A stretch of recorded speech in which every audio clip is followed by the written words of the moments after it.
In the scorching July sun, the fields of corn on Qinglong Mountain rustled softly. Little rascal, you're being too rough and hurting me. Moon's sister, does it feel good? Even if it feels good, you must be gentle. Do you know what it means to cherish beauty? Yichen hesitated at the woman's request, laughing as he replied, Moon's sister, your ankle is sprained. To knead out the bruising, one must apply some force. Then, just apply a bit more force. Yichen was at a loss, pondering how these women could demand tenderness one moment and strength the next. What exactly did they desire? However, Qiuyu is indeed quite beautiful, with large eyes, an oval face, and sun-kissed skin glowing with health. A thick ponytail cascaded down her full bosom, leaving a lasting impression. Impudent boy, where are you looking? Qiuyu noticed Yichen staring at her chest without blinking, and her cheeks flushed with a mix of embarrassment and annoyance as she shot him a glare. Moon sister, we are in a cornfield. Surely no one would know if we indulged in some mischief? Yichen smirked. Are you trying to scare me? I wouldn't mind a little mischief, but I fear you lack the courage. After saying this, Qiuyu unbuttoned the first button of her blouse, revealing a tantalizing expanse of creamy skin. Moon sister, you are incredible. I must take my leave. Upon witnessing this, Yichen was startled and hastily fled the cornfield. Little rascal, full of ambition yet devoid of courage. As Qiuyu watched Yichen's hasty retreat, she crouched in the cornfield, laughing uncontrollably. Having finally escaped, Yichen exhaled deeply, wiping the sweat from his brow. That was close. He nearly became the unwitting victim of Moon's sister. After all, he was still a virgin. While Qiuyu had been married, once if something were to happen, he would be the one at a loss. Moreover, he had made a promise to his 7 senior sisters when he was 5. Sisters, when I grow up, I will marry you all. Little Chun, we are no longer children. You mustn't deceive us. When we grow up, we will all become your brides. At that time, the second sister was only 6, adorably innocent. Wonderful. Sisters, let's make a pact. Indeed, he had made such pacts with each of his 7 senior sisters. Reflecting on the past, Yichen smiled. He wondered when he might descend the mountain to reunite with his sisters. Were they all well? All this was the fault of that old rascal. Since being taken up the mountain at the age of 5, he had not only trained under the old man in ancient martial arts and medicine, but also had attended the old man's every need. The most detestable part was that on his 18th birthday, the old man sent all 7 sisters down the mountain, and since then, Yichen had been separated from his beautiful senior sisters. That old rascal was truly wicked. Before long, Yichen returned to the mountaintop. Atop the mountain stood what appeared to be an ordinary wooden cabin, slightly weathered, adorned with dried corn, red peppers, and garlic, resembling a typical farmhouse. Yet, any connoisseur who beheld the cabin would be utterly astonished, for the entire structure was crafted from golden silk nanmu, worth over 100 million. Creak. Yichen pushed the door open and entered the room. The grand armchair gently swayed, upon which reclined an elderly man with silver hair, was Yichen's master. Back already? Sit down, I have something to discuss with you. The old man did not even lift his eyelids, gesturing for Yichen to take a seat opposite him, and retrieved a red envelope from his pocket, handing it over. Yichen, it is time for you to descend the mountain. Descend the mountain? Old man, are you jesting with me? For years, Yichen had longed to leave the mountain in search of his senior sisters. He had attempted to sneak away a few times, only to be caught and soundly thrashed by the old man each time. Moreover, the old man's martial prowess was unfathomable. Every time Yichen sought to spar after a breakthrough, it invariably turned into a bout of self-inflicted hardship. I'm not in the mood for jesting. The old man lazily stretched and yawned, saying, I have arranged a marriage for you in Ningzhou. You might as well get married first. Surely you jest. You want me to be a son-in-law? Why not? Being a son-in-law has its merits. I have found you a match from a wealthy family. You could have both wealth and beauty. The old man grinned, revealing a mouthful of uneven teeth. I refuse. Yichen resolutely declined, asserting, what about my senior sisters? Impudent boy, with 7 senior sisters, do you think you could manage them all? In any case, I will not be a son-in-law. If you truly do not wish to, then go down the mountain and call off the engagement yourself. I have no intention of cleaning up your mess. The old man retorted, exasperated. Yichen contemplated the prospect of descending the mountain to find his senior sisters.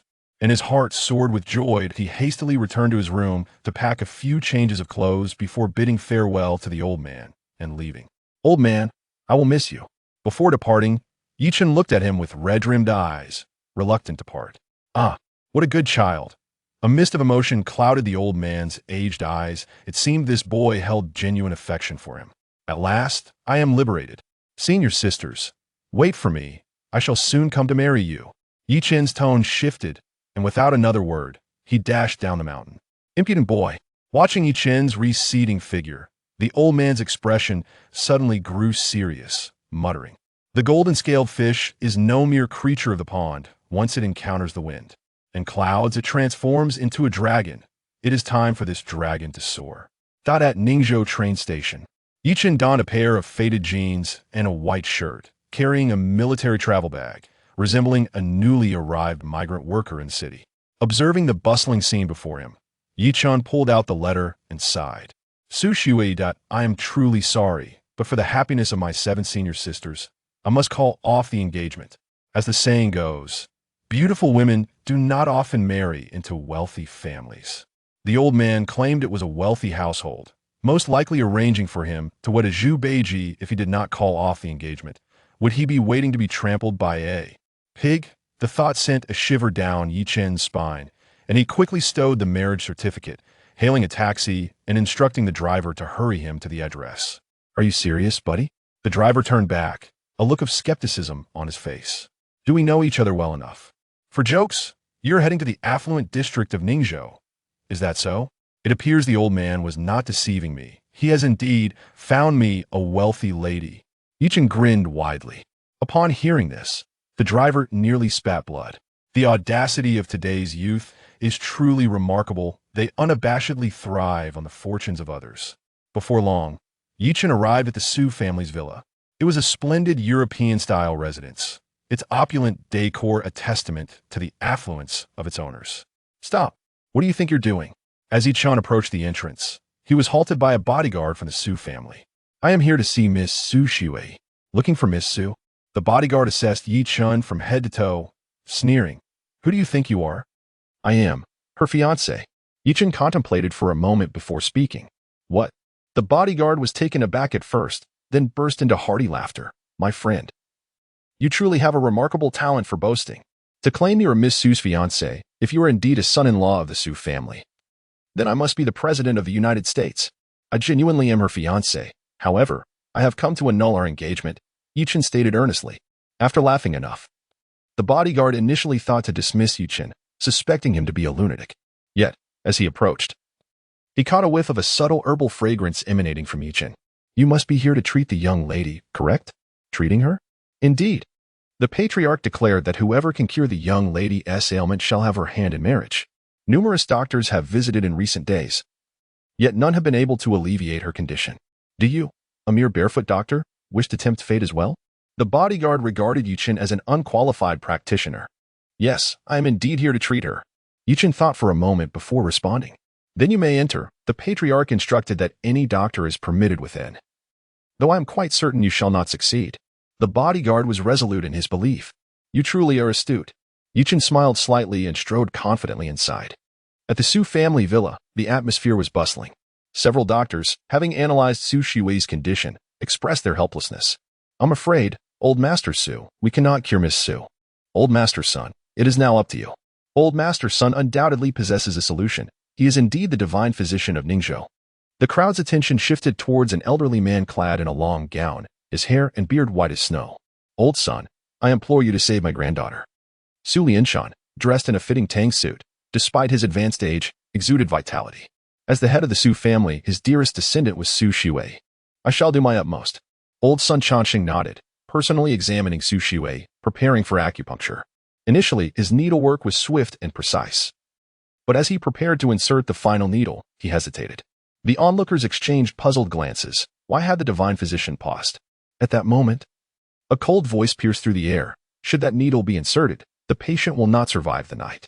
"What?" The crowd turned to see a young man leaning casually against the doorframe, observing Old Sun Changxing with a playful expression. "Who are you? And who permitted you to enter?" Su Lianshan furrowed his brow. You need not concern yourselves with my identity. Suffice it to say, I can save her. Yichen pointed towards Su Shuwei on the bed. With you? Young man, judging by your tattered attire, one might assume you are a scavenger. Hurry and leave. Su Shuwei's cousin, Suja, glared at Yichen, reprimanding him fiercely. This fellow, clad in shabby clothing, dares to pose as a doctor within the Su household. What audacity. Wait. Old Sun Changxing set down his silver needles, scrutinizing Yichen intently.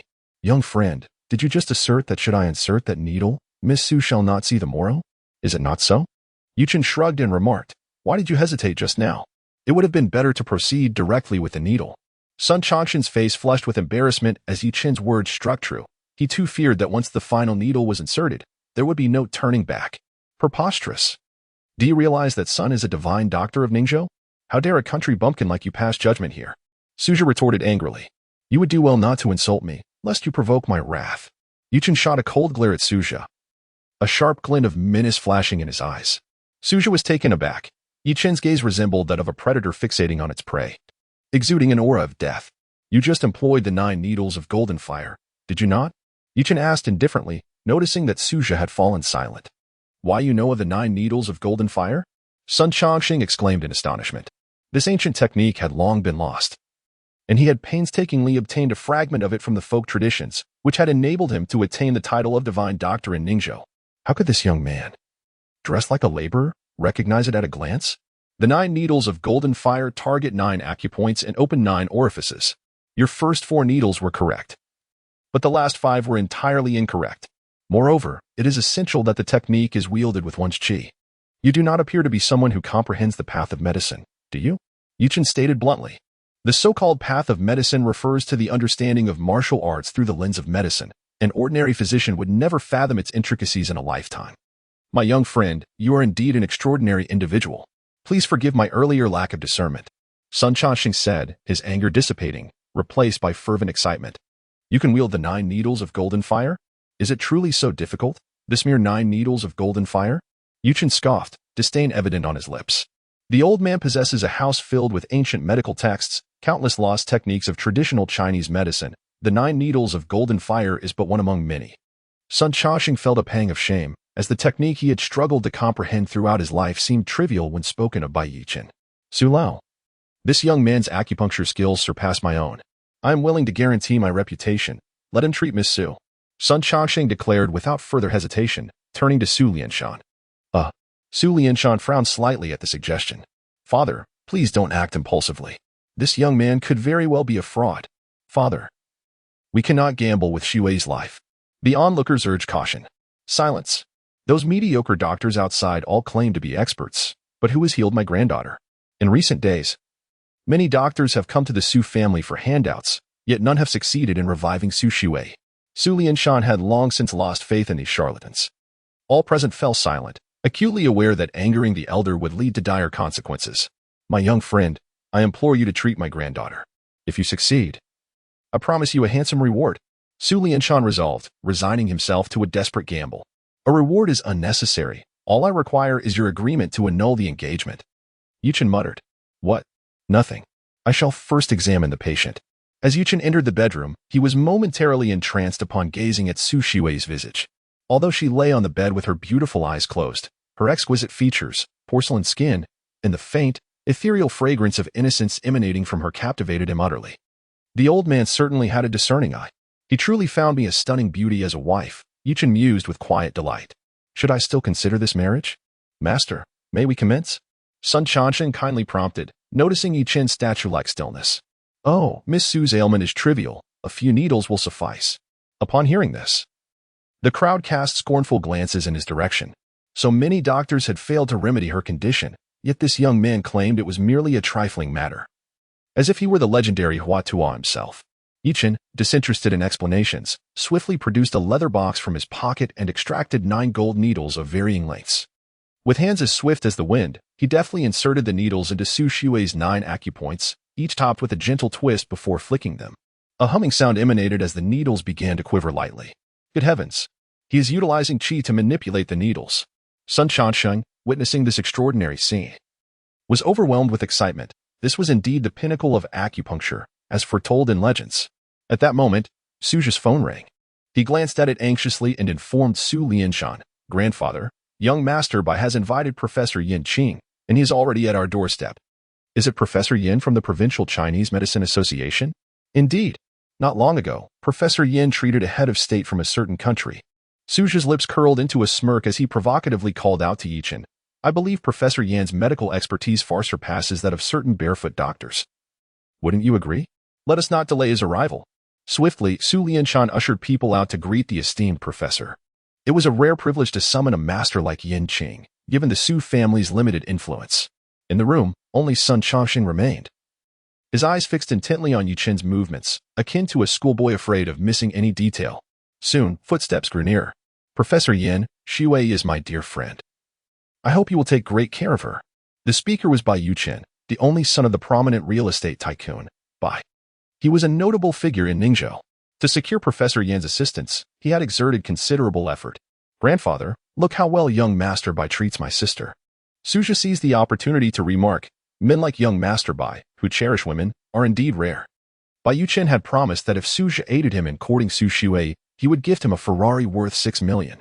Moreover, given that grandfather favored Su Xuei and entrusted her with the family's main enterprises, it would be prudent for her to marry quickly, allowing him the chance to take her place. Su Lianshan cast a disapproving glance at Suja, his countenance darkening. This lad believed himself clever, oblivious to the schemes unfolding. Were it not for the esteemed presence of Professor Yin, Su Lianshan would have chastised him. Dressed in a delicate white floral qipao, Professor Yin Qing exuded elegance with her exquisite features and flawless complexion, her alluring figure reminiscent of a celestial being. Upon entering the room, she immediately spotted a familiar silhouette, her beautiful eyes misting with emotion. Indeed, it was him. It truly was him. "You, hurry and leave." Seeing her reaction, Suja mistakenly assumed Professor Yin was upset and hastily admonished, "You, Professor Yin has arrived. Are you still lingering here to flaunt your skills? Young Master Su, please wait." This esteemed individual, Sun Chongqing, attempted to express that Yichen's medical prowess was superior by far, but he was interrupted. "Suja, I see this man is nothing more than a charlatan. Why don't you have your bodyguards throw him out?" Bai Yichen's countenance darkened at the thought of someone encroaching upon his glory. "Who do you dare to label a fraud?" To everyone's astonishment, Yin Qing suddenly spoke up, turning around to cast a frosty glare at Bai Yichen. "Professor Yin, please do not misunderstand. I meant that scoundrel is a fraud, not you," Bai Yichen exclaimed, startled, fearing Yin Qing had misinterpreted his words and hurried to clarify. Silence. Yin Qing's expression was as cold as ice, and she admonished, "If I cannot cure even my junior, then naturally I cannot cure anything. Should you dare to speak insolently again, you shall bear the consequences." "Junior?" Everyone was taken aback. This rustic fellow was actually Yin Qing's junior? Impossible. "Professor Yin, you must have mistaken him for someone else," Suja exclaimed, pointing at Yichen with an exaggerated expression. "This fellow is disheveled and unkempt. To call him a veterinarian would be an overstatement." A sharp slap echoed through the air as Yin Qing struck Suja across the face without hesitation. "Professor Yin, how could you strike someone?" Suja was furious, but dared not confront Yin Qing. This rising star in the field of traditional Chinese medicine was not someone he could antagonize. Onlookers widened their eyes in disbelief, never expecting the seemingly graceful Yin Qing to act so abruptly. "Humph. Speaking ill of my junior deserves punishment." Yin Qing's voice was icy and brooked no argument. Only then did Yichen turn around, gazing at the stunningly beautiful Yin Qing, and with a mischievous smile remarked, "Sister, I recall you were never fond of physical confrontations. You brat, it's all because of you." Yin Qing gazed at Yichen's handsome face, momentarily losing control of her emotions, and stepped forward to embrace him tightly. She had not seen Yichen for many years. Ever since descending the mountain, she had constantly yearned for her little junior, remaining in Ningzhou solely because it was the closest to Qinglong Mountain. Otherwise, with her medical skills, she would have long since taken a professorship at a prestigious hospital in the capital. Ahem. "Sister, there are so many people watching. Perhaps we should find a more private place for you to embrace me to your heart's content?" Yichen teased. "How annoying. You're still as slick-tongued as you were in childhood." Yin Qing playfully glared at him. The crowd stood agape, utterly flabbergasted to discover that Yichen was indeed Professor Yan's junior. The most astonishing revelation was that Professor Yin was exhibiting a playful demeanor before Yichen. Just then, Su Xuei on the sickbed let out a soft whimper and slowly opened her eyes. "Miss Su, you are awake?" Yichen released Yin Qing and turned to smile at her. "Did you save me?" Su Shui looked at Yichen, her pale face tinged with skepticism. Yichen nodded with delight. Su Shui's beauty could rival that of his 7 senior sisters, and having a wife like her would be quite splendid. Seeing this, Bai Yuchen snorted coldly and turned to Su Lianshan, saying, "Old Su, I suggest you have her examined. What if something goes awry? Well, old son, could you please conduct an examination?" Su Lianshan nodded, admitting that he wasn't entirely confident in Yichen. "Miss Su, allow me to check your pulse," Sun Chongqing said with a wry smile. In truth, he believed there was no need for an examination. Given Yichen's extraordinary acupuncture skills, there was unlikely to be any issue. "Thank you." Elder Sunday Su Shui, having just recovered from her illness, spoke with a slight weakness. Sun Chongqing rested 3 fingers upon Su Shui's wrist, and an immediate hush fell over the gathering. Shortly thereafter, Sun Chongqing retracted his hand, having completed his examination, and with great reverence approached Yichen, bowing deeply with a face full of excitement, exclaiming, "Master Yi, please allow an old man to pay his respects." "Dr. Sun, have you lost your senses? Why bow to this young lad?" Bai Yuchen, mirroring the astonishment of the others, wore a look of bewilderment. "Old son, how is Shui's condition?" Su Lianshan inquired, his skepticism evident. Those so-called experts outside had failed to heal his precious granddaughter, yet Yichen had purportedly managed it with just a few needles. "Indeed. Miss Su is now in excellent health," Sun Chongqing confirmed with a nod. Once again, the crowd was taken aback. "Mr. Su, I have heard that whoever cures Miss Su is entitled to marry her?" Yichen smiled faintly. "Yes, I did indeed say such a thing, but—" Su Lianshan hesitated, clearly wishing to retract his previous statement. "Mr. Su, do you stand by your word?" Yichen inquired with a teasing glint in his eyes. This. Su Lianshan's face flushed. He held a reputable position in Ningzhou, and it was inappropriate to go back on his word in front of so many witnesses. However, Yichen appeared rather unassuming, and marrying his granddaughter off to such a man seemed like a disservice to her. "Mr. Su, is there an issue?" Yichen pressed. "Ahem. To be candid, Shui is already betrothed." Su Lianshan cleared his throat, mustering his courage. "However, Dr. Yi can rest assured, I will not treat you unfairly. If you cure Shui, I am willing to offer 5 million as a consultation fee." "How does that sound?" Mr. Su is indeed a man of his word. Of course, the Su family has established itself in Ningzhou. We cannot afford to act without integrity. Upon hearing this, Su Lianshan felt relieved, evidently. This young man had not encountered much of the world, considering that a mere 5 million could settle him. "Then, when shall I marry Miss Su?" Yichen inquired. Su Lianshan was momentarily taken aback. Had he not been clear enough, or was this young man feigning ignorance? Yet, Yichen then produced a marriage certificate before the crowd, presenting it to Su Lianshan with a smile. "Old sir, the betrothed must surely be me." What? At this proclamation, even Su Shui was left speechless. Su Lianshan took the marriage certificate and glanced at it, his entire being rendered motionless. "Young friend Yi, you are the grandson of the old immortal?" "Old immortal?" Yichen couldn't help but chuckle. The old man had such a nickname? "I suppose so, considering he raised me and my 7 senior sisters from childhood." In the past, when Su Lianshan had been gravely ill, it was the old immortal who had healed him.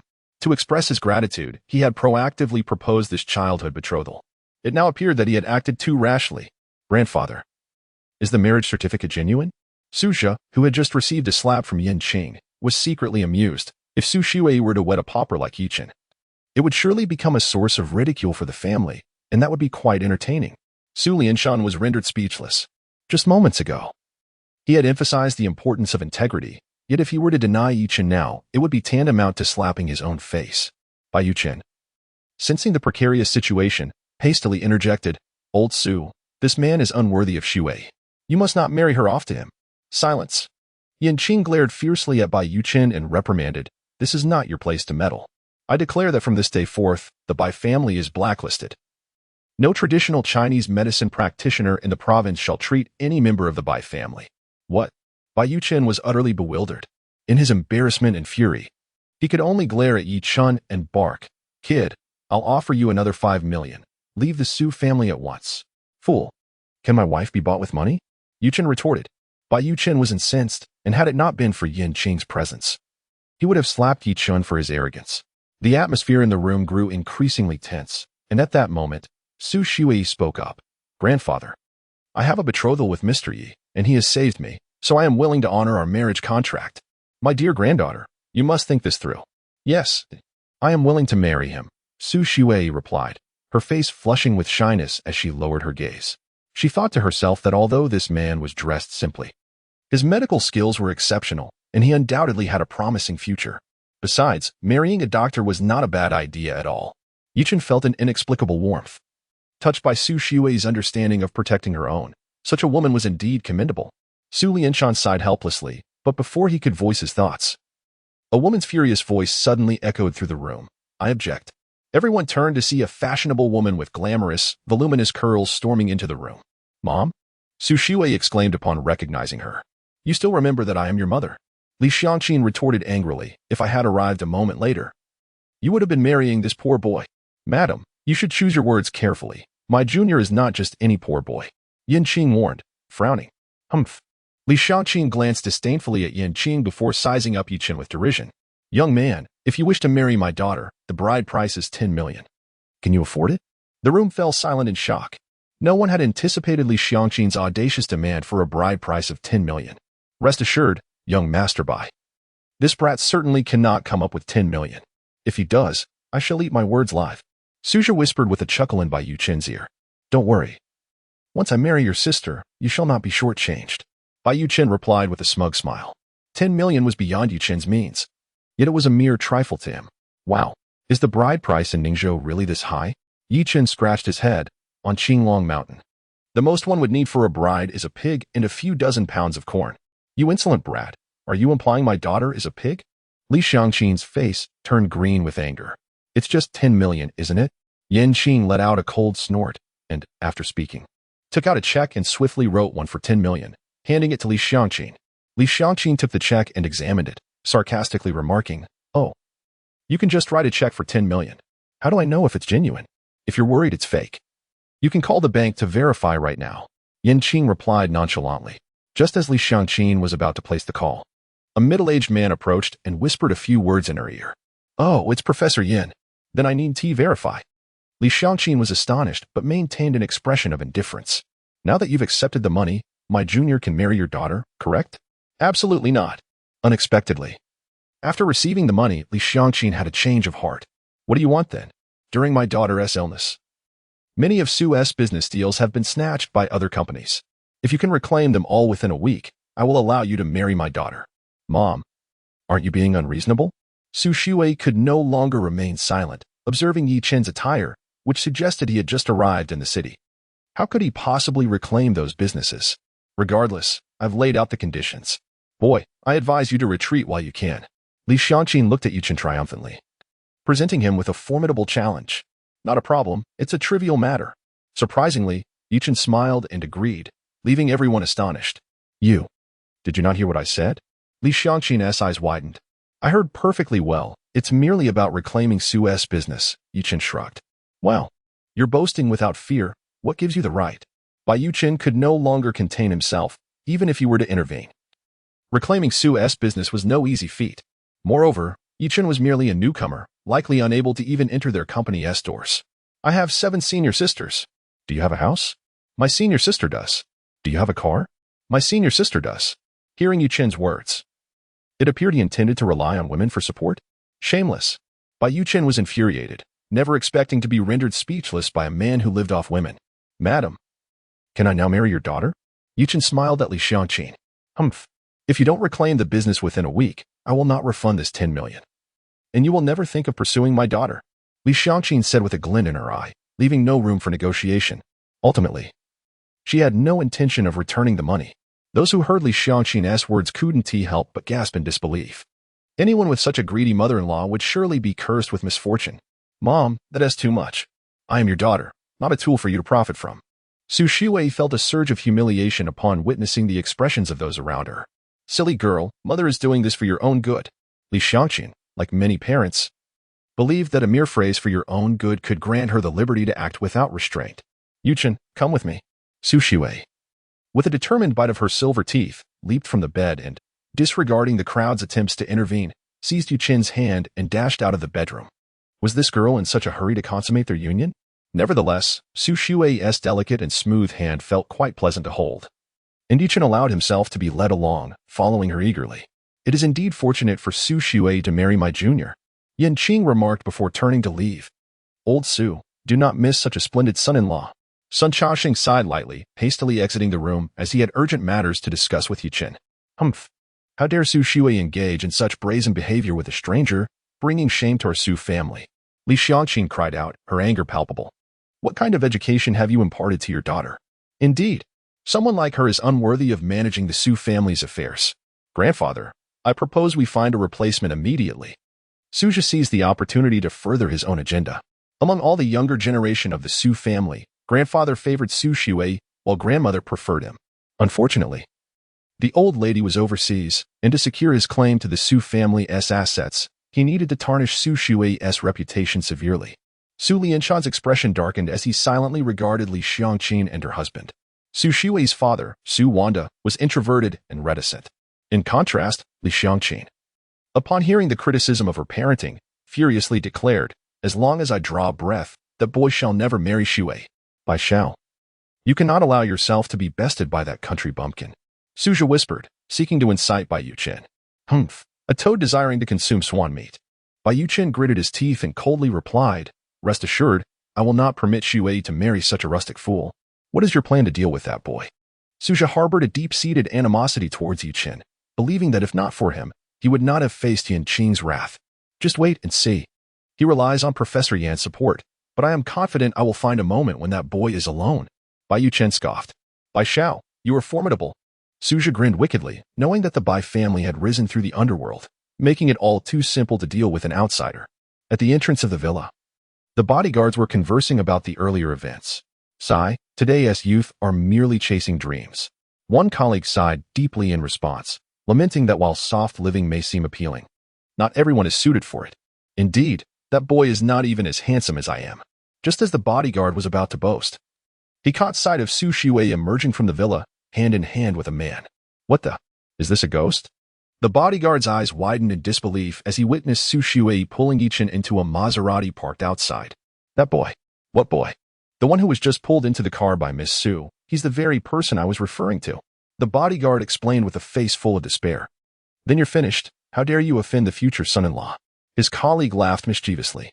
The bodyguard was left in a state of lamentation, never predicting that the eldest daughter of the Su family would have such an unusual taste.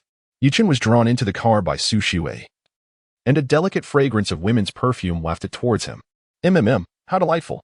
Yichen inhaled deeply. Are you Yichen? Su Shui sat in the driver's seat. Her delicate face flushed as she glanced at Yichen. Oh, you remembered my name so quickly? Yichen nodded with a smile, gazing at the young man before her, who was simply dressed yet strikingly handsome. Su Shui bit her lip and said, I am willing to marry you. It does not matter how impoverished you may be. However, you must be mentally prepared, for the gates of the Su family are not easily breached. My dear wife, congratulations on discovering a treasure. I assure you, marrying me will be a decision you shall never regret. Yichen grinned, revealing a set of pearly white teeth. Initially, he intended to return the item, but the enchanting beauty of Su Shui swayed his decision. After all, what was the addition of a few more wives? In the future, simply add a few goji berries to your thermos. It is of little consequence. Upon hearing Yichen refer to her as his wife, Su Shui nearly choked in disbelief. This fellow's audacity was truly remarkable. Since you have decided to marry him, there are certain matters that must be clarified. We shall proceed to obtain our marriage certificate tomorrow. Thus, even if you are unable to reclaim the Su family's business, my mother will have little ground to voice her objections. Su Shui lightly bit her crimson lips, summoning her courage to address Yichen. Is it too late to turn back now? Yichen was taken aback for a moment, then smiled and said, My dear wife, I never would have guessed that you possessed such a sense of urgency.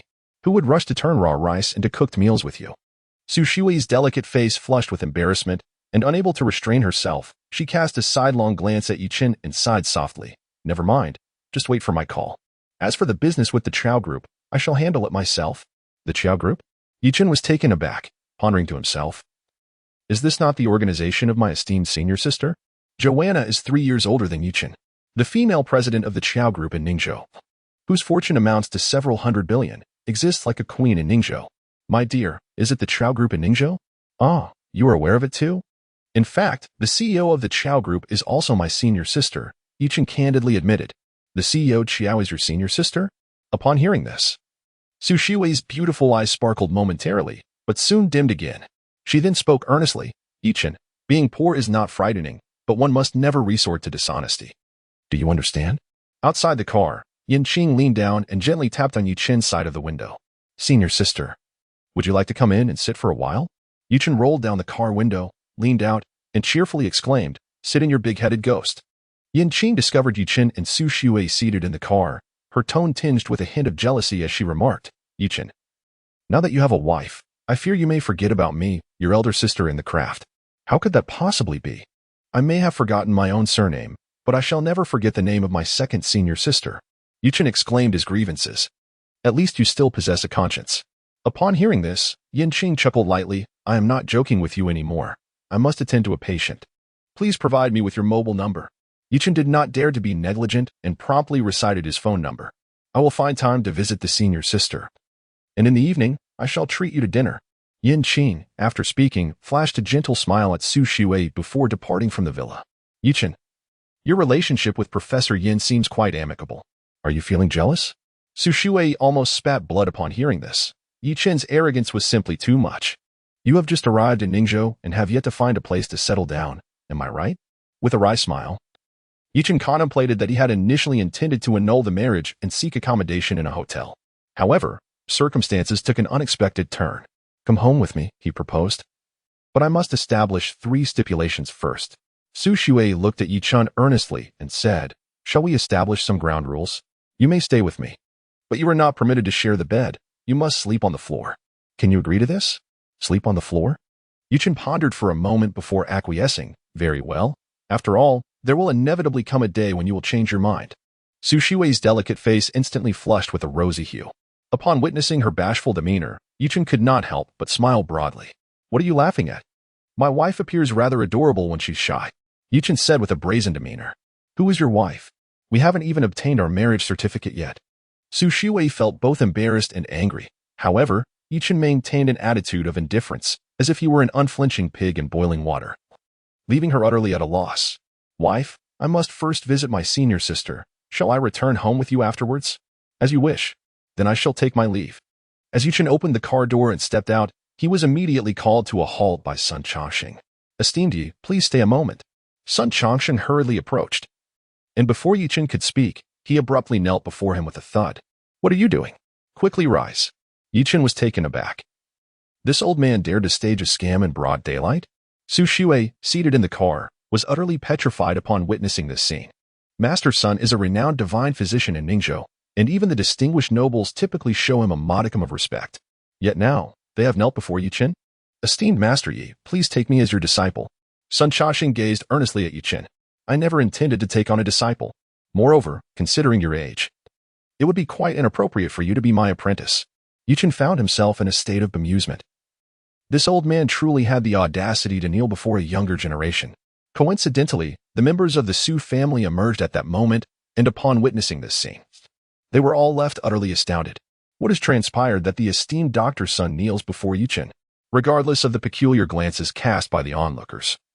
He boldly declares, knowledge transcends time. The accomplished shall be regarded as teachers. Yi Gaoren, if you do not accept me as your disciple today, I shall kneel here until I rise no more. Alas, is this too harsh? Yichen was rendered speechless. He was eager to meet his senior sister. In his helplessness, he could only nod and say, then I shall temporarily accept you as a named disciple. Thank you. Master, please allow me to pay my respects. Upon hearing this, Sun Changxing was overjoyed and truly prepared to bow in reverence to Yichen. Please, please, please. With this bow, I could lose at least 10 years of my life. Hurry and rise, or I shall regret it. Yichen furrowed his brows and said, I shall dutifully adhere to my master's command. Sun Changxing, fearing that Yichen might have second thoughts, quickly rose to his feet. Master Sun, have you lost your mind? How could you possibly take this young man as your teacher? Who does he think he is? Yichen, witnessing this scene, felt an inexplicable surge of anger rise within him.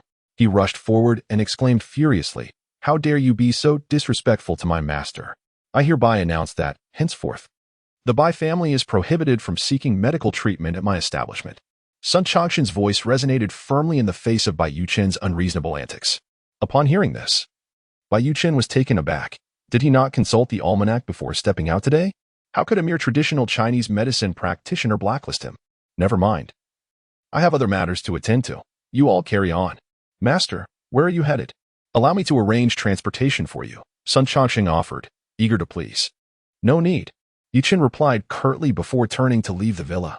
As he reached the entrance, he cast a faint smile at the security guard stationed nearby. The guard felt a pang of despair, realizing he might have to seek employment at a talent market come tomorrow. Old son, were you jesting with me just now? Bai Yichen inquired, bitterness evident in his voice.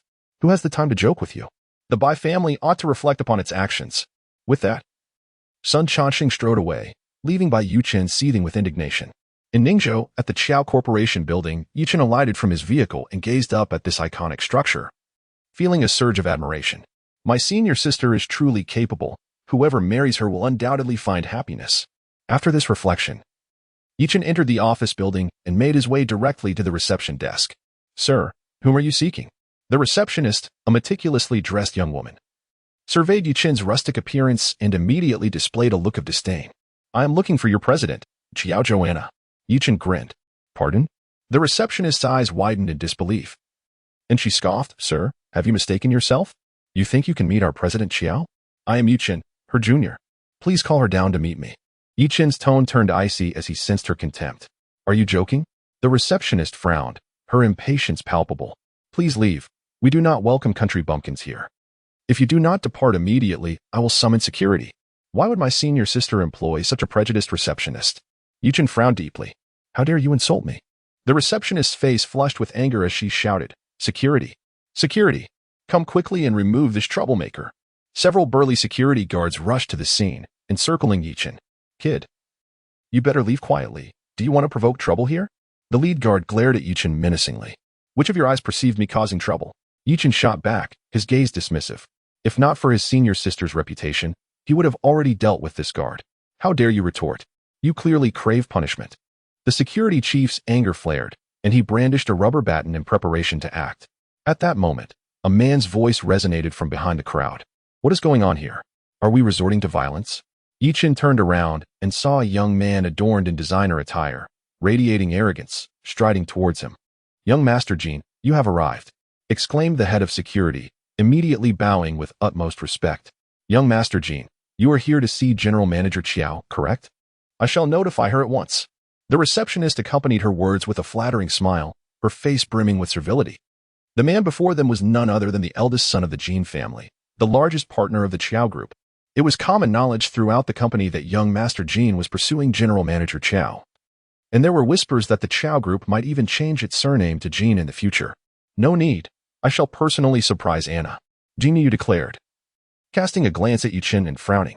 Xiaomei, who is this person? He claims to be General Manager Qiao's junior disciple and insists on meeting her. I suspect he is not a good person and was about to have Captain Liu escort him away. The receptionist replied, eager to please. Why waste words on such a scavenger? Throw him out immediately. Jin Yu reprimanded sharply. Young Master Jin is right. I shall remove him at once. The head of security nodded vigorously, eager to make a good impression in front of Jin Yu. He reached out to seize Yichen by the neck, intending to use force to expel him. Seeking death. Yichen's voice was frigid. Before the head of security could react, he delivered a swift kick to the man's abdomen. Ah! The caught-off-guard head of security let out a pained cry as his body flew back like a kite with its string cut, crashing to the ground and remaining incapacitated for some time. The onlookers were dumbfounded, taken aback by Yichen's unexpected strength. What are you all staring at? Hit him! The head of security shouted angrily from the ground. Only then did several security personnel react, pulling out rubber truncheons to strike Yichen. You ignorant fools! Today, I must teach you a lesson on behalf of my senior sister. Yichen scoffed, and with a flash of movement, he descended upon the remaining guards like a tiger among sheep, swiftly sending them all to the ground, each one groaning in agony. Kid, you are quite arrogant. Do you know where you are? Jin Yu seethed with rage, having already considered the Qiao group as his own, and could not tolerate Yichen causing a ruckus here. This is my senior sister's company. Who do you think you are? Yichen retorted coldly. You country bumpkin dare speak to me like that? You must be itching for a fight. Jin Yu snarled, clenching his teeth and gesturing.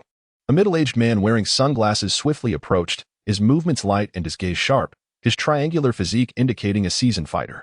Young Master Jin, the man said, standing beside Jin Yu with utmost deference. Old Hey, deal with this brat severely. If he dies, it will be on my account. Jin Yu's face contorted with malice as he pointed at Yichen. Understood. Old Hey, a bodyguard hired at a high price by Jin Yu, was rumored to be a two-time champion in free fighting from Ningzhou. Kid, kneel and apologize to young Master Jin. I will only cripple one of your hands, otherwise, you won't be able to keep your limbs intact today. Old Hei's gaze was icy as it bore down on Yichen. Fool. Yichen scoffed disdainfully and remarked, take your master and vanish from my sight while I remain unprovoked. I permitted your arrogance. Upon hearing this, Old Black was consumed with rage, swinging his fist, accompanied by a fierce gust of wind, aimed directly at Yichen's face. Jin Yu couldn't help but smirk. Old Black's punch could fell a bull, and Yichen, even if fortunate enough to survive, would surely find himself bedridden for a year and a half. Yet, in the next moment, Jin Yu's amusement faded, as he witnessed Yichen effortlessly grasping Old Black's fist. With skills as feeble as yours, you are no better than Liurniu. Yichen expressed his disgust. Who is Liurniu? Let me go? Old Black exclaimed in shock, feeling as though Yichen's grip, akin to a vice, threatened to shatter his bones. Release you? Yichen shrugged, then applied a slight pressure, causing a piercing scream to escape Old Black's lips. When Yichen finally relinquished his grip, Jin Yu observed that Old Black's hand lay limp like dough, his bones crushed by Yichen's sheer force. Country bumpkin, you. Do you have any idea who I am for daring to touch my people? Jin Yu was both astonished and furious, not anticipating that this individual possessed such formidable combat prowess, effortlessly incapacitating Old Black. A sharp crack echoed through the hall as Yichen delivered a resounding slap across Jin Yu's face. Your words are too foul. This slap is to teach you a lesson. In the future, refrain from calling me a country bumpkin. Do you think someone from the countryside is living off your family's fortune or borrowing money without repayment? Yichen fixed Jin Yu with an intense gaze. You dare strike me? Jin Yu, clutching his cheek, looked at Yichen in disbelief. Is there a need to file a report for hitting you? In a fit of rage, Jin Yu could no longer contain himself, and as he opened his mouth, two bloody teeth suddenly appeared in his palm. The onlookers were left dumbfounded, particularly the receptionist, who hurriedly dialed the president's office. In the president's office, Joanna, known internally as the Ice Goddess, was engrossed in the company's financial statements. Suddenly, the phone rang. She answered it, and the receptionist's anxious voice immediately reached her ears. President Joanna, young Master Jin Yu? Joanna's brow furrowed at the mention of his name. Did I not instruct you to inform him that I am unavailable whenever he arrives? No, President. Young Master Jin has been assaulted downstairs. What? Who dares to strike him? Joanna was taken aback. The Jin family was a prominent clan in Ningzhou who would be bold enough to challenge their eldest son. I do not know. He is a country fellow. Oh, he also claimed to be your junior. Hearing the term junior, Joanna paused for a moment, then abruptly stood from behind her desk, her voice trembling. Wait, I shall be right down. With that, Joanna hung up and hurried toward the exit, only to encounter her secretary reporting on work matters. President, we have finalized the contract with Shanghai Group. Step aside. Joanna did not heed her secretary's words. She hastily pushed past and dashed out of the office. The secretary was taken aback. Even when the mayor of Ningzhou visited, she had never seen President Joanna so agitated. Could something significant have occurred? Without further contemplation, the secretary hurriedly followed her downstairs. At that moment, the first-floor lobby was crowded with onlookers, all eager to witness the unfolding drama after learning that Yichen had struck Jin Yu. You bastard, I'll fight you. Jin Yu, never having endured such a disgrace, was consumed by rage as he charged towards Yichen, eager for a confrontation. Get lost, Yichen retorted, swinging his hand to deliver another slap to Jin Yu. Stunned and dizzy, Jin Yu felt as if stars were dancing before his eyes, struggling to regain his composure. If you're not convinced, come at me again. Yichen observed him with a mocking glint in his eyes. Stop.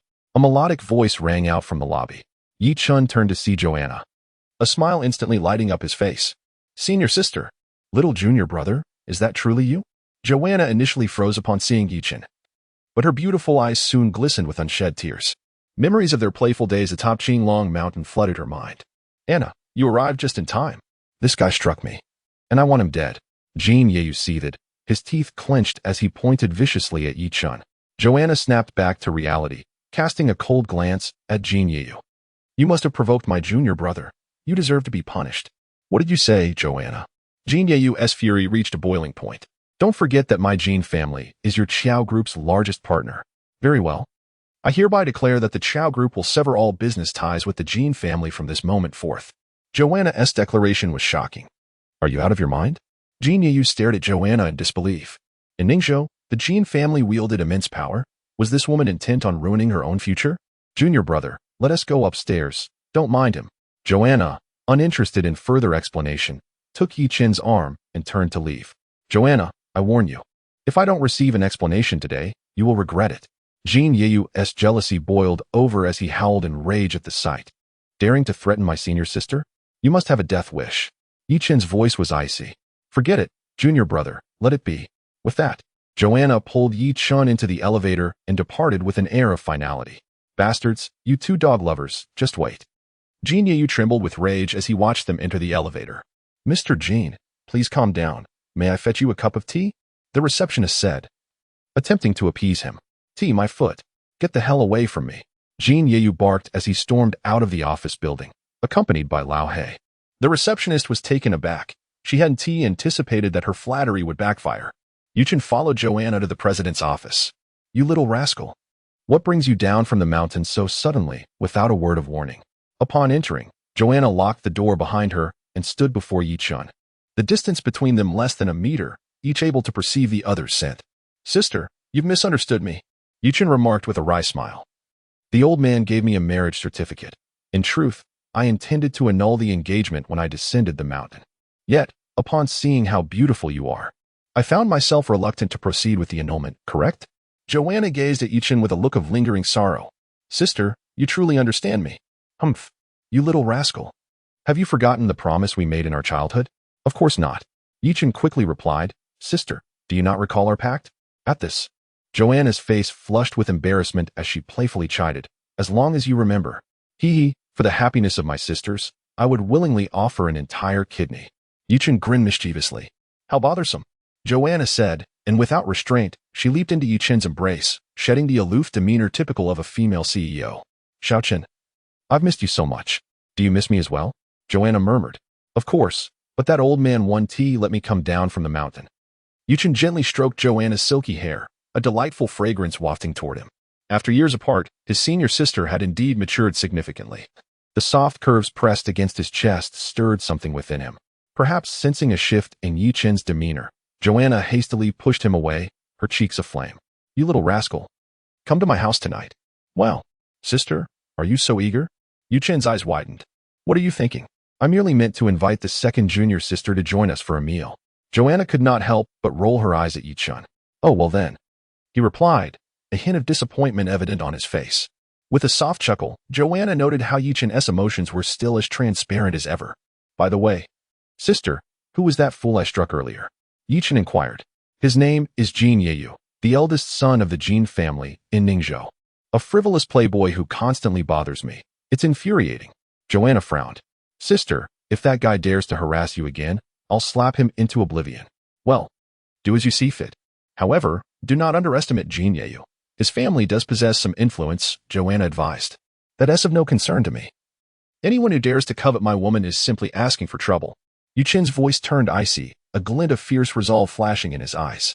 Joanna smiled softly at his words. My little brother has finally grown up and can now protect his sister. My little brother? Sister, I suspect you're being suggestive. Yichen looked down at himself, then shot a cheeky grin at Joanna. Little rascal. Joanna's face flushed crimson. Just as she prepared to scold Yichen, her phone rang. And upon seeing the caller, her brow furrowed. Sister, whose call is it? Yichen asked, noticing Joanna's change in demeanor. It's someone from the Jin family. These scoundrels. Do they truly believe they can threaten you? Joanna furrowed her delicate brows as she answered the call. An irate, hoarse voice of an elderly man soon echoed from the other end. Miss Joanna, my grandson has been assaulted. What on earth happened? Mr. Jin, the situation is as follows. I don't care how it happened. My grandson claims that it was your junior who attacked him. Is that correct? Indeed. Excellent. This makes things simpler. Jin Chinian snorted coldly and declared, hand over your junior. I have no intention of taking his life. Merely breaking his limbs will suffice. And our families can continue to cooperate thereafter. Mr. Jin, what if I refuse? Joanna's tone turned icy upon hearing the terms presented. Miss Joanna, should you fail to surrender him, I assure you that the Chow Corporation will face dire consequences. Think carefully. Jin Chinian threatened. In that case, we have nothing further to discuss. Without a moment's hesitation, Joanna severed the call. Jin Chinian was momentarily stunned, then erupted in fury, smashing his phone against the ground. Gritting his teeth, he turned to Jin Yiyu, seated beside him, and said, Xiaoyu, do whatever you wish. Your grandfather will fully support you. Thank you, grandfather.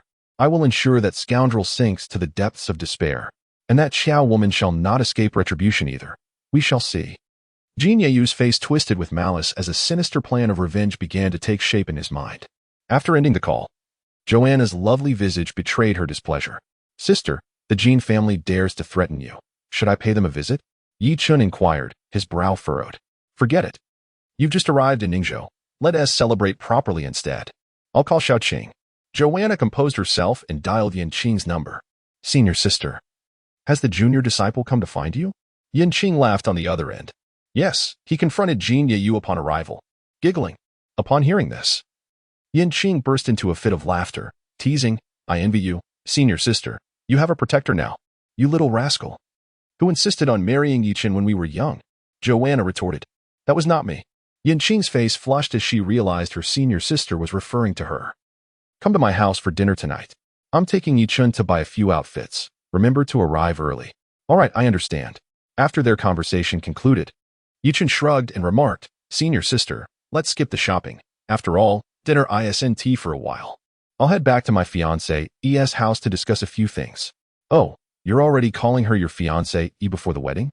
Joanna shot Yichen a glare, her tone tinged with jealousy. Hey, don't be upset, senior sister. Everyone has a share. Yichen grinned widely. You're asking for a beating. Joanna feigned anger, raising her hand to strike Yichen. With a swift movement, Yichen dodged, chuckling, Wait for me, senior sister. I'll be back shortly. After leaving the office, Yichen quickly made his way to the lobby on the first floor. This time, the receptionist regarded him with greater respect, sweetly addressing him, Mr. Yi. Hello. I almost forgot about you. Yichen approached, casting a cold glance at the receptionist and warning. Should you dare to look down on others again, I will ensure my senior sister has you dismissed. The receptionist, now frightened, fell silent. A stark contrast to her previous arrogance. Upon leaving the Qiao group, Yichen's phone rang. He picked it up and immediately answered. Dragon King, I have arrived in Ningzhou. What should I do next? A man's voice came from the other end. You need to investigate one thing. Who murdered my parents 20 years ago? And also, whether there are any other relatives of my parents left. Yichen's voice was icy, his demeanor transforming abruptly. As if he were a vengeful spirit from the depths of hell. Understood. The subordinate replied before hanging up. Yichen then gazed up at the blue sky, his thoughts drifting back to 20 years prior, to a stormy night.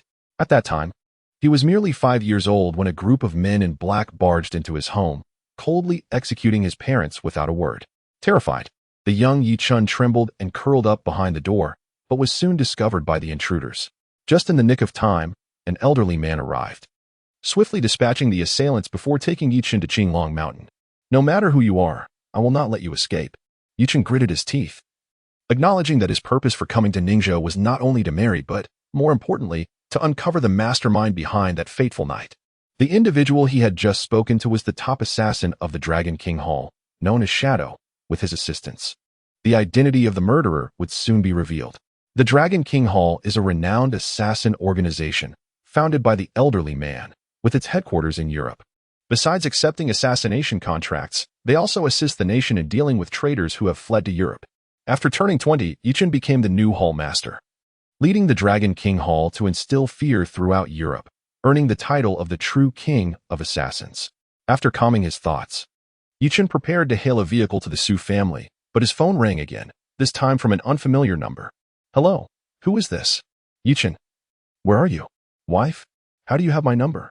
Yichen replied, then realized something was amiss. Shouldn't a wife possess her husband's number? Don't call me that. We aren't married yet. Quickly tell me where you are. I'll take you home. Su Shui's cheeks flushed, a hint of annoyance in her tone. I'm at the entrance of the Qiao group. You really went to the Qiao group? Wait for me. I'll be right there. After hanging up, a Maserati Quattroporte swiftly approached, and Yichen recognized it as Su Shui's car. Get in, she called out, leaning out of the window. Yichen, without hesitation, cheerfully climbed into the car and teased. Wife, do we live in a villa or a community? A villa. Wonderful. The house is too small. I'm afraid I won't be able to adapt. Su Shui fell silent and drove swiftly towards her residential complex. During their journey, Su Shiwei pondered for a considerable time before finally succumbing to her curiosity and inquiring. Yichen, what brings you to the Qiao group? To meet my senior sister.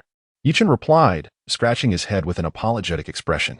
However, I momentarily forgot about the Su family's matters. I shall converse with my senior sister later. Yichen, I have a distaste for men who boast excessively. Do you understand what I mean? Su Shiwei's demeanor was solemn. But my senior sister truly is the president of the Qiao group. Yichen chuckled in disbelief, wondering if Su Shiwei perceived him as a man who revels in exaggeration. Su Shiwei cast him a sidelong glance, remaining silent as if lost in thought. Soon, they arrived at the Southern City Garden, one of the most upscale developments in Ningzhou from years past. Su Shiwei parked the car in front of a two-story duplex villa.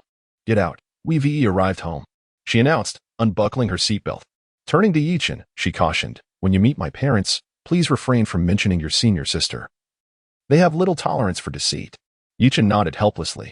Upon exiting the vehicle, he observed that the duplex villa, though slightly worn, exuded a sense of vintage charm. Su Shiwei rang the doorbell, and shortly after, the door swung open.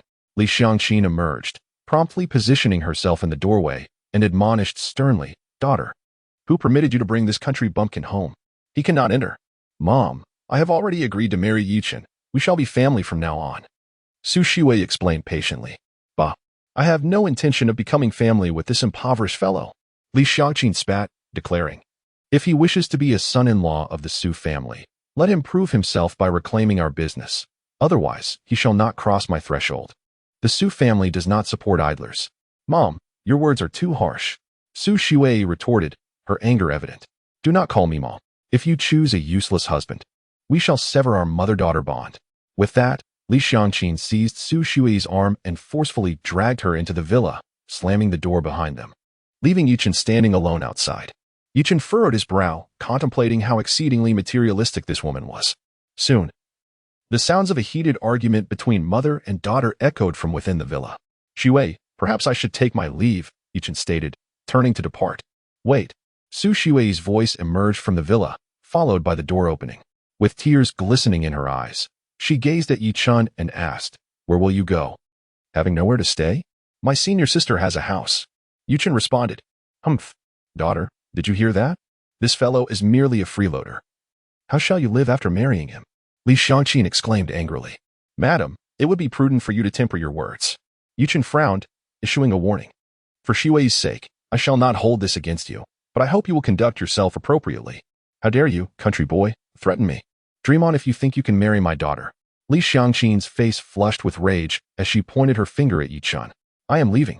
Yichen found it pointless to engage in a quarrel with Li Xiangqin.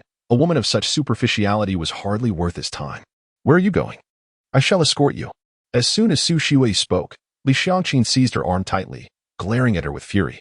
If you dare to accompany him, I will end my life right before your eyes. Su Shiwei was exasperated. She could not comprehend why her mother transformed into a shrew the moment she laid eyes on Yichen. No need to escort me. I can call a cab myself. Yichen shot a glance at Li Xiangqin, then turned away with a mischievous grin. You scoundrel! Who are you calling my daughter wife? Li Xiangqin was infuriated by Yichen's words, her anger reaching a boiling point. Ignoring her, Yichen exited the community and stood by the roadside, attempting to hail a taxi when he received a call from Yanqing. Junior brother, where are you? I'm at the gate of Chengninji Yuan, just got kicked out. Yichen replied with a self-deprecating laugh. Kicked out. I'll come to pick you up right away. We shall go to senior sister's place together. Today, I shall personally prepare some delightful dishes for you. Yanqing exclaimed cheerfully. Senior sister, why don't we eat out instead? Yichen's heart raced at the thought of Yanqing cooking for him. In his childhood, she had gained notoriety for her dark culinary arts, and he had nearly met his demise from her so-called feasts. What do you mean? Are you disdainful of your senior sister's cooking? Yanqing chided playfully over the phone. No, senior sister, you misunderstand. Then let us not dwell on it. I see you already. What? Yichen hung up, looking up to see a sleek black Audi Q8 speeding toward him, suddenly screeching to a halt right in front of him. Junior brother, get in. The window rolled down, revealing Yanqing, who was beaming from the driver's seat. Senior sister, do you enjoy driving such a large vehicle? Yichen inquired as he entered the car, taking in the luxurious interior, estimating its worth to be around 2 million. I prefer something a bit larger. Yanqing replied with a seductive smile. Years had passed, and it seemed his senior sister had transformed into a skilled driver. By the way, how are the other senior sisters faring? Yichen suddenly asked during their journey. They're doing splendidly. Your third senior sister, Shang Waning, has established a martial arts alliance in the south with thousands of disciples. As Yichen drove, she briefly introduced Yichen to his senior sister's accomplishments. Your fourth senior sister, Lu Ruoxi, works as the captain of a criminal police team in a neighboring city. Fifth senior sister, and Kursin, became a star after descending the mountain due to her striking appearance, quickly rising to national idol status. Sixth senior sister, Feng Yuxuan, is a flight attendant, rarely seen throughout the year. The most gentle among us, seventh senior sister, Qin Moyao, teaches at a medical college in a neighboring province and has already become an associate professor. Wow, my senior sisters are all so accomplished. It seems I must strive harder. Yichen felt overwhelmed by the pressure. You can take it easy. After all, the senior sisters can support you. Yichen was at a loss for words, internally lamenting, Sister, could you not encourage me to strive for success? Must you insist that I rely on your support? Shortly thereafter, Yichen drove them to an upscale villa district on the outskirts, stopping at the entrance of Villa Number 8. Yichen assisted Yichen by carrying a large bag filled with groceries, and together they entered the villa seamlessly. Welcome. Come in and make yourselves comfortable. Joanna greeted them cheerfully, having changed into a relaxed outfit. Xiaoqing, you look even more stunning after not seeing you for a few days. Joanna embraced Yichen warmly. Senior sister, please refrain from teasing me. Your skin is so tender and smooth. I heard you and the junior brother locked yourselves in the office for quite some time at noon. Yichen teased with a coy smile. Indeed, if you're envious. How about joining us tomorrow? Joanna replied playfully. I'm indifferent, as long as the junior brother agrees. The two women laughed heartily in front of Yichen, particularly Yichen, whose form-fitting qipao accentuated her curves. The sight made Yichen gulp in astonishment. Sister, could we perhaps refrain from driving this conversation further? After all, I'm a passionate young man, Yichen exclaimed, feeling overwhelmed. Once the laughter subsided, he timidly suggested, Ladies, shall we prepare dinner first? Absolutely. Today, I shall showcase my culinary skills, Yichen declared, rising from the sofa and teasingly approaching Yichen. Little rascal, you seemed quite captivated just now. Between me and the senior sister, who possesses the better figure? Yichen stammered. Joanna couldn't help but chuckle at his embarrassment. Xiaoqing, let us not put the junior brother in a difficult position. What are you planning to cook for me tonight? Stewed young chicken. Slow down. I need to get out of this car. Yichen thought he might go mad. Did the two sisters truly see him as invisible? Yichen swayed her petite waist into the kitchen, while Joanna seized the opportunity to pull Yichen down onto the sofa, initiating casual conversation. Junior brother, how is the girl master introduced to you? She is quite lovely, senior sister. You might know her. She is from the Su family in Ningzhou, Su Shui. Oh, so she is from the Su family. Joanna nodded, acknowledging she was unfamiliar with Su Shui but aware of the Su family's reputation. By the way, can the Joanna group assist me with a small matter? Foolish boy, what do you mean by assistance? The entire group is at your disposal, just as it is for me. Joanna's cheeks flushed slightly, her captivating gaze fixed intently on Yichen. Senior sister, I cannot accept the fruits of your hard work. Yichen replied with a wry smile, realizing that accepting her kindness would indeed make him reliant on her support. In truth, there was some collaboration between the Su family and the Joanna group, but it seemed that someone had intercepted the deal, and Shui wished to reclaim those business opportunities. Is that all? Don't worry, I'll have my secretary arrange it by tomorrow. Senior sister, you are truly wonderful. Just knowing is enough. Tonight, let us enjoy a few drinks together, Joanna said with a smile. Just as she finished, Yichen emerged, announcing that it was time for dinner. Joanna linked her arm with Yichen as they entered the restaurant, where a table was adorned with 5 dishes and a soup, alongside 2 bottles of red wine and a bottle of Maotai. To celebrate our junior brother's return from the mountains, let us raise our glasses, Joanna proclaimed. Cheers. Both sisters responded with exuberance, lifting their glasses and downing the wine in one swift motion. In the blink of an eye, 3 glasses of red wine had vanished. Sisters, please drink more slowly. You might easily get drunk, Yichen kindly advised.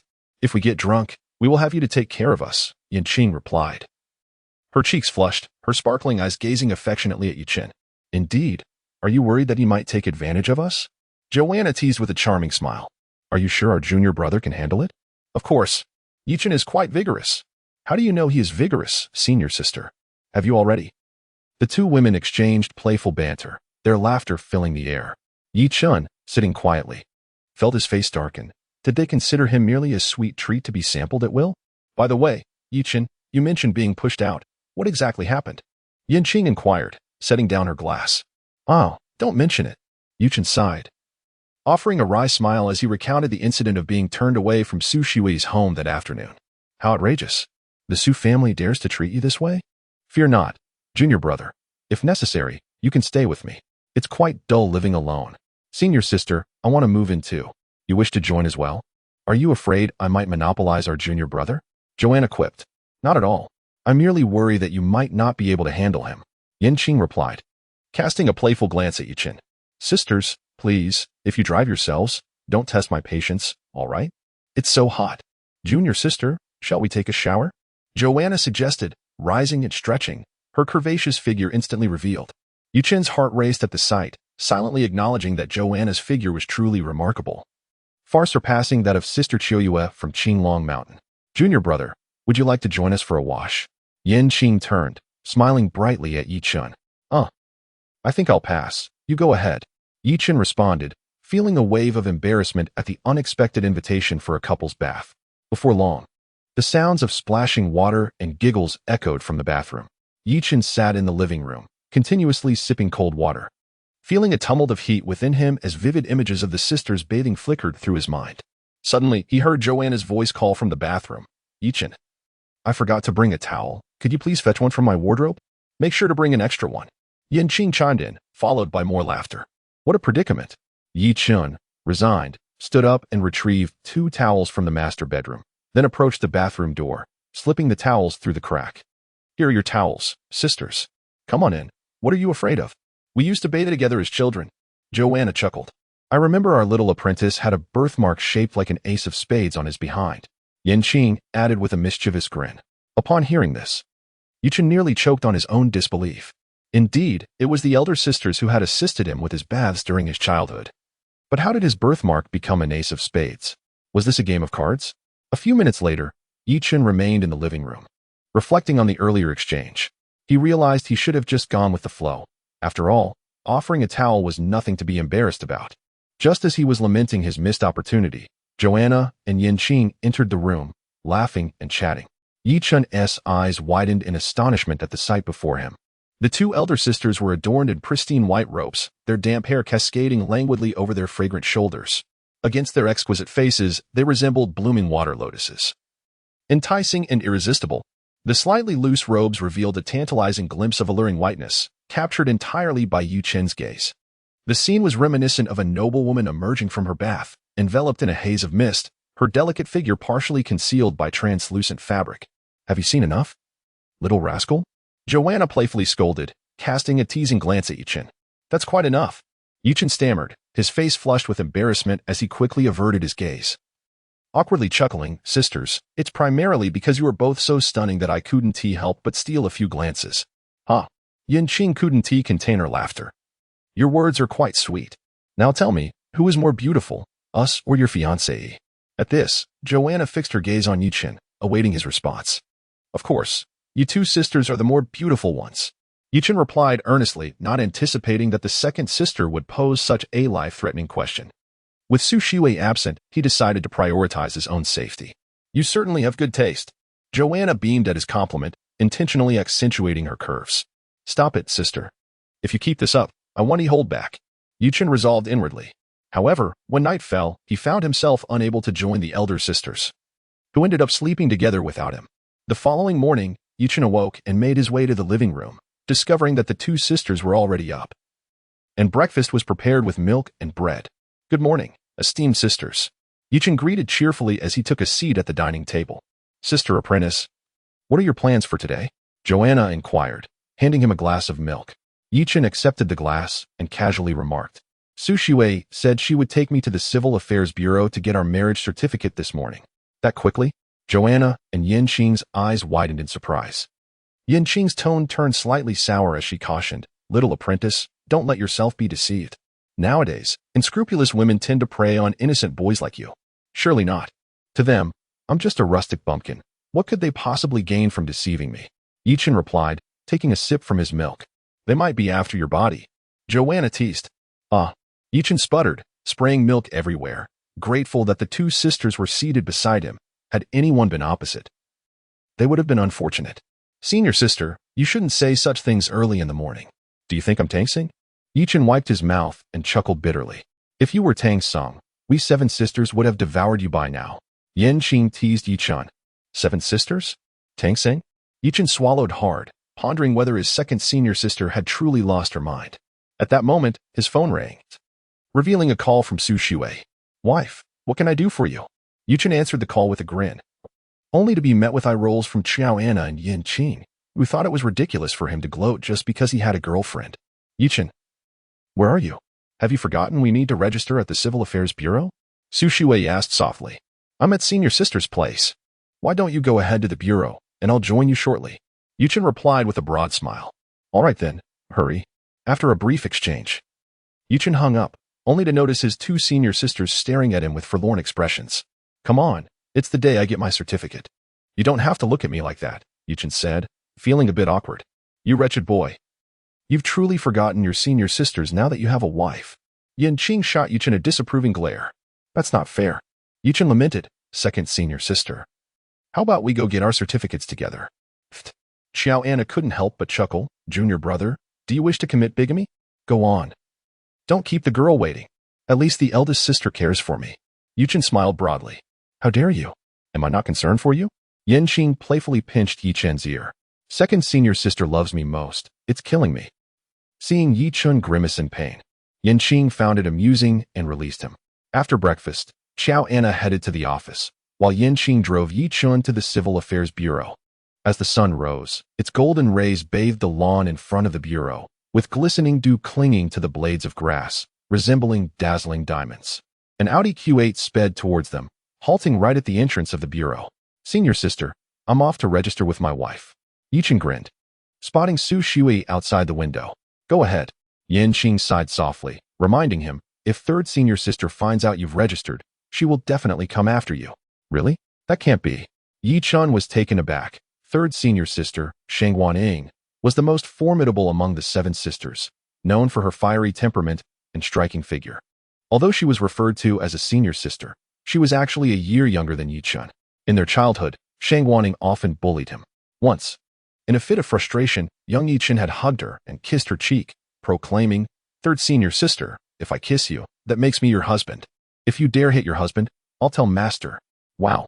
At the tender age of 7, the third senior sister, upon hearing that she had gained a husband, was so startled that she burst into tears. However, from that moment on, she never laid a finger on Yichen again. Reflecting on the past, a smile involuntarily crept across Yichen's lips. How can you still smile? I shall inform the third junior sister shortly. Yanqing, witnessing this, couldn't help but roll her eyes. Hee, the third senior sister would never dare to hit me. After finishing his words, Yichen unbuckled his seatbelt and leaped from the car, waving at Su Shui. Dear wife, I have arrived. Seeing Yichen emerge from the Audi, Su Shui curiously inquired. Yichen, whose car is this?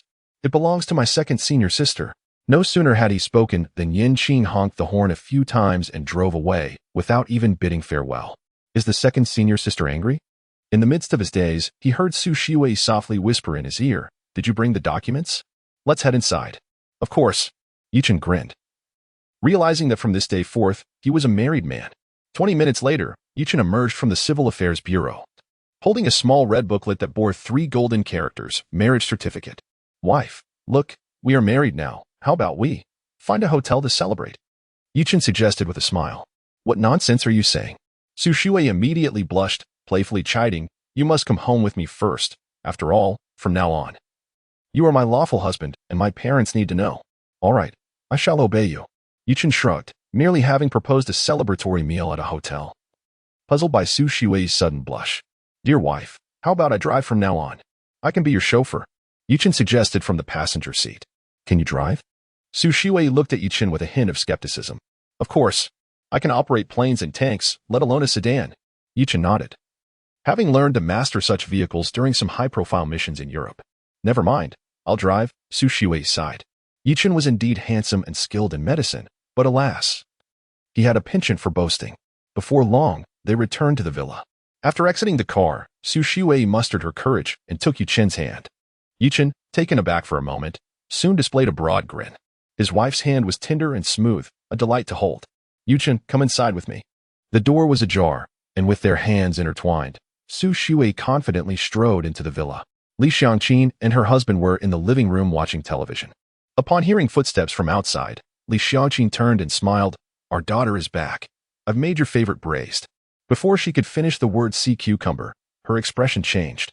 Upon seeing Su Shuai and Yichen together, hand in hand, she furiously pointed at Yichen and shouted, Rogue, what are your intentions? Release my daughter's hand at once. Mom, please mind your language. Su Shuai retrieved her marriage certificate from her bag and waved it gently, stating, I have married Yichen from this day forth. He is my husband and your son-in-law, not a scoundrel. What? Upon hearing this, Li Xiangqin rushed forward, snatched the marriage certificate from Su Shuai's hand. And her expression turned grave. How could her daughter have married a poor boy behind her back? This was intolerable. Li Xiangqin's emotions erupted as she raised her hand and forcefully threw the marriage certificate at her husband, exclaiming, Su Wandai, are you still a man? How can you remain composed when such a significant event has transpired with her daughter? Dear, please don't be upset. Let's discuss this calmly. Su Wandai replied with a forced smile. His personality was placid and conflict-averse, always adhering to a philosophy of going with the flow. Consequently, he was almost invisible within the family and often faced disdain from Li Xiangqin. Calm my foot. Our daughter is in such a dire situation. And you still choose to sit idly by. Li Xiangqin was seething with anger. After scolding her husband, she turned her fierce glare toward Yichen, gritting her teeth. You little rascal, you must have drugged my daughter. Be wise and leave immediately, or I shall call the police. Madam, such words cannot be tossed about lightly. I am of reputable standing and would never resort to such underhanded tactics, Yichen retorted, rolling his eyes. If the old man were to discover that he had used drugs, he would surely break his legs. Who are you calling, madam? You infuriate me.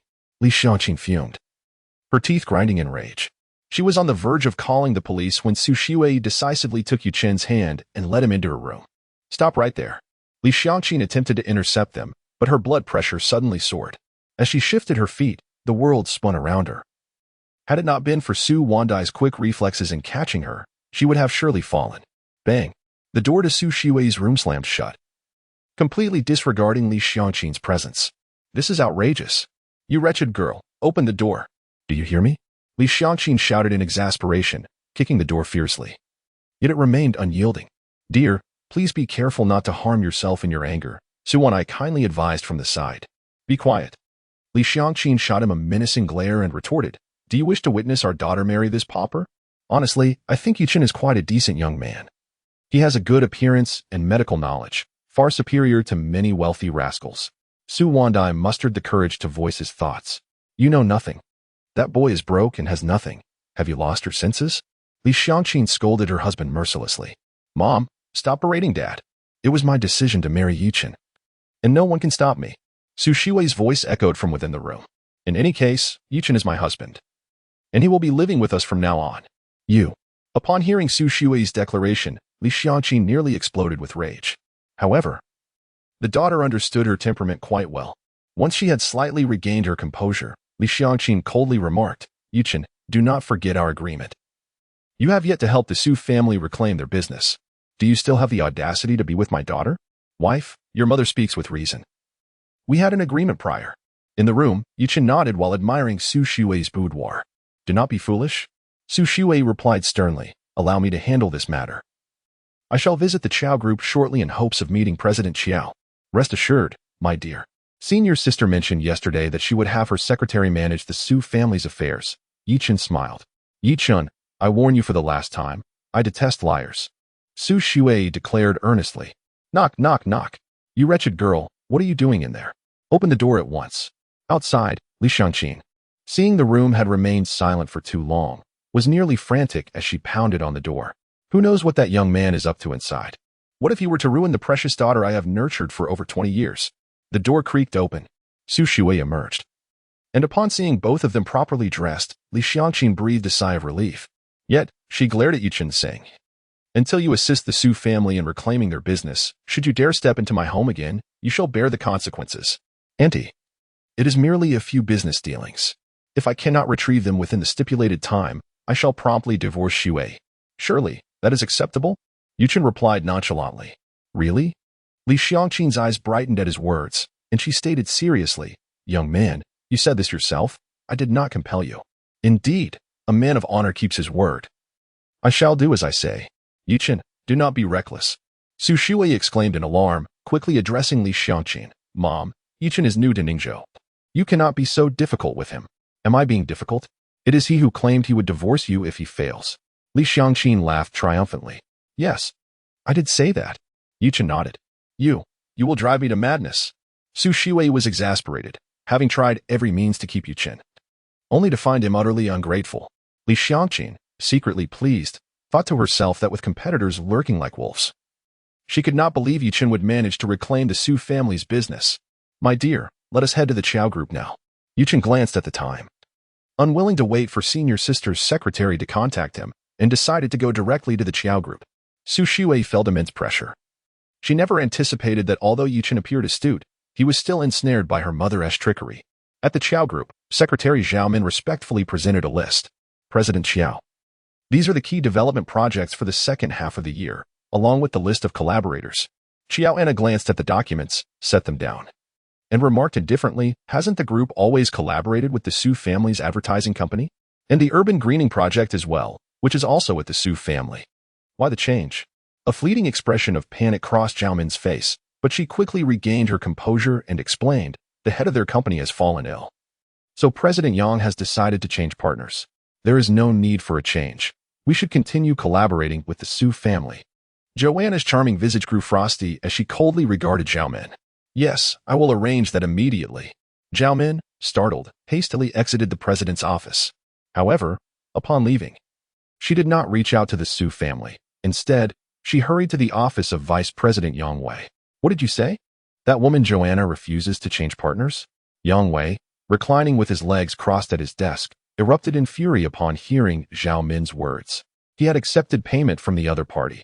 How could they simply change partners? President Yang, what should we do now? If we provoke President Joanna? Joanna is of no consequence. Yang Wei snapped, uncrossing his legs and slamming his hand on the desk. In the past, I might have been cautious around her, but she has offended the Jin family and is soon to face dire consequences. Do not concern yourself with her. Really? Zhao Min couldn't help but laugh. Once Joanna falls from grace, wouldn't you become the group president, President Yang? Indeed, you are quite clever. Yang Wei rose and approached Zhao Min, appraising her curvaceous figure with a lecherous grin. Secretary Zhao, as long as you perform well, I assure you a boundless future. With that, Yang Wei extended his hand, groping Zhao Min's shapely rear end. Oh dear, President Yang, you are insufferable. Zhao Min exclaimed playfully. It's not convenient to do this at work. Shall I invite you over for dinner at my place after work? Such thoughtfulness. You may leave now. Zhao Min nodded slightly and swayed her waist as she departed Yang Wei's office. Once she was gone, Yang Wei took out his phone and dialed a number. Soon, a hoarse male voice answered, Old Yang, do you need something?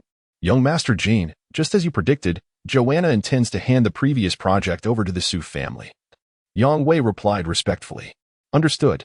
At that moment, Jin Yu sat in a car across from the Chow group, a mocking smile playing on his lips as he observed the office building. Dare to offend me? Let's see how I deal with this pair of wretched lovers. Wretched lovers? Young Master Jean, what do you mean? Don't ask unnecessary questions. Have you completed the tasks I assigned? Yes, I have. Yang Wei hurriedly affirmed. I found a few vagrants to slander the quality of the group's new product, and with my inside help, Joanna will have no way to clear her name this time. Excellent. I want everyone to know the fate that awaits those who offend the Jin family. Jin Yu sneered, ending the call. Just then, a black Maserati pulled up at the entrance of the group, and Yichen and Su Shuesi emerged from the vehicle. This fellow has ties with the Su family? Jin Yu's gaze turned icy as he observed Yichen. Young Master Jin, I will go eliminate him right away. In the passenger seat sat a middle-aged man, his piercing gaze fixed intently on Yichen. There is no need to kill him, just incapacitate his limbs. No, make it 5. He growled. How dare he compete with me for a woman? He must truly be tired of living. Jin Yu snorted disdainfully. Today, he had deliberately brought his family's enforcers to confront Yichen, not expecting the young man to actually show up. Should we deal with Joanna as well? The man inquired. Not for now. Let us first deal with her paramour. Jin Yu was no fool. Joanna's background had always been shrouded in mystery. However, for a mere woman to build such a vast empire, the power behind her was certainly formidable. Upon hearing this, Zhong Peng ceased his chatter, ready to exit the vehicle. But Jin Yu called him back. Old Zhong, wait. What is it? It seems I am not the only one targeting that brat. Jin Yu pointed ahead, and Zhong Peng followed his gesture, spotting a group of thugs charging toward Yichen, led by Yichen. At that moment, Su Shui had just reached the entrance of the office building when Yichen suddenly spoke from behind her. Wife, you should go ahead and find Manager Qiao. I have a sudden stomachache, and there's a pharmacy across the street. I'll just grab some medicine. Yichen smiled. Are you all right? She asked, concerned. Just a stomachache, nothing serious. He reassured her. All right then, hurry. Su Shui thought little of it and walked straight into the lobby of the building. Once she was gone, Yichen turned and walked away, but instead of heading across the street, he retraced his steps back to the underground parking lot. You there, halt. A voice shouted from the street. Yichen glanced back, a peculiar smile playing on his lips, before continuing toward the parking garage. Yuchen's face turned ashen with rage. How dare this brat smile in the face of imminent doom? 10 minutes earlier, Su Zhe had informed him that Su Shui and Yichen had arrived at the Chao Corporation, prompting Yuchen to hastily gather his men. Little did he expect to actually encounter Yichen. The group stormed into the underground parking lot only to find no trace of Yichen. By Xiao. That brat must be hiding beneath a car. One of the lackeys suggested smugly. How outrageous. Yichen fumed, addressing his subordinates, search each vehicle. Turn this garage upside down if you must, but bring that brat back to me. A bunch of fools. Just as he finished his tirade, Yichen emerged from behind a pillar, barely 5 meters away from Yuchen. You calling someone a fool? Yuchen's eyes blazed with fury upon seeing Yichen. The young man had not only stolen his woman, but had also caused him to offend Professor Yin and Dr. Sun. Utterly detestable. You brought all these men to find me. Are you looking for a fight? Yichen observed Yuchen with amusement, grinning. I advise you not to act rashly, lest you end up injured. Damn it. Bai Xiao, this guy is insufferably arrogant. Let us take him down. One of the thugs shouted. Brat, if you know what's good for you, kneel and apologize to Bai Xiao, or we'll toss you into the river. Upon hearing the threats from the thugs, Yichen disdainfully curled his lips and remarked, a bunch of rabble. If you wish to fight, do so swiftly, for I must return home to accompany my wife. What? Yuchen's eyes widened in disbelief as he sternly questioned. Who is your wife? Are you insane, prying into someone else's personal life? Yet, you do know her, don't you? Just yesterday, you invited my senior sister to attend her ailment. It seems your flattery has backfired. Yichen replied with a mischievous grin. You scoundrel. Even if you kneel and call me father, I shall not spare you. Brothers, finish him off. Yichen trembled with rage, wishing fervently to sink his teeth into Yichen in his fury. More than a dozen thugs brandished daggers and steel pipes, clamoring as they lunged at Yichen. Yet, rather than retreating, Yichen charged forward like a ferocious tiger descending from the mountain. Soon, the underground parking lot echoed with cries of agony. Within 2 minutes, all of Yuchen's lackeys lay sprawled on the ground, some with severed limbs, groaning in pain. Witnessing this, Yichen was dumbfounded.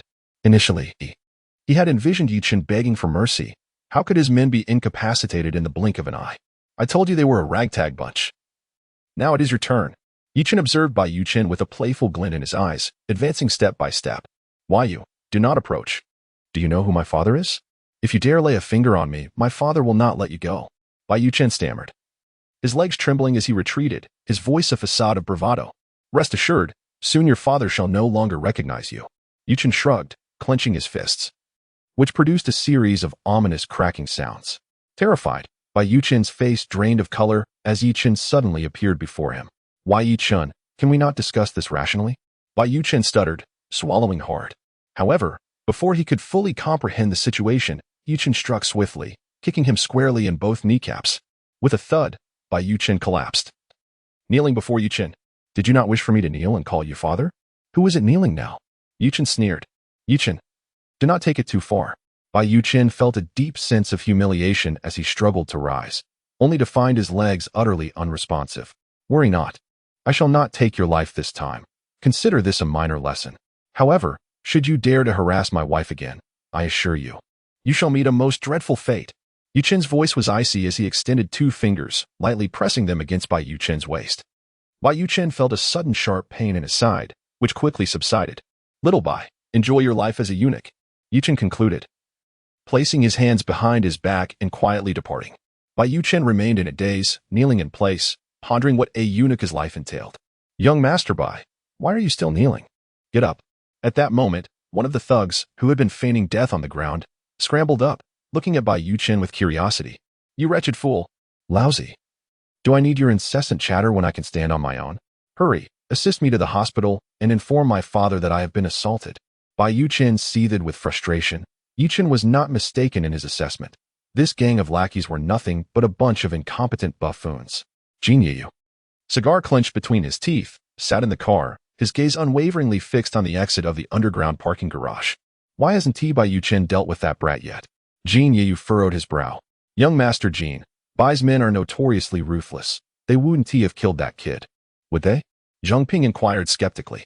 Better to kill him than to force my hand, Jin Yu retorted. Just then, a familiar figure emerged from the underground garage. What the hell? How did that kid get out? Where are Yichen and the others? Jin Yu was taken aback, his eyes nearly bulging from their sockets. It appeared he was also a practitioner of the martial arts. How intriguing.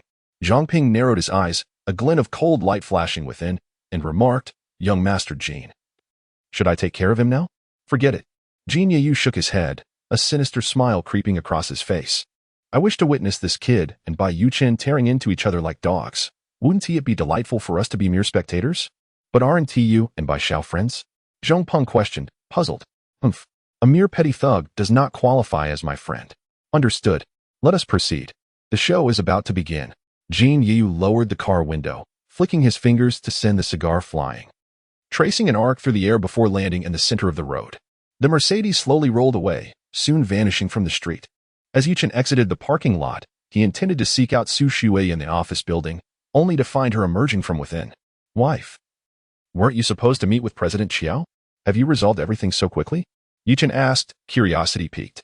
Resolve what?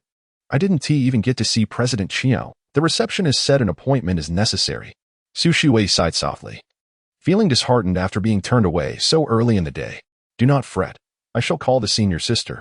She promised to assist the Su family yesterday. Yichen, oblivious to the underlying complications, promptly retrieved his phone to contact Xiao Anna. Perhaps you should reconsider. Do you not wish to avoid further embarrassment? Su Shui pressed, placing a hand on Yichen's arm and frowning. I will devise another plan. Yichen, can you refrain from causing me additional trouble? Trouble? My dear wife. What do you intend to do? Yichen was at a loss. Without retrieving the business from Li Xiangqin, their relationship would continue to face obstacles, which was unacceptable. The only option left was to await the evening's auction. The auction? Yes, it is a gala auction hosted by the Ningzhou Chamber of Commerce. And I have heard that President Qiao will be attending. I must seize this opportunity. Su Shui clenched her teeth, motivating herself.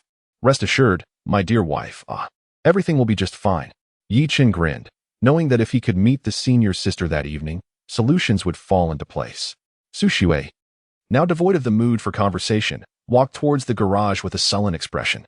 Yichen followed, captivated by the graceful silhouette of his wife. Unable to suppress a smile.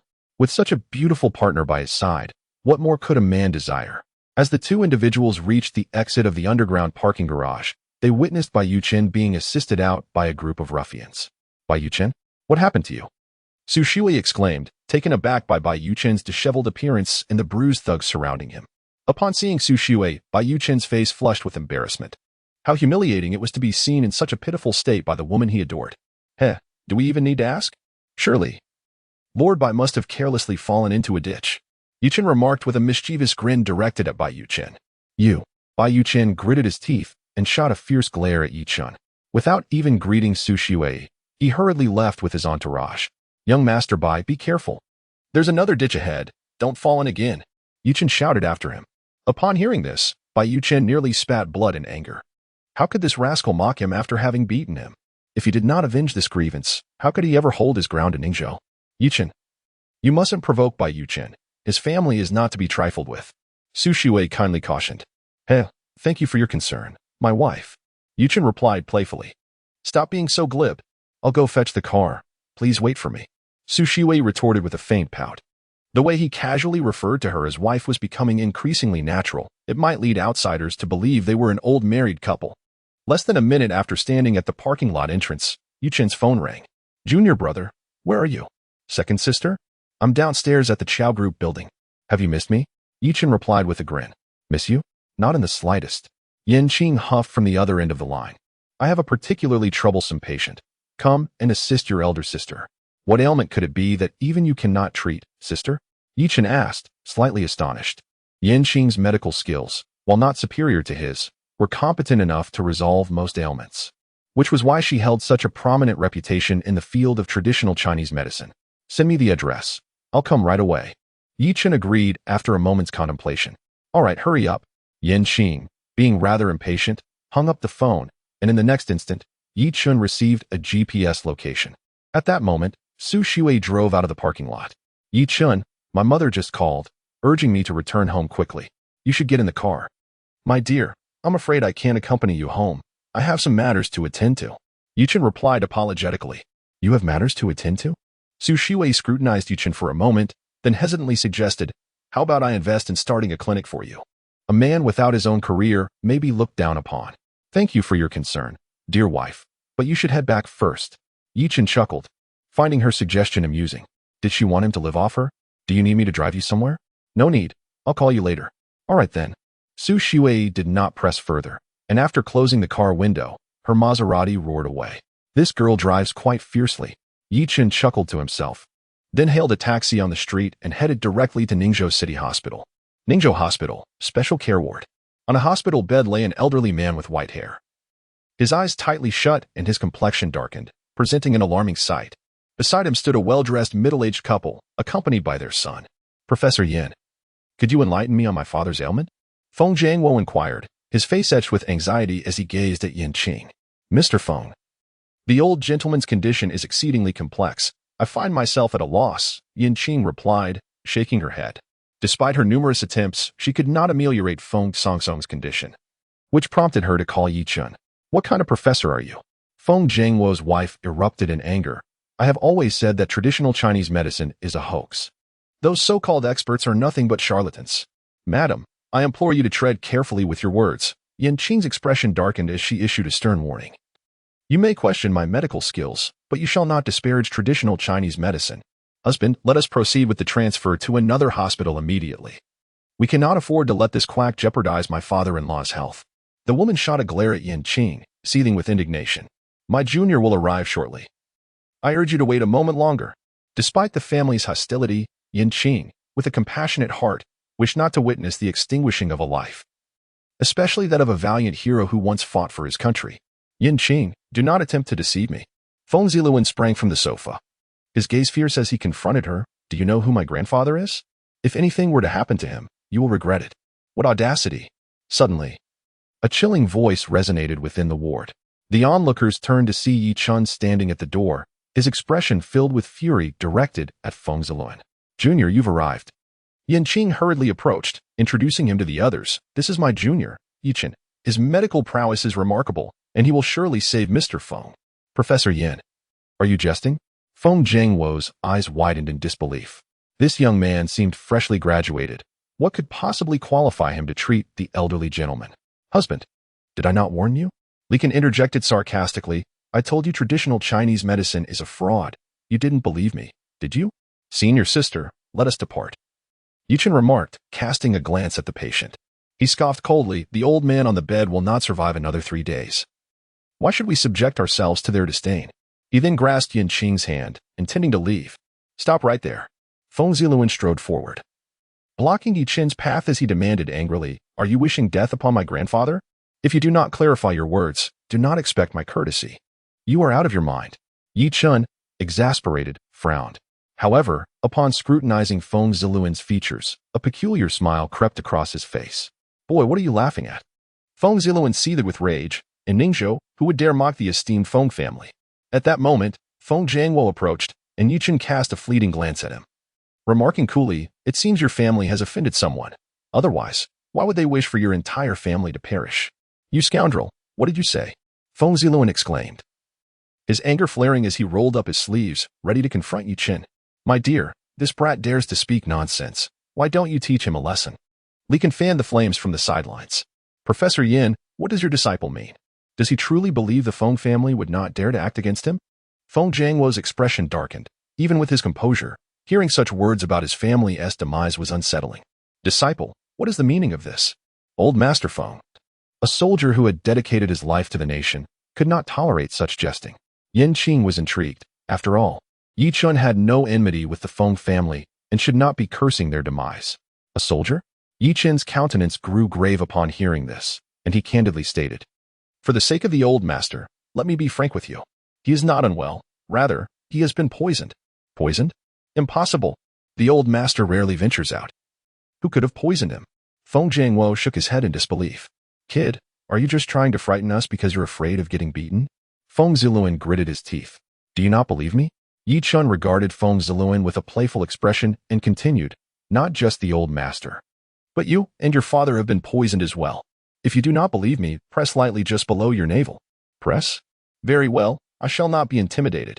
Feng Ziluan scoffed before pressing down hard on his navel. Fool. Yichen rolled his eyes, exasperated that he pressed so forcefully rather than gently. Indeed, the next moment, a piercing scream echoed through the hospital room. Son. No one expected that merely pressing on his navel would bring Feng Ziluan to the ground, writhing in agony. Beads of sweat pouring from his forehead. Curse that incompetent doctor. What have you done to my son? Yichen furiously pointed at Yichen, her face twisted in rage. You harpy. Dare to point at me again, and I shall slap you. Yichen furrowed his brow. You dare. Yichen's fury escalated, while Feng Jiangwo, realizing the situation was dire, swiftly grabbed his wife. Excuse me, sir, may I inquire your name? Feng Jiangwo's demeanor shifted dramatically. Even a fool could discern that Yichen was extraordinary. Otherwise, how could he have identified the issue with Feng Ziluan so quickly? I'm Yichen. Dr. Yi. Professor Yen, I sincerely apologize for the distress you have faced today. Feng Jiangwo expressed earnestly.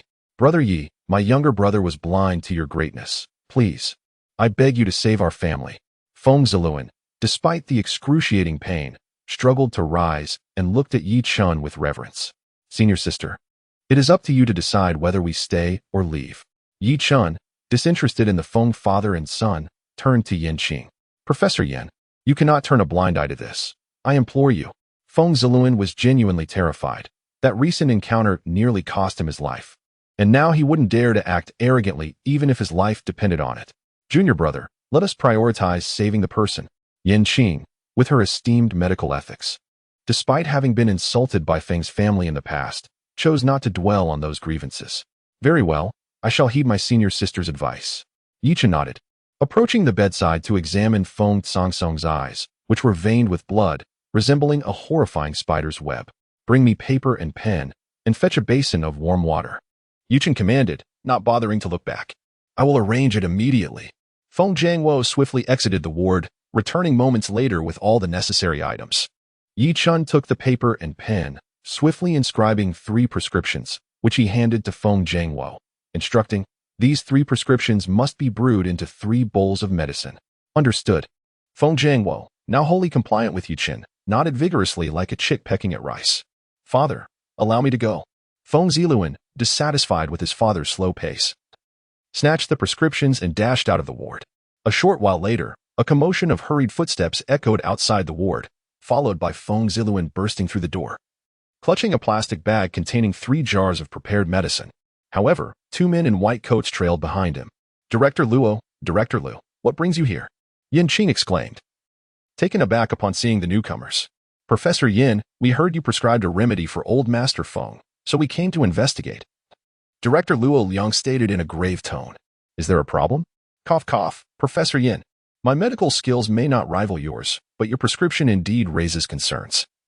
The dosage and combinations of the herbs are tantamount to poison. The speaker, an elderly man with graying hair, was Lu Xing, the head of the traditional Chinese medicine department, who had gained some notoriety in Ningzhou. The onlookers exchanged glances, puzzled by Lu Xing's words. Poison? Yichen queried, incredulous.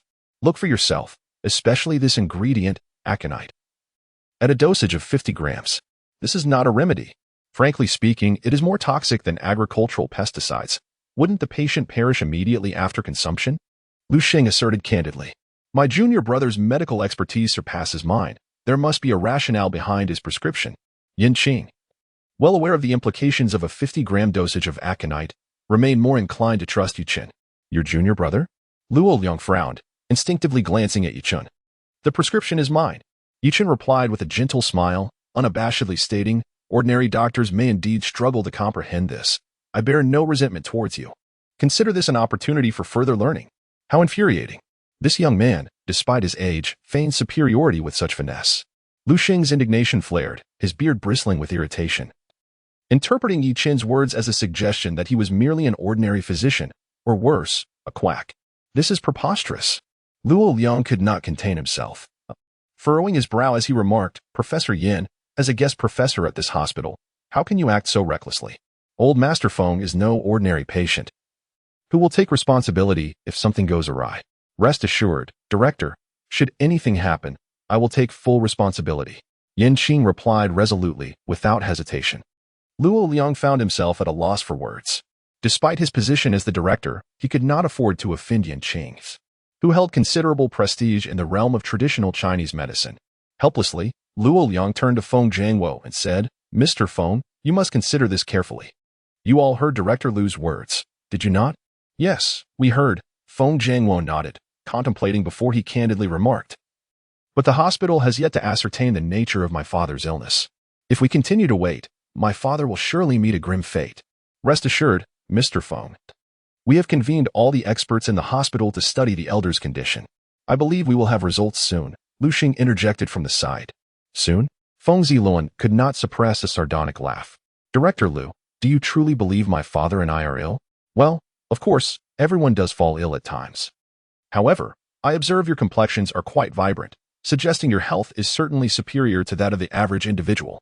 Lu Xing responded with a slight smile, offering a rather insipid compliment. Nonsense. Feng Ziluan felt a surge of indignation.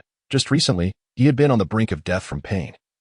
Yet Lu Xing had the audacity to claim he was healthier than most? What utter nonsense! Lu Xing, taken aback, found himself in a bewildering predicament. Had his flattery inadvertently backfired? Ahem, thank you for your kind intentions, Director Luo, but we would prefer to try the medicine of Dr. Yi. Feng Jiangwo cleared his throat and said, Very well, Luo Liang conceded, recognizing the futility of persuasion. Director, why don't we stay a while and observe the miraculous remedies of this Dr. Yi? Lu Sheng suggested with a hint of envy as he glanced at Yichen. Though Luo Liang remained silent, he indeed chose to stay, eager to witness the prowess of the physician extolled by Yin Qing. Dr. Yi, what should we do now? Let us promptly prepare the first prescription and administer it to the elder, Yichen replied nonchalantly. Will he be able to ingest it? Feng Jiangwo frowned instinctively at the sight of his unconscious father. If he cannot drink it, we shall force it down. The Feng father and son, with no other recourse, cautiously poured an entire bowl of the concoction into the old man's mouth. As the seconds ticked by, there was no indication that Feng Sangsong would awaken.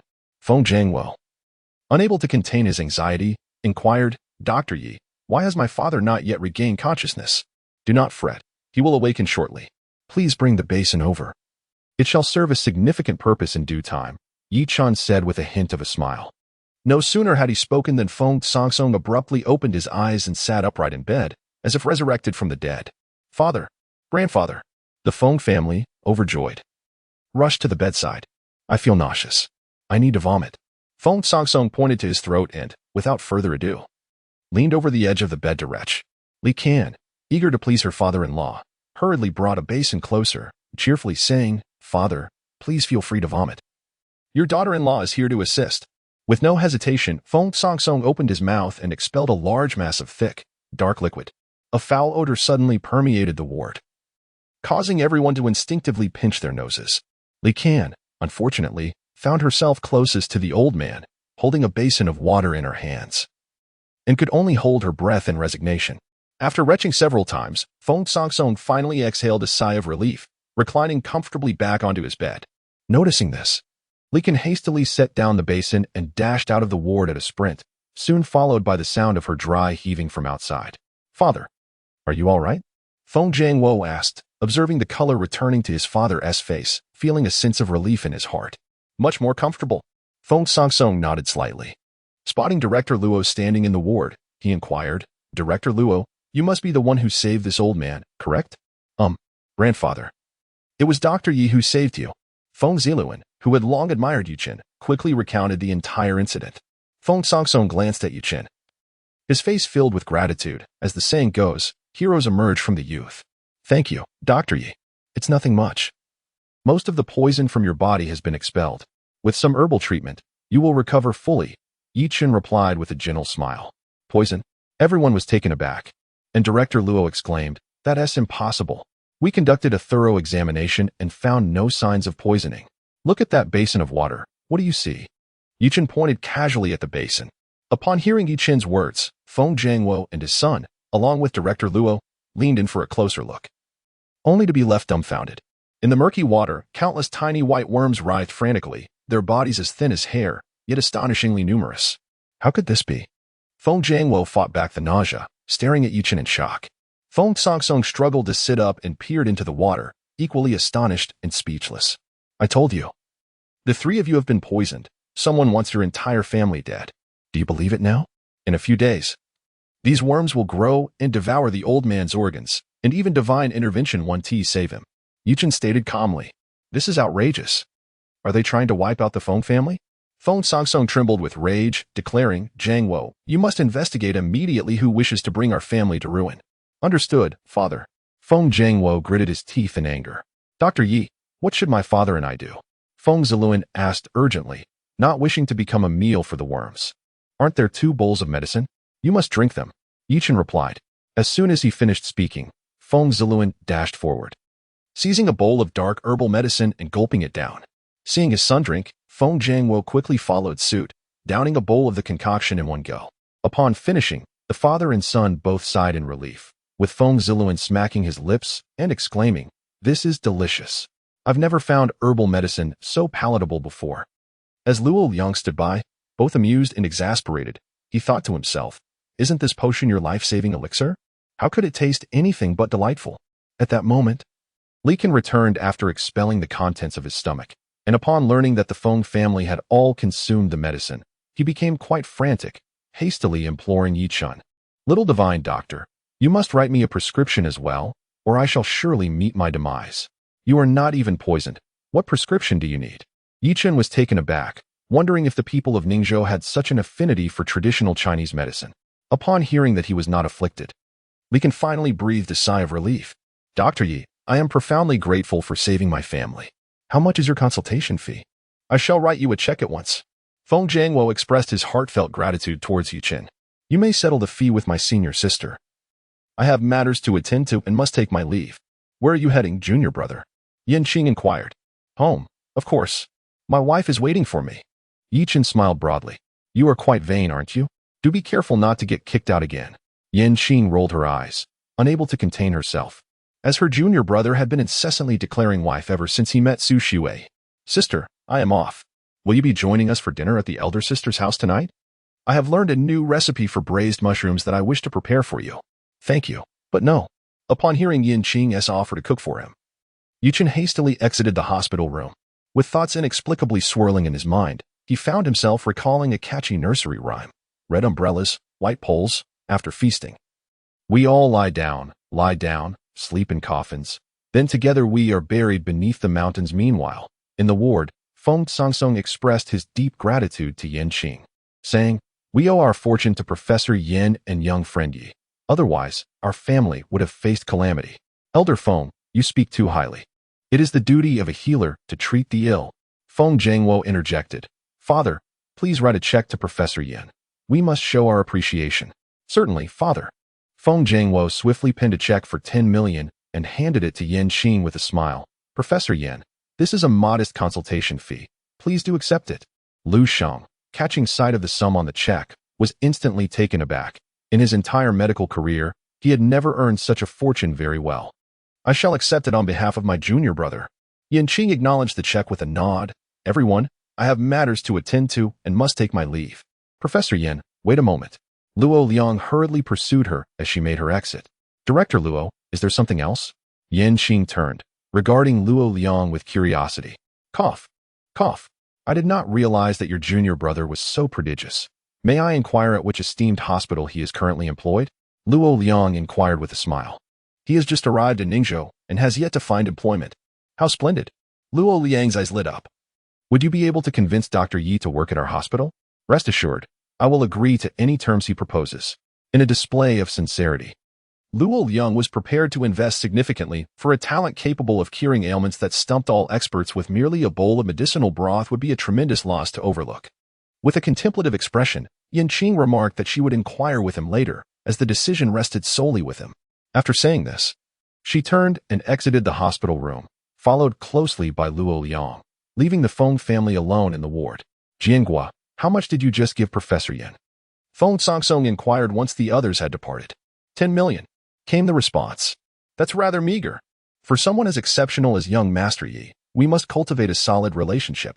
Feng Songsong mused for a moment before stating, since young Master Yi has just arrived in Ningzhou, he likely has yet to secure accommodation. Hurry and offer him the #1 villa at Yunding Mountain Villa. Understood, father. I shall go at once. Feng Jiangwo replied, momentarily taken aback before rising to leave the hospital room, hastening toward the entrance. Feng Ziluan swallowed hard. Yunding Mountain Villa was the premier residential area developed by the Feng family in Ningzhou, and the #1 villa mentioned by his grandfather was the crown jewel, valued at over 100 million. Meanwhile, Yichen was waiting for a taxi outside the hospital when he suddenly heard Feng Jiangwo calling from behind. Dr. Yi, Mr. Feng, what brings you here? Yichen turned to see Feng Jiangwo approaching at a brisk pace. This time, it's thanks to Dr. Yi's timely intervention that I am alive. I have a gift for you, and I hope you will not refuse it. A gift? Feng Jiangwo produced a set of keys from his pocket, smiling as he said, these are the keys to the #1 villa at Yunding Mountain Villa.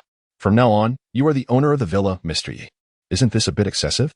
Yichen replied, Dr. Yi has saved 3 lives in the Feng family. What is a mere villa in comparison? Very well, then. I shall accept with gratitude. Yichen accepted the keys, prompting Feng Jiangwo to exhale in relief.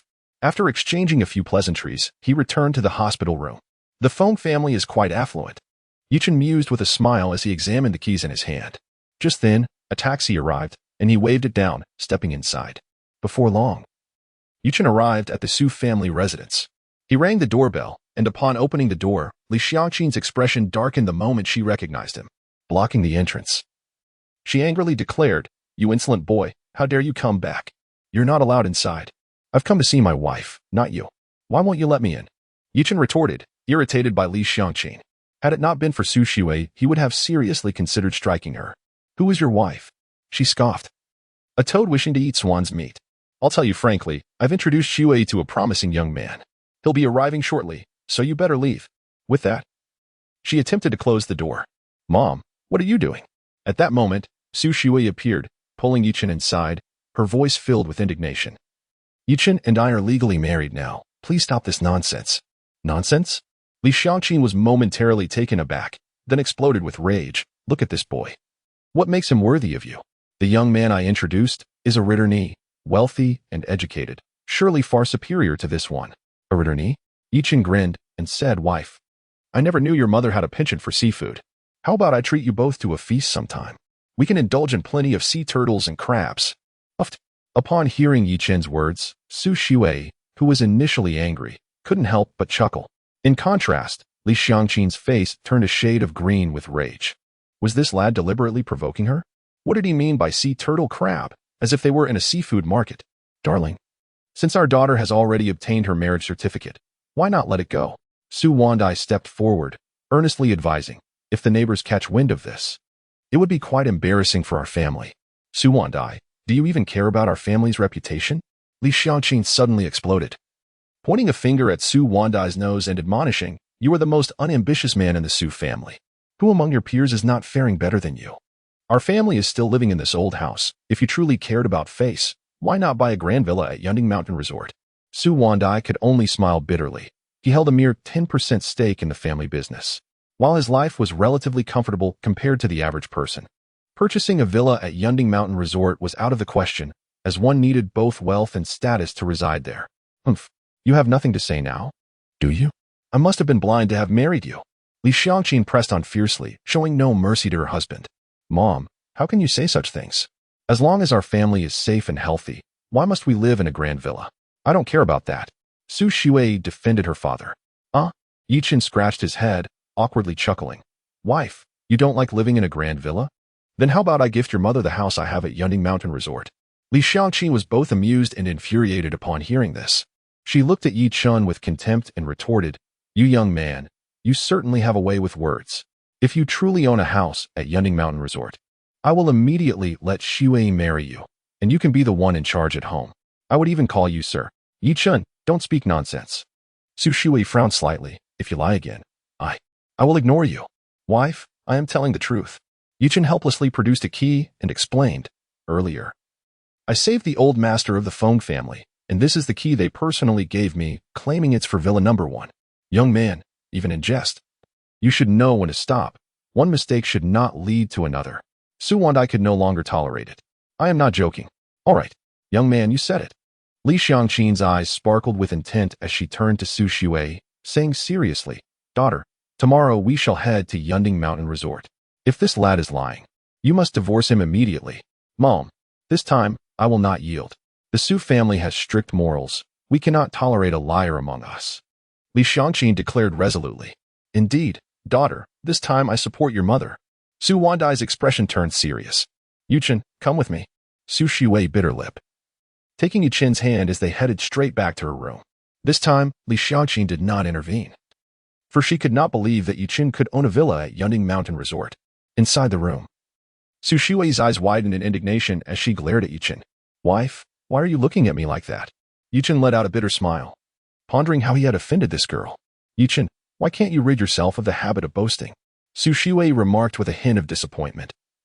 Now that my mother has seized this incriminating evidence, I wonder how you will manage tomorrow. Ah, so it was for this reason. Yichen replied with a faint smile. You still have the audacity to laugh. Even my father is upset this time. Forget it. During tonight's auction, if I manage to reclaim the Su family's business, perhaps my mother will forgive you. Su Shui sighed softly. Strictly speaking, Yichen was indeed a distinguished man. His medical skills were exceptional, and he was quite handsome.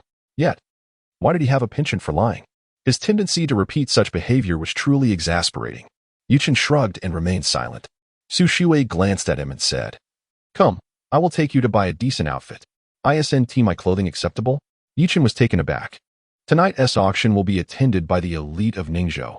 Your attire is far too plain. She insisted, Let us go, I'll buy it for you. No need for you to spend a dime. Su Shui presumed Yichen was financially constrained and generously offered to cover the expense. Yichen felt a mix of amusement and exasperation. It seemed he was truly venturing deeper into the realm of being a kept man. As they exited the room, Li Xiangqin overheard her daughter's intent to buy clothes for Yichen and could not help but scoff. You claim to have a villa at the Cloud Top Villa, yet you lack a decent outfit. How shameless. Yichen, don't take it to heart. My mother is all bark and no bite. Su Shui quickly intervened, pulling Yichen away from the house. Humph, spare me your sweet words. Tomorrow I shall expose him. Li Xiangqin gritted her teeth. Dear, let us practice some tolerance. Tolerate my foot. Be quiet. Su Wanda shrank his neck, recognizing that the proverbial tigress was ready to pounce. It was prudent for him to remain silent.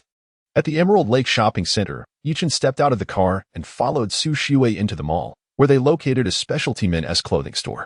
Miss, may I ask what you wish to purchase? A beaming salesgirl greeted them. Please assist him in selecting a suitable suit, Su Shui instructed, gesturing towards Yichen. Oh, this gentleman. The salesgirl assessed Yichen with a condescending glance, her expression immediately revealing disdain. He appeared to be a country bumpkin. Have you finished staring? If you keep looking, I might charge you. Yichen replied nonchalantly. Please follow me. The salesgirl rolled her eyes, deliberately leading Yichen to the most expensive section of the men's apparel, sneering, Sir, you may try these outfits, but they come at a steep price. Let it be pricey. After all, my wife will be paying. Yichen shrugged, casually selecting a suit and stepping into the fitting room. Shameless. Not only is this guy living off a woman, but he also has the audacity to be so brazen about it. The waiter could not help but glance at Su Shui once more. How could such a stunning girl have developed an affection for a rustic fellow like Yichen? It was akin to a beautiful flower blooming amidst a pile of dung. Moments later, Yichen emerged from the changing room. Wife, how do I look? He furrowed his brow slightly, feeling that a suit was far less comfortable than a t-shirt. Su Shui turned around, momentarily taken aback. Yichen was clad in a black suit with a matching bow tie, which bestowed upon him an air of maturity. The collar of his white shirt was slightly undone, revealing his sun-kissed skin. His deep-set eyes, prominent nose, and sensual lips combined to enhance his already handsome visage. How striking. The eyes of several female waiters sparkled with admiration. Wife, do I look good? Please say something. Why are you just staring at me? Yichen's face flushed. Indeed, he felt ill at ease in his suit. And no, it's nothing. You look great in this outfit. Su Shui found herself momentarily distracted, unable to deny that for a fleeting instant, her heart had fluttered. And inappropriate images had danced through her mind. But I still feel a bit awkward. Should we change to a t-shirt instead? Yichen stretched his arms, appearing somewhat constrained. No, keep this outfit on. Excuse me, could you please bring the bill? Su Shui smiled contentedly at Yichen's appearance and proceeded to the front desk to settle the payment. At that moment, a rather sarcastic voice rang out. Oh, isn't this Su Shui? Turning around, Su Shui saw a flamboyantly dressed young woman, clinging to a middle-aged man as they approached. Song Lele.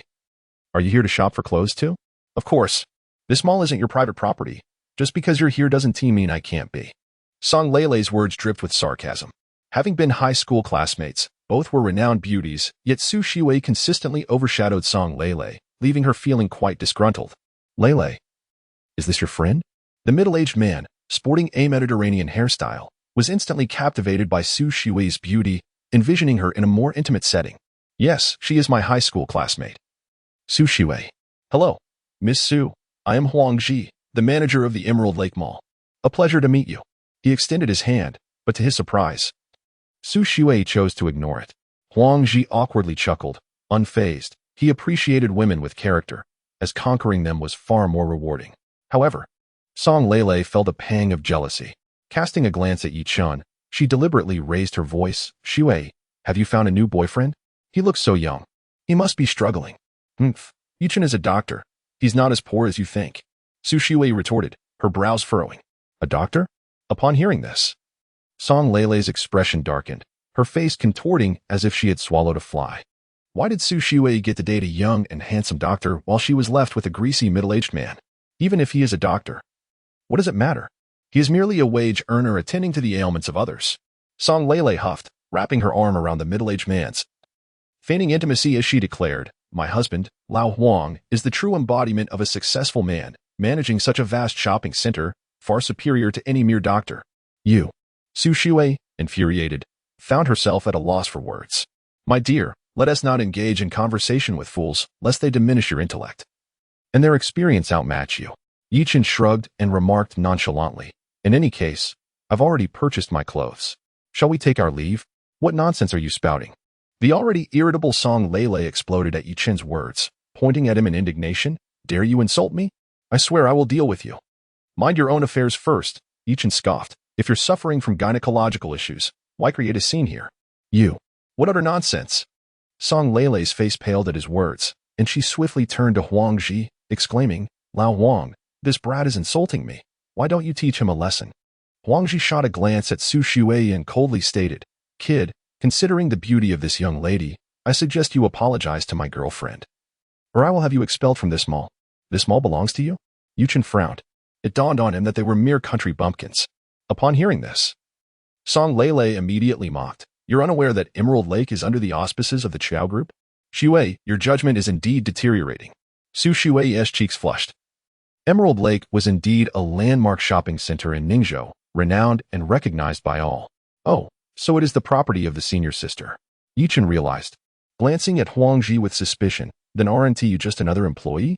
I assumed the mall was yours. Such audacity. Huang Ji, infuriated, promptly took out his phone and made a call. Soon, several security guards stormed into the clothing store, and the lead guard approached Huang Ji with an obsequious smile, saying, Mr. Huang, who is the unfortunate soul that has angered you? I shall promptly remove him. It's him. Song Lele pointed at Yichen, exclaiming, and take off that suit he is wearing.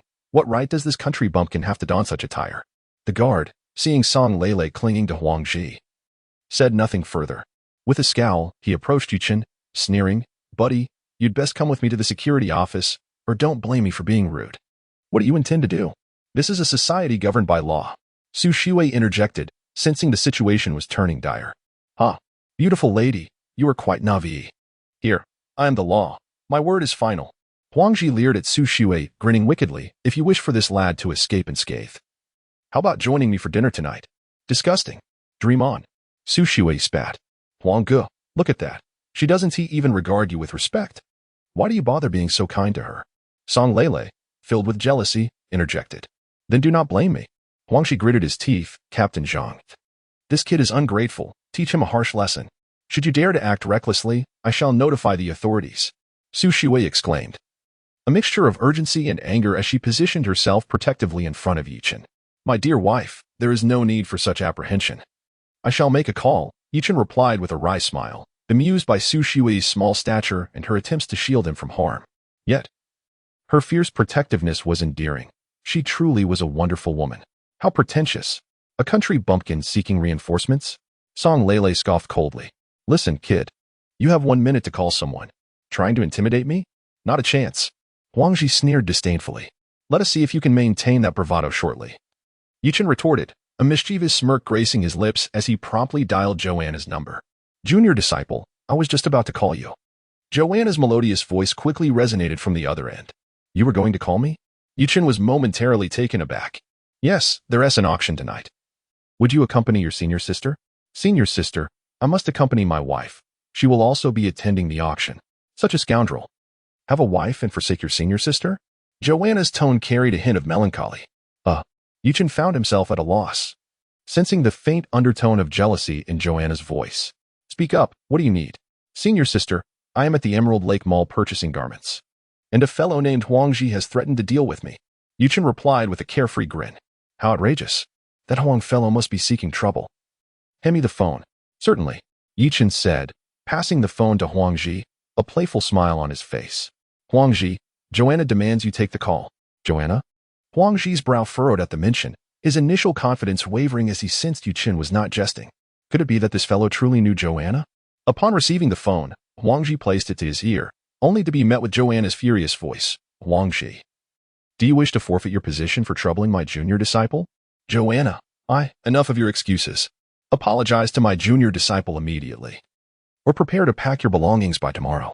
With that, Joanna, already irate, hung up the phone abruptly. Now it was Huang Ji who was left speechless, the dial tone echoing in his ears as he swallowed hard, turning to Yichen with a grimace that was more pitiable than a cry. May I have my phone back? Yichen inquired with a teasing glint in his eyes. Mr. Yi, here is your phone. Huang Ji hastily extended the device, his demeanor now exceedingly respectful. The security personnel, observing the significant shift in Huang Ji's attitude, promptly stowed away their batons, donning smiles that mirrored the warmth of spring. Huang, you are being far too courteous to this fellow. Song Lele, oblivious to the unfolding drama, pointed at Yichen in frustration. This bumpkin dares to call and intimidate you. You ought to deal with him. Crack. The sound of a sharp slap echoed through the air, silencing her protest. Deal with your own nonsense. Huang Jibua, filled with rage, struck Song Lele sharply across the face, exclaiming, Dare to disrespect Mr. Yi again, and I shall deal with you severely. Brother Huang, why did you hit me?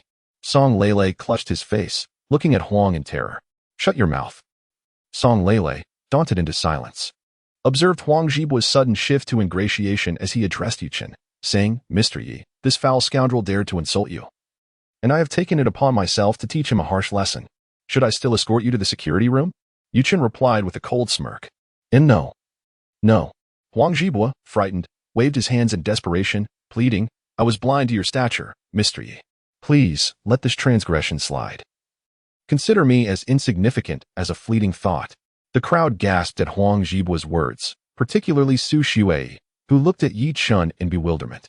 Could it be that her senior sister was indeed the illustrious Qiao? Impossible.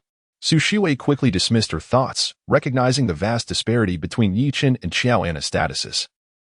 Such words come easily. Yichen's expression darkened. What must I do to earn your forgiveness, Mr. Yi? Perhaps I could kneel and beg for your mercy? Huang Jibua's eyes brimmed with tears. The thought of losing his job the following day weighed heavily on him, as his mortgage and car payments loomed large in his mind. Yichen, why not let it go? Su Shui, embodying her feminine compassion, interjected, witnessing Huang's humble plea. Very well, my dear wife, I shall heed your counsel. Yichen grinned, taking Su Shui's delicate hand in his, savoring its softness. Su Shui's cheeks flushed crimson, indignantly glaring at Yichen. Realizing he had taken the opportunity to advance his intentions, Huang Jibua, feeling a wave of relief, quickly offered a smile. Thank you, Miss Su. Mr. Yi, I shall proceed to settle the bill. Let me compensate for the offense against you. As a mall manager, Huang Jibua was no fool. The chance to cultivate a relationship with Yichen was too fortuitous to pass up. No need, my dear wife. Let him settle the bill. I inquired about this suit, and it costs 20,000 yuan. Our money does not come easily. We should save where we can. Yichen stated earnestly. Huang Zhibua's lips twitched at this remark. After all, his own finances were not derived from thin air either. After purchasing the clothing, Yichen led Su Shui out of the store, with Huang Zhibua personally seeing them to the door. Just as Yichen was about to exit, he paused, turned to Huang Zhibua, and grinned mischievously. Manager Huang, I advise you to visit the hospital for a checkup. Otherwise, you may find yourself regretting it. The hospital? Huang Zhibua suddenly recalled Yichen's profession as a doctor and his earlier comment regarding Song Leilei's illness. Once Yichen departed, Song Leilei approached. Looking woeful as he pitifully implored, Brother Huang, don't listen to that guy's nonsense. I am quite clean. Get lost. In a fit of anger, Huangji forcefully pushed aside Song Leilei and gritted his teeth, declaring, I am heading to the hospital right now. If what Mr. Yi said is true, you shall see how I deal with you. Song Leilei was taken aback, for she indeed had an ailment, one left behind by her previous boyfriend. Upon leaving the shopping mall, as Yichen entered his car, he was met with the unwavering gaze of Su Shui. Wife, what do you mean by looking at me like that? Yichen smirked, wondering if he had become handsome again. Be serious. Su Shui frowned slightly and inquired. Tell me honestly, how do you know Mr. Chiao? She is my senior sister, haven't I mentioned it several times before? Yichen shrugged innocently. Really? Is that absolutely true? If you don't believe me, I can take you to meet her tonight. We shall see about that. Su Shui started the car, slightly convinced yet still harboring doubts. Upon returning home, Li Xiangqin surprisingly allowed Yi Chun to enter the house. Kid, remember to go to Yunding Mountain Villa first thing tomorrow morning. If you deceive us, your next stop will be the Civil Affairs Bureau. Li Xiangqin huffed. Mom, all right, I have nothing to do tomorrow anyway, so I can go anytime. Yichen replied cheerfully. Humph. At your age, you don't even have a job, and yet you still have the nerve to say that. Li Xiangqin scoffed. Yichen merely smiled and refrained from retorting. To Li Xiangqin, his actions were akin to speaking to a summer insect about ice. After dinner, Su Shui dressed up a bit and took Yichen to an auction. The venue for this auction was the Huayu Club, the most prestigious club in Ningzhou, owned by the Feng family. Soon, Su Shui drove to the club. After parking, she and Yichen approached the entrance, only to be stopped by security. Sir, sorry, but please show your invitation. I'm with her. I have an invitation. Su Shui frowned and presented her invitation. The security glanced at it and smiled. Miss, yours is a general invitation. You cannot bring anyone inside. Then, what should we do? Su Shui was taken aback. I'm truly sorry, Mississippi. You may enter. But this gentleman must wait outside, the security stated plainly. This predicament left Su Shui in a quandary. The thought of leaving Yichen alone outside the auction weighed heavily on her conscience. Just then, a mocking voice came from behind. Oh, isn't this Miss Su? Even you can't get in? Turning around, Su Shui saw Jin Yeyu approaching with a middle-aged man. Hello, young Master Jin. The Jin family was a prominent family in Ningzhou, and Su Shui felt somewhat anxious upon meeting Jin Yeyu. Miss Su, is this fellow your friend? Jin Yeyu coldly scrutinized Yichen, a sharp glint flashing in his eyes. He is I am her husband. Yichen interjected boldly. Yichen furrowed his brow and, with an air of impatience, remarked, You, with the surname Jin, should refrain from parading before me. Do not presume that simply because you have a new bodyguard, I am deterred from dealing with you. Are you married to Su Shui? Upon hearing Yichen claim to be Su Shui's husband, Jin Yeyu's eyes instantly sparkled with intrigue. Do you have an objection? Yichen inquired, his brow knitting further. You brat, the matter from last time remains unresolved. You would do well to temper your arrogance. Jin Yeyu retorted, gritting his teeth and sneering, You dare to flirt with Anna even after marriage? Today, I must teach you, the scoundrel, a proper lesson. Jin Xiao, please don't. Su Shui interjected, rushing forward to halt the escalating confrontation. Step aside. The mere Su family has no right to meddle in my affairs. Jin Yeyu forcefully shoved Su Shui to the ground. Wife, are you all right? Yichen's heart ached at the sight. How delicate was his wife's bottom. If she were to fall and mar her skin, it would be akin to a personal loss. I'm fine. Yichen, please don't act impulsively. Avoid fighting. Su Shui urged, suppressing her pain. Rest assured, my dear, I shan't bring about his demise. Yichen reassured her. Su Shui was momentarily taken aback.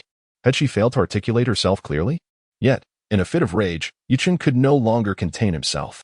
He helped Su Shui to her feet and pointed an accusatory finger at Jin Yeyu, enunciating each word. You, kneeled down and apologized to my wife this instant. What did you just say? Jin Yeyu was initially taken aback, then pointed mockingly at Su Shui. Yi, have you lost your senses? You wish for me to apologize to someone from the Su family? Ask her if she is worthy. Wife, this fellow is too arrogant. He must be dealt with. Yichen, weary of idle chatter, his eyes flashing with cold determination. Brat, if you wish to live, stand still. Otherwise, your end will be quite grim. The man beside Jin Yeyu stepped forward, his gaze menacing as he regarded Yichen. Get lost. Yichen unleashed a punch that soared towards the man's face. The man, startled, had not anticipated Yichen's boldness. In a moment of panic, he retaliated with a punch of his own, resulting in a fierce collision. Ha ha ha Yi. Today is your last day. Jin Yeyu cackled, confident that his companion, a revered member of the Jin family, would easily overpower Yichen. Bang. The two fists collided midair with a resounding thud. Yichen stood steadfast, unmoving, while the man staggered back 2 steps. In that singular exchange, the outcome was evident. You are no match for me. If you wish to avoid demise, step aside. Yichen commanded. Come again. The man, unwilling to accept defeat, gritted his teeth and, this time, lunged at Yichen with a dazzling array of punches. The fierce winds from his blows made even Su Shui, a mere bystander, involuntarily sweat in concern for Yichen. Seeking death, Yichen, now irritable, delivered a simple yet brutal kick. A howl escaped the man as he was struck in the abdomen, his body propelled backward, crashing heavily onto the ground. Jin Yeyu's eyes widened in disbelief. How could Old Wei have been sent flying by a single kick from Yichen? Fighting is fighting. Why resort to such flamboyant tricks? Yichen cast a disdainful glance at Old Wei. Upon hearing this, Old Wei could no longer contain himself, spitting out a mouthful of blood in fury. It's your turn. Yichen turned and took deliberate steps towards Jin Yeyu. You, don't you dare. I am the heir of the Jin family. If you lay a finger on me, the Jin family will not let you off. Jin Yeyu gulped nervously, his calves trembling as he stepped back. Regardless of your esteemed family, apologize to my wife immediately. Yichen's voice was icy. I'm sorry. Jin Yeyu ground his teeth in frustration. The pressure Yichen exerted upon him was overwhelming, leaving him no choice but to begrudgingly utter an apology. You haven't even knelt or bowed. Your sincerity is lacking. It seems I must teach you a lesson. Yichen grinned, but just as he was about to reprimand Jin Yeyu, he was halted by Su Shui. Yichen, just let it go. Su Shui gently shook her head, unwilling and afraid to offend the Jin family. My dear, people like him learn nothing without a beating. Jin Yeyu nearly spat blood upon hearing this. How dare the so-called Yi God speak to him in such a manner? Dr. Yi, show mercy. At that moment, a hurried voice broke through, and Yichen turned to see Feng Ziluan rushing out of the club. Feng Ziluan, you arrived just in time. Seeing Feng Ziluan, Jin Yeyu immediately pointed at Yichen, angrily interrogating. This guy attacked my people. The auction is hosted by your Feng family. You won't just stand by, will you? What? Dr. Yi, what is going on? Feng Ziluan asked, intrigued by how Yichen had crossed paths with Jin Yeyu. Nothing much, he bullied my wife. And I intend to deal with him. Yichen replied nonchalantly. Scoundrel, I've already apologized. Ask Feng Ziluan who in Ningzhou deserves my apology. Jin Yeyu bellowed. You're talking nonsense. After understanding the situation, Feng Ziluan directly stated, Jin Yeyu, you are not welcome at the auction. Leave immediately. Ziluan, are you siding with this brat? Jin Yeyu was taken aback. Feng Ziluan, who usually maintained a good relationship with him, was now asking him to leave? Don't be ungrateful. Otherwise, I'll have someone throw you out. Feng Ziluan was not intimidated by Jin Yeyu, but did not wish for Yichen to incur the wrath of the Jin family. Given their considerable influence in Ningzhou, Jin Yeyu, not foolish, understood Feng Ziluan's good intentions and glared at Yichen with resentment, gritting his teeth. Yi, just wait. We shall meet again. Did I permit your departure? Yichen frowned. Yichen. Su Shui, seeing Yichen's insistence, grew anxious and grasped his hand, looking at him with pleading eyes. Upon witnessing Su Shui's pitiful demeanor, Yichen sighed in resignation. Indeed, even a hero cannot resist the charms of a beauty. He waved his hand dismissively, as if swatting away a fly, and impatiently declared, consider yourself fortunate. However, should you dare to act recklessly again, beware that I shall break all 4 of your pig's trotters. Damn it. Upon hearing this, Jin Yeyu was infuriated to the point of explosion. You are the pig's trotters, your entire family is filled with them. Dr. Yi, call me by my name. Brother Chen. Why don't you and your wife go up and sit for a while? The auction is about to commence. Feng Ziluan stepped forward to mediate. Upon hearing the word wife, Su Shui's delicate face flushed crimson. Nevertheless, Yichen found this amusing, smiling as he responded to Feng Ziluan. You certainly have a way with words. But the security at the entrance won't let me in, claiming I lack an invitation. The security personnel at the entrance nearly lost their composure upon hearing this. How outrageous. Feng Ziluan strode over to the security guard, reprimanding him furiously. Are your eyes blind? How dare you stop Brother Chen? Do you wish to ruin your standing in the Feng family? Feng Xiao, I didn't know he was Brother Chen. The security guard was distraught. Had he known Yichen was so formidable, he would never have dared to intervene. Never mind, why trouble a mere security guard? I truly lack an invitation. Yichen replied with a faint smile. Humph. This time, Brother Chen is being magnanimous. Be more cautious next time. Feng Ziluan shot a fierce glare at the security guard. Knowing that if he offended Dr. Yi over such trivial matters, his grandfather would be furious. My dear wife, let us proceed. After saying this, Yichen took Su Shui's hand and entered the venue. Yichen, are you quite familiar with young Master Feng? Su Shui asked softly. Not really.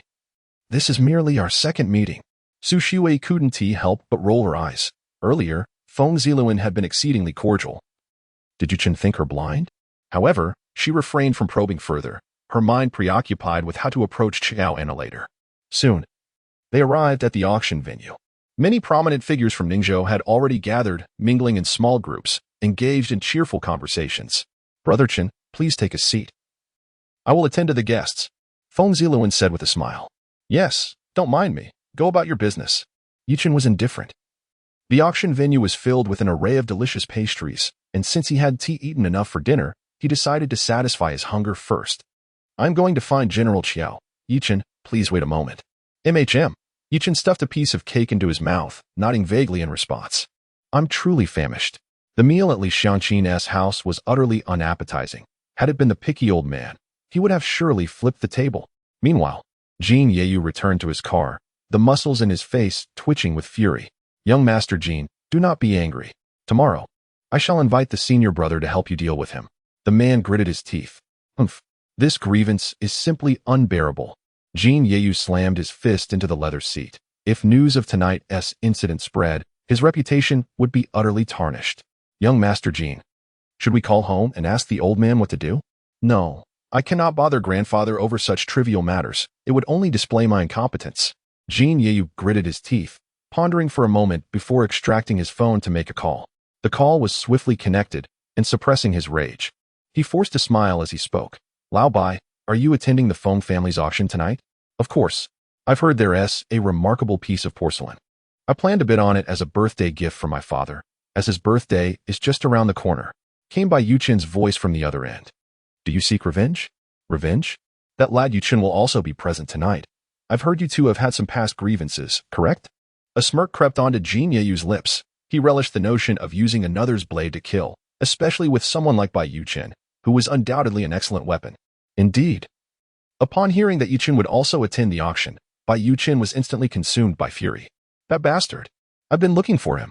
Be cautious, Lao Bai. The auction is organized by the Feng family. Don't go too far.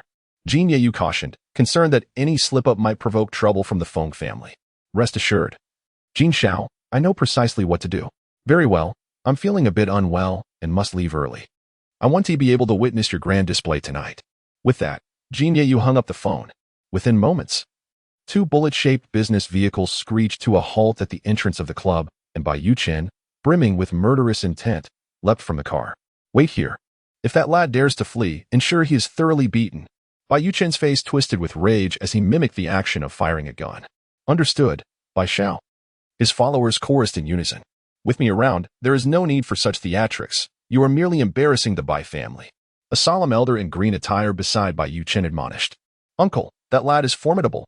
Humph, a mere boy, no matter how skilled, dares to oppose our martial alliance? The elder chastised. Your teachings are wise, uncle. I simply cannot swallow this humiliation of being bested by a rustic. Bai Yichen's face flushed with embarrassment. Take me to see him. I wish to witness just how formidable this youth truly is. Of course, Bai Yichen felt a surge of delight. The Bai family's stability in Ningzhou was largely due to the backing of this elder from the martial alliance. If he chose to intervene, Yichen's fate would be sealed. At that moment, Yichen was indulging in gourmet delicacies, drawing the attention of those present. The attendees of the auction were prominent figures from Ningzhou.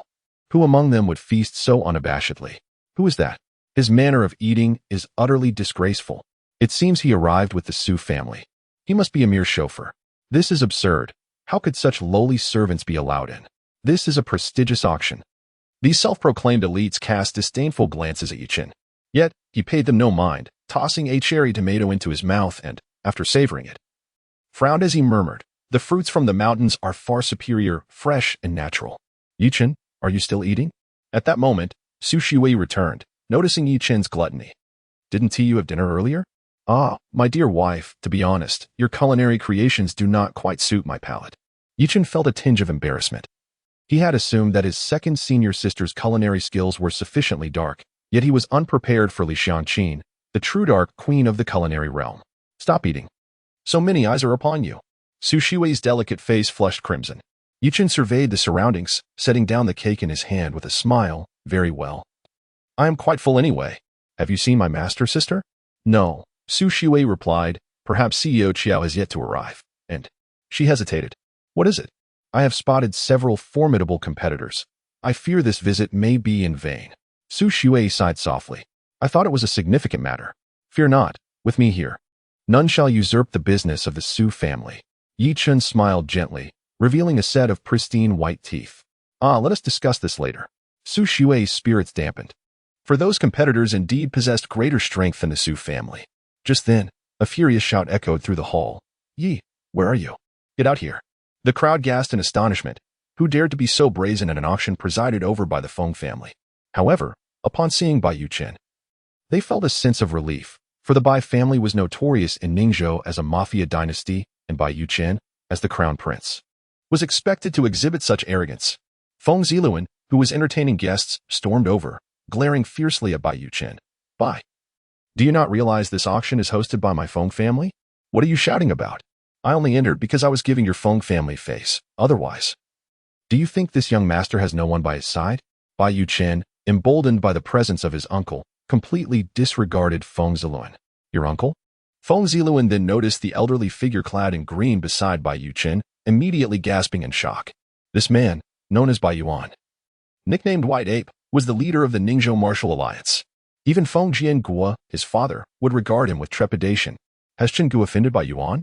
Feng Ziluan's brow furrowed, his mind racing as he contemplated whether to report this matter to his family. The onlookers began to murmur among themselves, speculating. Who would have thought that the alliance leader Bai would be here? Today promises to be entertaining. Who is Yichen to provoke a member of the Bai family? Isn't he asking for trouble? I dare say there will be bloodshed at tonight's auction. As the spectators whispered, many were left curious about the identity of Yichen, a figure capable of stirring Bai Yuan's attention. What is this fool doing here? Yichen furrowed his brow slightly and strode purposefully towards Bai Yichen. "Yichen, don't be impulsive." Su Shiwei, concerned that Yichen might resort to violence, hurriedly followed. "I am right here. What do you want with me?" Yichen stood defiantly before Bai Yichen, a mocking smile adorning his face. "Shiwei, why are you with this guy?" Bai Yichen seethed with rage upon noticing Su Shiwei beside Yichen, feeling a peculiar sense of betrayal. "Needless to say, she is my wife. If not with me, then with whom should she be?" Yichen regarded Bai Yichen with the same amusement one might reserve for a village simpleton. "Very well." Upon hearing Yichen's words, Bai Yichen's teeth ground together in frustration as he pointed at Yichen and bellowed, "You, surnamed Yi, I present you with two choices. Either crawl between my legs before everyone here, or you shall be carried out today." "How dare you, Bai Yichen?" Feng Ziluan retorted furiously. "This is the territory of the Feng family. It is not your Bai family as place to flaunt your power here." Such audacity. Bai Yuan stepped forward, his voice frigid. "Others may fear your Feng family, but I do not regard you with any respect. Today, my nephew seeks justice. Anyone who dares to interfere will face my wrath." Feng Ziluan clenched his teeth upon hearing this, pulling out his phone to notify his father. The onlookers gasped, astonished by the Bai family's unyielding stance. Willing to provoke the Feng family. "Ha! Yi, now you understand the strength of the Bai family, do you not? Kneel and crawl beneath me while you still have the chance." Bai Yichen laughed triumphantly. Just as his words fell, a sharp voice rang out from within the club. "Who dares to bully my junior brother?" Everyone turned in surprise to see Qiao Anna, adorned in a striking red sheepao. Her raven hair styled into an elegant updo, her exquisite visage exuding an air of regal aloofness, as though a queen had graced their presence. Bai Yichen's eyes lit up momentarily, but he quickly sneered. "Qiao, I am merely teaching a country bumpkin a lesson. Why would it concern you? Because Yichen is my junior brother. Xiao An approached, casting a frigid glance at Bai Yuan, and said coolly, Bai Yuan, how dare you bully my junior brother? Are you not afraid that Xiaoing will take your life upon learning of this? The crowd was taken aback, puzzled by the mention of Xiaoing. Humph, Xiao. Do not try to intimidate me. Even if Yichen is your junior brother, I will still lay hands on him today. Bai Yuchen asserted confidently, bolstered by the support of his uncle. However, he failed to notice the drastic change in Bai Yuan's expression. Especially upon realizing that Yichen was Xiao Anna's junior brother, he stood utterly dumbfounded. Bai Yuan, it seems you cannot manage your own family, Xiao Anna coldly remarked. And no, Xiao, it is my failure to discipline them. I am in the wrong. Bai Yuan exclaimed in panic, hastily waving his hands. Without waiting for Bai Yuchen to react, the old man fell to his knees before Yichen, respectfully stating, I, Bai Yuan, pay my respects to Mr. Yi. This act of kneeling was nothing short of earth-shattering, leaving all present utterly astonished. Bai Yuan, the esteemed head of the martial alliance in Ningzhou, had actually knelt before Yichen. Old man, do not try to pull a fast one. I have not harmed you. Yichen was taken aback, wondering if this elder had lost his senses. So readily had he knelt. Mr. Yi, I jest not. The Alliance Master has proclaimed that meeting you is akin to meeting the Alliance Master himself. Should there be any offense, the consequences will be severe. I implore you to forgive my subordinate. Bai Yuan trembled, resembling a frightened pet dog anticipating punishment from its master. Only those within the martial alliance knew the depths of the ruthlessness of that woman, Shang Guaning. Bai Yuan was acutely aware that his fate rested entirely upon a single word from Yichen. Junior brother, he is the subordinate of senior sister San, responsible for the martial arts alliance in the Ningzhou region. He has offended you. How would you like to handle this? Joanna inquired. Mr. Yi, please spare me. Mr. Yi, I beg for your mercy. Bai Yuan, terrified, kowtowed repeatedly, disregarding the astonished gazes of those around him. Bai Yuchen was utterly flabbergasted. In his mind, his uncle had always been a man of iron will, yet here he was, unable to even lift his head before Yichen. So he is from senior sister San's faction. In that case, I shall not make things difficult for you. Rise, Yichen replied, shrugging nonchalantly. Thank you, Mr. Yi. Bai Yuan finally breathed a sigh of relief as he trembled to his feet. Uncle, use silence. You ungrateful wretch, hurry and apologize to Uncle Yi. Bai Yuan delivered a resounding slap to Bai Yuchen's face, reprimanding him fiercely. Apologize? Uncle Yi? Bai Yuchen was taken aback, covering his face in disbelief. His uncle demanded an apology, and now he had to refer to this young man as uncle. Wretch, did you hear me? Bai Yuan raised his hand, threatening to strike again. I'm sorry. Uncle Yi, Bai Yuchen stammered, on the verge of tears, bewildered by this newfound title. Ahem. It seems inappropriate to address me in such a manner, Yichen chuckled, stifling his amusement. It is only fitting. You are the junior brother of the Alliance Lord, thus deserving of this impudent child's respect, Bai Yuan asserted earnestly. Very well, I shall pretend this incident never occurred.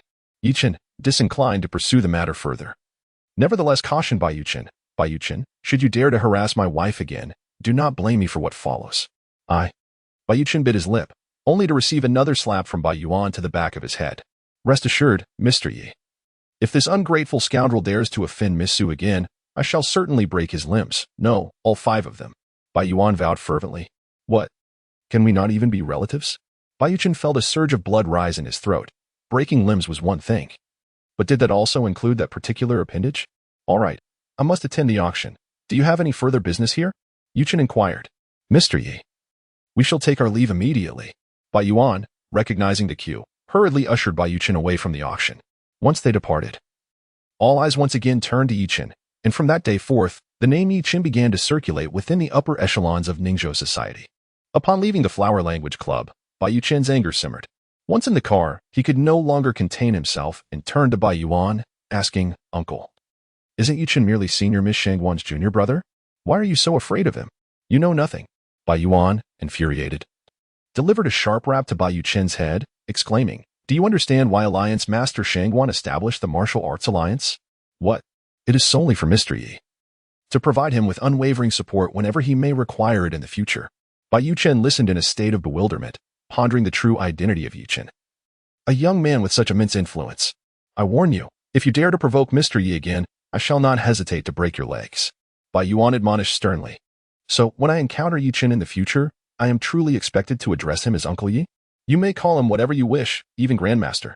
Bai Yuan added earnestly, as long as you can forge a friendship with Mr. Yi, the Bai family will ascend to greater heights. Do you understand? Understood. Bai Yichen nodded vigorously, surprised that in the blink of an eye, he had acquired a new elder. In the grand hall of the Huayu Club, Yichen held Su Xue's hand, beaming as he introduced her to Joanna, senior sister. Allow me to present my wife, Su Xue. Joanna extended her delicate hand, gently shaking Su Xue's, and smiled warmly. Miss Su is indeed beautiful. No wonder my junior brother is so smitten. You are too kind, Miss Joanna. In truth, you are the more stunning one. Su Xue blushed, her charming demeanor evoking affection. By the way, senior sister, Xue has come specifically to see you. Yichen, concerned that Su Xue might feel shy, took the initiative to mention the Su family's matters. Did I not instruct Secretary Zhao to get in touch with the Su family? Joanna furrowed her brow, contemplating. It is possible that Secretary Zhao simply forgot amidst today's busyness. Sister-in-law, please come to my office tomorrow. I will personally attend to you. Thank you, Miss Joanna. Su Xue exclaimed in delight, pleasantly surprised by the smoothness of the business dealings. Xia Xue, there is no need to be so formal. Just call me Sister Anna. All right, Sister Anna. The bond between the two women quickly strengthened as they engaged in light-hearted banter, leaving Yichen momentarily sidelined. The auction was set to commence shortly, yet Yichen found little interest in it. After bidding farewell to Joanna, he prepared to escort Su Xue home. Junior brother, come to my house for lunch tomorrow. A mysterious individual wishes to meet you, Joanna said, a peculiar smile gracing her lips. A mysterious individual? You shall find out upon your arrival. Just be sure to be punctual. All right, senior sister, I shall take my leave. Yichen thought little of it, reasoning that he would soon discover the identity of this individual. Noticing Yichen's departure, Feng Ziluan hurried over, inquiring, Dr. Yi, there are still valuable items in the upcoming auction. Will you not take a look? No, I have no interest in auctions, Yichen replied, shaking his head. Feng Ziluan did not press further, personally escorting Yichen out of the club, watching as he departed in Su Xue's car before dialing his father. Feng Jiangwo was at home, engaged in a game of Go with the elder. Jiangwo, is this Ziluan's first time hosting an auction? There won't be any mishaps, will there? Feng Songsong, holding a black stone, focused intently on the board. It should be fine, Ziluan can handle this minor affair. Just as he finished speaking, Feng Jiangwo's phone rang. Upon seeing the caller ID, he answered with a smile. Son, the auction is about to begin. Everything is proceeding smoothly, I hope? Dad, there has been a bit of a situation. Feng Ziluan recounted the events that had just transpired in the club with meticulous detail. What? The Bai family suffered such a significant loss? Feng Jiangwo, upon hearing this, was taken aback, his mouth agape, his face a canvas of shock. Feng Songsong, noticing his expression, could not help but furrow his brow. Once Feng Jiangwo ended the call, he inquired, Jiangwo, what exactly is going on with the Bai family? Father, you might find it hard to believe, but Bai Yuan actually knelt before Dr. Yi. Feng Jiangwo replied with a bitter smile. Surely not. Feng Songsong exclaimed in astonishment. He was well aware of Bai Yuan's stature. Who in Ningzhou could compel him to kneel? Father, it seems this Dr. Yi is extraordinary. Feng Jiangwo continued. Who is he? To instill such fear in Bai Yuan? Could it be? As he spoke, Feng Jiangwo gasped, his expression one of utter disbelief as he regarded Feng Songsong. Impossible. Feng Songsong's face grew grave. 20 years ago, the Yi family was annihilated, with none spared. Yichen cannot possibly be a member of the Yi family. Father, what if? What if Yichen truly is a Yi family member? Feng Jiangwo posed the question. If that were the case, then Ningzhou might be on the brink of unrest. Feng Songsong sighed heavily, his thoughts seemingly drifting back to that fateful night 20 years ago. A night steeped in bloodshed and chaos. In the southern district of Jiayuan, Yichen accompanied Su Xue back home. Li Xiaoqin and her husband were engrossed in television. Upon seeing Su Xue return with Yichen, Li Xiaoqin's fury erupted. You wretched girl. Why have you brought him back at this hour? Mother, Yichen is your son-in-law, not just him. Su Xue retorted. Having learned that Yichen's senior sister was indeed Xiao and Na, her affection for him burgeoned, for it confirmed that Yichen had never lied from the very beginning. How dare you talk back? Mom and Dad, I'm tired. Good night. With that, Su Xue firmly pulled Yichen into her room, slamming the door shut, inciting Li Xiaoqin's indignant outburst from outside. Yet, no matter her vitriol, Su Xue remained unperturbed. Very well. You've grown wings, have you? Tomorrow, That boy won't be allowed into Unbeknownst Villa. Let us see how you protect him then. Exhausted from her tirade, Li Xiangqin plopped back onto the sofa, panting. Dear, you must be thirsty. How about some water? Su Wandai, ever attentive, offered a teacup with a smile. What nonsense are you laughing about? Li Xiangqin seemed to have found her punching bag in Su Wandai, unleashing a torrent of reproaches. Your daughter brings a man home, and you do nothing. If something were to happen, our daughter would no longer be a pure maiden, and you still find joy in this. Cough, cough. Our daughter knows her own mind. You needn't worry. Besides, they are now a legally married couple. How do you expect me to intervene? Su Wandai responded, feeling quite aggrieved. They had obtained their marriage certificate, after all, and were under the protection of the state. It's just fine if you two drive me to my grave. With a heavy thud, Li Xiangqin set down her teacup and stormed back to the bedroom, casting a fierce glare at Su Wandai as she reached the door. Upon witnessing the scene, Su Wandai instinctively withdrew his neck, pondering whether this woman might unleash her pent-up frustrations by torturing him mercilessly throughout the night. Meanwhile, in the room, Su Shui found herself inexplicably anxious. My dear, your bed seems rather small, yet I believe we could squeeze in together, Yichen declared with a mischievous grin, evidently pleased with himself. What nonsense are you speaking? Su Shui retorted, her cheeks flushed with embarrassment. I shall sleep on the bed, and you will take the floor. My dear, how can a wife make her husband sleep on the ground? Yichen lamented, his expression one of despair, as he had hoped to finally bid farewell to his youthful innocence that very night. I'm sorry, Yichen, but I am not yet prepared, Su Shui said apologetically, her heart racing with uncertainty. What if this fellow could not restrain himself? Very well, I suppose sleeping on the floor is acceptable, Yichen replied, his face clouded with disappointment. However, I am confident that before long, you will agree to let me share the bed. Upon hearing this, Su Shui's anxiety intensified, prompting her to hastily turn her back to Yichen and burrow beneath the covers. The night was chill and serene. Initially, Su Shui worried whether Yichen might take advantage of her slumber, but soon, the gentle sound of his snoring reassured her.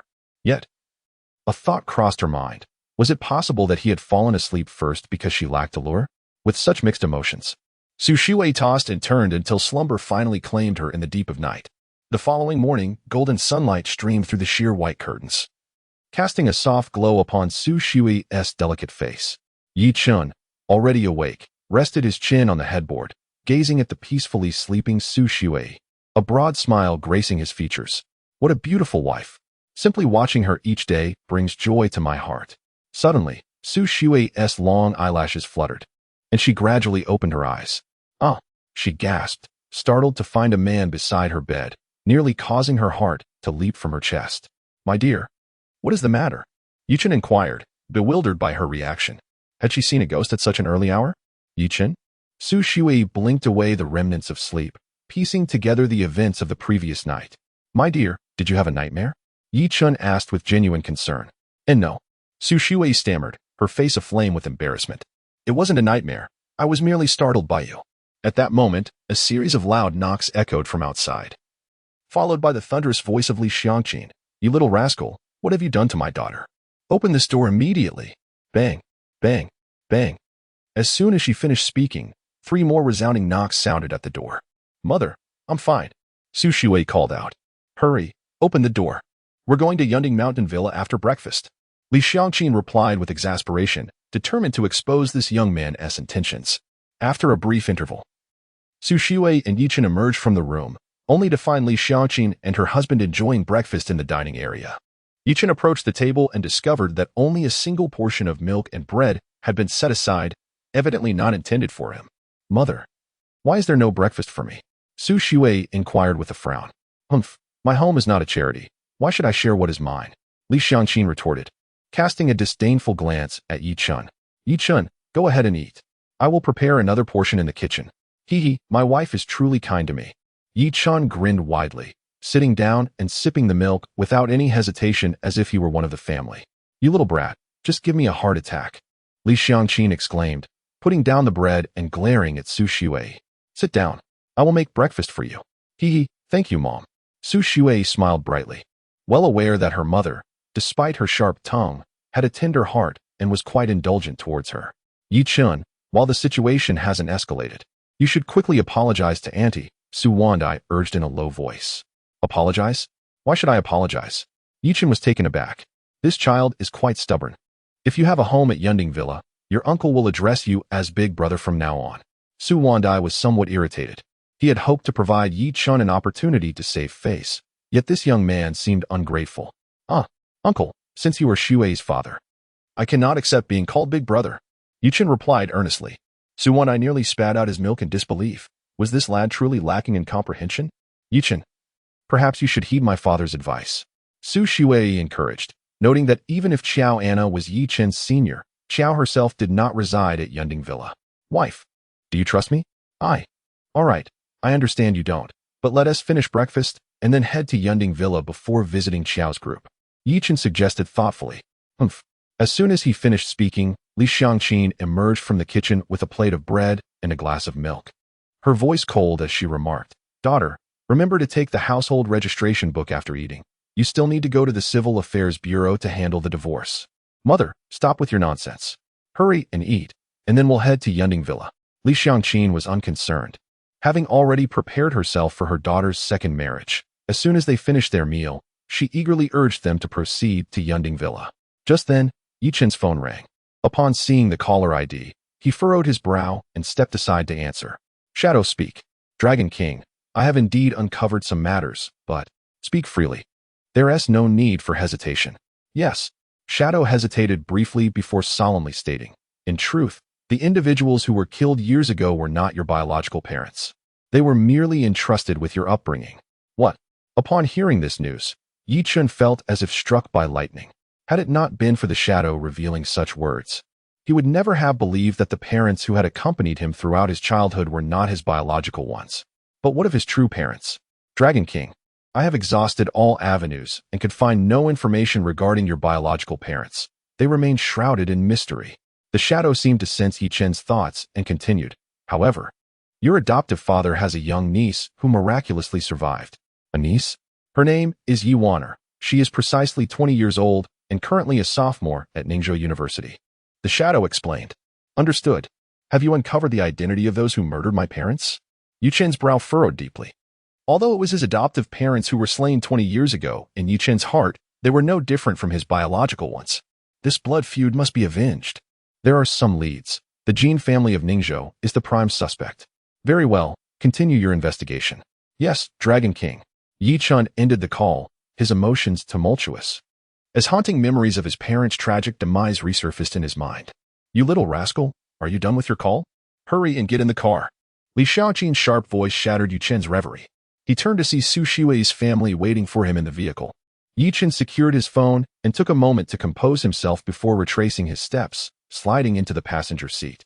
You little rascal, are you contemplating a last-minute escape? Li Xiaoqin remarked, her face a canvas of displeasure, her voice laced with irritation.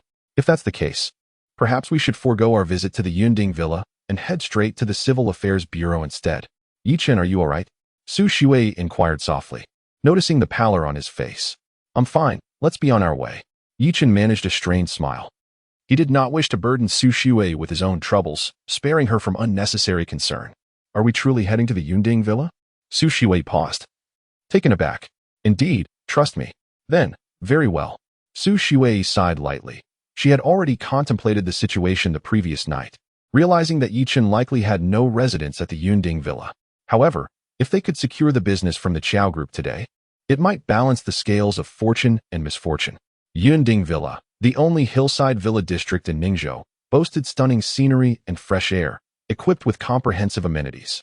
To reside in Yunding Villa signified a place among the elite of Ningzhou. As Su Shuei parked the car at the entrance of the villa, they were promptly intercepted by security. Madam, you are not a resident here. Please vacate the premises immediately, the guard stated, his face devoid of emotion.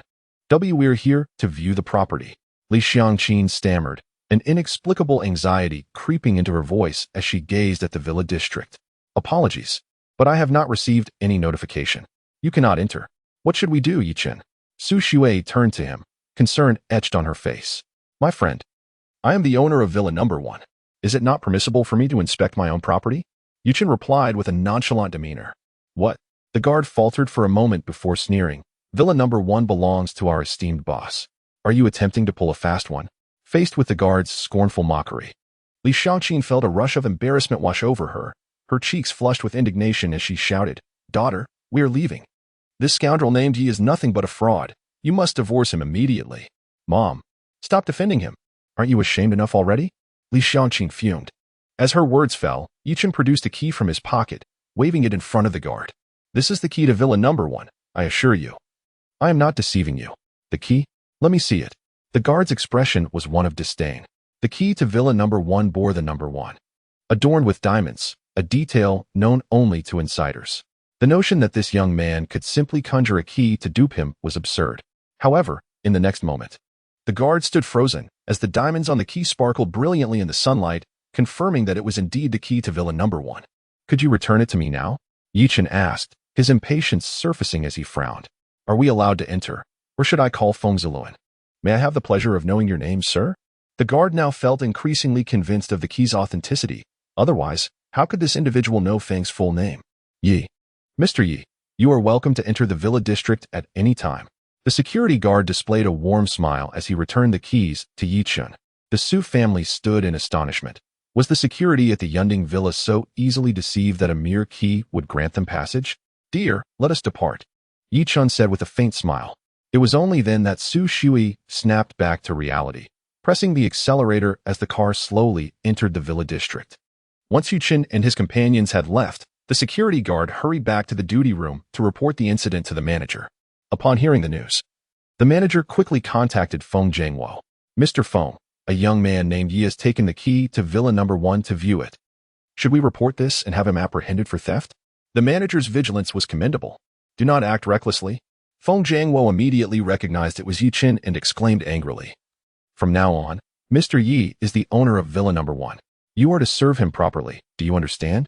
"Yes, understood." The manager swallowed hard. The fact that Mr. Feng used the term serve indicated that this young man was of considerable significance.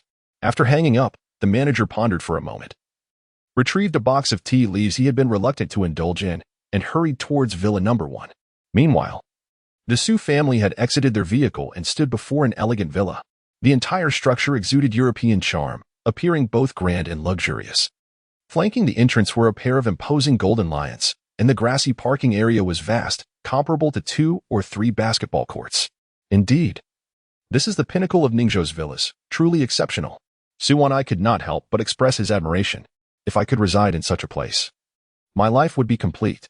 After this remark, Li Xiangqin shot him a fierce glare, feeling that their inability to live at Yunding Villa was due to her husband's inadequacy. "Andy, if you fancy it, you may come and stay often." Yichen smiled. "Be quiet." Li Xiangqin retorted angrily, "The security guard was foolish to be deceived by you. Do you truly believe yourself to be the owner? Daughter, hurry to the Civil Affairs Bureau to handle the paperwork, lest we be mistaken for thieves." Yichen was at a loss. Since Li Xiangqin refused to believe him, he resigned himself to using the key to open the door. Upon witnessing this, Li Xiangqin gasped and shouted, "You there, stop. You'll damage their door, and we won't be able to afford the repairs." With a click, Yichen successfully unlocked the door, leaving Su Shui and her family utterly astonished. Could it be that Yichen was indeed the owner of Villa number 1? "Auntie, did you not wish to view the house? Come inside." Yichen smiled lightly, beckoning to Li Xiangqin. Though Li Xiangqin remained skeptical, she found herself irresistibly drawn into the villa, as if under a spell. Seeing this, Su Shui and her daughter had no choice but to follow suit. As they stepped into the villa, Li Xiangqin was immediately captivated by the scene before her. The imported leather sofa seemed utterly commonplace, while the crystal chandelier hanging from the ceiling of the living room alone was worth millions. The villa's wooden furniture, all crafted from precious gold and silk nanmu, epitomizes opulence. Goodness, how much wealth must one amass to afford such an extravagant residence? Li Xiangqin remarked with a hint of envy. "I never anticipated that the Feng family would be so lavish." Yichen nodded in agreement, having initially thought the Feng family would merely provide a modest villa. Yet this was an unexpectedly generous gift. After indulging in the visual splendor, Li Xiangqin suddenly had a revelation. She turned sharply to cast a piercing glare at Yichen and inquired sternly, "Yichen, confess honestly, have you ever committed any misdeeds in the past?" "Misdeeds?" Yichen was utterly perplexed. "Otherwise, how could you pick locks so adeptly? Speak, were you once a thief?" Li Xiangqin scrutinized Yichen, hoping to detect any sign of guilt. Yichen felt a wave of embarrassment wash over him. After all, he was a dignified lord. Did he truly need to resort to thievery? Stop with the baseless accusations. Yichen is a doctor. Su Shui interjected, casting a disapproving glance at Li Xiangqin. At that moment, hurried footsteps echoed from outside, followed by the rapid entrance of two figures into the villa. Manager, it's them. The group turned to see the same security personnel accompanied by a sharply dressed gentleman. Li Xiangqin, fearing that their secret had been uncovered, nervously pointed at Yichen and stammered, "If you must apprehend someone, let it be him." It was Yichen who picked the lock. "We had nothing to do with it." "Mister, you picked the lock?" The manager, holding a box of tea, paused, bemused by the peculiarities of the affluent, pondering what one could do about a person's eccentricities. He dismissed the matter, approaching Yichen with utmost respect, introducing himself with a warm smile, "Mr. Yi. I am Zhang Jumping, the manager of Yunning Villa." "Hello, Manager Zhang," Yichen replied with a faint smile, given that he would be residing there in the future. It was indeed prudent to foster a good relationship with the manager. "My sincerest apologies for not being aware of your arrival. I regrettably did not bring a gift for our first meeting," Zhang Jumping said with an apologetic grin, offering the box of tea to Yichen. "This is a humble token. I hope you will accept it." "Thank you, Manager Zhang." Yichen graciously accepted. Recognizing the manager's demeanor indicated that the Feng family had indeed informed him of their arrangements. To decline would be a breach of etiquette. "Wait," Li Xiangqin, bewildered, asked. "Manager Zhang, weren't you here to arrest someone?" "Arrest? Whom would we apprehend?" "This is Mr. Yi's residence. I came specifically to pay him a visit." Zhang Jumping replied, momentarily taken aback, then looked curiously at Li Xiangqin, asking, "Excuse me, madam, may I inquire as to your identity?" "Do not concern yourself with who I am. I demand to know, is Villa 1 truly Mr. Yi's?" "Indeed, Mr. Yi is indeed the proprietor of Villa 1.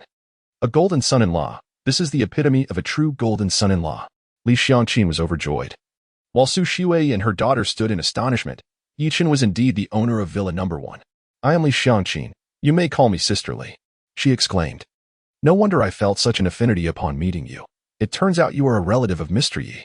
Zhang Jumping, a clever man, was adept at flattery. "Ahem.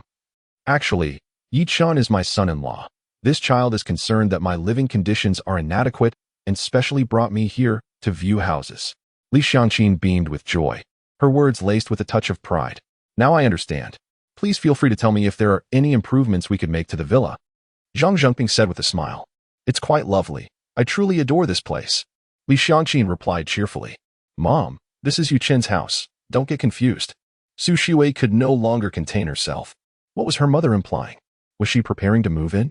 "How can you speak like that, my dear?" Li Xiangqin feigned anger. "Yichen is now like a son to me. We are family. Must we be so formal?" "Auntie, I believe Xiao Shui is correct," Yichen said with a calm smile. "You are welcome to visit often, but I intend to use this house as the marital residence for myself and Xiao Shui. It is not meant for you." Yichen, let us not be so distant. Why don't you come live at my place?" Li Xiangqin's face flushed with embarrassment. "We can discuss this later. My dear, we still need to visit my senior sister's company. Shall we leave now?" Yichen suggested. "Sounds good." Su Shui was eager to depart, fearing her mother might linger and create an embarrassing situation. "Mr. Yi, allow me to escort you." Zhang Jumping quickly stepped forward, accompanying Yichen out of the living room. "Humph, what is so impressive about that? It's just a mere villa." Li Xiangqin grumbled as she watched their retreating figures. "Without a car. He will still have to ride in my daughter's vehicle." "Wife, are you losing your mind? Do you think someone like Yichen, living at Yunning Mountain Villa, would be unable to afford a car?" Su Wandai replied with a wry smile. "Only you would be so astute." Li Xiangqin shot him a fierce glare. "Can't you aspire a bit? Yichen is so young yet has purchased a home at Yunning Mountain Villa. What about you?" Su Wandai swallowed hard and wisely chose to remain silent. He certainly did not want to face the consequences at home. Just as the group exited the villa and had not walked far, a sudden roar of an engine approached. Soon, an Audi RSQ8 came into view. "Wow, that car is stunning." Su Wandai, a car enthusiast, couldn't help but admire the Audi. As soon as he finished speaking, the Audi drove directly toward them and came to a steady stop a few meters away from Yichen. A man in a suit stepped out and briskly approached Yichen, respectfully presenting him with a car key. "Hello, Mr. Yi. This is the new car Mr. Feng asked me to deliver to you. Do you find it satisfactory?" "Mr. Feng?" "Indeed, Mr. Feng mentioned to Manager Zhang that you do not have a vehicle. Hence I was instructed to promptly deliver one for your use. If it does not meet your preference, it can easily be exchanged. Is that truly appropriate?" "If I require a car, I would prefer to procure one myself." Yichen remarked, his brow slightly furrowed. Upon hearing this, the man in the suit displayed a pained expression and pleaded, Mr. Yi, if you decline the vehicle, I risk losing my job. In disbelief, Yichen thought, is it customary for the Feng family to be so overbearing with their gifts? Mr. Yi, considering this is a gesture of goodwill from Mr. Feng, I implore you to accept it. Zhang Zhongping chimed in with a smile from the side. Very well, I shall accept it. Yichen, feeling a twinge of sympathy for the man in the suit, could not bear the thought of causing him to lose his livelihood. That would be rather unkind. Thank you. Thank you, Mr. Yi. I express my gratitude on behalf of my entire family. This statement, however, struck a rather odd note. The Su family, witnessing the exchange, stood in astonishment, mouths agape. Li Xianqin rubbed her eyes vigorously. Although Yichen had reverted to his street vendor attire, he appeared remarkably handsome today. The casual wear on him exuded an air of luxury. My dear, the hour is growing late. Shall we depart? Yichen approached the Audi and turned to call out to Su Shiwei. Oh, yes, let us go. Su Shiwei finally gathered her thoughts. Yet her mind was brimming with questions. She resolved to find an opportunity to inquire further. Ahem, young Yi, my uncle wishes to discuss a matter with you. Just as Yichen was about to enter the car, Su Wanda approached with a reddened face and asked, would it be possible for me to borrow this car to return home after your business with Shiwei? Uncle, if you like it, feel free to take it.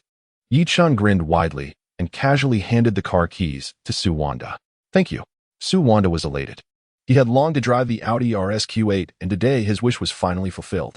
Yichen departed from Yunding Mountain Villa in Su Shiwei's car, heading towards the Chow Group. During the journey, Su Shiwei hesitated for quite some time before ultimately succumbing to her curiosity. Yichen, who exactly are you? After posing the question, she cast a sidelong glance at him, realizing that this man was becoming increasingly enigmatic, consistently bringing her unexpected surprises. My dear, I am your husband. Yichen teased. How vexing. I am speaking seriously. Su Shiwei replied playfully, her brow furrowing. You have a senior like President Qiao, and the Feng family treats you with such courtesy. I feel increasingly perplexed by you. Oh dear, you are overthinking it. Yichen shrugged and explained. The reality is that I cured old Master Feng's illness, which is why they are treating me so well. According to my grandfather, old Master Feng was on the brink of death and was rescued by a miraculous physician. So it was you? Su Shiwei's eyes widened in surprise. Congratulations on your correct answer. Yichen grinned. In that moment, Su Shiwei experienced an epiphany. It dawned on her that the Feng family was expressing their gratitude for Yichen's life-saving intervention. As they conversed, they arrived at the Chow Group. Su Shiwei parked the car and together they walked into the building's grand lobby. Yichen, should we call President Qiao first? Su Shiwei asked, a hint of nervousness in her voice. No need, Yichen replied with a faint smile. We arranged everything yesterday. We can head straight to her office. With that, he took Su Shiwei's delicate hand and contentedly walked into the elevator. Before long, they knocked on the door of Qiao Anna's office. Coincidentally, Secretary Zhao Min was also present. Upon seeing Su Shiwei, a sense of dread filled her heart. This was not good. Indeed, after Qiao Anna greeted Yichen and the others, her expression darkened as she looked at Zhao Min's secretary Zhao. I instructed you yesterday morning to contact the Su family for the contract signing. Have you forgotten? Zhao Min bit her lip, hesitating to respond. Yichen immediately understood the situation and coldly remarked, Sister, I fear she hasn't forgotten. Rather, she deliberately chose not to contact Xia Shiwei for the signing. Isn't that so, Secretary Zhao? Xiao Anna's voice turned icy. Zhao Min gritted her teeth and boldly retorted, Yes. I intentionally did not inform the Su family. They lack the strength and do not deserve to collaborate with the Chow Group. She spoke with feigned indignation, presenting herself as a champion of the organization. Lack of strength? Yichen scoffed disdainfully. I suspect you have accepted bribes. This is a crime that could land you in prison. Do you understand? Sister, allowing such a parasite to remain will inevitably lead to disaster. It would be prudent to expel her at once. Who do you think you are to speak here? Zhao Min glared fiercely at Yichen, her anger palpable. Zhao Min. Effective immediately, you are terminated from this organization. Xiao Anna stated flatly. What? Zhao Min was momentarily stunned, then erupted. I've toiled for this group for 5 years. President Qiao. On what grounds do you dismiss me? I refuse to accept this. You refuse to accept?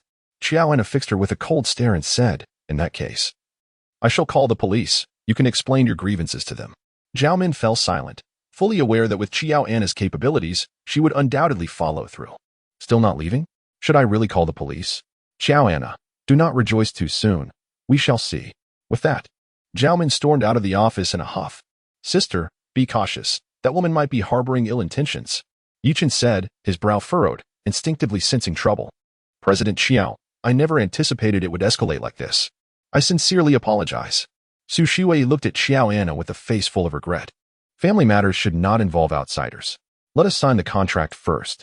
Xiao Anna waved her hand and swiftly signed her name on the documents from the Su family. Once everything was settled, Xiao Anna glanced at the time and said, It's getting late. You should come home with me, or she might grow anxious. Sister, who is she that you speak of? You will find out soon enough. Xiao Xue, come along. Xiao Anna replied. Anna, perhaps it would be best for Yichen to go. I want to present the contract to my grandfather as soon as possible. Su Shuai suggested. Then let's do it next time, Yichen. Come with me. Joanna spoke decisively, tidying her desk before grabbing her bag and leaving the office. Meanwhile, in the office of the vice president of the group, Zhao Min was tearfully recounting her dismissal to Yang Wei. Yang, you must not disregard this matter. Zhao Min sobbed, her eyes brimming with tears, evoking sympathy. Sweetheart, don't cry. By tomorrow, I will ensure Joanna's downfall, and then all scores will be settled. Yang Wei embraced Zhao Min, offering her a reassuring smile. Thank you, Yang. You're so kind. Zhao Min nestled into Yang Wei's embrace, her softness brushing against his chest. Shouldn't you express your gratitude? Yang Wei gulped, his gaze lingering on Zhao Min's alluring figure. A lewd grin spreading across his face. Stop it. Zhao Min feigned annoyance, playfully shedding her light garment. As they exited the group headquarters, Yichen departed in Joanna's car. By the way, junior disciple, the third senior sister called me last night. Joanna remarked while driving. Has the third senior sister returned? Not yet. But she knows you have found a partner, and she seems quite upset. Yichen instinctively recoiled, recalling the times his third senior sister had scolded him in his youth. Are you scared? Joanna chuckled, noticing Yichen's reaction. Don't worry, the third junior sister is still abroad on a mission and won't be back for a while. Abroad on a mission? Yes, she is not only the leader of the Martial Alliance, but also holds a position in the military. Wow, the third senior sister truly is a remarkable woman. As they conversed, they arrived at the villa. Yichen noticed a police car parked at the entrance and inquired curiously. Sister, why are there police at your house? Junior brother, are you afraid of the police? Have you done something wrong? Joanna teased. Not at all. I wanted to do something mischievous last night, but Xiao Xue made me sleep on the floor instead, so my plans were thwarted. Yichen chuckled self-deprecatingly. Oh really? Joanna smiled, leaning closer to Yichen and whispering softly, How about you sleep here tonight, and I will call the second junior sister over? I promise you won't have to sleep on the floor. Sister, I'm afraid I won't be able to handle it. Yichen recognized Joanna's playful banter and grinned. I don't have any experience and worry I might not satisfy you and the second junior sister. Who said you need to satisfy anyone? How rude. Joanna's cheeks flushed as she shot a playful glare at Yichen. Who exactly wants to see me? Yichen asked with suspicion. Come on. You'll find out once we go in, Joanna replied before exiting the car and unlocking the villa door. As they stepped inside, Yichen was greeted by the laughter of two women. Ruashi, you used to bathe Yichen when we were kids. You must have seen him in all his glory. It was the voice of the second senior sister. Yichen was taken aback. And before he could fully comprehend the situation, another woman's voice reached his ears. Second sister, you've bathed the little junior brother too? The voice continued. That stinky little brother sweats profusely every day and still insists on hugging us to sleep. How can he not wash?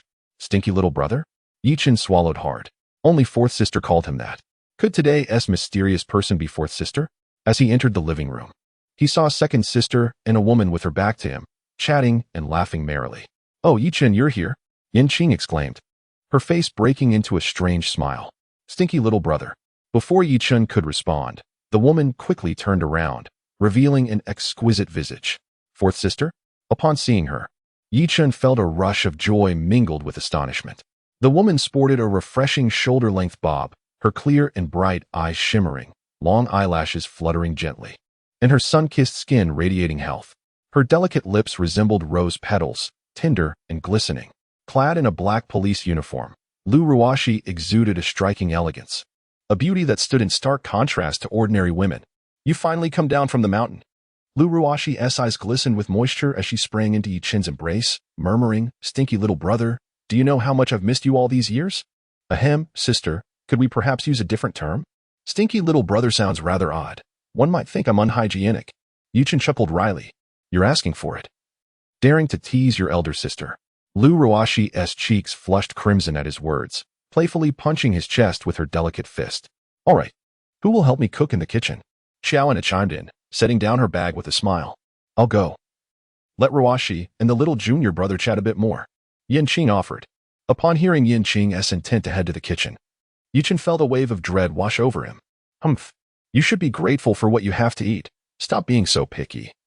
And sit here to chat with your sister Ruashi. Yanqing huffed, twisting her slender waist as she walked into the kitchen, laughing with Xiaoana. The living room was left with just Yichen and Lu Ruashi. Lu Ruashi sat across from Yichen, extending her small hand to touch his arm, giving it a playful squeeze, and then remarked with satisfaction, Wow, stinky little brother has really grown up. You've got muscles now. Yichen was awkwardly flustered. After years apart, fourth sister had indeed transformed into quite the flirt. I heard you married a wife, and she is a beauty? Yes. The old man arranged a match for me. Yichen nodded. So, who do you think is prettier, me or your wife? Lu Ruashi asked. Her gaze filled with affection as she locked her eyes on Yichen. I think both are beautiful. Each has her own charm. Yichen was at a loss. Wishing he could avoid such a perilous question, it was utterly overwhelming. Humph, you're not being honest. Lu Ruashi pouted playfully, adding, but that is fine. In a few days, I'll wear something sexy for you to see. Have you ever heard of leopard print bikinis? Heavens. Yichen swallowed hard. Could his fourth senior sister's words be construed as tempting a virtuous young man? Dinner is ready. At that moment, Joanna entered the living room, carrying a platter of greens, calling out to Yichen and the others. Senior sister, let us dine. Yichen hastily rose, fearing that if their conversation continued, he would be metaphorically devoured by her. The group quickly settled in the dining hall, where Yanqing proposed that everyone indulge a bit more during lunch. I have work this afternoon. Perhaps we should save it for tonight? Lu Ruashi suggested. Then it is settled. Tonight, we shall not return until we are thoroughly intoxicated. Yichen, you must join us and keep your senior sister's company for a few drinks. Joanna said in a commanding tone. The eldest sister speaks wisely.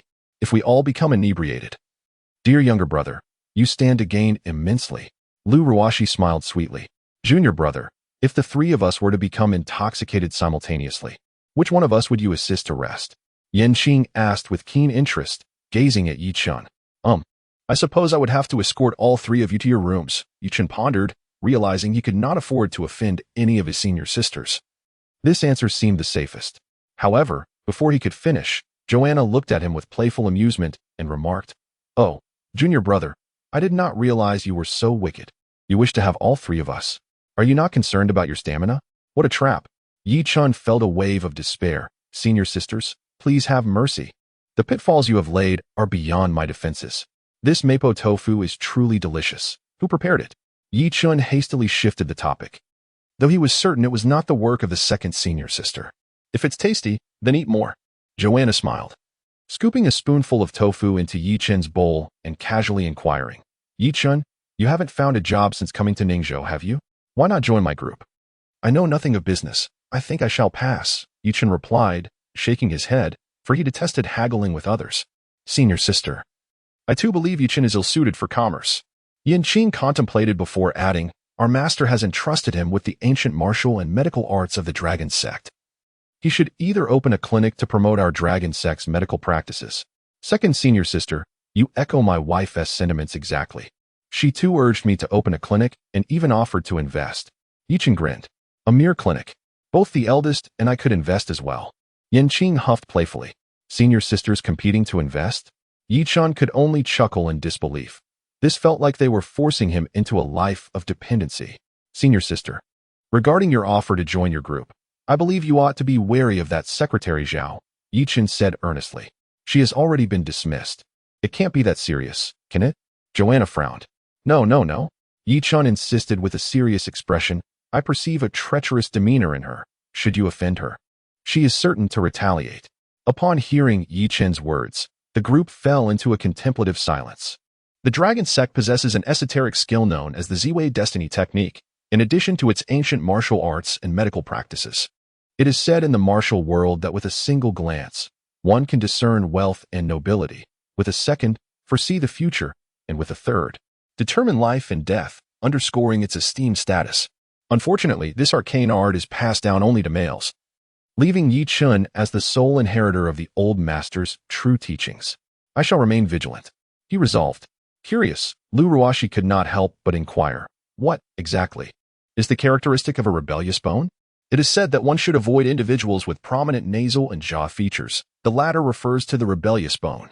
Simply put, it manifests as particularly pronounced jawbones that jut outwards, or, conversely, a narrow jaw, commonly referred to as a cone-shaped face. Many a celebrity possesses such a visage. Historically dubbed a fox spirit face, it is wise to steer clear of such individuals, Yichen elucidated. Senior sister, is Secretary Zhao's jawline particularly sharp? Yichen asked. Indeed. That is the case, Joanna replied, her expression growing grave. With the Group S product launch conference approaching, Secretary Zhao had been overseeing the arrangements. Could it be? At that moment, Lu Ruashi's phone rang. She quickly answered and, after a brief conversation, hung up with an apologetic look. There has been an incident at the bureau. I must return at once. Ruashi, drive safely, Joanna cautioned. Understood. Lu Ruashi dashed toward the door, then paused as if recalling something. Turning back to Yichen, she said, Don't forget, little brother, we're drinking together tonight. Your absence is not permitted. Yichen could only smile wryly, pondering if his fourth senior sister truly wished to intoxicate him. After their meal, Joanna and Yichen felt a wave of fatigue and decided to rest for a while. However, Yichen remained alert. Glancing at the time, he announced, Senior sisters, I have some matters to attend to at Ningzhou University. I shall return later. Wait. Yichen called out, pulling out her car keys. You don't have a vehicle, do you? Use mine. Thank you, senior sister. Yichen replied, taking the keys and leaving the villa.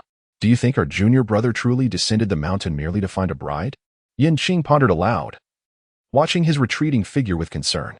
The master has mentioned that he harbors deep-seated enmities yet to be resolved, Joanna replied solemnly.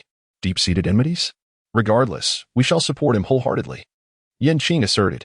Indeed, with our 7 sisters at his side, he has the strongest of backing, Joanna agreed, nodding firmly.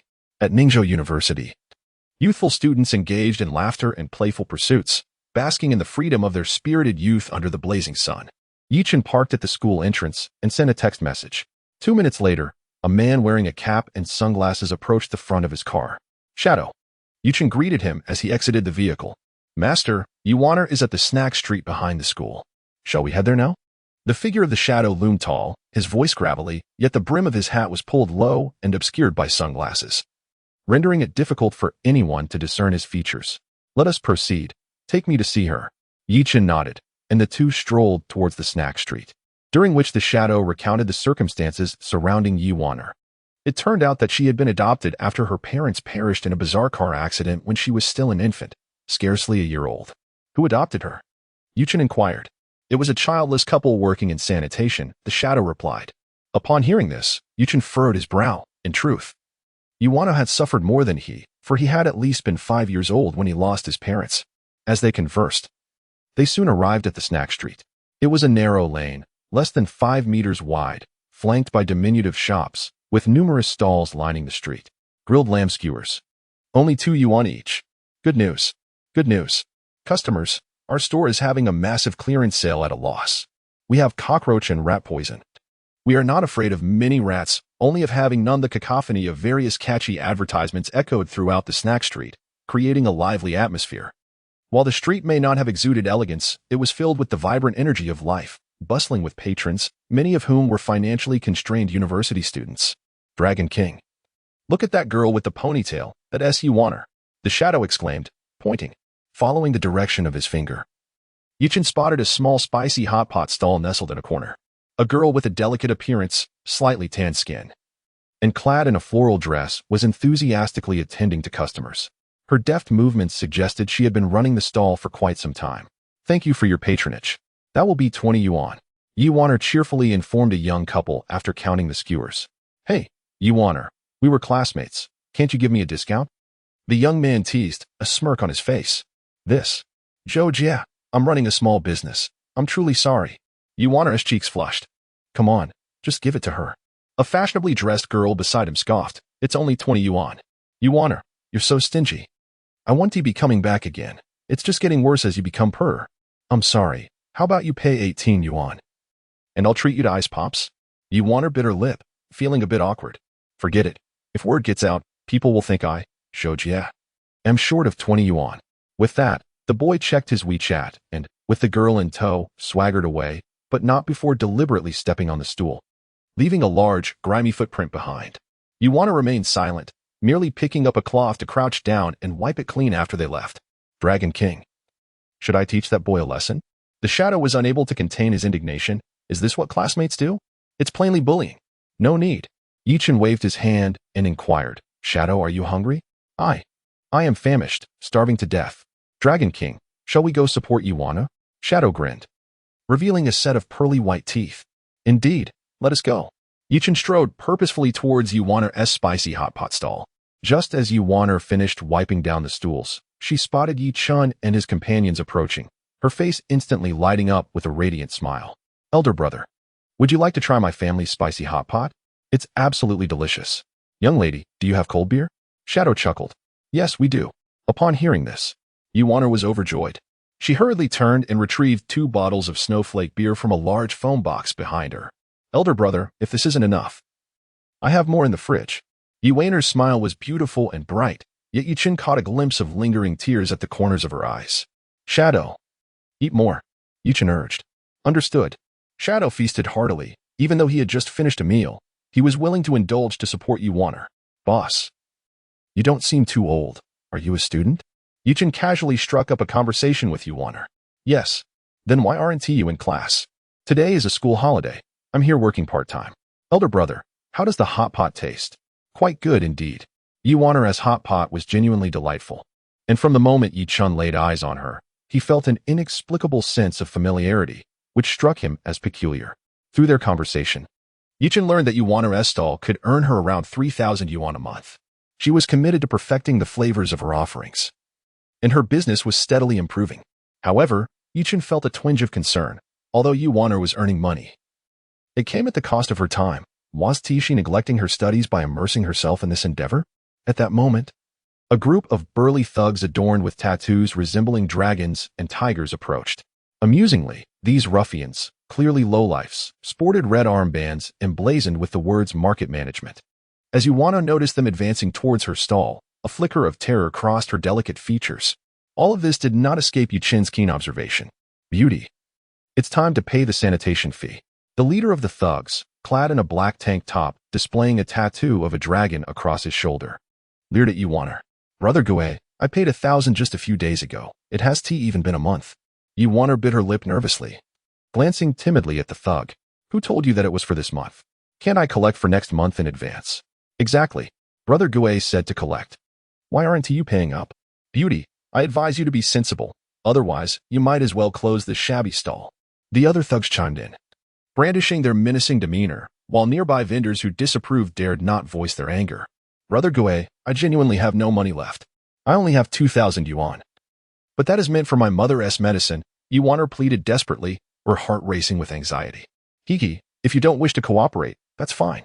The villain, Grass Turtle, swallowed hard, a sinister smile curling upon his lips. Join me for a drink tonight, and I shall waive next month's cleaning fee. How does that sound? Upon hearing this, Yuana's cheeks flushed crimson. After all, she was a college student and could discern the implications behind Grass Turtle's words. Yet, as a mere fragile woman, how could she possibly resist these ferocious ruffians? Shadow, have you finished your meal? Yes, I have. Then let's stretch a bit. Yichen set down his glass and looked at the thugs before him, calmly stating, These scoundrels are disrupting my enjoyment of spicy hot pot, and I find it quite displeasing. What the hell? Who do you think you are to meddle in my affairs? Grass Turtle bellowed in fury. I had no intention of intervening, but your presence irks me. So I shall take it upon myself. Yichen replied with a cold smile. At these words, everyone was taken aback, especially the street vendors, who were sweating for Yichen, who among them was unaware that Grass Turtle was the local tyrant. Offending him could lead to dire consequences. Sir, please do not involve yourself. Yuana hurriedly implored Grass Turtle. Brother Turtle, I will pay immediately. Is that acceptable? Little one, worry not, for I am here. These petty thugs are not a cause for alarm. Yichen reassured her with a smile. Hearing Yichen refer to her so casually, Yuana was momentarily bewildered. Who is this person? Oh, still trying to act tough, are we? Brothers, take him down. Grass Turtle seated, waving his hand, and his henchman lunged at Yichen. Alas, this fellow truly had a head of iron. One must weigh their capabilities before attempting to play the hero. The last individual who dared to defy Grass Turtle had ended up with broken limbs. The onlookers murmured among themselves, all believing Yichen was doomed. But just then, a shadow darted towards the group of thugs. Before anyone could comprehend the situation, the ruffians fell to the ground, each emitting cries of anguish. "Who are you?" Grass Turtle asked, his face a mask of terror as he trembled, retreating slightly.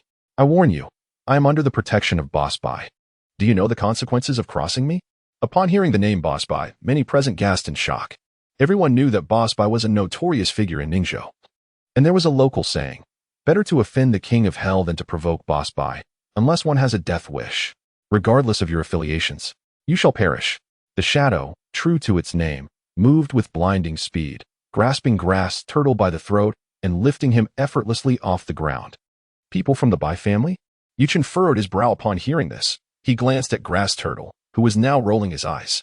"Shadow, release him," Yichen commanded. With a slight loosening of his grip, Grass Turtle fell to the ground with a thud, gasping for the fresh air he so desperately needed.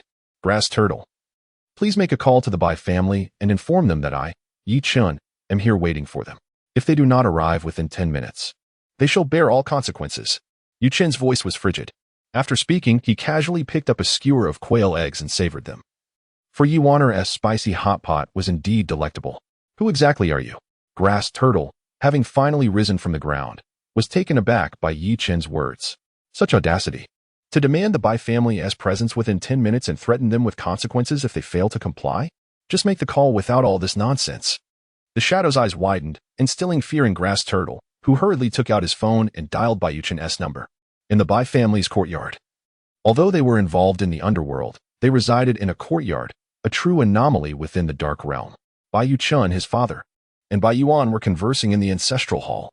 "Second brother, remember this. Do not provoke Yichen. Our Bai family cannot afford to offend him." Bai Yuan's expression was grave. "Brother, should I invite Mr. Yi to a meal?" Bai Yongzheng, clad in traditional attire, had a resolute face and a robust stature, his eyes gleaming with martial prowess. "Inviting him would be ideal, but I fear he may decline," Bai Yuan replied before turning to Bai Yichen. "Consider yourself fortunate this time. If you dare to provoke Yichen again, prepare for your funeral." Bai Yichen recoiled slightly, just as he was about to speak. His phone rang. "Grass Turtle, what's the matter?" Bai Yichen answered the call. "Brother, there's a fellow claiming he wants to meet the Bai family. And he said if we don't arrive within 10 minutes, we will bear all consequences." "Damn, which fool dares to be so arrogant?" Bai Yichen was furious. Lately, it seemed everyone was seeking to challenge the Bai family. "He claims his name is Yichen," Grass Turtle whispered, glancing at Yichen. "What?" Upon hearing that name, Bai Yichen leaped from his seat. "Yichen, what's wrong? Why are you so startled by a phone call?" Bai Yongzheng reprimanded. "Father, this is serious." Bai Yichen's face was pale. "Mr. Yi is at the snack street, and I have no idea how Grass Turtle angered him." "Mister, you said we have 10 minutes to get there, or we will face the consequences." "Damn that Grass Turtle. Is he tired of living?" Bai Yongzheng, in a fit of rage, smashed a precious purple clay teapot worth 100,000 yuan to the ground, shattering it into pieces. "Yichen, do not waste any time. Go immediately to apologize to Mr. Yi," Bai Yuan suggested after a moment of contemplation. "Understood." Bai Yichen, flustered, quickly hung up the phone, but was halted by Bai Yuan before he could leave. "Tell Mr. Yi that we wish to invite him to dinner as an apology. Additionally, there is something we wish to present to him." "Uncle, what should we give him?" "Never mind that. Just hurry," Bai Yuan urged, frowning. Without delay, Bai Yichen turned and dashed out of the courtyard, speeding towards the snack street. At Ningzhou University, the snack street, Grass Turtle hung up the phone, feeling as if the end of the world was upon him. Due to the conversation among the Bai family, he heard everything clearly.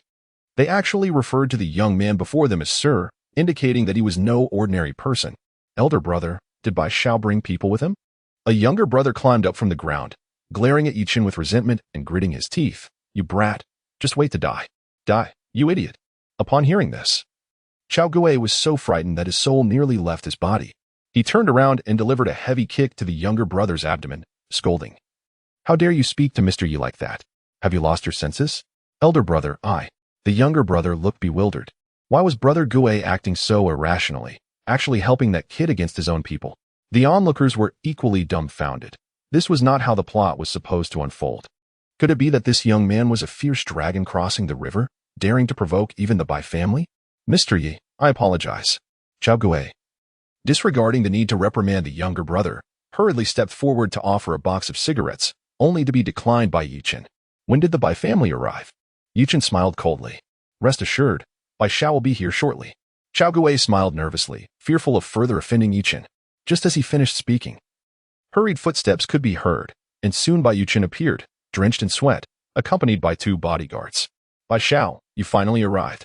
Slap. Without a word, Bai Yichen slapped Chao Gui across the face, furiously declaring, How dare you offend Mr. Yi? You are courting death. I didn't know he was Mr. Yi. Chao Gui protested, covering his face, feeling utterly wronged. I'll deal with you later, Bai Yichen said, pushing past Chao Gui to bow before Yichen. Mr. Yi, I sincerely apologize. My subordinate was blind and offended you. Just say the word, and I will ensure this brat disappears today. No, please, Bai Xiao, I beg you. Spare my life. Upon hearing this, Chao Gui was so terrified that he fell to his knees, banging his head on the ground repeatedly. He understood all too well what Bai Yichen's words implied. If the Bai family wanted someone dead, it was not a mere threat. The crowd, witnessing this scene, was stunned into silence, not daring to breathe. Yichen glanced at Bai Yichen and said nonchalantly, Is the Bai family in dire need of money? In need of money? Bai Yichen was momentarily taken aback but quickly caught on, hastening to reply, Mr. Yi, please forgive me. I guarantee that no one will collect cleaning fees on the street again. Wonderful. Finally, no more cleaning fees. A vendor at the snack street exclaimed. I was too afraid to set up a stall. Not only did Chao Gui and his gang dine and dash, but they also collected money every month. Truly a benevolent soul. I thank you, old man. The vendors rejoiced upon hearing the news of no more cleaning fees.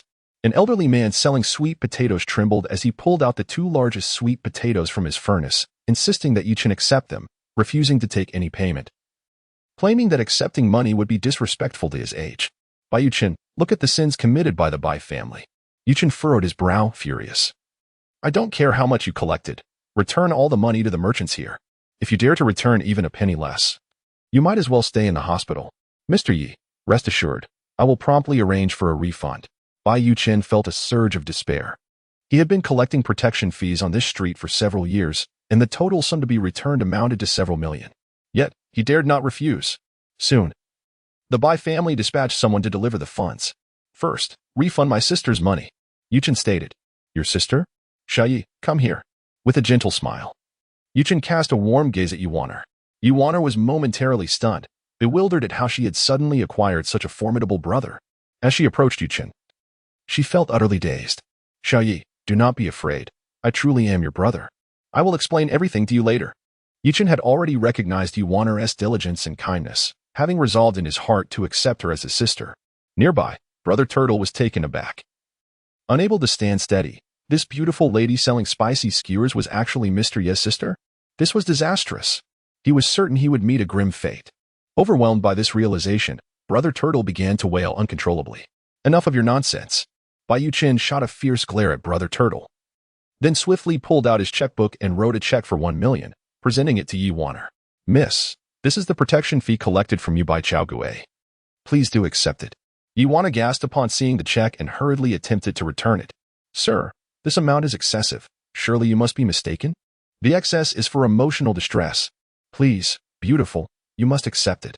Consider it a favor to me, Bai Yichen said with an awkward smile. Xiaoyi, you should accept it. Yichen nodded, recognizing the girl's innate kindness, given the torment she had likely endured at the hands of Chao Gui. This sum was hardly sufficient for her emotional suffering. Reluctantly, Yuaner accepted the check, if only temporarily. All right, Bai Yichen, take your people and swiftly disappear from my sight. Yichen waved his hand impatiently. Mr. Yi, there is something I wish to discuss with you. Bai Yichen said, a smile plastered across his face. Do you have time this evening? My father and uncle would like to invite you to dinner. At this, the atmosphere turned electric, and whispers filled the air. Everyone wondered who Yichen truly was. The Bai family, after compensating him, still sought to dine with him? Who in Ningzhou possessed such influence? Dinner? I think I shall pass. Yichen shook his head, as he had plans to accompany his senior sister for drinks that evening. The Bai family, a group of older gentlemen, was hardly appealing to him. Mr. Yi, my uncle mentioned he has something important to present to you. Something important? Indeed, Mr. Yi. Would you perhaps spare some time? Bai Yichen pressed, his face unyielding. The Dragon King, the Bai family is deeply rooted in Ningzhou and may possess insights into past events. The shadow advised in a hushed tone. That makes sense. Yichen nodded thoughtfully and replied, then let us meet tomorrow at noon. By the way, you must assist me with one more matter. Lean in. Mr. Yi, please, speak. Bai Yichen leaned closer, whispered a few words into Bai Yichen's ear, concluding with, please provide me with the information by noon tomorrow. Is that understood? No problem, Mr. Yi. You can rest assured. Bai Yichen replied before hastily departing with her companions. Once the ruffians had vacated the scene, the food street returned to its usual vibrant atmosphere. Mr. Yi, who exactly are you? Yi Wanner gazed at Yichen, her mind swirling with questions, struggling to recall any memories of having an elder brother. Your name is Yi Wanner, you are 20 years old, and you are enrolled in the Business Administration Department at Ningzhou University. Yichen recited every detail of Yi Wanner's background, including the professions of her biological parents and their current residence, with remarkable clarity. What kind of person are you? How do you know so much about my background? Yi Wanner stammered in astonishment, some of the information being entirely new to her. It is not yet the time for revelations, but remember that I am your brother. If you ever encounter difficulties, do not hesitate to call me. After gently patting Yi Wanner's shoulder, Yichen stood up and departed. As she observed Yichen's retreating figure, Yi Wanner felt a wave of confusion wash over her. Could it be true that she had an elder brother? No, she must return home and inquire with her parents. Perhaps they could provide her with the answers she sought. Time passed swiftly, and evening fell. Shadow had grown accustomed to solitude, and when Yichen invited him to join his senior sister for drinks, he politely declined. Reluctantly, he drove back to his senior sister's residence alone. Upon entering, Yichen was greeted by the exaggerated voice of his second senior sister. Sister, why don't you call Yichen? It's so late, and he still hasn't returned. Where could he be gallivanting? Gallivanting? Yichen thought incredulously. He had merely enjoyed some spicy skewers. Suddenly, it struck him that in his haste, he had forgotten to give Yi Wanner money. Did that mean he had dined and dashed? Ah, Yichen, you're back. Joanna exclaimed, just finishing her yoga session. Clad in a form-fitting, alluring outfit that showcased her stunning figure, leaving Yichen momentarily breathless. He swallowed hard, realizing how flattering his senior sister's physique truly was. You little rascal, have you had your fill of staring? Joanna blushed, playfully scolding him. Ahem, senior sister, your outfit is truly beautiful. Yichen smiled sheepishly, offering a rather clumsy excuse. Junior brother, do you think it's my figure that's beautiful, or the outfit? Yanqing emerged from the kitchen, a spatula in hand, looking at Yichen with a teasing expression. Ah, all right, I'll change into something else. Let us start dinner when Ruashi arrives, Joanna said, puffing out her chest before ascending the stairs, leaving a trail of fragrance behind. Yichen inhaled deeply, unashamedly swallowing again, a sight that did not escape Yanqing's notice. She couldn't help but tease. Junior brother, weren't you just married to Miss Su? Are you still eyeing other options? Second senior sister, I spent the entire night on the cold floor. Could you please spare me the provocation? Yichen lamented, feeling utterly defeated. TSK, how pitiable. Yanqing approached with a mysterious smile, assuring, do not worry. Tonight, I shall help you intoxicate that little girl, Ruashi, and then it shall be to your advantage. To my advantage? Does the senior sister harbor some misconceptions about herself? After a while, Joanna descended from upstairs, having changed her attire, and Lu Ruashi arrived, carrying a case of Mount I. We shall not return until we are inebriated today. Let us drink. Lu Ruashi cheerfully placed 4 bottles of Mount I on the dining table, yet Yichen discerned a hint of fatigue on her face, as if she were forcing a smile. Senior sister, is the police station particularly busy? Yichen could not help but inquire. Which police station is not busy? Lu Ruashi managed a strained smile, sighing today. Yichen experienced a gold shop robbery, and our superiors have mandated us to solve the case within half a month. The pressure is immense. Ruashi, if you find it too exhausting, why not resign and join me instead? Joanna gently advised. Master sister, I simply adore being a police officer. There is no alternative for me. Lu Ruashi smiled radiantly, effortlessly uncorking the Mount I, filling the air with its rich aroma. To celebrate our little junior brother's return, let us drink, she declared, raising the bottle. Drink so fiercely? Yichen was taken aback, never expecting the 4th senior sister to be so bold in her drinking. In the past, she would have undoubtedly been akin to Wasanyang from Liashan. 4th junior sister, do you truly wish to intoxicate me and the master sister? Thus taking advantage of our little junior brother? Yichen teased with a smirk. Humph. The little brother has thieving intentions but lacks the courage. We are not afraid. That makes sense. Let us drink. The women drank heartily, occasionally teasing Yichen, and before long, an entire case of Moutai was consumed. Yichen could hardly believe that after descending the mountain, his senior sisters had all transformed into veritable wine barrels. Master, junior sister, is there no more wine? Yichen looked at Lu Ruashi with bleary eyes, her words slurred. Do not worry, I shall fetch some red wine, and we shall continue. Joanna's cheeks flushed crimson as she unsteadily rose, staggering toward the kitchen. Oh dear, my senior sister, perhaps we should call it a night and drink another day?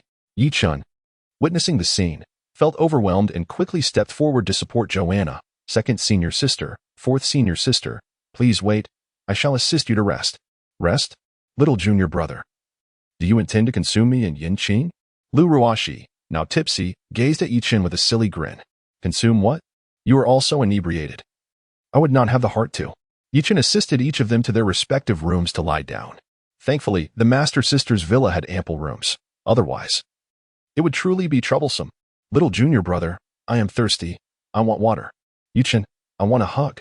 Stinky brother, no, please. Oh my. Yichen felt he might lose his mind, especially after placing Lu Ruashi on the bed. She clutched a pillow, twisting about like a serpent, uttering phrases like no. Could it be that the fourth senior sister was having a spring dream? As the saying goes, 3 women create a drama. Yichen, in his efforts to care for the 3 inebriated ladies, tirelessly served tea, fetched water, and tucked them in without a moment's respite. Finally, after Joanna and the others had fallen into a deep slumber, Yichen felt utterly exhausted. He raised his hand to check the time and smacked his forehead, nearly forgetting that he had a wife at home to tend to. Just then, his phone rang. It was Su Shui inquiring when he would return. Wife, I'll be home shortly, he replied. If you're busy at CEO Chow's place, it's perfectly fine if you don't come back tonight. I will explain everything to my mother, Su Shui gently reassured him. No, I'm coming back right away. Yichen's face flushed with embarrassment. His wife was far too understanding. At 11 o'clock at night, Yichen returned to Su Shui's home by taxi, only to be surprised to find that Li Xiangqin and her husband were still awake, seemingly waiting for him. Uncle, Auntie, you're still up? Yichen chuckled. Little Yi is back. Come sit. Li Xiangqin exclaimed. Old Su, stop sitting there foolishly. Little Yi has been drinking. Hurry and pour him a cup of tea. He must be exhausted coming back so late. Upon seeing Yichen, Li Xiangqin, who had been drowsy, instantly perked up, confronted with Li Xiangqin's excessive warmth. Yichen felt somewhat out of sorts and awkwardly smiled, asking, Auntie, is there something you need to discuss with me? What do you mean, Auntie? You are already married to my daughter. You can call me Mom if you wish. Li Xiangqin beamed radiantly, adding, by the way, I do have something to discuss with you. What is it? He inquired. It's nothing major. I mentioned to the Su family that you own a villa at Yunning Mountain Resort, but they didn't believe me. Could you lend me the keys so I can take them to see it tomorrow? Li Xiangqin asked with a bright smile. Of course. Yichen nodded and promptly handed over the keys. Mom, be quiet. Li Xiangqin shot a glare at Su Shui before turning to Yichen with a smile. Good son-in-law, our family will rely on you from now on. What would you like for breakfast tomorrow? I'll prepare it for you. I'm indifferent to breakfast, but sleeping on the floor is a bit chilly. Yichen replied with a grin. What? You slept on the floor? Yes. Shashue said she would take the bed, leaving me to sleep on the floor. Yichen chuckled, a playful glint in his eyes. How outrageous. Li Xiangqin was incensed and immediately scolded Su Shui. Daughter, Yichen is your husband. How can you let him sleep on the floor? Have you ever seen me make your father sleep on the floor? No, he must sleep in the bed tonight. Honey, you let me sleep on the sofa. Su Wanda cautiously interjected. Be quiet. Mom, don't listen to him. Su Shui's cheeks flushed crimson as she shot Yichen a fierce glare, thinking, how dare this rascal tell on her? Andy, you are truly wonderful. Yichen exclaimed, overjoyed. Silly child. The son-in-law is half a son. Why express gratitude for such matters? Do you require me to fetch you an extra blanket? Li Xiangqin appeared overly enthusiastic, leaving Yichen somewhat astonished. Had this woman mistakenly taken some medication, suddenly treating him with such kindness? Could this be the legendary ideal mother-in-law of Huaxia? Forget you. Su Shui could no longer endure it, and, blushing, hurried back to her room. Slamming the door shut with a resounding thud, Yichen offered an awkward smile, and at that moment, Su Wanda approached with a tray of tea. Little Yi, you might as well skip the tea and check on Little Shui, Li Xiangqin suggested with a grin. All right then, everyone should retire early. With that, Yichen quickly stood up, genuinely fearing that Su Shiwei might lock him out, leaving him to sleep in the living room. Fortunately, Su Shiwei did not lock the door. Yichen swiftly slipped inside. What a pity not to savor this tea. It's the exquisite Monkey King sent by manager Zhang. Seeing this, Su Wanda took the opportunity to sip from his cup. Look at you, such aspirations, and you think you're worthy of fine tea. Li Xiangqin scoffed. Dear, do you have any idea how expensive this tea is? How much? 10,000 for an ounce. What? Then you ought to brew me a cup so I can taste it too. Upon hearing the price, Li Xiangqin shot a fierce glare at Su Wanda. Hadn't he promised to share the blessings?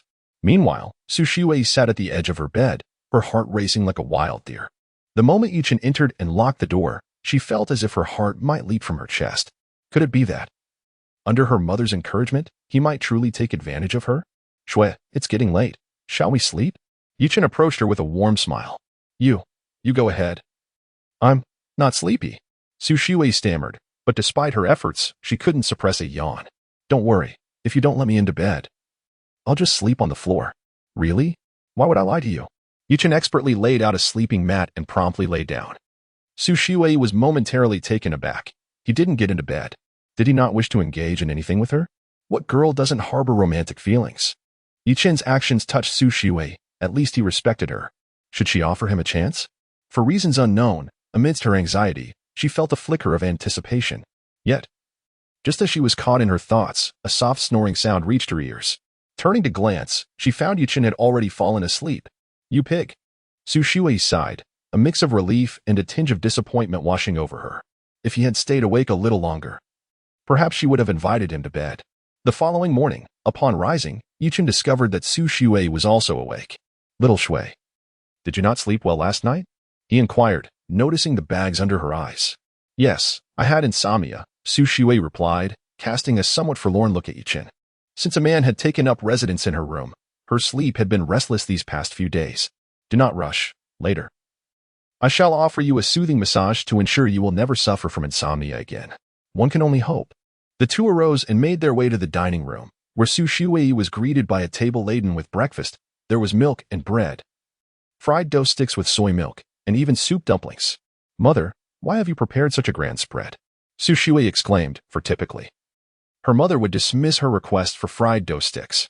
What special occasion could warrant such diligence today? Is it too much? The more, the merrier. This way, Xiaoya has a variety to choose from, and one must eat well to have strength. Li Xiangqin replied with a bright smile. Upon hearing this, Yichen felt a twinge of embarrassment. Ever since their visit to Villa No. 1, Li Xiangqin seemed to have transformed entirely. While the four enjoyed their breakfast, Su Shiwei suddenly remarked, by the way, Yichen, my grandmother has returned from her vacation abroad and wishes to meet you. Your grandmother? Li Xiangqin scoffed. What is there to meet? That old woman surely has ulterior motives. Dear, how can you say such things? Su Wanda's face flushed with embarrassment. Isn't it true? Li Xiangqin set her bread down, speaking with indignation. What was her attitude when we visited the Su family yesterday? It was my daughter who secured the business. Yet she nitpicked everything. She merely wishes to pass the Su family's assets to that scoundrel Su Jia. Su Wanda had no retort. He understood that although the old gentleman adored Su Shiwei, the matriarch's favoritism lay solely with her grandson Su Jia. Is that so? Yichen furrowed his brow and inquired. Xia Shiwei, does your grandmother intend to bequeath the Su family business to Su Jia? Yes, my grandmother insists that the Su family business is passed down to males, not females. I am powerless in the matter, Su Shiwei sighed. Has the old gentleman said nothing? No, but grandfather has always respected grandmother's decisions.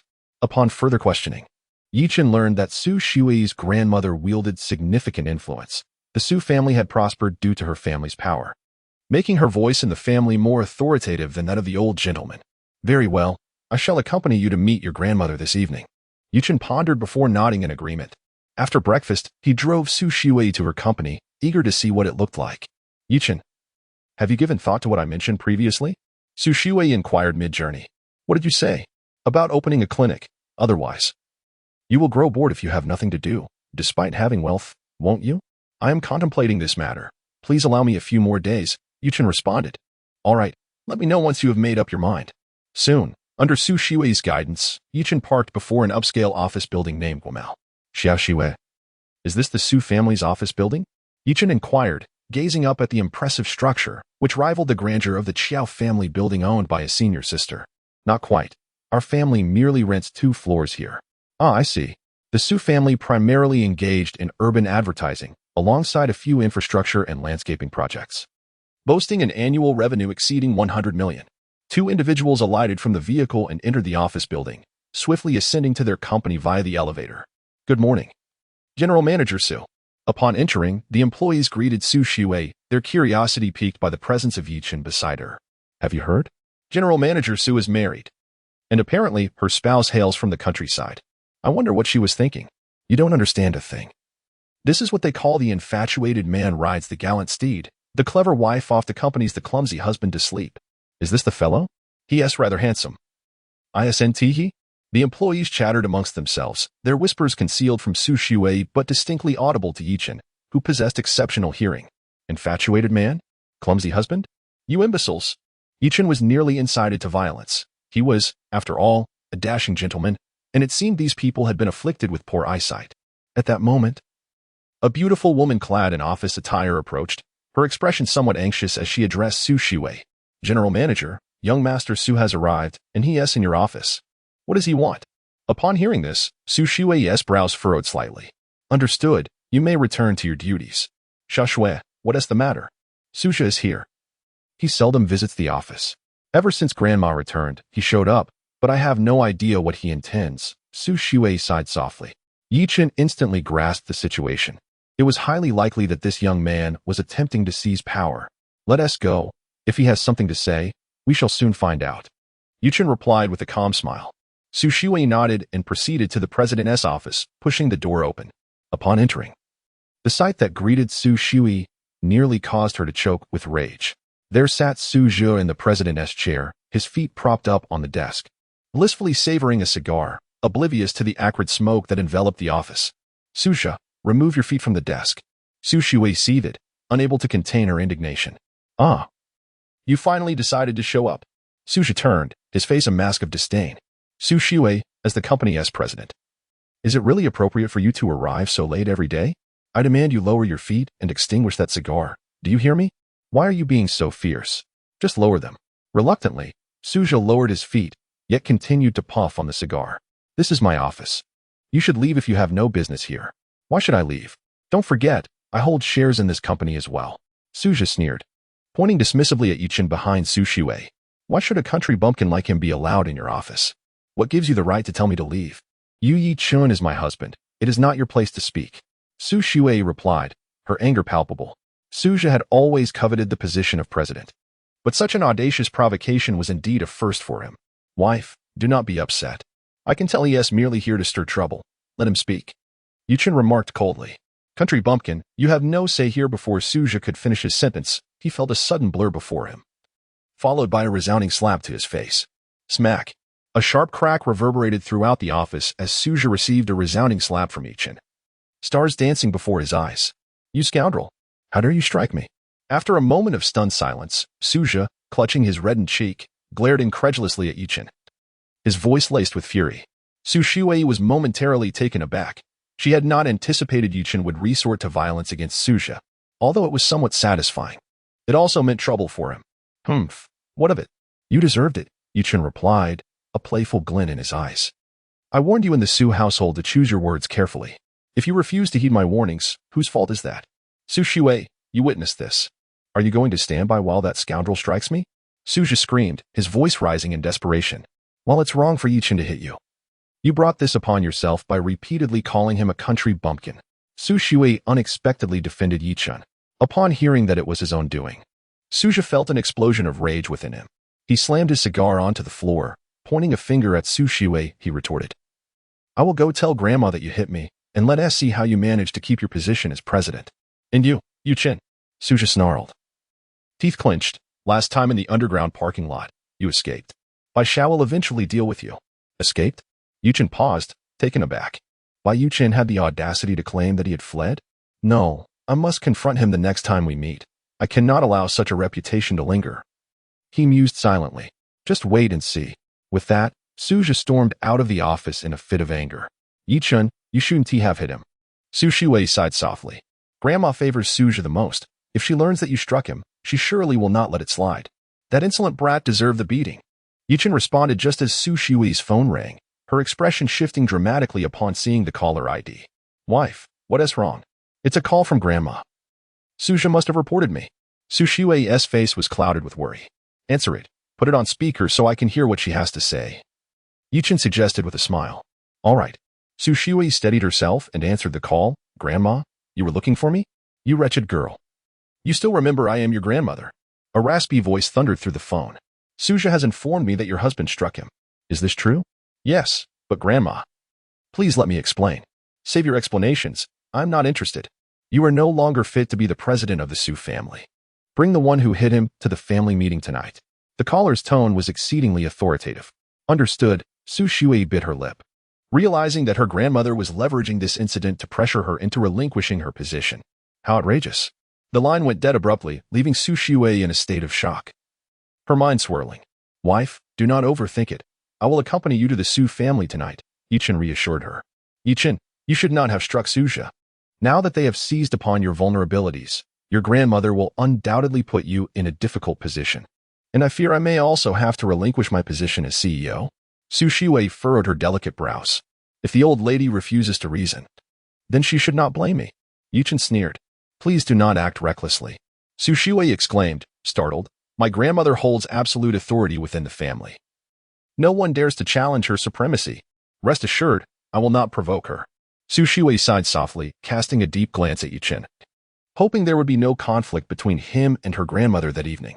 Time swiftly passed to noon, and Yichen sat in Su Shui's office for the entire morning until he received a call from Bai Yichen.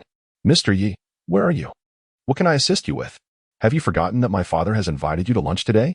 Bai Yichen said with a flattering smile. I almost forgot. Please send me the address. Yichen replied succinctly before hanging up the phone and turning to Su Shui. Dear, would you like to join me for lunch? With whom? Su Shui inquired.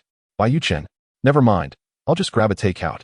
Upon hearing Bai Yuchen's name, Su Shui immediately shook her head. Very well, then I shall go. It is perhaps for the best that Su Shui does not accompany me, to avoid any potential mischief from that young man. At Jinmenlu, a seafood restaurant, Bai Yuchen's family awaited eagerly at the entrance, which frightened the restaurant manager, who in Ningzhou does not know the Bai family. To have this entire family waiting with such deference, one can only imagine the stature of the esteemed guest. Mr. Bai, the dishes are already prepared. Shall we serve them? The manager inquired cautiously, approaching Bai Yongzheng. Are you blind? Do you not see that the guest has yet to arrive? Bai Yongzheng glared fiercely, causing the manager to retract his neck and retreat in silence. Yongzheng, when Mr. Yi arrives, do mind your tone, Bai Yuan reminded. Rest assured, elder brother. I will be mindful. Bai Yongzheng nodded.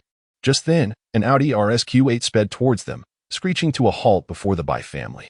Bai Yichen was about to utter a curse, but when the window rolled down to reveal Yichen, he quickly swallowed his words. Upon parking, Yichen was promptly greeted by Bai Yuan, who smiled broadly. Mr. Yi, it is our family's honor that you have graced us with your presence for lunch. You are too kind, Mr. Bai. Just call me Old Bai. Bai Yuan quickly waved his hand, then introduced Bai Yongzheng to Yichen. Greetings, Mr. Yi. I have long admired your reputation. My son previously offended you. Today, I, Bai, have specially arranged this banquet to apologize. Bai Yongzheng lowered his demeanor significantly. The manager, standing nearby, was utterly astonished. When did Ningzhou produce such a young magnate? I am feeling a bit hungry. May we proceed inside? Yichen remarked nonchalantly. Certainly, Mr. Yi. Please, right this way. Bai Yuan swiftly gestured to invite him, and the group soon made their way to the private dining room. After a few individuals took their seats, Bai Yongzheng instructed the manager to serve the dishes. Once the manager departed, Bai Yuan retrieved a red brocade box from beneath the table. Mr. Yi, I have heard of your remarkable medical skills, and coincidentally, I possess a century-old ginseng, which I present to you as a token of our meeting. Bai Yuan said with a cheerful smile. Surely, this is not our first encounter? Yichen replied with a slight smirk. The last time was merely a misunderstanding. I hope you won't take it to heart, Mr. Yi. Yichen said no more, accepting the brocade box, which he opened to reveal a superb century-old ginseng, worth over $1 million. Have you gathered the information I requested? Yichen turned to Bai Yichen. Here it is, Mr. Yi. This is the complete dossier on Zhao Min and Yang Wei. I have traced their family lineage back 3 generations. Bai Yichen exclaimed, hastily producing a brown paper bag. Impressive efficiency, Yichen remarked, glancing through the documents in the bag and nodding in approval. Since you have assisted me, I shall ensure your efforts are not in vain. In the past few days, have you felt utterly weak, even incapable in intimate matters? Indeed, Bai Yichen blurted out, his face flushing as he stammered, Mr. Yi. How did you know? Such personal matters had been kept secret. How could Yichen have known? Ah, I had mentioned it the other day in the underground parking lot. Remember? Yichen replied with a faint smile. Bai Yichen smacked his forehead, recalling that Yichen had jokingly referred to him as a father-in-law. Hearing this exchange, Bai Yuan swiftly seized Bai Yichen's wrist, examined his pulse, and then delivered a sharp slap to his face, exclaiming, You foolish boy, how have you offended Mr. Yi? Speak. It's all Suja's fault. He tricked me into confronting Mr. Yi. Bai Yichen, despite being struck, dared not express anger, covering his face pitifully. Brother, what exactly is wrong with Yichen? Bai Yongjing inquired with a furrowed brow. This fool's meridians have been sealed. He shall be rendered useless henceforth. Bai Yuan replied, both anxious and furious, raising his hand again, only to have Bai Yichen evade. Has the elder gone mad? He is the victim here. Why add insult to injury? What? Brother, you must help Yichen. Bai Yongjing was taken aback. If Bai Yichen were rendered impotent, the Bai family would face extinction. I attempted to break the seal, but it is beyond my capabilities. Bai Yuan sighed, casting a wry smile at Yichen. Mr. Yi, your method of sealing acupoints is exceedingly sophisticated. I can only implore you to intervene. Mr. Yi, I beseech you to spare Yichen. The Bai family is willing to honor you as our esteemed leader henceforth. Bai Yongjing quickly added, casting a fierce glare at Bai Yichen. With a thud, Bai Yichen knelt before Yichen, his face contorted in despair as he pleaded. I am sorry. I shall never again disturb Su Shiwei. Remember, keep your distance from my wife henceforth.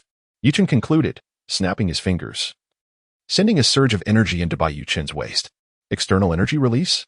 Upon witnessing this scene, Bai Yuan couldn't help but gape in astonishment. Bai Yichen felt a tingling sensation at his waist, yet there was no other discomfort. Bai Yuan hurriedly grasped his nephew's hand again. Elder brother, how is Yichen? The meridians are unblocked. Bai Yuan was taken aback, and then he rose, clasping his fist in respect towards Yichen, exclaiming, Mr. Yi, your cultivation is truly remarkable. I am in awe. It is evident that this is an external manifestation of internal energy. You must be a practitioner of the arcane arts. Yichen regarded Bai Yuan with a playful glint in his eyes. How embarrassing. Bai Yuan's face flushed crimson as he candidly admitted, I have been cultivating for decades. Yet I remain at the qi refining stage, which pales in comparison to Mr. Ye's foundation establishment stage. Let us sit down to dine. I have matters to inquire of you. Yichen gestured for calm, having intentionally demonstrated his external energy earlier, so that the Bai family would comprehend his strength and refrain from any deceitful intentions. What is it, Mr. Yi? Please ask. At this moment, Bai Yuan held Yichen in even greater esteem, fully aware of the formidable presence before him. A foundation establishment practitioner could easily extinguish the Bai family in an instant. 20 years ago, a significant event transpired in Ningzhou. Have you heard of it?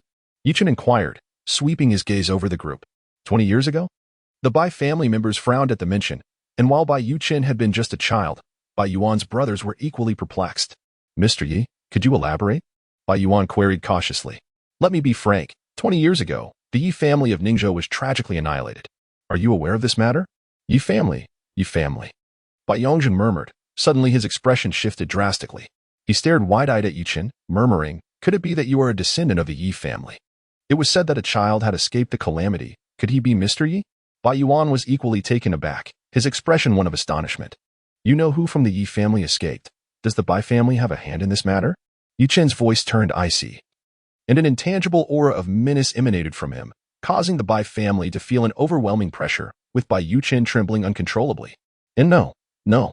Bai Yuan waved his hands in haste, quickly explaining, this matter was well known in Ningzhou at the time. The most peculiar aspect was that the police did not investigate further. My Bai family lacks such influence. Then do you know who was responsible? Yichen's murderous intent began to dissipate, and Bai Yongjing and the others felt a wave of relief wash over them, collectively exhaling deeply. Well, just as Bai Yongjing felt a sense of relief. Upon hearing Yichen's question, tension gripped him once more. Bai Yuan, gritting his teeth, spoke solemnly, Mr. Yi, allow me to address this matter. We do not know who the culprit was, but on that fateful night, the Jin family approached me, requesting assistance with a task. Please continue. Yichen's countenance darkened. The closer he drew to the truth, the more fervently his blood surged within him. I recall it was a stormy night. Yichen sought us out, offering 1 million for us to dispose of several corpses. At the time, we did not think much of it, so we acquiesced. Later, we learned that it was the Yi family. After Bai Yuan finished speaking, he stole a glance at Yichen, his heart racing with trepidation.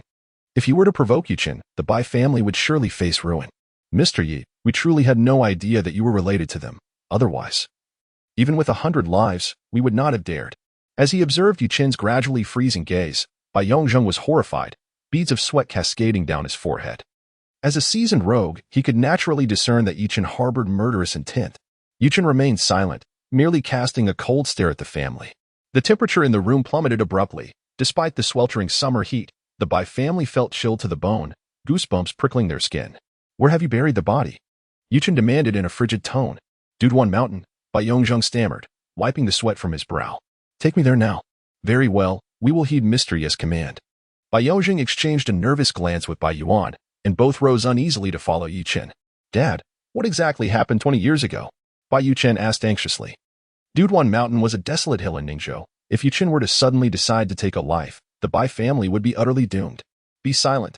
Bai Yongzheng shot a fierce glare at his son, then resignedly exited the private room.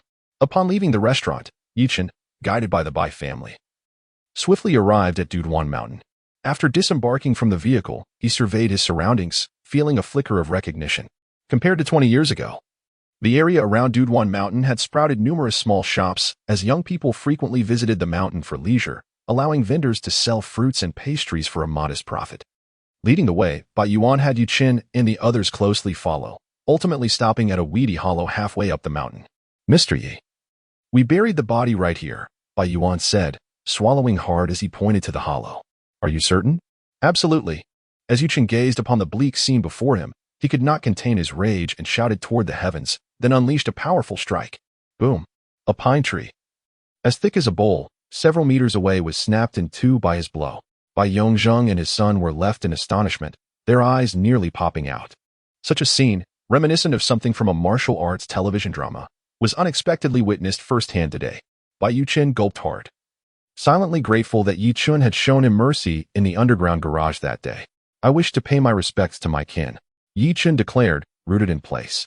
His eyes fixed intently on the hollow, his eye sockets reddening as he spoke each word with gravitas. Yichen, quickly, go buy offerings for Mr. Yi. Bai Yongzheng urged hastily. Dad, what items are needed for the offerings? You insolent brat, utterly unlearned. When I am gone, you will finally understand what is required. Yongzheng, no more nonsense. Yichen, hurry and purchase what is necessary. If you are unsure, just ask. After finishing, Bai Yuan shot a significant glance at Bai Yuchen, the meaning unmistakable. All right. I shall go at once. Without further ado, Bai Yuchen turned and raced down the mountain. Bai Yuan finally let out a sigh of relief. Having just signaled Bai Yuchen to flee swiftly, knowing that Yichen would certainly seek vengeance with blood, and the Bai family would be the first to bear the brunt. As Bai Yuchen ran down the mountain, he suddenly halted, scratching his head in confusion, pondering the meaning behind his uncle's earlier gestures. Was he implying that he should prepare for a burial as well? Once more, I extend an opportunity to you, Bai Yuan. Yichen turned around, his face shadowed with menace, his eyes glinting with murderous intent as he fixed his gaze upon the Bai brothers. Who was the mastermind behind this? Speak, and the Bai family may be spared. Mr. Yi, we truly are merely hired hands, entirely ignorant of the larger scheme. Bai Yong, on the verge of tears, fervently pointed skyward with 3 fingers, swearing earnestly, I vow that if I utter a single lie, may the heavens strike me down with thunder, and I shall meet a wretched end. Thundering. As soon as the words left his lips, a crack of thunder resounded in the clear sky, indeed signaling a storm. Heavens, are you trying to end my life? Observing this, Bai Yuan quickly grasped Bai Yong's shoulder, and both men knelt in the depression, bowing 3 times in earnest. Brother Yi, sister-in-law Yi, we, the Bai family, truly had no part in this. Please believe us. Bai Yong, still in a daze, was forced down by his elder brother's insistence, and his forehead collided with a rock, causing blood to flow instantly. Rise for now. I shall grant you my trust. Yichen glanced at the two, his tone indifferent. Thank you, Mr. Yi, Bai Yuan exclaimed, elated, as he hurriedly helped Bai Yong to his feet. That was close. We nearly lost our lives. Just as the Bai brothers were breathing a sigh of relief, a voice echoed from a distance. Dad, Uncle, I brought everything back. Bai Yong turned to see Bai Yichen approaching, laden with numerous bags, climbing up the mountain path. Drenched in sweat. Damn, has this lad failed to comprehend my look? Bai Yuan felt a pang of frustration. He usually found Bai Yichen quite clever. But today he realized the boy was rather foolish. Hey, Dad, how did you hurt your head? Did you bump into a tree? Bai Yichen, placing his bags on the ground, inquired breathlessly at Bai Yong. Silence. Bai Yong's face flushed. He was too embarrassed to confess that he had actually bumped into a rock. Bai Yichen was taken aback, wondering what had come over his father. Was he to blame for the tree incident? Mr. Yi, everything is prepared. Bai Yuan opened a bag for Yichen to inspect, and then addressed him. Wait for me at the foot of the mountain. Yichen's voice was frosty. Understood. The Bai family eagerly wished to vacate the area. Upon hearing Yichen's directive, they hurried down the mountain and obediently awaited in the car. Brother, shall we not leave? Bai Yong asked as he entered the vehicle, lighting a cigarette and taking a deep drag before raising his head, gritting his teeth. We should depart Ningzhou, the farther away. The better. Leave? Bai Yuan scoffed, replying, Second brother, this affair has nothing to do with our Bai family. If you depart, it will only serve to expose your guilty conscience. The Martial Arts Alliance, of which we are a part, has branches in major cities across China. Where can you possibly hide? But what if Yichen indiscriminately seeks revenge upon us? Bai Yongzheng expressed his concerns. Rest assured, Yichen is not a fool. Dad, I have some band-aids here. Would you like one? Bai Yichen kindly inquired. Get lost. Bai Yongzheng shot a fierce glare at his son, the anger causing the blood from his head to spurt outwards. On Mount Dujiao, Yichen knelt before a depression in the ground, with a pile of burning joss paper before him. Mom and Dad, I vow to find the murderer who took your lives, forcing them to kneel before your graves to repent. I care not who they are. Blood debts must be repaid in blood. Yichen's expression was grave, and a palpable aura of murderous intent emanated from him, startling the birds in the forest into flight. After a considerable time, he descended the mountain, where Bai Yongzheng and the others hurriedly approached him. Mr. Yi, is there anything you wish to command? Bai Yongzheng inquired with a flattering tone. Bai Lauda, I indeed have a request for you. Yichen nodded. Oh, just call me Old Bai. I hope you can assist in constructing a tomb for my parents. Is that a problem? No problem, of course not. It was my Bai family who buried them here. It is only right that we build a tomb for them. Bai Yongzheng swallowed hard and quickly agreed.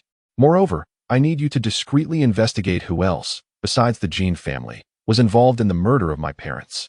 Mr. Yi, with the numerous disciples of the Martial Arts Alliance, why not let the alliance take part? Bai Yuan kindly reminded him, once you give the word, the entire alliance will serve you. Making too much noise might alert the snakes in the grass. I do not wish for them to catch wind of our actions. Understood. Remember, this matter must remain absolutely confidential. If it leaks, do not blame me for being unkind. Yichen warned sternly. The Bai family shrank their necks as they watched Yichen drive away. Brother, this matter may entangle us deeply. Should our Bai family really wade into these murky waters? Bai Yongzheng frowned. Indeed, Bai Yuan asserted firmly. Only by helping Yichen uncover the true culprit will others perish. Otherwise, it is likely that our Bai family will take the fall. Do you wish for that? Of course not. Then let us cease this idle chatter and exert all our efforts to investigate this matter secretly. Dad, I believe Uncle's reasoning is sound. Bai Yichen said earnestly, as the saying goes, if a companion dies, the rest shall not.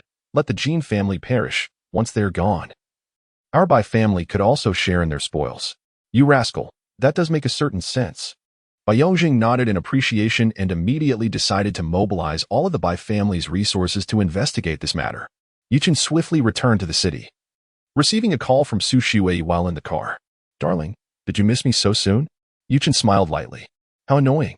As Su Shui's delicate face flushed with embarrassment, she playfully exclaimed, It's almost time to get off work. Come pick me up and after dinner, we can visit Grandpa. All right. I am already waiting downstairs at your office. Please come down. Yichen responded before hanging up the phone. He parked his car at the entrance of the office building, rolled down the window, and gazed at the bustling crowd outside. On this sweltering summer day, the streets were filled with beauties clad in shorts, their long, slender legs captivating Yichen's attention. Ah, summer truly is delightful, he mused. Suddenly, a figure in the distance caught his eye. This individual was dressed in long sleeves and trousers, sporting a baseball cap, sunglasses, and a mask, appearing as if he were wrapped up like a zongzi. Did he not fear breaking out in heat rash on such a hot day? Moreover, the person was pacing back and forth on the street, occasionally glancing around. Following his gaze, Yichen realized the man was searching for the locations of surveillance cameras, and he lingered longest at the entrance of a jewelry store. Goodness, this fellow doesn't intend to rob the jewelry store, does he? A bold thought sprang to his mind. Just yesterday, his fourth senior sister mentioned a robbery at a jewelry store in Yichen.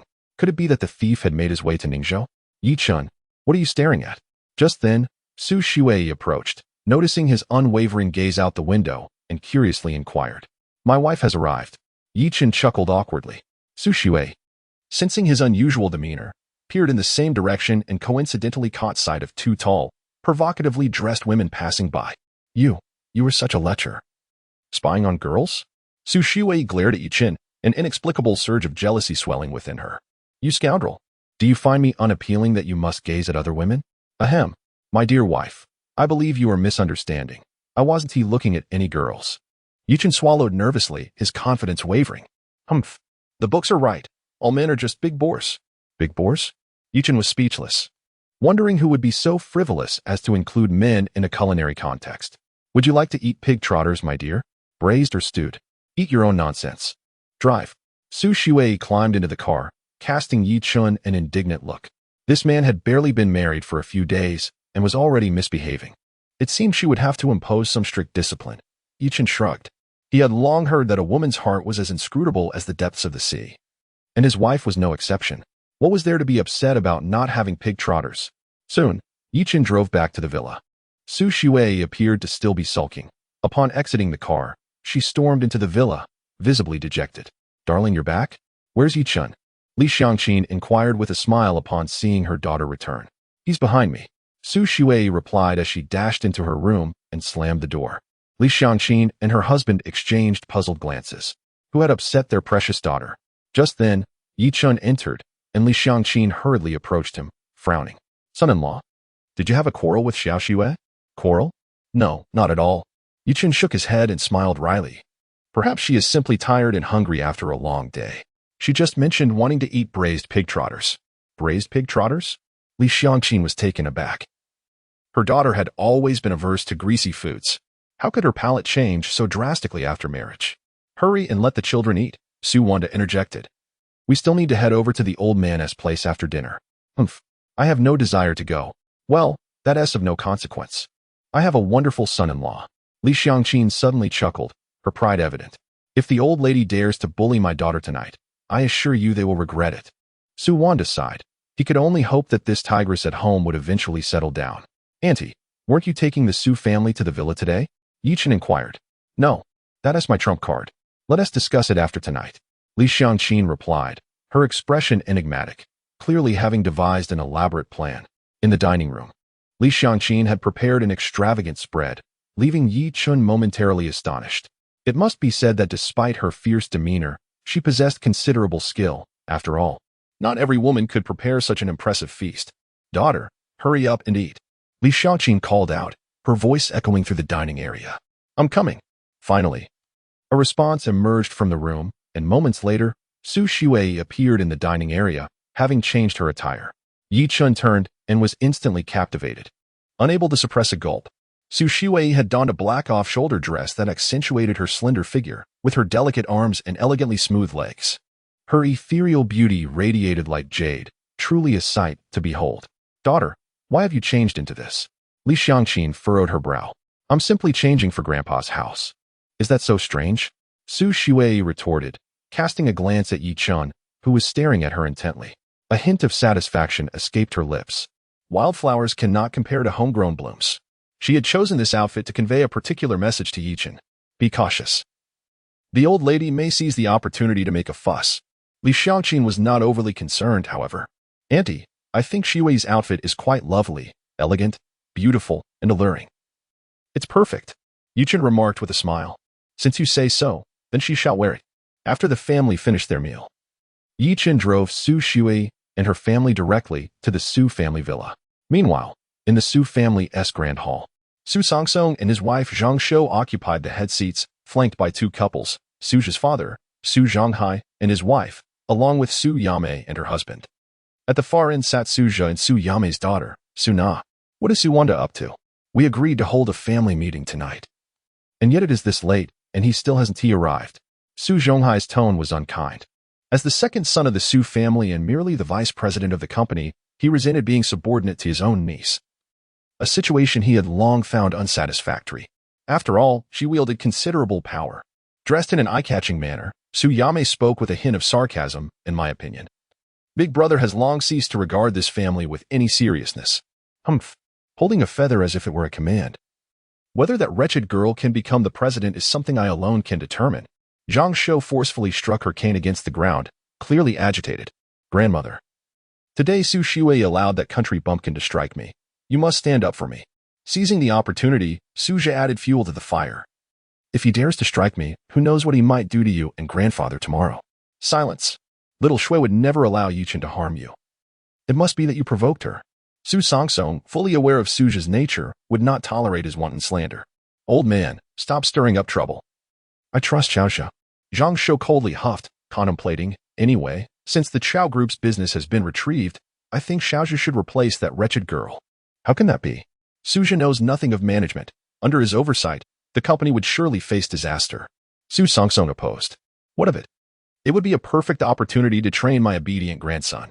Moreover, Su family has only one male descendant. The company must be entrusted to him. Do you wish to hand it over to an outsider? Upon finishing, Zhang Shou cast a sidelong glance at her granddaughter Su Na. Aware that the girl harbored ambitions for the company, her words were a deliberate warning. Indeed, upon hearing this, Su Na's face turned pale, utterly mortified. Grandmother. You are truly wonderful, Suju exclaimed joyfully, for he had awaited this day for far too long. At that moment, Su Shui and her family entered. Upon stepping through the door, she cheerfully greeted, Grandfather, Grandmother. Humph. How can you still call yourself the eldest daughter of the Su family, dressed as you are? It is a disgrace to our family. Zhang Shou reprimanded upon seeing Su Shui. Su Shui did not retort, promptly taking a seat with her parents to prepare for the meeting. Wait, Suja suddenly exclaimed, as if having discovered a new world. Pointing at Yichen with exaggerated fervor, Su Shui, we are holding a family meeting. Who permitted you to bring this outsider in? Hurry and make him leave. Suja. Mind your words. Su Shui glared at him, admonishing, Yichen is my lawful husband, not some outsider. Is it you who struck my dear grandson? Zhang Shou scrutinized Yichen coldly, stating, I will settle this score with you later. Since you are here, you may stand aside and listen. Upon hearing this, Yichen frowned. The old lady was indeed formidable, not even offering a seat upon their first meeting. Ahem, a guest is a guest. Su Songsong interjected. Clearing his throat, wife, let Xiaoyu take a seat. After all, he is our son-in-law. Humph. Zhang Shou coldly huffed, remaining silent. Yichen, feeling a surge of irritation, disregarded the warning and boldly sat beside Su Shui. How audacious. Even my grandmother did not grant you permission to sit, and you dare to do so? Suja gritted his teeth. Those from the countryside truly lack manners. Su Yame cast a sidelong glance at Yichen and provocatively remarked to Su Shui, Shui, do not blame your aunt for saying this. You and this fellow are simply mismatched. It would be best to part ways with him sooner rather than later. TSK. Cousin, your taste is quite peculiar. Suna chimed in, I will never marry a country bumpkin. The taste is far too inferior. Hey, will you all just stop? Li Xiangqin interjected, unable to bear it any longer. Isn't this a family meeting? Why has it turned into a critique session for my son-in-law? This statement left everyone stunned. Just a few days prior, Li Xiangqin had held Yichen in disdain, but today she was defending him fiercely. Li Xiangqin, be quiet. Zhang Shou glared fiercely. Li Xiangqin opened her mouth, but ultimately swallowed her words. The authority of the Su family matriarch was unassailable. All right, let us return to the matter at hand. Zhang Shou, seeing Li Xiangqin quiet down, turned her attention to Su Shui and said solemnly, Shui, you are to relinquish your position as president tomorrow. And let Suja take your place. What? Why, Grandma? What have I done wrong? Su Shui exclaimed, panic rising in her voice. You are already married. And sooner or later, the company will fall into the hands of outsiders, so it is best to let Suja take charge now, Zhang Shou replied calmly. Mother is correct. Su Yame added coldly, Shui, you must understand the matriarch's good intentions. My little Na is unambitious. You ought to take a leaf out of her book. Matriarch, this is not fair. Li Xiangqin rushed to defend her daughter. My daughter's management of the company is evident. Just look at the recent dealings with the Chao Group.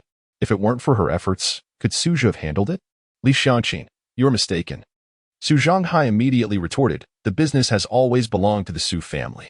If Su Shui had not fallen ill, could it have been taken away by others? You. Li Xiangqin was left speechless by Su Zhanghai's rebuttal. Enough. This matter is settled, Zhang Shou declared with an air of authority, decisively removing Su Xiwei from her presidential role. With tears welling in her eyes, Su Xiwei turned to Su Songsong, hoping her beloved grandfather would intervene on her behalf. Cough. Little Shui is well versed in the company's operations. It would be best not to change personnel, Su Songsong advised. The company is also preparing to venture into new fields. And Suja lacks understanding. What is there to fear about ignorance? Isn't Su Xiwei here? Let her assist Suja. Zhang Shou dismissed, showing no regard for Su Songsong's opinion. Su Wandai, you ought to say something. Li Xiangqin was genuinely frantic, seeing her daughter's presidential position about to be stripped away. She wondered why her husband had not yet spoken up. Yet Su Wandai was not one for words, struggling to find anything to say that might support his daughter. Just then, a calm voice echoed in the room. If you replace Little Shui, I fear the Chao group will immediately terminate their cooperation with the Su family. Who do you think you're scaring, Yi? The company has a contract with the Chao group. Suja shouted furiously, pointing at Yichen. A contract can be broken. Yichen replied with a cold smile. Ah, son-in-law, do you know anyone from the Chao group? Li Xiangqin's eyes sparkled upon hearing this. Her fondness for her son-in-law only deepened. Indeed, I share a cordial relationship with the president of the Chao group. As soon as Yichen uttered these words, Su Zhanghai's voice erupted with anger. How can a country bumpkin like you possibly know President Qiao? Xiaxue, look at the kind of husband you found, a fabricator, lacking in character. Second uncle, Yichen truly knows President Qiao. Su Xiwei interjected. Humph. Enough of this. It is settled. Zhang Shou glared at Su Wanda in frustration. Wanda. Keep your family in check. What a bunch of liars. Mother, Yichen indeed has many acquaintances, Su Wanda replied awkwardly. Elder brother. You've always been so honest. When did you learn to lie? Su Yamei looked at Su Wanda with disdain. My husband is not lying. Let me tell you. My son-in-law possesses significant influence. Villa number 1 at Yunding Mountain Villa belongs to him. Li Xiangqin declared proudly, considering this her trump card. Silence. Zhang Shou was truly incensed, her voice rising. I refuse to listen to any more of your family's nonsense. Nonsense? Li Xiangqin was taken aback. Did no one believe her words? Your name is Yichen, correct? Zhang Shou's piercing gaze fixed on Yichen, her voice laced with fury. Today, you struck my grandson. Out of respect for your status as the Su family's son-in-law, I shall not make things difficult for you. Kneel and apologize to Suja. Grandma, be quiet. No one is allowed to plead for him. Zhang Shou shot a furious glare at Su Xiwei. Ha, you think I should kneel before you? You think you are worthy? To everyone's astonishment, Yichen uttered these words. What? What did you just say? I am not worthy? Zhang Shou trembled with rage. Her teeth clenched as she glared at Yichen. Presumptuous. You, Yi, dare to claim that my grandmother is unworthy? What do you think you are? Suja sprang to his feet, shouting in outrage. Su Xiwei, look at the husband you've chosen. He is nothing but a barbarian. Su Zhanghai seethed with anger. To dare confront an elder, such a person must be expelled from the Su family immediately. All eyes turned to Yichen, even Su Songsong frowned. What's wrong with berating him a bit? Zhang Shou glared at Yichen, stating plainly, a country lad like him should consider it a blessing to associate with the Su family. It is already a tremendous favor that I allowed Xia Xue to marry him. A few harsh words are a mild response. If he does not apologize to my grandson, I shall resort to violence. Yes, he should promptly apologize to my son. Cousin, a man like this is utterly outrageous. I advise you to divorce him as soon as possible. Seeing the situation escalating, Su Xiwei quickly pulled Yichen aside and addressed the crowd. Yichen merely spoke impulsively. However, Suja did indeed provoke him first. Wife, let it go. The Su family has no sense of reason. Yichen, weary of wasting time, rose to survey the crowd with a cold demeanor and declared, for the sake of Xiaoshui, I shall refrain from holding grudges against you all. However, I must reiterate, if my wife does not assume the role of president, the Su family shall have no share in the affairs of the Chao Corporation. Yichen, you possess quite the audacity. Su Songsong could no longer contain himself and shot a frown at Yichen. Let us wait and see. Wife, let us return home. Remaining here proves utterly pointless. Yichen shrugged. Grandfather, grandmother, I shall take my leave. After a moment of hesitation, Su Xiwei ultimately decided to heed Yichen's words. After all, this meeting was primarily about her, and staying would only serve to diminish her dignity. Li Xiangqin had long wished to depart, upon seeing her daughter leave. She promptly seized Su Wandai and hurriedly exited the Su residence. How outrageous. Old man, Look at how you have spoiled her. Does she no longer regard me as her grandmother? Zhang Xiao, infuriated, struck her cane firmly upon the ground. Grandmother, please do not be angry. After all, Su Shui has been dismissed. Do not let her actions harm your health. Suja quickly comforted. Humph. The most infuriating of all is that country bumpkin, who truly believes himself to be someone of significance. Su Zhanghai gritted his teeth in resentment, declaring, this cannot stand. My son shall not suffer in vain. Zhanghai, what do you intend to do? Su Sangsong warned. Do not act recklessly. After all, Yichen has saved Shui and is, in a sense, a benefactor to our family. Very well, let us set this matter aside for now. Zhang Xiao waved her hand and turned to Suja, saying, my dear grandson, you must perform admirably at the company. Do not bring shame upon the Su family, understand? Rest assured, grandmother, under my leadership, the Su Corporation shall only flourish further. Suja proclaimed with unwavering confidence. Ah, now that sounds like my grandson. Zhang Xiao smiled with satisfaction.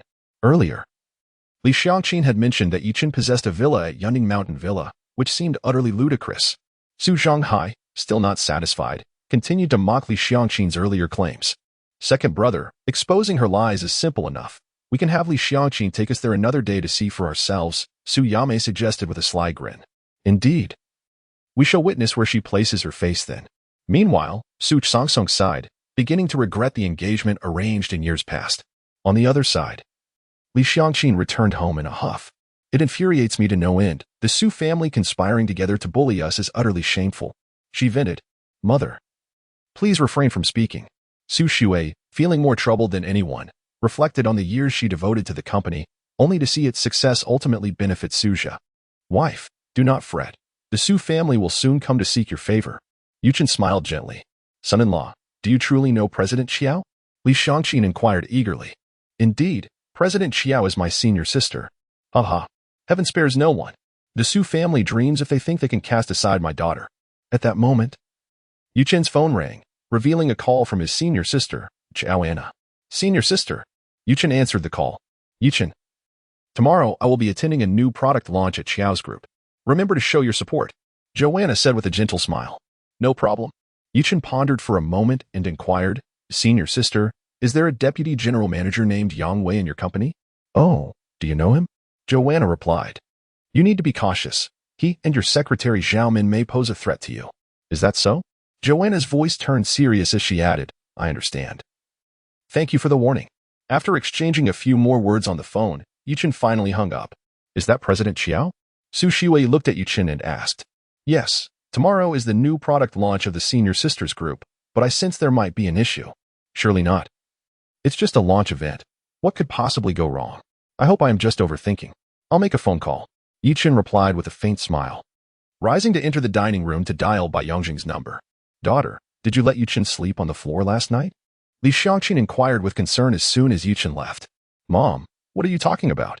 Su Shiwei's face flushed red as she shyly lowered her head. What is there to be shy about? You are husband and wife. You should live as such. Li Xiangqin earnestly advised, if you don't let a man touch you, he will lose interest over time. Do you understand? Cough, cough. Dear, your words are rather absolute. Su Wanda cleared his throat, casting a glance at Li Xiangqin to signal her to refrain from instilling such notions in their daughter. Su Wanda, why are you giving me those looks? Our daughter is being bullied and can't even retort. How pitiful. Li Xiangqin seized the opportunity to scold Su Wanda. Mom, please don't say that about Dad. Su Shui interjected, unable to bear it any longer. Su Wanda, not one to be foolish, quickly retreated to the bedroom to evade the impending storm, sensing that the tigress was about to pounce. I am furious. Su Wanda, we must settle this today. Li Xiangqin stormed after him. And soon the sound of tiger roars echoed from the room. Upon finishing his call, Yichen emerged to find Su Shui lost in thought on the sofa, prompting him to chuckle. Wife, it's getting late. Perhaps we should retire early? Hearing this, Su Shui's heart inexplicably raced as she nodded and quickly entered the room, with Yichen following suit to prepare the bedding for rest. Yichen, if the floor is cold, you can come sleep on the bed. Su Shui's voice trailed off, her ears turning crimson as she dared not meet Yichen's gaze. Really? Yichen could hardly believe his ears. Had her treatment of him just been elevated? Had this girl finally come to her senses? But you must not act recklessly. Su Shui lightly bit her red lip and said shyly, All right, I promise not to act recklessly. Yichen chuckled, amused, although his wife warned him against mischief. Could a man and woman share a bed without temptation? Seeing Yichen anxiously shedding his clothing, Su Shui felt a pang of regret. If this fellow were to force himself upon her, would she yield? Or, wife, hurry up. As he nestled into the fragrant warmth of the bed, Yichen gazed at Su Shui with eager anticipation. Why you, turn around. Su Shui, blushing profusely, found herself in a situation she had never encountered before, sharing a bed with a man, her heart racing uncontrollably. We will have to be frank eventually. Can I take a peek? Yichen pouted, turning away in frustration. Moments later, he felt the covers beside him shift, followed by a wave of warmth. Kiki, wife, we. Before he could finish, he turned to plan a kiss, only to find Su Shui had placed a pillow between them. This is our boundary, Yichen. You must not cross it, Su Shui declared with righteous indignation. Hearing this, Yichen felt utterly defeated. How could she establish such a boundary while in bed? You won't cross it, will you, Yichen? Su Shui blinked innocently, casting him a pitiful look. Fine, I shall remain still, Yichen lamented. Almost in tears. A giggle escaped Su Shui as she saw his woeful expression. Blushing, she said, I'll give it to you when I'm ready. Can you please not be so impatient? Well, I'm not impatient. Yichen replied with an awkward smile, internally acknowledging the contrary. Cautiously, Su Shui lay down. Her beautiful eyes warily fixed on Yichen, fearful of a sudden surprise attack. It wasn't until the depths of the night that exhaustion finally claimed her. The following dawn, as Yichen opened his eyes, he was momentarily stunned by the sight before him. Su Shui lay beside him, tightly embracing him like an octopus. What the? Had she taken advantage of him while he slept? Yet, he quickly realized that the blanket covering Su Shui was missing, entirely pulled to his side. So that was it. In the middle of the night, he must have inadvertently taken her blanket. She was simply seeking warmth from the nearest source of heat. Truly a charming wife. Yichen swallowed hard, gazing at the peacefully sleeping Su Shui, a surge of protective instinct washing over him. Just then, Su Shui slowly opened her eyes. Wife, you're awake? Yichen grinned like a fool. Su Shui gasped, startled by his proximity. To her utter embarrassment, she realized she was still tightly holding on to this man. She quickly released him, regarding him with a mix of alertness and indignation. What have you done to me? Beauty, it was you who embraced me. What could I possibly have done? Yichen was at a loss for words. How could she twist the narrative so? I embraced you? Su Shui was taken aback, only to realize she was without a blanket. Understanding dawned upon her, and she scolded, Yichen, how can you steal the blanket while sleeping? I too am at a loss. Yichen felt tears welling up in his eyes. During his childhood, he had shared a bed with 7 senior sisters, and none had ever accused him of stealing the covers. Never mind. Hurry and get up. I need to change my clothes. Su Shui's face flushed crimson.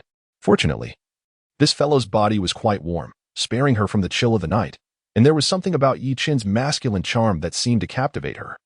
After a while, the two rose and freshened up, leaving the bedroom. Oh, you two are up so early. Why not sleep a bit longer? Li Xiaoqin emerged from the kitchen, noticing her daughter's rosy complexion. As someone who had experienced life, a peculiar smile crept across her face. I'm used to waking up early, Yichen replied with a grin. Young people are full of energy, but you must also be mindful of moderation. I've made goji berry egg drop soup. You should drink some. Goji berry egg drop soup? Yichen felt slightly embarrassed. Was Li Xiaoqin really trying to nourish him so early in the morning? Daughter, you ought to learn some culinary skills. How will you care for your husband in the future? Li Xiaoqin said with utmost seriousness to Su Shui. After breakfast, Su Shui tidied up, preparing to head to the company. What company? The president has been replaced. Li Xiaoqin exclaimed indignantly. Mom, there are still many matters that require my attention. Su Shui sighed lightly. You are not going, Li Xiaoqin declared in a domineering manner. Isn't Suja the president? Let him handle it.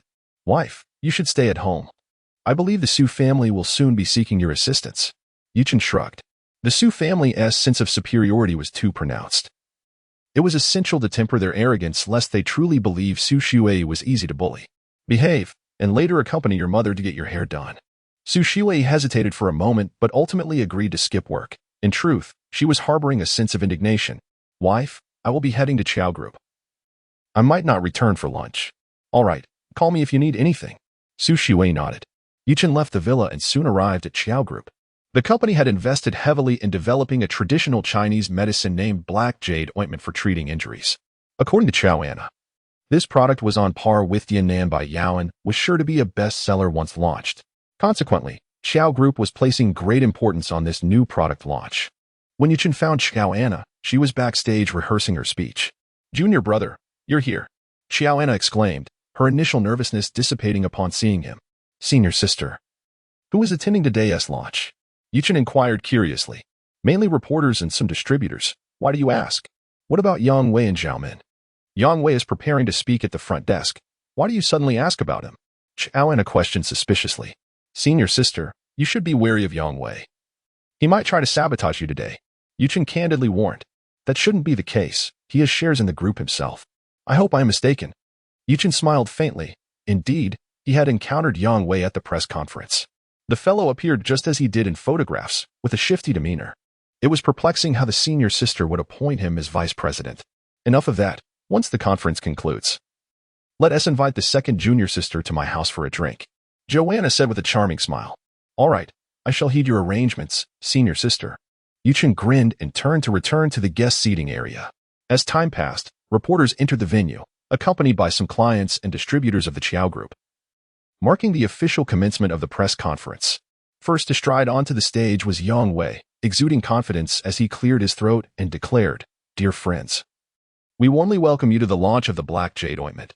After an extensive monologue, he finally announced, "Now, let us invite the president of Qiao Group, Miss Joanna, to address your inquiries." As his words faded, Joanna confidently ascended the stage in her high heels.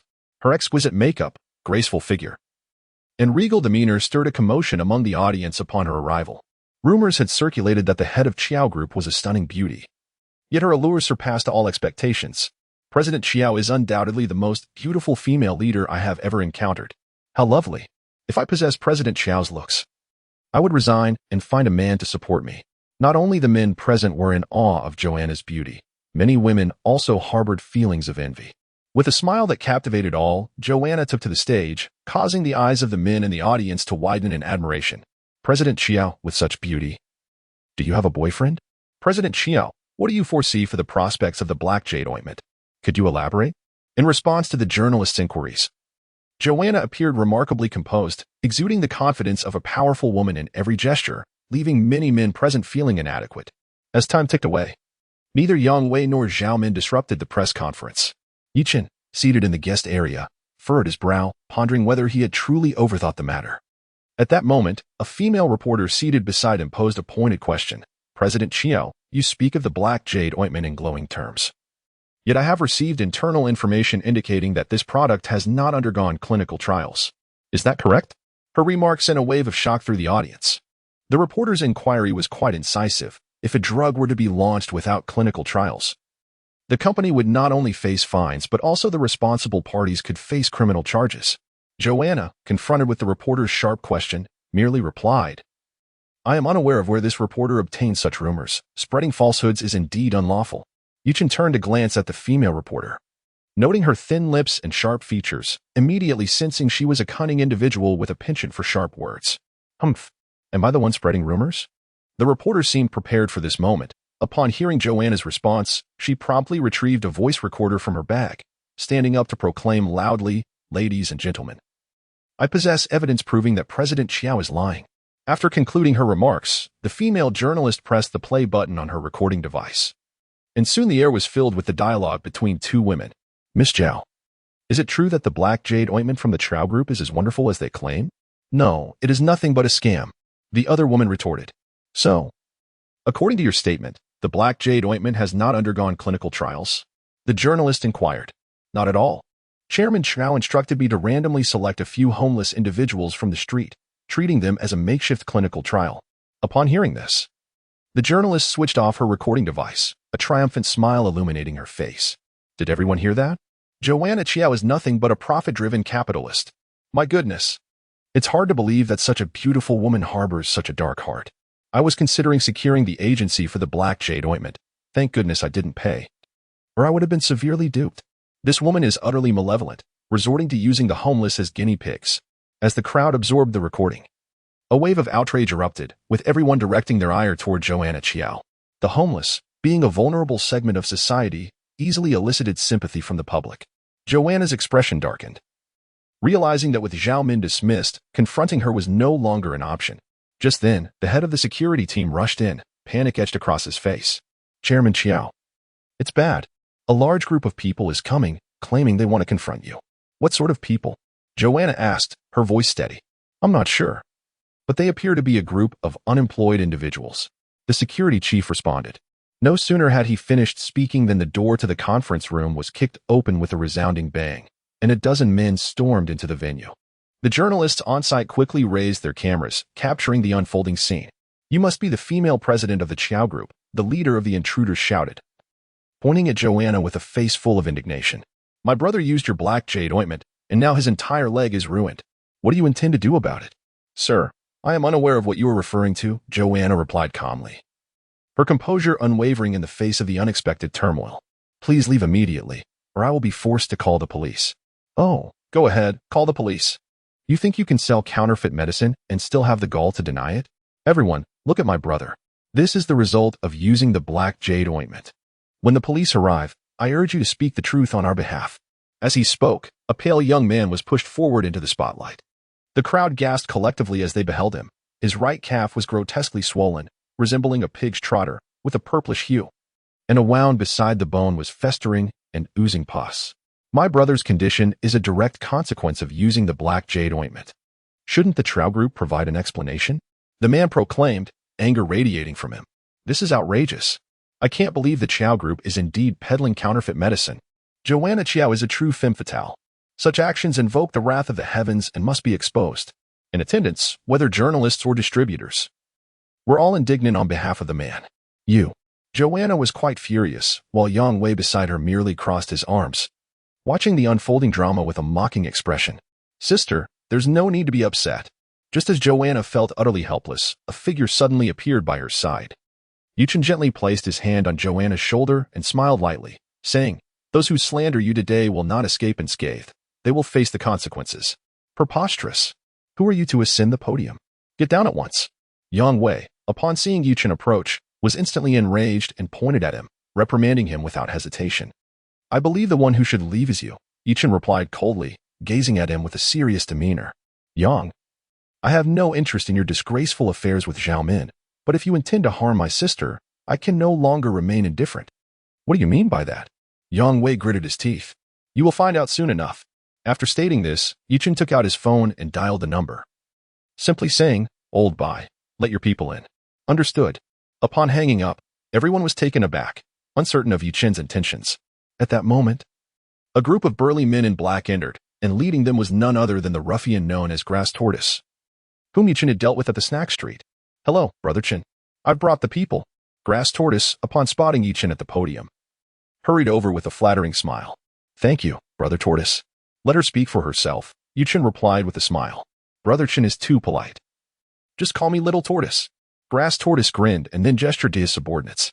Soon after, Zhao Min, disheveled and with a bruised face, emerged from the crowd of black-clad men. Her eyes were timid, clearly indicating she had been dealt with. Zhao Min, didn't you go back home? Yang Wei asked, his eyes widening in disbelief as he recognized her. President Yang, Joanna, what do you mean by this? Are you threatening Secretary Zhao with thugs? Yang Wei, not one to be trifled with, shouted at Joanna in a fit of anger, fearing the exposure of their misdeeds. I did not summon the thugs. Joanna denied vehemently. I called for them. I asked Brother Tortoise to bring Zhao Min here to reveal the truth of the entire matter. Yichen then surveyed the crowd and sincerely stated, Everyone, allow me to introduce the Secretary Zhao, the very person involved in the recording. Let us hear what she has to say now. Unacceptable. Surprisingly, the female journalist from earlier jumped up, exclaiming, It's evident to any discerning eye that Miss Zhao is being coerced. Her words cannot be trusted. Do you now claim she is untrustworthy? Then how can your recording be credible? Yichen retorted with a cold smile. Mine is undoubtedly credible, for I adhere to professional ethics. The female journalist glared at Yichen with fury, yet a trace of panic flickered in her gaze. Yichen let out a cold smile and turned to Zhao Min, saying, My dear, I implore you to reveal the truth. I sincerely hope you do not continue to err. Zhao Min, I warn you not to speak recklessly. Yang Wei shouted, his voice filled with urgency. I will speak. I shall disclose everything. Zhao Min, on the verge of tears, recalled how she had been apprehended by the tortoise late last night, beaten mercilessly and threatened, leaving her utterly shattered. At this moment, she could no longer afford to conceal anything. She recounted the entire affair, implicating Yang Wei as the mastermind. The crowd gasped in astonishment. Who would have thought that CEO Qiao was the victim of a plot? Nonsense. I did not instruct you to slander Qiao Anna. Yang Wei, noticing the collective gaze upon him, swiftly attempted to divert attention.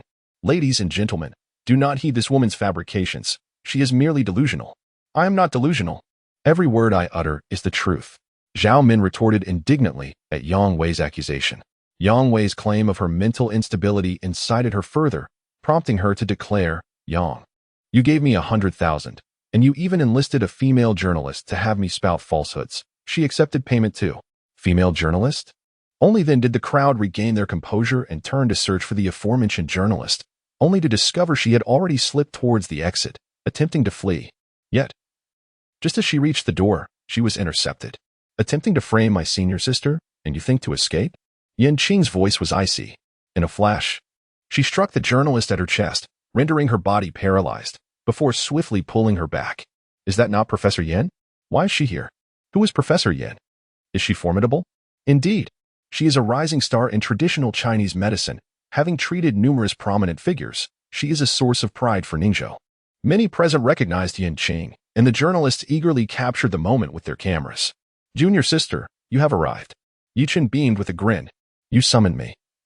How could I not come? Yan Qing replied, casting a wistful glance at Qiao Anna.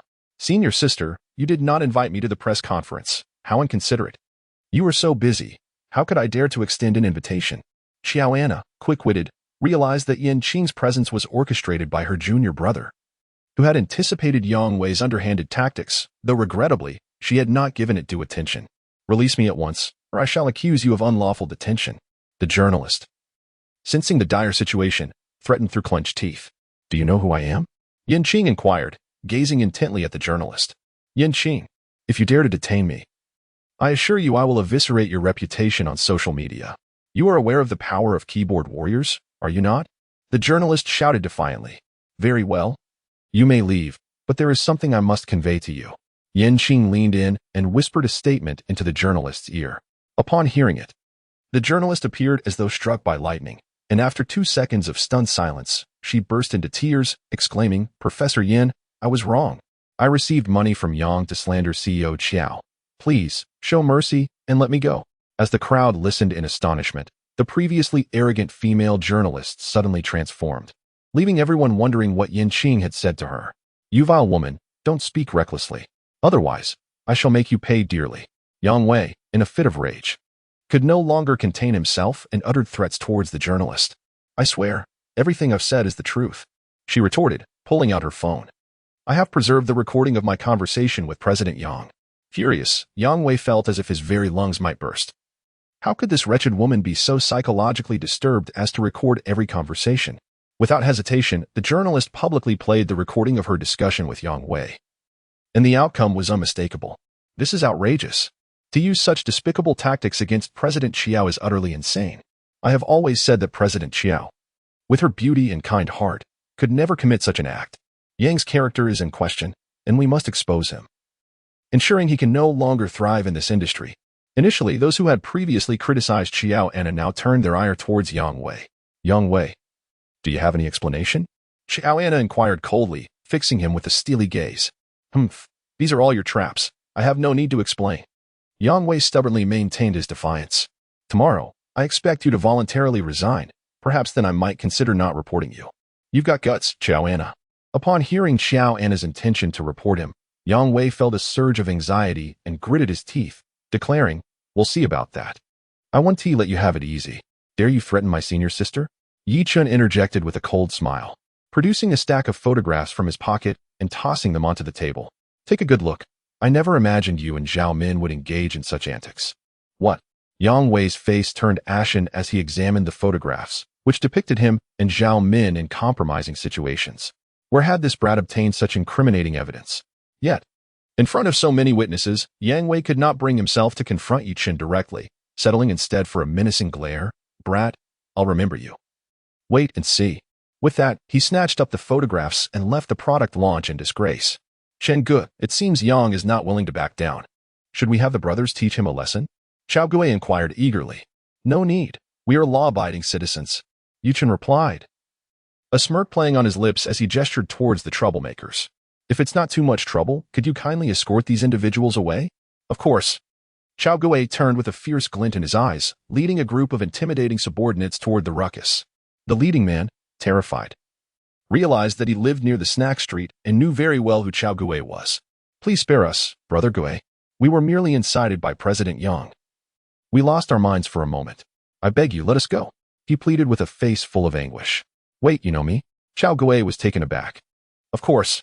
Who in the underworld doesn't know Brother Gui's reputation? Without a word, the tortoise raised his hand and delivered a resounding slap to the man's face. Fuming, how dare you come to Brother Chen's place and cause trouble? Have you grown weary of life? The leader of the group was left dazed from the blow, clutching his jaw and at a loss for words. Brother Turtle, you all should leave. There is still a press conference to conduct here. Upon witnessing this, Yichen waved his hand, wishing to dispel any misconceptions regarding the connection between the Qiao group and organized crime. Chao Gui, displaying commendable understanding, promptly gestured with a sweep of his arm, leading the troublemakers away. At last, the situation reached a resolution, allowing the press conference to resume. Following a brief discussion in hushed tones, Yichen and Xiao Anna publicly declared their joining of the Qiao group as the heads of the pharmaceutical department. Indeed, the Qiao group's formidable strength was evident in their ability to recruit Professor Yin. Isn't this quite satisfactory? At the very least, we need not worry about the quality of the pharmaceuticals.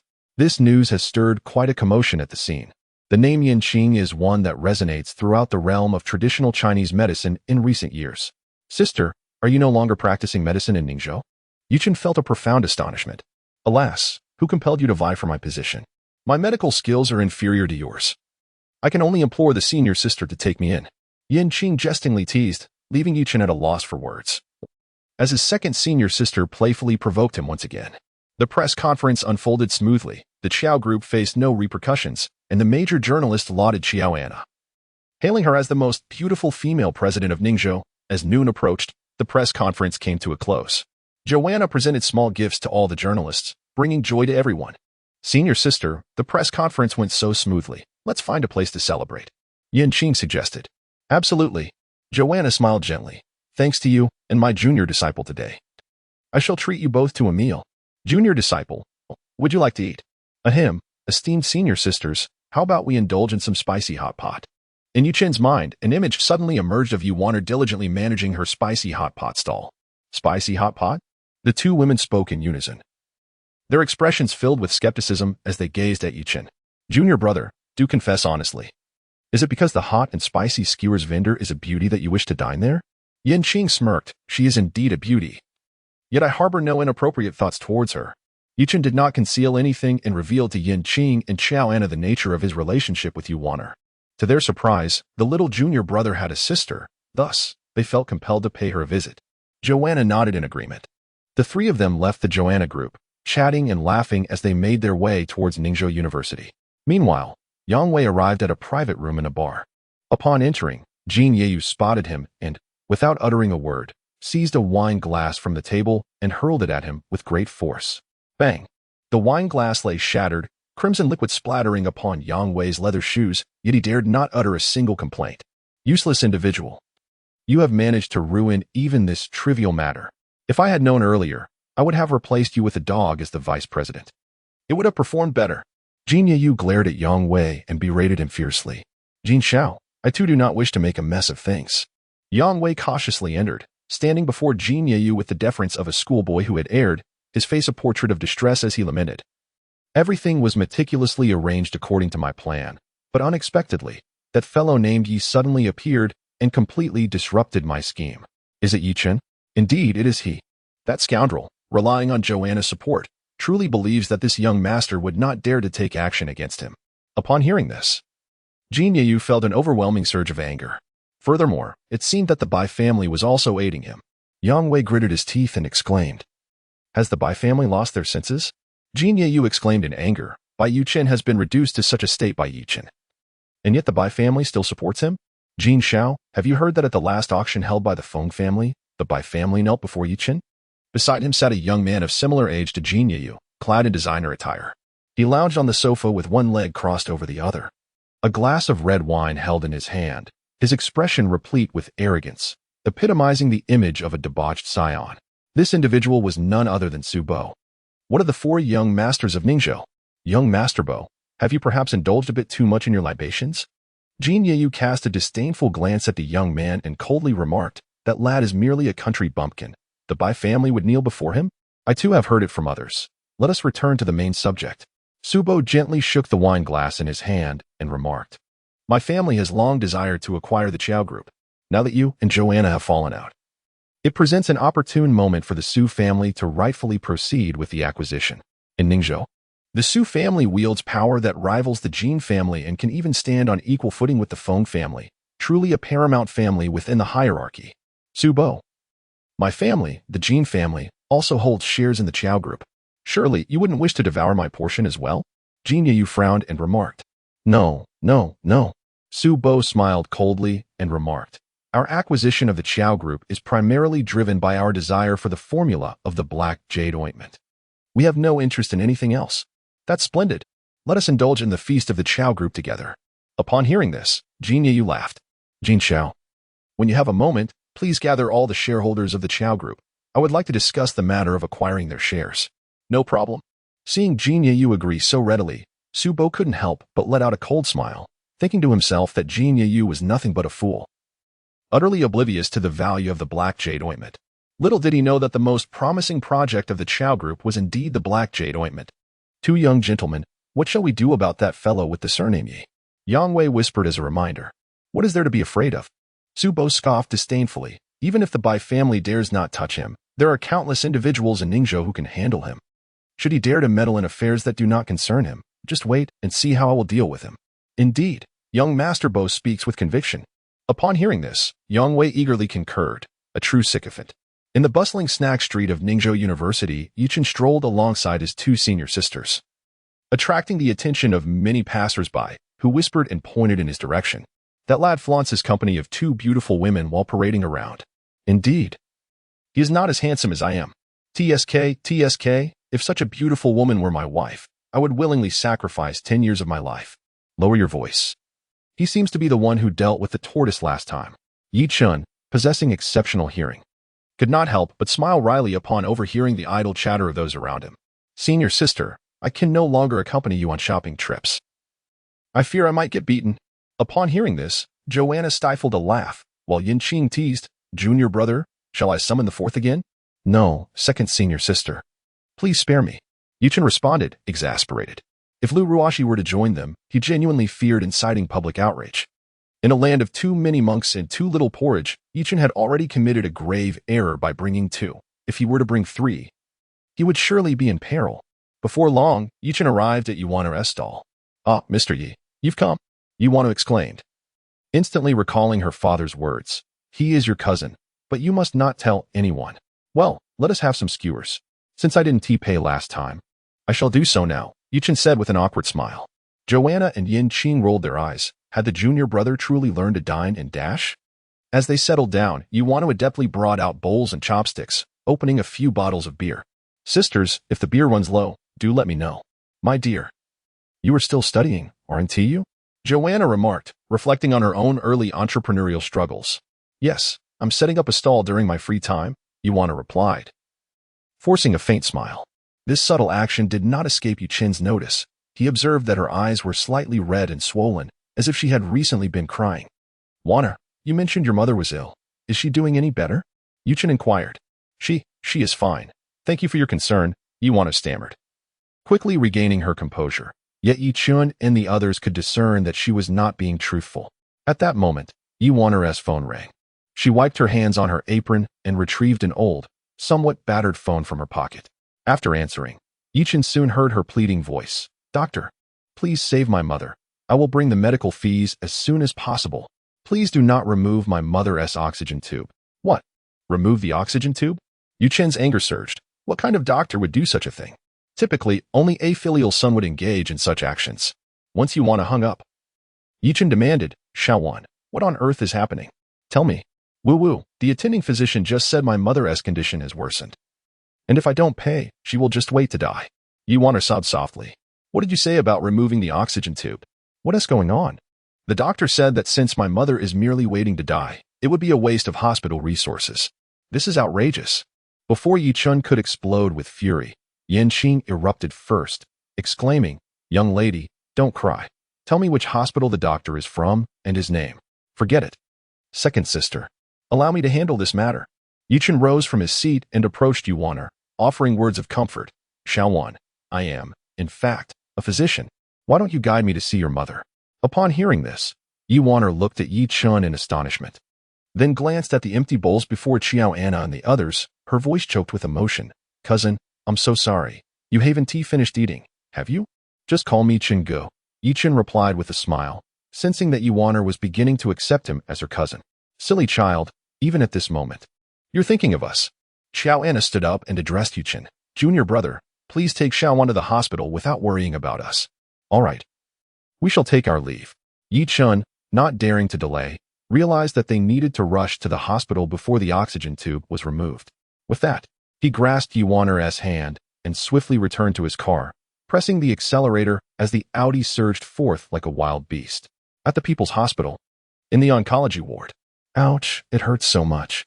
Doctor, could you prescribe us some painkillers?" In front of bed number 3 stood a man clad in an orange sanitation uniform, his hair gray and skin darkened by age, cautiously inquiring of the attending physician. "Humph. Your family owes over 100,000 in medical fees. If you lack funds, don't come to the hospital to create trouble." The words came from a man in a white coat with slick-back hair, the deputy director of the oncology department, Huang Dongbin. Upon hearing this, Chanda lowered his head in embarrassment, his heart in anguish as he gazed at his wife, tormented by illness. Selling their house was not an option. He could not bear to watch his wife suffer. Huang Dongbin, noticing Chinda's silence, sneered once more. Just then, Yuan burst into the room. Witnessing her mother in agony, and her tears flowed freely. "You've arrived just in time. Did you bring the owed fees?" Huang Dongbin pinched his nose in disdain. "For you want to carry the aroma of spicy skewers. Dr. Huang, can I pay 2,000 yuan first?" Yuan's cheeks flushed. During this period, she had refrained from eating breakfast, diligently setting up her stall, but had only managed to save 2,000. What a joke. Your mother owes over 100,000. You think 2,000 is sufficient? Huang Dongbin retorted angrily. "Xiaowan, what illness does your mother have that accounts for such a large debt?" Yichen, who had been quietly observing, finally spoke. "Dr. Huang says my mother has stomach cancer and requires imported medication, which has led to this immense financial burden," Yuan replied, biting her crimson lip. "Stomach cancer? Daughter, who is this?" Chanda, intrigued by Yichen's concern for his wife, inquired. "Dad, this is Mr. Yi whom I mentioned to you," Yuan informed him. Upon hearing this, Chanda showed signs of shock but quickly regained his composure.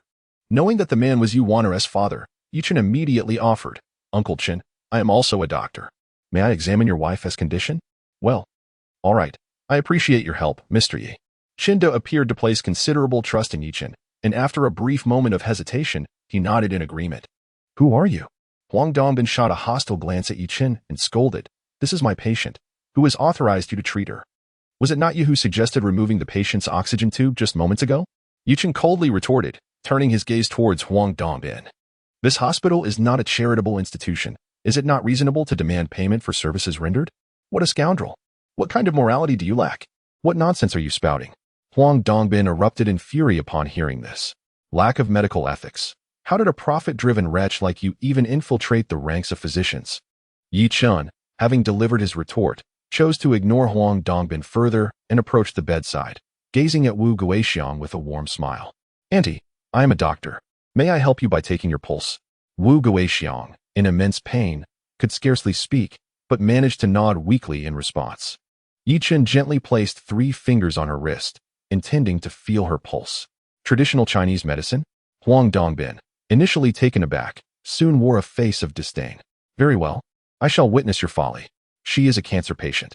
If traditional medicine can cure her, I'll call you father." The other patients in the ward shared Huang's skepticism, noting that traditional medicine was becoming increasingly valued with age, and this individual appeared far too youthful. After a brief moment, Yichen's expression grew solemn as he withdrew his hand. "Mr. Yi, how's my wife?" Chinda inquired urgently.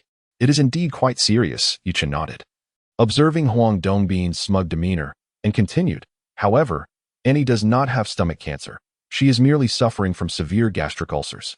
"Gastric ulcers?" Both Chinda and Yi Waner exclaimed in shock.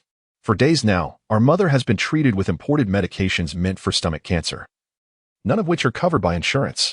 My goodness. If Aunt Wu does not have stomach cancer, then she has wasted a considerable sum on unnecessary treatments. Could this be a misdiagnosis? Perhaps this young man has misread her pulse? The other patients began to murmur amongst themselves, skepticism rife in the air. This is pure nonsense. Huang Dongbin's expression darkened, and in a fit of rage, he pointed accusingly at Yichen, shouting, "Where did this barefoot doctor come from? Get out of here at once. Uncle Chun, may I see the medication prescribed by the doctor?" Yichen ignored Huang Dongbin and turned to Chinda. "If you dare to let him treat her, I will have you discharged at once. If you refuse to leave, I will summon security to escort you out." Huang Dongbin felt a pang of panic. Yet he continued to threaten Chun Da's family with expulsion. Rest assured, he wouldn't dare. Yichen replied with a cold smile. Having concluded that Huang Dongbin was not merely mistaken but was deliberately misdiagnosing gastric ulcers as stomach cancer for treatment purposes. After a moment's hesitation, Chunda gritted his teeth and finally handed a stack of receipts to Yichen. "You, Chunda, are you intending to go against me?" Huang Dongbin fumed. "Just wait. I will have security throw you all out right now." Huang Dongbin, in a fit of rage, pulled out his phone and dialed a number, shouting into the receiver. "Captain Zhang, this is Huang Dongbin from the oncology department. There are disturbances in the ward. You must hurry and remove them. Dr. Huang, please don't expel my mother. Her condition has yet to improve." Yiwaner pleaded desperately upon hearing this. "Humph. So now you seek my mercy?" "It is too late," Huang Dongbin replied coldly. "Chen Gu." Yiwaner could only look helplessly at Yichen. After reviewing the list of medications, Yichen's expression darkened considerably. The list contained numerous precious tonics, yet the problem was that Wu Guixiang's digestive system was currently incapable of absorbing them. This maneuver was purely for Huang Dongbin's departmental performance, disregarding the patient's life. "Do not worry, Xiaowan. As long as I am here, Annie will be fine," Yichen reassured her. He then took out his phone and called Yin Qing, explaining the situation at hand. "This is outrageous. How can the hospital harbor such a parasite as Huang Dongbin?" Yin Qing exclaimed, infuriated upon hearing the news. "Senior sister, I wish to administer acupuncture to Xiaowan's mother. Please inform the dean. Feel free to proceed. I will contact the dean right away."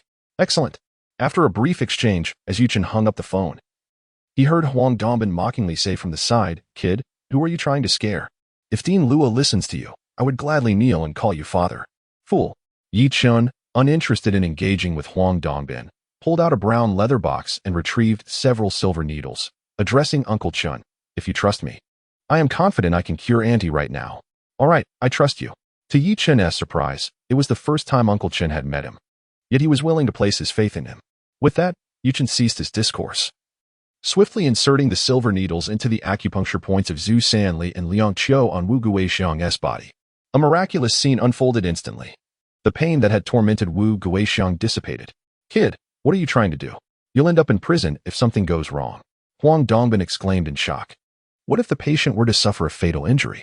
No sooner had he finished his words than hurried footsteps echoed from outside the ward, followed by several security personnel bursting in. "Dr. Huang, who is causing a disturbance?" the lead security officer inquired. "It's him." Huang Dongbin pointed at Yichen, bellowing. "Quickly remove him and throw out the patient in bed number 3 as well." "This." The security personnel hesitated. It was one thing to expel a lively individual, but how could they evict someone lying in a hospital bed? "What are you still dawdling for? Do you wish to lose your jobs?" Huang Dongbin scolded. "Understood." The security captain gritted his teeth. Huang Dongbin's uncle was the vice dean overseeing hospital logistics, making him their superior, a situation they could not afford to offend. As humans, we all face our struggles and helplessness. To safeguard their livelihoods, the security personnel could only silence their conscience and prepare to expel Uncle Chen's family. "I dare any of you to make a move." Yichen rose abruptly, his gaze icy as he scrutinized the security personnel, asserting with righteous indignation. "The patient's current condition is dire. Can you bear the responsibility if something were to happen?" The head of security cast a fleeting glance at the patient, Wu Guixiang, instantly finding himself in a precarious predicament. "Captain Zhang, my words seem to have fallen on deaf ears, haven't they?" Huang Dongbin retorted angrily. At that moment, a group hurriedly entered the ward. "Director Luo, what brings you here?" Huang Dongbin was taken aback upon seeing the visitors, as the director seldom inspected the wards. Yet today he was accompanied by several department heads. What could have transpired? Luo Liang shot Huang Dongbin a fierce glare, his voice cold as he declared, Huang Dongbin, I shall settle accounts with you later. Without waiting for Huang Dongbin's response, he strode over to Yichen, extending his hands with a beaming smile. Dr. Yi, I did not expect to see you again. Director Luo, greetings. Yichen refrained from shaking hands, mindful of the silver needles in his grasp. Luo Liang noticed this awkwardness and chuckled. Dr. Yi, I heard from Yin Qing that you would assist us in treating the patient. I brought several department heads to observe and learn. I hope you don't mind? This statement left everyone astounded. Huang Dongbin's eyes nearly bulged in disbelief. The director actually wished to learn from this young man? The astonishment was not limited to him, even the accompanying department heads, except for Lu Xing from the traditional Chinese medicine department, were equally perplexed, for Yichen appeared far too ordinary and youthful. How could his medical skills be exceptional? Not at all. If you wish to observe, please, do so. I must thank Director Luo for allowing me to treat the patient. Yichen nodded. That is splendid. Everyone, come forth and learn diligently. Luo Liang was elated, beckoning the senior doctors to approach for observation. Previously, when Yichen had cured Elder Feng with a prescription, he and Lu Sheng had puzzled over it for hours, ultimately conceding defeat. What an opportunity it would be to witness Yichen's expertise today. Director Luo, I believe this course of action is inappropriate. Surprisingly, Huang Dongbin mustered the audacity to challenge Luo Liang. He continued, Wu Guixiang is my patient. I am most familiar with her condition. Moreover, should this young man fail and cause harm, it would tarnish the hospital's reputation. I resolutely oppose allowing an outsider to treat her. You oppose it? Luo Liang exclaimed, incredulous. Indeed, even if traditional medicine is to be employed. Director Lu is undoubtedly more capable than this lad. Why not allow Director Lu to treat her? Huang Dongbin questioned. His stance garnered the agreement of other department heads. Ultimately, their lack of faith in Yichen was evident. However, just as Huang Dongbin finished speaking, Lu Sheng stepped forward, solemnly stating, Mr. Ye's medical skills surpass mine. Huang Dongbin, you should refrain from speaking out of turn regarding traditional medicine. Upon hearing Lu Sheng's words, Huang Dongbin nearly erupted in anger, thinking to himself, I've been supporting you all this time, and yet you show no gratitude. Dr. Yi, pay him no mind. Please proceed with the treatment for the patient. Rest assured, I will address him later. With a smile, Luo Liang addressed Yichen. Yichen remained silent, turning his focus entirely on administering acupuncture to Wu Guixiang. His technique was remarkably swift. After inserting the silver needles, he deftly maneuvered them with such proficiency that even Lu Xing, an expert in acupuncture, felt overshadowed. Given the severity of Wu Guixiang's condition, Yichen infused his internal vital energy into the needles, guiding it gradually to mend her damaged stomach. As time ticked away, beads of sweat began to form on Yichen's forehead. Noticing this, Yuan promptly retrieved a handkerchief and tenderly wiped the perspiration from his brow.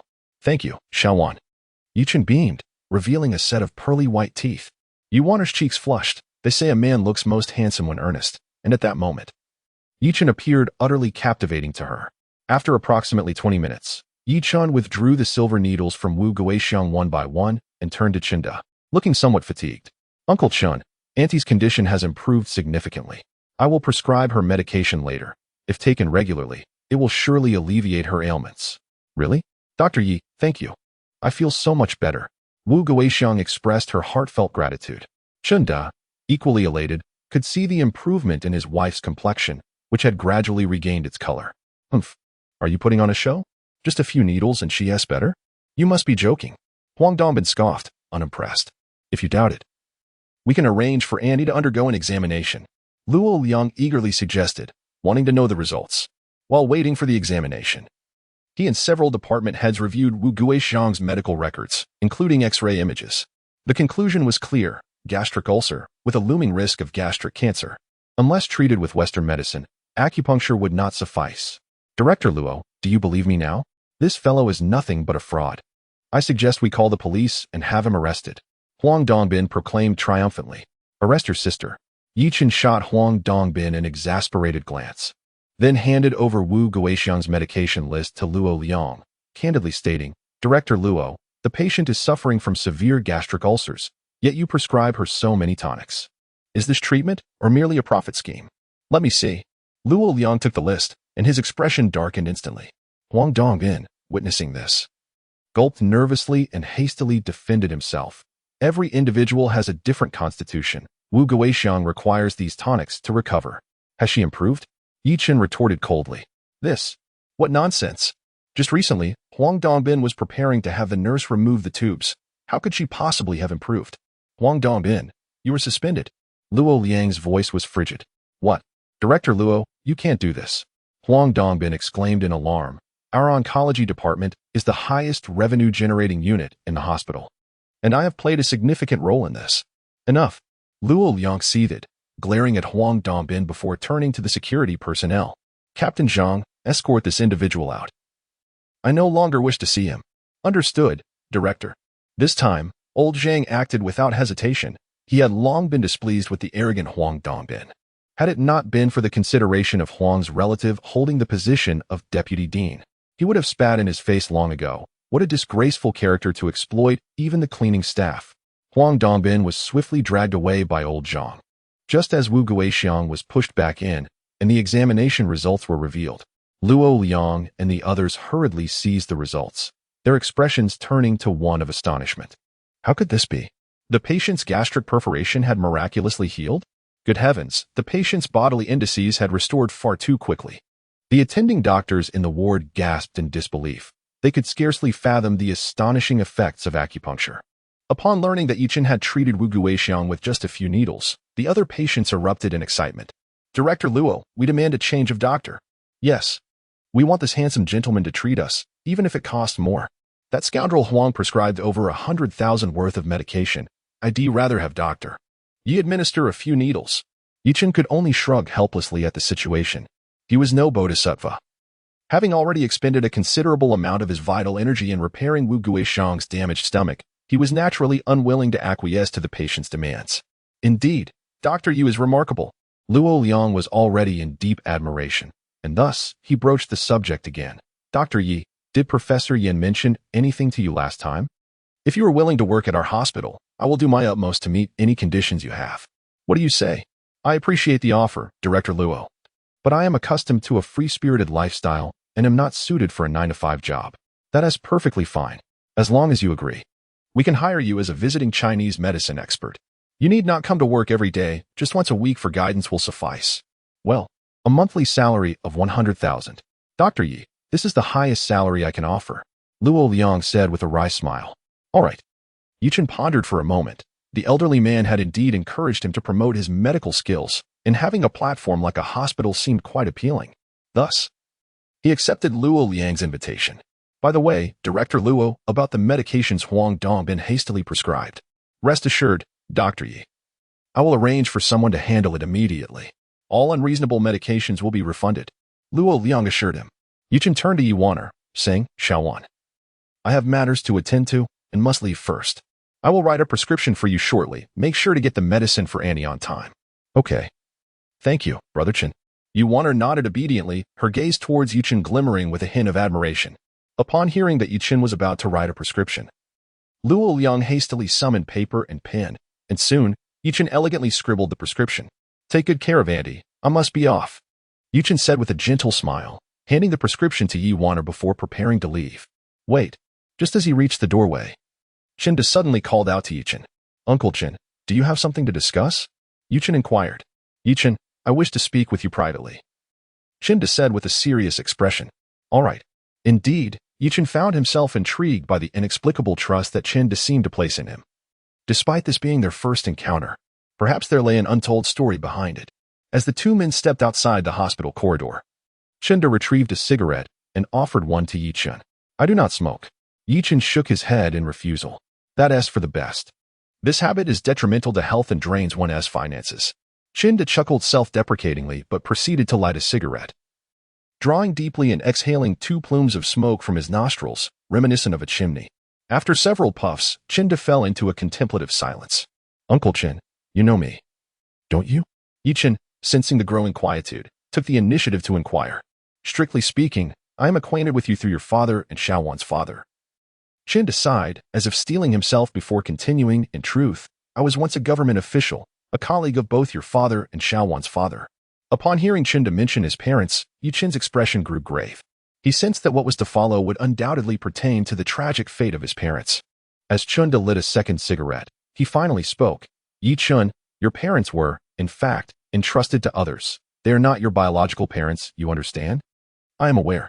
Uncle Chen, do you know who was responsible for my parents' demise? Chunda clenched his jaw, crushing the cigarette but into the ground with force. Lowering his voice as he replied, your biological parents incurred the wrath of the powerful, and they sought to annihilate them completely. Annihilate completely? Yichen's voice turned icy at those words, a palpable aura of vengeance radiating from him. Faced with this peril, your father had no choice but to entrust you to my comrade, Yi Yuanzhao, your adoptive father. Subsequently, your biological parents vanished, and the powerful, having learned of your existence, dispatched agents to Ningzhou to eliminate all traces. I believe you are aware of what transpired next, Jinda said, casting a penetrating look at Yichen. Having served as a reconnaissance soldier for a decade, he had witnessed countless encounters with death. Yet the murderous intent emanating from Yichen instilled a sense of dread within him. What have you endured all these years to cultivate such ferocity? Uncle Chen, you must know who in Ningzhou was involved in the murder of my parents. I do, Chinda nodded, but then cautioned, however, given your current circumstances, it would be prudent to refrain from rash actions. If you alert the powerful to your survival, it could lead to dire consequences. I simply wish to know who they are. Yuchen's tone was resolute. Well, since you insist on knowing, I shall reveal it to you. Chinda leaned in closer, whispering the names of 3 families into Yichen's ear, before adding a final piece of advice. Yichen, a gentleman's revenge is never too late. Bide your time until you are stronger to exact it. Thank you, Uncle Chen. I understand what I must do. Yichen replied with a cold snort, his voice unwavering. Those who killed my parents shall not escape justice. Chen decided upon witnessing Yichen's ruthless demeanor, pondering whether he had made a mistake by revealing the truth to him so soon. After departing from the hospital, Yichen returned to his vehicle only to receive a call from Shadow. Dragon King, we have identified all those involved in that incident from years past, the Jin family, the Su family, and the Jiang family, correct? Shadow inquired, taken aback. Yes, I intend to instill in them the true essence of fear, but there's no rush. We shall approach them one by one, Yichen replied with an icy tone, acknowledging the validity of Chen Da's words. Though these 3 families were not particularly formidable, they were backed by influential figures. Thus, exercising caution and discretion was indeed a prudent strategy. Which family shall we target first? The Jin family. Understood. Shadow affirmed before the call ended. Yichen composed himself and drove directly home. Upon arrival, Su Shui opened the door. Yichen, you're back. Yes. As soon as he stepped inside, he overheard Li Xiangqin once again training her husband. Su Wanda, could you possibly use less oil when cooking? Do you wish to make me fat? From now on, you shall never cook again, she exclaimed. There can't be that much oil, can there? Dare to retort? Are you hoping to make me plump so you can find a younger mistress? Su Wanda was left speechless, choosing to remain silent to avoid further inciting the tigress and ultimately suffering the consequences. Mom, could you tone it down a bit? Yichen is back, Su Shui interjected, unable to bear her mother's daily torment of her father. Yichen, your arrival is fortuitous. Your aunt has been eager to see you. Su Wanda, upon seeing Yichen, appeared as if he had found a savior, promptly using him as a shield. Aunt, what do you need from me? Yichen, let me ask you this. Li Xiangqin retorted angrily. Why has the Su family come to seek my daughter yet? Didn't you say they would approach us to have her return as the CEO? I got a bit busy today and nearly forgot about it. I'll make a call right now, Yichen responded, smacking his forehead in realization. Having been preoccupied with the press conference and entirely overlooking Su Shui's matter. Your attitude is commendable, far better than Su Wanda's. Li Xiangqin nodded approvingly. Su Wanda felt a wave of despair wash over him, questioning his sanity for marrying such a spendthrift woman. The call was soon connected, and Yichen relayed Su Shui's situation in detail to Chao Anna. Rest assured, junior brother, if the Su family dares to bully my sister-in-law, I shall ensure they face dire consequences. Ah, senior sister, you are the best. Did you just realize that? Just wait. The Su family will soon regret their actions. Thank you, senior sister. By the way, come over for lunch tomorrow. Your 4th senior sister has been transferred to our Ningzhou police station. Chao Anna added. All right. See you tomorrow. Yichen was taken aback, realizing that his 4th senior sister had been reassigned to Ningzhou. After the call ended, Li Xiangqin hurriedly inquired, son-in-law, is your senior sister truly President Qiao? What did she say? Do not worry, within half an hour, the Su family will certainly reach out. Wife. When they come to negotiate, Remember to adopt a high-handed stance, compelling them to seek your favor. Do you understand? Yichen grinned. That may not be appropriate. What if it is grandmother who calls? She is, after all, an elder. Su Shui hesitated. I believe Yichen is correct, after all. They have colluded to bully you. The daughter, encouraged by her mother, resolutely replied, stand your ground. Su Shui glanced at her mother and then at Yichen, eventually nodding in agreement. Meanwhile, at the Su family's ancestral home, the living room was filled with laughter and joy. On the first day of Suje's tenure, all projects were advancing smoothly, even at a pace faster than before, as employees appeared particularly diligent. Xiaozhe, you have performed admirably on your first day. Su Zhonghai exclaimed with a hearty laugh. Today, Xiao's group even took the initiative to call, expressing their desire to strengthen collaboration with the Su family. Indeed, Suzhou was impressive, a true boon to the Su family. Even Su Yame couldn't help but praise him, as the better the company performed, the more her dividends would increase. Cousin, you are remarkable. Su Na, witnessing the compliments directed at Suzhou, feigned a smile and added, in my opinion, you surpass Su Shui by far. Now you understand how capable my grandson is, right? Zhang Xiu chuckled, her wrinkled face beaming with joy. I initially wished for Xiaozhe to take the lead, but you insisted on Su Shui. Now you see who possesses true vision. Su Songsong nodded appreciatively, acknowledging. Suzhou has indeed performed well. Just after he assumed the role of president, Xiao's group seeks to enhance collaboration. One wonders what extraordinary means this young man employed. If I had risen to power sooner, perhaps the Su family's business volume would have doubled. Suzhou beamed with pride, declaring, in a few days, I plan to discuss matters with the Bai family. Bai Xiao has promised to provide me with some construction outsourcing. Really? The crowd gasped in delight. The Bai family, due to their unique status, held significant influence in the construction industry. If they could secure their support, further advancement for the Su family would be imminent. Just as everyone reveled in their jubilant mood, Suzhou's phone rang. It was a call from Xiao's group. Upon seeing the caller ID, Suzhou smugly announced to the group, my dear grandson, answer it quickly. Perhaps Xiao's group has new projects to discuss. Zhang Xiu's face was filled with anticipation.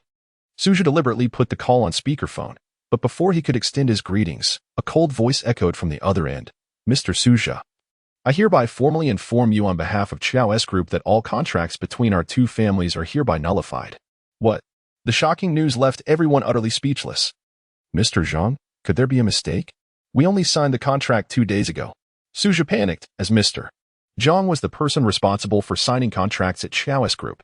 How could he suddenly terminate the collaboration? This is the intention of Mr. Qiao, and I hope Mr. Su can understand. The other party is still somewhat polite. How outrageous. Upon hearing this, Zhang Xiu could no longer contain herself and exclaimed indignantly, your Qiao group lacks integrity. If you breach the contract, you must compensate for the breach. We will transfer the penalty to the Su family's account, so you need not worry about that. Mr. Zhang. Suzhou attempted to salvage the situation, but the other party had already hung up. The Su family fell into a profound silence, as not anticipated that the Qiao group would take the initiative to request a contract termination. How could this happen? Suzhou, you must provide an explanation to everyone. Su Yame, who had just praised Suzhou, instantly changed her expression. I just recalled. Suzhou, awakening from his stupor, gritted his teeth and declared, it must be the work of Su Shui, that vile woman dares to conspire against me. Suzhou, how can you speak like that? Su Songsong furrowed his brow. Grandfather, do you remember what Yichen said? Who else could it be but Su Shui? Suzhou retorted angrily. Immediately call that little wretch Su Shui and demand that she come to the Su residence to confess her wrongdoings. I want to know how the Su family has wronged her. Zhang Xiu was furious, tightly gripping her cane and striking it heavily against the floor. Do not forget. The position of president rightly belonged to Xiao Xue, and it was she who secured the business for the Qiao group. Su Songsong interjected. I do not care. This ungrateful little wretch must be taught a lesson. Grandmother, I will call her right away. Suzhou's face contorted with rage. As the saying goes, severing one's financial means is akin to killing one's parents. Su Shui is driving him to the brink. The call was quickly connected, and Suzhou shouted, Su Shui. Grandmother demands that you come to the Su residence immediately and explain why the Qiao group wishes to terminate the contract with us. Suzhou, speak to me with more respect. Su Shui replied coldly. Tell grandmother that I am unwell and we'll discuss this another day. With that, Su Shui hung up the phone. Listening to the beeping tone, Suzhou remained in a dazed state, unable to comprehend how Su Shui dared defy grandmother's orders. What did that little wretch say? She said she was unwell and would talk another day. How outrageous. I believe she has grown wings and is treating my words as mere whispers. Zhang Xiu exploded with anger upon hearing this. Su Shuwei is truly excessive. How dare she oppose grandmother's wishes? Su Na chimed in agreement. That insolent girl. I will personally call her. Su Zhonghai was furious. Su Shuwei had clearly intended to vex his son, and he could not tolerate such insolence. On the other hand, after hanging up, Su Shuwei felt anxious. Yichen, will this anger grandmother? Do not worry. For the sake of profit, they will call back. Yichen said with a smile, human nature is inherently greedy. The Qiao Group's business supports half of the Su family, and how could they possibly let go? Son-in-law. Well done. Otherwise, they might think my daughter is easy to bully. Wouldn't you agree, old Su? Li Xiangqin said with a proud smile. Almost, I suppose. What does almost mean? Look at your cowardly demeanor. You can't even compare to Yichen. Li Xiangqin shot a disapproving glance at Su Wanda, noticing his hesitation. As expected. No sooner had she spoken than Su Shuwei's phone rang again. Wife, hand me your phone, Yichen said with a faint smile. After a moment's thought, Su Shuwei willingly passed the phone to him. Upon answering, the furious voice of Su Zhonghai erupted from the device. Su Shuwei, I command you as your second uncle to come to the Su family immediately. If you dare not to come, you shall never set foot in the Su family again. Quite the audacious tone. Yichen sneered upon hearing this. Yichen? Su Zhonghai was momentarily taken aback. Then his anger flared even more. Who allowed you to answer Su Shuwei's call? Where is she? Put her on the phone immediately. My wife is unwell. We can discuss this another day. Yichen replied nonchalantly. No, she must come at once. Goodbye. Without further ado, Yichen hung up, uninterested in Su Zhonghai's bluster. This infuriated Su Zhonghai, who nearly smashed his phone in a fit of rage, gritting his teeth. That brat, Yi, dares to disregard me. How utterly outrageous. Upon learning that Su Shuwei was not answering, Zhang Xiu was equally incensed, grinding her teeth in frustration. Humph. That little brat thinks he can witness my grandson's misfortune. It won't be that easy, Zhang Xiu snorted, addressing Su Zhe. Tomorrow, I shall accompany you to the Qiao Group. I believe President Qiao will grant me a modicum of respect. That would be splendid. If Grandma is willing to step in, Qiao Anna will surely come out to greet us personally. Su Zhe took the opportunity to ingratiate himself. Speaking of which, Zhang Xiu's maternal family held some influence, engaging in real estate business in the provincial capital. A few years prior, it was she who had helped the Su family secure a deal with the Qiao Group. Dear wife, I believe we should appoint Shuwei as president, Su Tsongtsong proposed. Absolutely not. Do you wish for the Su family's company to fall into the hands of outsiders? Zhang Xiu retorted firmly. Sigh. Su Tsongtsong sighed, harboring a vague suspicion that the Qiao Group's breach of contract was intended to aid Su Shuwei. The following morning, Zhang Xiu donned an exquisite outfit and, accompanied by Su Zhu and his father, they drove to the Qiao Group. In the lobby of the Qiao Group, Zhang Xiu approached the front desk with a smile. Excuse me, I would like to see President Qiao. Could you please announce my arrival? May I ask if you have an appointment? The receptionist inquired. What appointment? We are from the Su family and have a partnership with your group. Su Zhe displayed his impatience, feeling that this mere receptionist had no right to obstruct him. Oh, so it's the Su family. The receptionist's demeanor shifted to a more formal tone as she stated, I apologize, but President Qiao is very busy and unable to meet with guests today. How can you claim he has no time without even inquiring? Su Zhe retorted angrily, feeling disrespected by the receptionist. Mr. Su, President Qiao specifically instructed that he would not meet anyone today, and that includes your Su family, the receptionist replied coolly. Miss, I am from the Zhang family in the provincial capital. Is it possible that Mr. Qiao refuses to see me? Zhang Xiu stated in a low voice. I apologize, but Mr. Qiao is not seeing anyone. Upon hearing this, although Zhang Xiu felt angered, the decree was clear, no one was to be seen. And it would be unwise to force entry. In that case, let us return tomorrow. Come, dear grandson, we shall take our leave. Zhang Xiu declared, turning to leave. However, as she turned, she spotted a familiar figure striding toward them. Yi, why are you here? Su Zhe exclaimed in irritation upon recognizing Yichen. You despicable fellow. Have you been following us? Are you out of your mind? I am not following you, Yichen retorted, dismissively glancing at the family, clearly amused by their anxious demeanor, which suggested they had come to negotiate with his senior sister. Such a country bumpkin, lacking in manners. You don't even greet me and your grandmother. Su Zhonghai scoffed. Is calling me a country bumpkin your idea of manners? Yichen countered. You, Mr. Yi, welcome. The receptionist chirped upon seeing Yichen, her tone sweet and warm, starkly contrasting her previous indifference toward the Su family. Miss, do you know the Yi family? Suja's eyes widened in disbelief. Mr.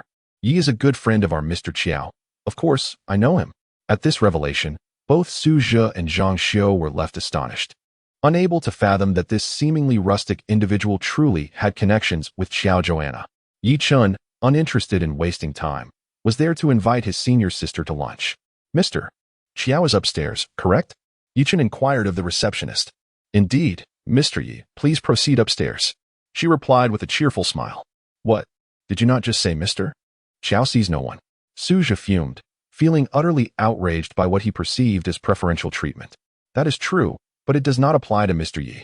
The receptionist shot a disdainful glance at Suja and calmly stated, Mr. Qiao has instructed that seeing Mr. Yi is akin to seeing her in person. Do you comprehend? Well done today. I shall mention to my senior sister about a potential salary increase for you. Yichen remarked appreciatively at the receptionist before turning to enter the elevator. Thank you, Mr. Yi. The receptionist beamed with joy, deciding to treat herself to an extra chicken leg at lunch as a reward. Humph. A small-minded person reveling in success. Zhang Xiu seethed, her face flushed with indignation as she watched Yichen ascend to meet Qiao Joanna while they remained stranded below. I suspect there is something more between Mr. Yi and Qiao Joanna. Su Shui has certainly been cuckolded. Suja spat in resentment. Let us return home and discuss this. Zhang Xiu, though furious, refrained from acting rashly within the confines of Qiao's enterprise, knowing better than to provoke a confrontation. In the president's office, Qiao Joanna and Yichen were engrossed in research on a new medication when a knock interrupted them. Come in, Qiao Joanna said, raising her head to see Yichen enter with a cheerful smile. Junior brother, you seem to be in high spirits. Have you received good news? Qiao Joanna asked with a playful smile. Is it not a good thing to dine with two beautiful senior sisters? Yichen replied earnestly. Stop with the banter. Yichen gazed at Yichen, a mischievous smile gracing her lips. With that rosy glow on your face, did Su Shui share your bed last night and provide you with some indulgence? Cough, cough, senior sister, you can discern that? Yichen's cheeks flushed as he scratched his head with a wry smile. Even if we did share a bed, what of it? Little Shui one tea, let me touch her. Alas. Qiao Anna couldn't help but laugh at Yichen's embarrassment. Silly boy, if you've already slept together, why not take the initiative? A woman's modesty requires a man to boldly strip it away. Now I understand. Second sister, your words are more enlightening than a decade of study. Yichen exclaimed, realizing it was his own lack of assertiveness that was the issue. Yichen, don't lead the little junior astray. He is still an innocent young lad. Don't turn him into a seasoned veteran. Qiao Anna chuckled. I'm genuinely trying to help him, so he won't be flustered and at a loss when the time comes.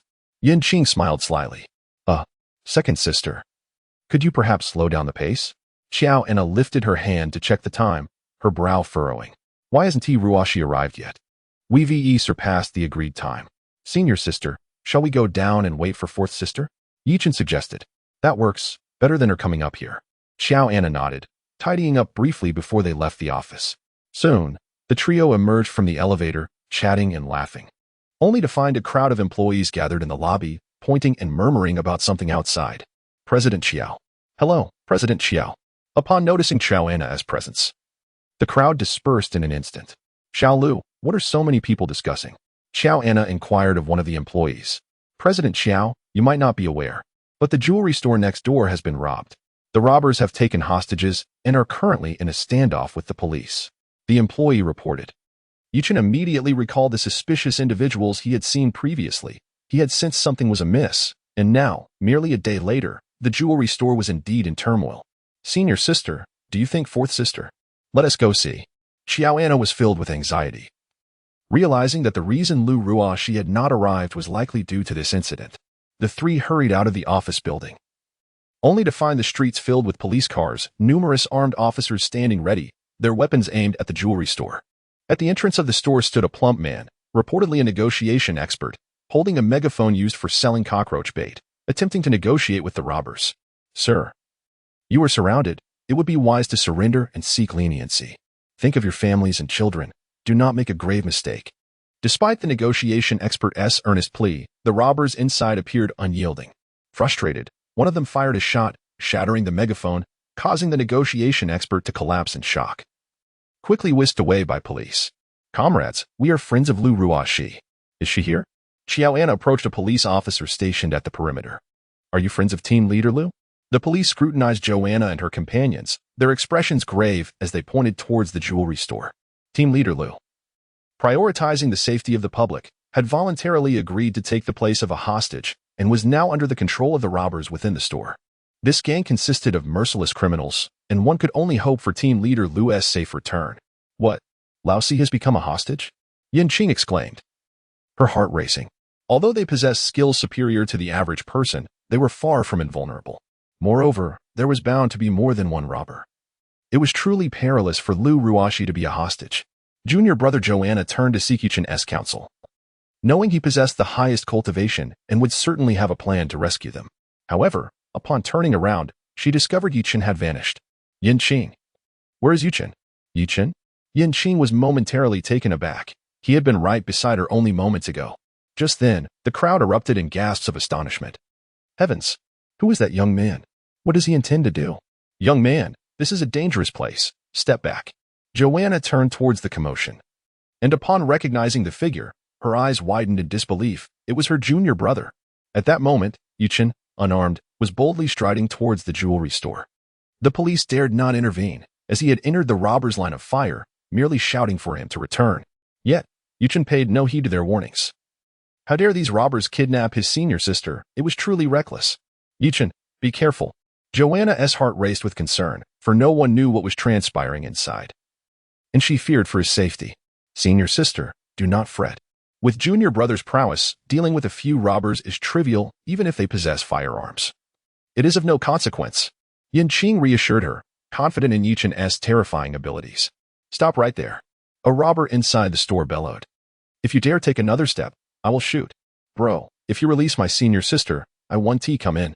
Yichen shrugged, candidly stating, after all, the jewelry store isn't mine. Feel free to rob it if you wish. Senior sister? This left the robbers baffled, wondering if this young man had lost his mind, who speaks of senior sisters in this day and age. Junior brother. Lu Ruashi was deeply moved to see Yichen come to her rescue, but recalling the firearms in the hands of the robbers, she urgently cried, Junior brother, you must leave, they have guns. Senior sister, do not fear. Their guns cannot touch me, Yichen declared, and with that, he pushed open the door of the jewelry store and boldly entered. Inside, he discovered 3 robbers, while the store staff were obediently crouched on the ground. And Lu Ruashi was held at gunpoint by a bearded robber. Damn, kid, you're too bold. Die. The robbers felt utterly disregarded, and one particularly lanky fellow, resembling a monkey, aimed his weapon at Yichen and fired. Bang! The gunshot rang out. The situation outside had turned frantic, particularly for Joanna, whose countenance paled upon hearing the gunshots. She attempted to rush in to ascertain the circumstances, only to be halted by the police. It was over. That young man was surely doomed. Who could blame him? He fancied himself a superhero, recklessly daring to enter and rescue someone. Perhaps he believed in the notion of a valiant hero saving a damsel in distress? The onlookers speculated fervently, their concern for Yichen's fate non-existent. They were merely eager for the spectacle at hand. Silence. Joanna shot a cold glare at the crowd, her voice laced with fury. Anyone who dares speak ill of my junior will face my wrath. Senior sister, ignore them. As long as Yichen is unharmed, that is all that matters. Yichen reassured her. No sooner had she spoken than several more gunshots echoed from within the store, sending the police into a state of alarm. The situation was deteriorating rapidly. If it continued this way, they would have no choice but to storm the place. Inside the jewelry store, the robbers were equally astounded. They had fired 5 shots, yet Yichen remained unscathed, merely extending a hand to shield himself. I told you, your weapons are ineffective against me. Yichen grinned, then opened his palm downward. With a resounding clatter, 5 golden bullet casings tumbled to the ground. Had Yichen truly caught the bullets barehanded? The robbers were petrified, questioning whether this young man was human, capable of such a feat. Good heavens, it's a ghost. The gangly thief who had fired first, paralyzed with fear, shouted and dashed towards the exit. Yichen paid him no mind, allowing the scrawny thief to escape, his gaze fixed coldly on the burly robber. Release my senior sister at once, or I shall take your life. Why you wouldn't dare? If you do anything rash, I will kill her.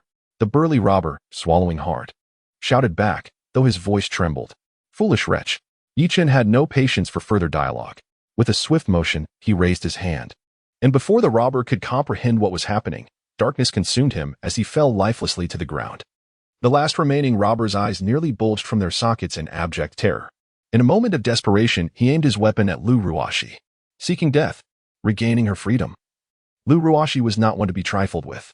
With a fierce shout, she darted towards the robber, grasping his wrist and twisting it upward. With a sharp crack, the gun fell from his grasp, and before he could react, Lu Ruashi executed a flawless shoulder throw, sending him crashing to the floor, his teeth shattered, blood gushing from his mouth. In a flash, Lu Ruashi subdued the robber, turning to the staff of the jewelry store. Do not be afraid, the robber has been apprehended. Thank you, beautiful officer. Thank you, young hero. The store manager wept tears of relief, having thought he was doomed, only to be unexpectedly rescued. Sir, you are incredible. Thank you for saving me. Do you have WeChat? Let us connect. In the aftermath of the robbery at the jewelry store, the female clerk, still trembling from the ordeal, cast a hopeful glance towards Yichen, who wouldn't he desire a boyfriend capable of catching bullets with his bare hands. Yichen felt a wave of embarrassment wash over him, musing to himself about the need for decorum, especially with his senior sister observing nearby. Indeed, when he turned around, he discovered Lu Ruashi watching him with a playful glint in her eyes, tinged with an unmistakable hint of melancholy. Senior sister, are you all right? He inquired. Little brother, your cultivation has reached such heights that you can remain unscathed by blades and bullets? Lu Ruashi smiled, pleased that Yichen had disregarded the attentions of the female clerks. It's nothing remarkable. I'm far inferior to the old man. Yichen replied with a grin. By the way, senior sister, are you hungry? Let us grab a bite. The senior sisters are still waiting outside. Wait a moment, Lu Ruashi said as she hoisted the robber from the ground. Now we can go. As Yichen and his companions emerged unscathed, a thunderous applause erupted from the crowd, with reporters capturing the moment on camera. Director Zhao, another robber has perished. But I have subdued this one, Lu Ruashi announced as she approached Zhao Donglai, the head of the Ningzhou police, saluting him respectfully. Take him away, Zhao Donglai commanded. And officers swiftly handcuffed the robber, escorting him to a police vehicle. As for the scrawny bandit who had fled earlier, he had surrendered without any further incident, sparing the police from wasting ammunition. Team leader Lu, your contribution this time is commendable, Zhao Donglai remarked before turning to Yichen with a smile. Young friend, are you an acquaintance of team leader Lu? Indeed, she is my fourth senior sister, Yichen acknowledged. Zhao Donglai raised an eyebrow in curiosity, pondering the young man's role in the chaos that had ensued. Before he could voice his thoughts, Xiao Anna and her companions approached. Hello, Director Zhao. Miss Xiao. I had forgotten your company was here. Zhao Donglai recognized Xiao Anna, a prominent taxpayer in Ningzhou, well-connected in the political arena. Senior sister, second senior sister. May we proceed to dine? Yichen inquired, rubbing his stomach, feeling quite famished. Another senior sister? Zhao Donglai was perplexed, pondering the young man's identity, especially since even Xiao Anna was referred to as his senior sister. At that moment, an officer hurried over to Zhao Donglai, whispering something in his ear. Understood. I will be there shortly, Zhao Donglai replied, then turned to Lu Ruashi. Since you all are acquainted, go ahead and eat. We shall reconvene at the station for a detailed discussion later. Very well. Lu Ruashi nodded and turned to follow Xiao Anna and the others. Not long after their departure, Zhao Donglai reviewed the surveillance footage from the jewelry store and witnessed an unprecedented scene, Yichen catching bullets with his bare hands. Director, am I seeing things? The officer accompanying Zhao Donglai gasped in astonishment. This man is unafraid of bullets and managed to catch one? Xiao Hu, go find Team Lu immediately, hurry. Zhao Donglai was no longer calm. Such talent not joining the police force was simply a waste. Director Zhao, Team Lu is left by car. Have you forgotten? Upon hearing this, Zhao Donglai felt a wave of regret wash over him. However, it mattered not. Once Lu Ruashi finished her meal, he would certainly seek her out to discuss how to entice Yichen to join the police department. I believe Team Lu is quite capable. I doubt anyone in our department could match her skills, interjected a nearby officer. Indeed, I didn't expect Xiao Lu to be so formidable. The others exchanged knowing smiles. Initially, they thought Lu Ruashi was merely a pretty face, but witnessing her decisively subdue a criminal revealed her to be an exceptional female officer of Bawanghua caliber. At this moment, Bawanghua Lu Ruashi was seated in Joanna's home, engaging in cheerful conversation with Yichen. Junior brother, have you reached the foundation establishment stage in your cultivation? Lu Ruashi inquired. Yes, I just broke through recently, Yichen replied. Impressive, Yin Qing exclaimed with envy, among our 7 sisters. It all depends on whether the third can reach the foundation establishment stage. Third senior sister? Yichen recoiled slightly, feeling a twinge of discontent. She should be fine. Third senior sister has exceptional martial talent. In his youth, Yichen had often been used as a human punching bag by her, leaving him with psychological scars. Time to eat. At that moment, Joanna's voice called from the kitchen. The group then rose to enter the dining room, where a spread of 5 dishes and a soup awaited them, including Yichen's favorite braised pork intestines. Just as they had taken a few bites, Joanna's phone rang. She glanced at the caller ID, furrowed her brow, and answered the call. Shareholders meeting? All right, I understand. After a few brief exchanges, Joanna's expression grew grave as she hung up. Senior sister, what happened? Yichen inquired upon noticing her demeanor. Jin Yeyu suddenly called for a board meeting. I wonder what he's plotting. Joanna replied solemnly. Upon hearing Jin Yeyu's name, a glint of coldness flashed in Yichen's eyes as he responded. Senior sister, this fellow is about to face misfortune. You need not worry. Misfortune? Joanna looked at Yichen skeptically, cautioning, Yichen, the Jin family holds significant power in Ningzhou. Whatever you plan to do, do not act recklessly. Understood. Yichen nodded. He was awaiting the Bai family's action, and once that was accomplished, it would signify the beginning of the Jin family's nightmare. By the way, junior brother, let me show you a video, Yanqing said, pulling out her phone and handing it to Yichen with an air of mystery. What is it? Second senior sister. You're not going to show me something inappropriate, are you? Yichen teased with a mischievous grin. You wish. Yanqing blushed slightly and retorted. Just take a careful look, and you'll see it's nothing of the sort. Yichen opened the video to find a stunning woman clad in extravagant attire, softly singing love songs on stage with a melodious voice. Fifth senior sister. Yichen exclaimed in surprise. How delightful. Fifth junior sister has now become a national idol. Has she not grown more beautiful? Yanqing remarked with a smile. Absolutely. Yichen grinned widely, recalling how Unbeknownst had been a beauty since childhood. But her allure had only intensified with age. Her exquisite visage, with porcelain-like skin tinged with a delicate blush, bright and clear eyes, and long lashes that fluttered gently, complemented by tender rose-petal lips, was captivating. Under the stage lights, every smile and frown of Unbeknownst was enchanting. Look at you, so pleased. Yanqing rolled her eyes at Yichen, who wore a rather foolish expression. In a few days, the fifth will return, and you'll have ample opportunity to see her. Indeed, fifth junior sister is increasingly radiant. Yichen expressed his genuine admiration. Junior brother, who do you find more beautiful, Unbeknownst or Sushiwei? Well, I'm afraid I must abstain from answering that perilous question. Yichen shook his head, well aware of the trap laid before him. While they were halfway through their meal, Yichen's phone rang. It was Sushiwei calling. Yichen, my grandmother is coming over soon, and my mother mentioned we should go to Yunning Mountain Villa. Is that all right? Sushiwei asked, a hint of shyness in her voice. Of course, I shall come over immediately. Yichen chuckled internally, thinking how truly talentedly Xiangqin was, showing off without a hint of exhaustion, considering it would take nearly half an hour to drive from her home to the villa. After ending the call, Yichen turned to Joanna apologetically. Sister, I have matters to attend to, so I cannot join you for dinner. Little brother, now that you have a girlfriend, you've forgotten your sister. Lu Ruashi feigned annoyance. You go ahead. Ruashi is merely teasing you.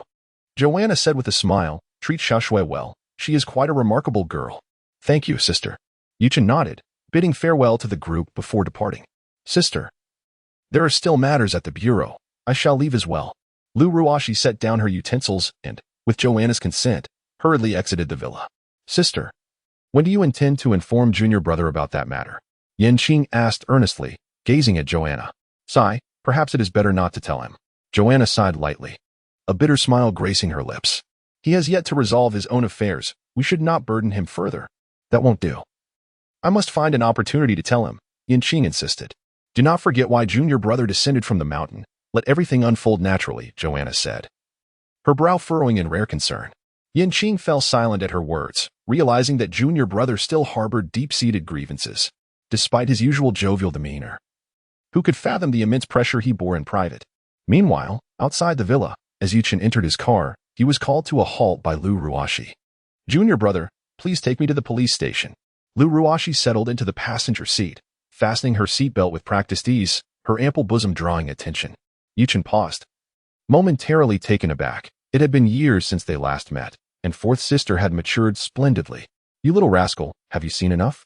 Lu Ruashi noticed Yichen staring at her bosom, and her cheeks flushed with indignation as she shot him a reproachful glance. Ahem, senior sister, you misunderstand.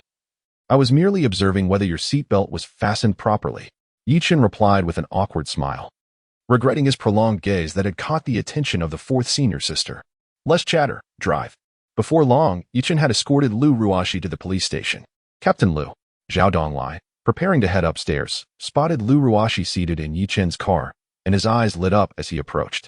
Senior sister, I have matters to attend to, so I shall take my leave.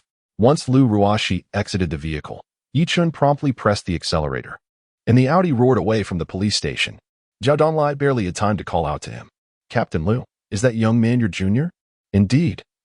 Is there something you need, Director Zhao? Lu Ruoxi responded. Ahem, I observed his impressive skills and was curious about his background.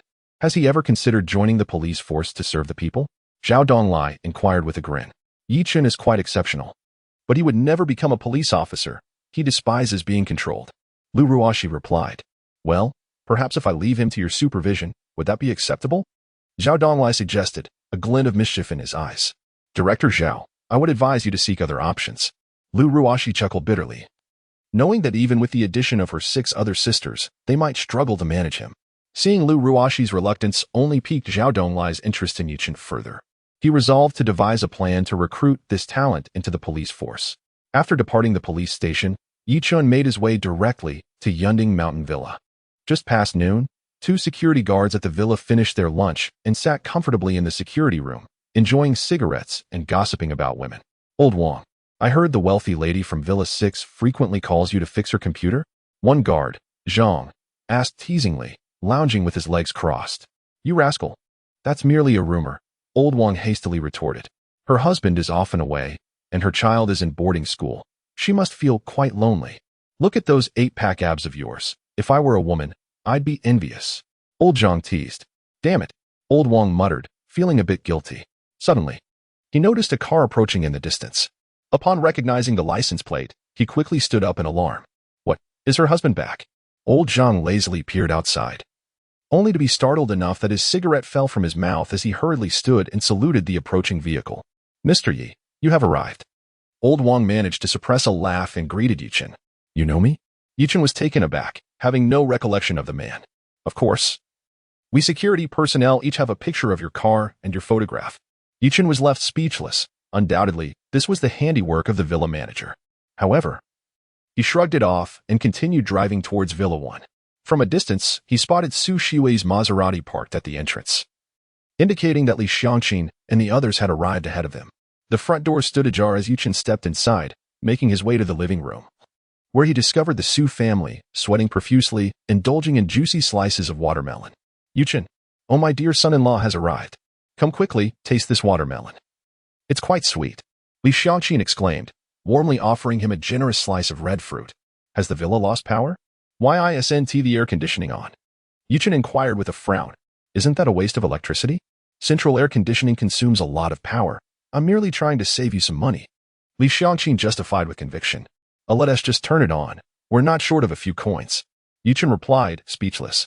Was saving electricity worth risking heat stroke and a trip to the hospital? Yet, he was surprised to learn that Li Xiangqin was such a frugal person. Honey, didn't you say that Suja and the others would be coming? They should be arriving soon. Yichen, what should I say when they get here? Su Shiwei expressed her unease. Just don't say anything. Simply demand that they return the CEO position that rightfully belongs to you. Yichen replied with a faint smile. Exactly.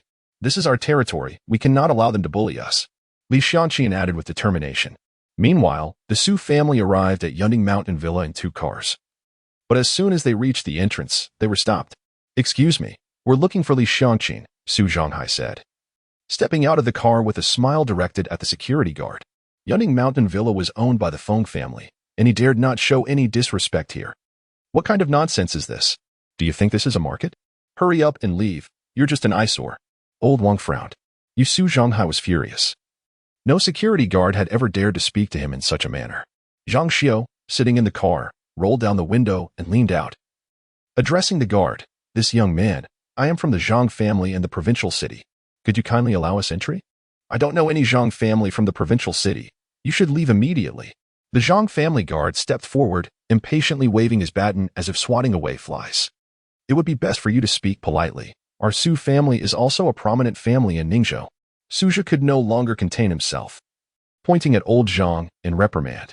Old Wang, these ruffians refuse to leave. Call the brothers over here.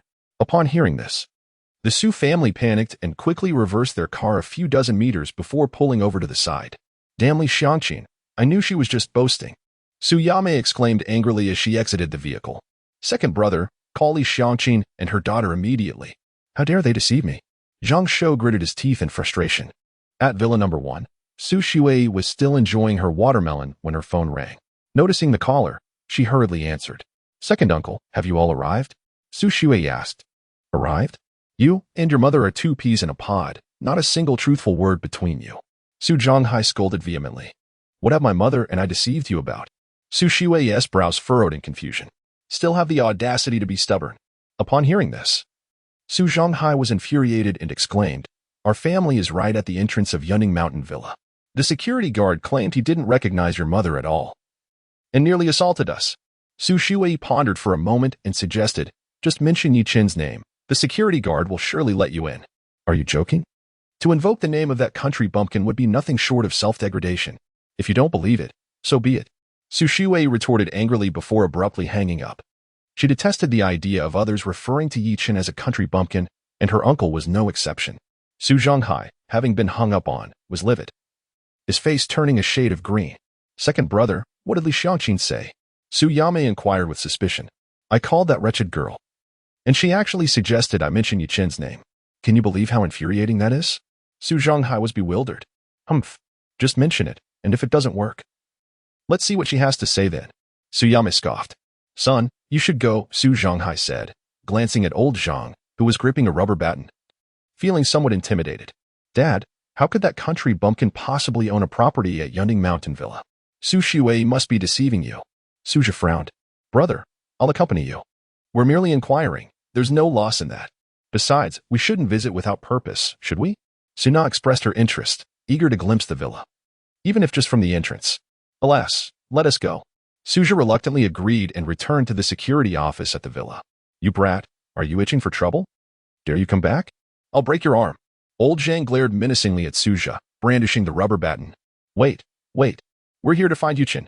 Suja hurriedly interjected upon sensing the imminent threat. Upon hearing Yichen, old Zhang was taken aback, then scrutinized Suja with suspicion, asking, Who are you to Mr. Yi? Relatives. Suja swallowed hard. You are Mr. Ye's relatives? Old Zhang examined the two closely, lingering on Su Na's prominent figure, before saying, Wait here. I'll call Mr. Yi. Suja was momentarily stunned. Did it mean that Yichen was indeed the owner here? Surely, it must be a case of mistaken identity. How could a country bumpkin afford a property at Yunning Mountain Villa? Su Na grumbled indignantly. Well, you do have a point. Suja nodded in agreement. Moments later, old Zhang hurried back, wearing a smile that was almost apologetic. It turns out you truly are Mr. Ye's relatives. My apologies for the oversight. Please, come in. The siblings exchanged glances, momentarily stunned, before signaling to Su Zhanghai and the others that they could enter. Once back in the car, Su Zhanghai eagerly asked, Son, does mentioning Yichen's name truly work? Indeed, I have no idea why. Suja replied, utterly perplexed. Goodness, could that fellow genuinely be the owner here? Su Zhanghai questioned skeptically. Impossible. Zhang Shou coldly snorted. Li Xiangqin claims she resides in Villa Number 1, but to my knowledge, that is the Feng family's own villa. How could it possibly belong to that brat Yichen? Mother is right. Li Xiangqin must be boasting. We shall expose her shortly. Su Zhanghai sneered. Before long, they arrived at Villa Number 1. Oh, Su Shuei's car is indeed parked here. Suja remarked with a frown upon seeing the Maserati. Let us proceed inside and take a look. Su Zhanghai exited the vehicle and approached the villa's entrance, promptly pressing the doorbell. Inside the living room, upon hearing the doorbell, Li Xiangqin turned to Su Wanda and said, Old Su, could you please open the door? We have guests. Dear, do remember to speak politely. Do not forget that our mother has high blood pressure. Su Wanda expressed his concern, fearing that his wife's arrogance might provoke the elderly matriarch and raise her blood pressure dangerously. Just open the door. You are rambling too much. Su Wanda had no choice but to rise and answer the door. As he opened it, he was greeted by the sight of Su Zhanghai standing outside. Ah, the second brother has arrived. Come in. Su Wanda smiled. Is it true? You really reside in Villa Number 1? Su Zhonghai and the others stepped into the villa, taken aback by the opulent decor within. Within the Su family, Su Wanda, though the eldest son, was the least noticeable. And he had never expected that he had quietly amassed wealth while living in the prestigious Yunding villa, let alone in villa number 1.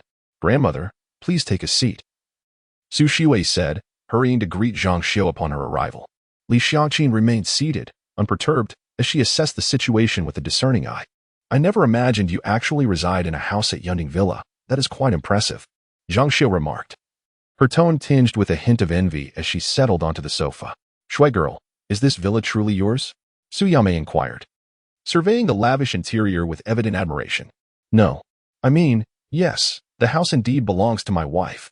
Yichen replied with a calm smile, stating, everyone, feel free to speak directly about your intentions for visiting. There is no need to beat around the bush.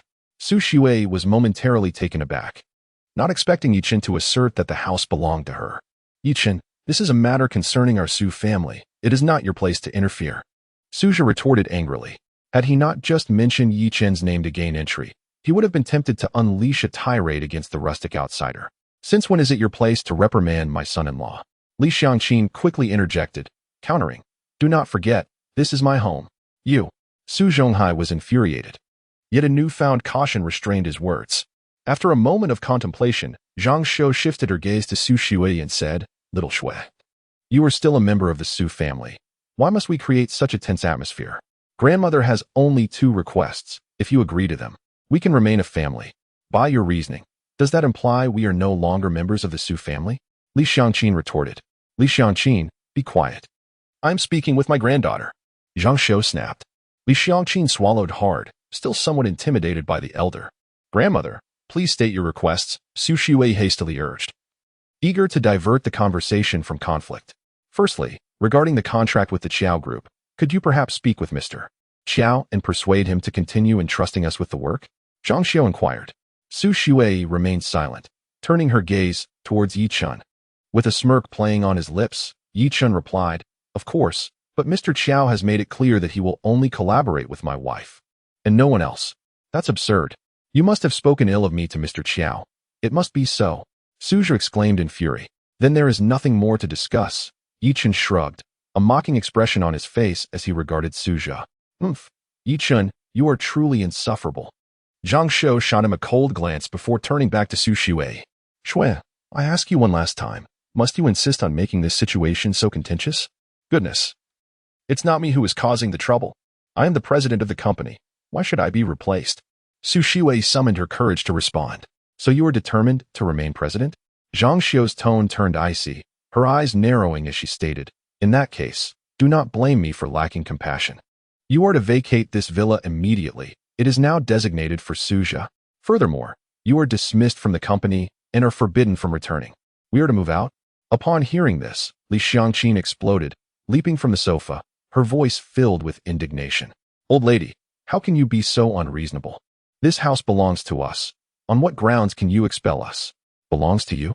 Zhang Xiu scoffed, her expression dripping with disdain. Where would you acquire the funds to purchase such a house? Surely, it must have been embezzled from the company. Is that not evident? Indeed, grandmother speaks the truth. If Su Shiwei had not embezzled company funds, how could she afford this property? Suja's eyes gleamed with realization. Goodness, who would have thought our Su family harbored a mole, siphoning off company assets? No wonder my dividends were reduced last year.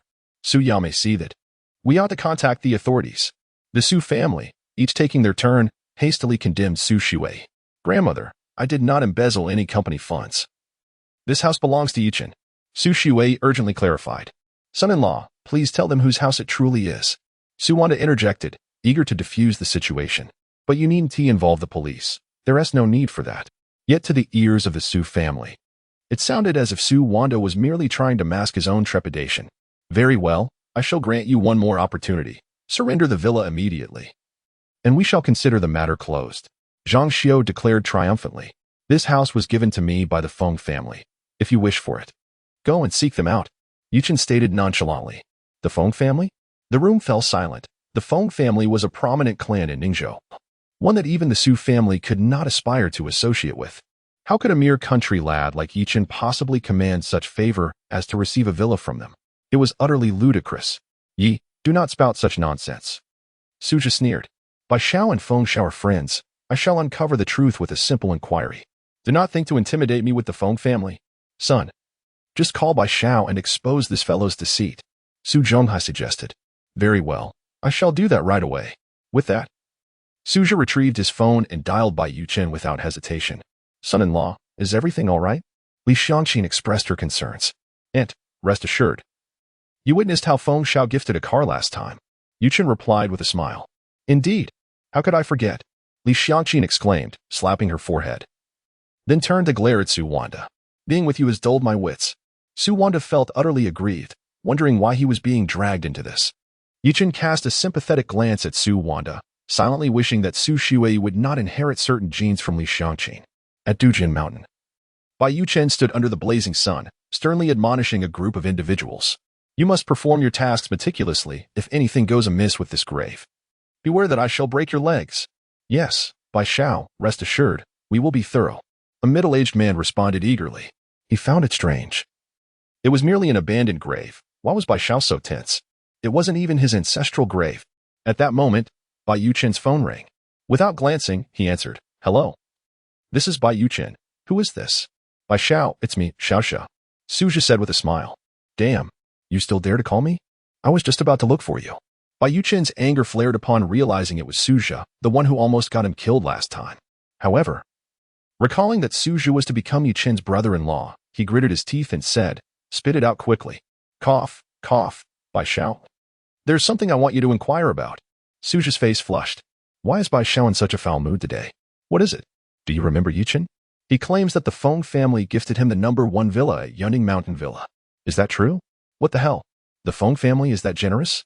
Bai Yichen was astounded, realizing that the White family merely arranged for Yichen's parents to have a grave, which now seemed rather meager in comparison.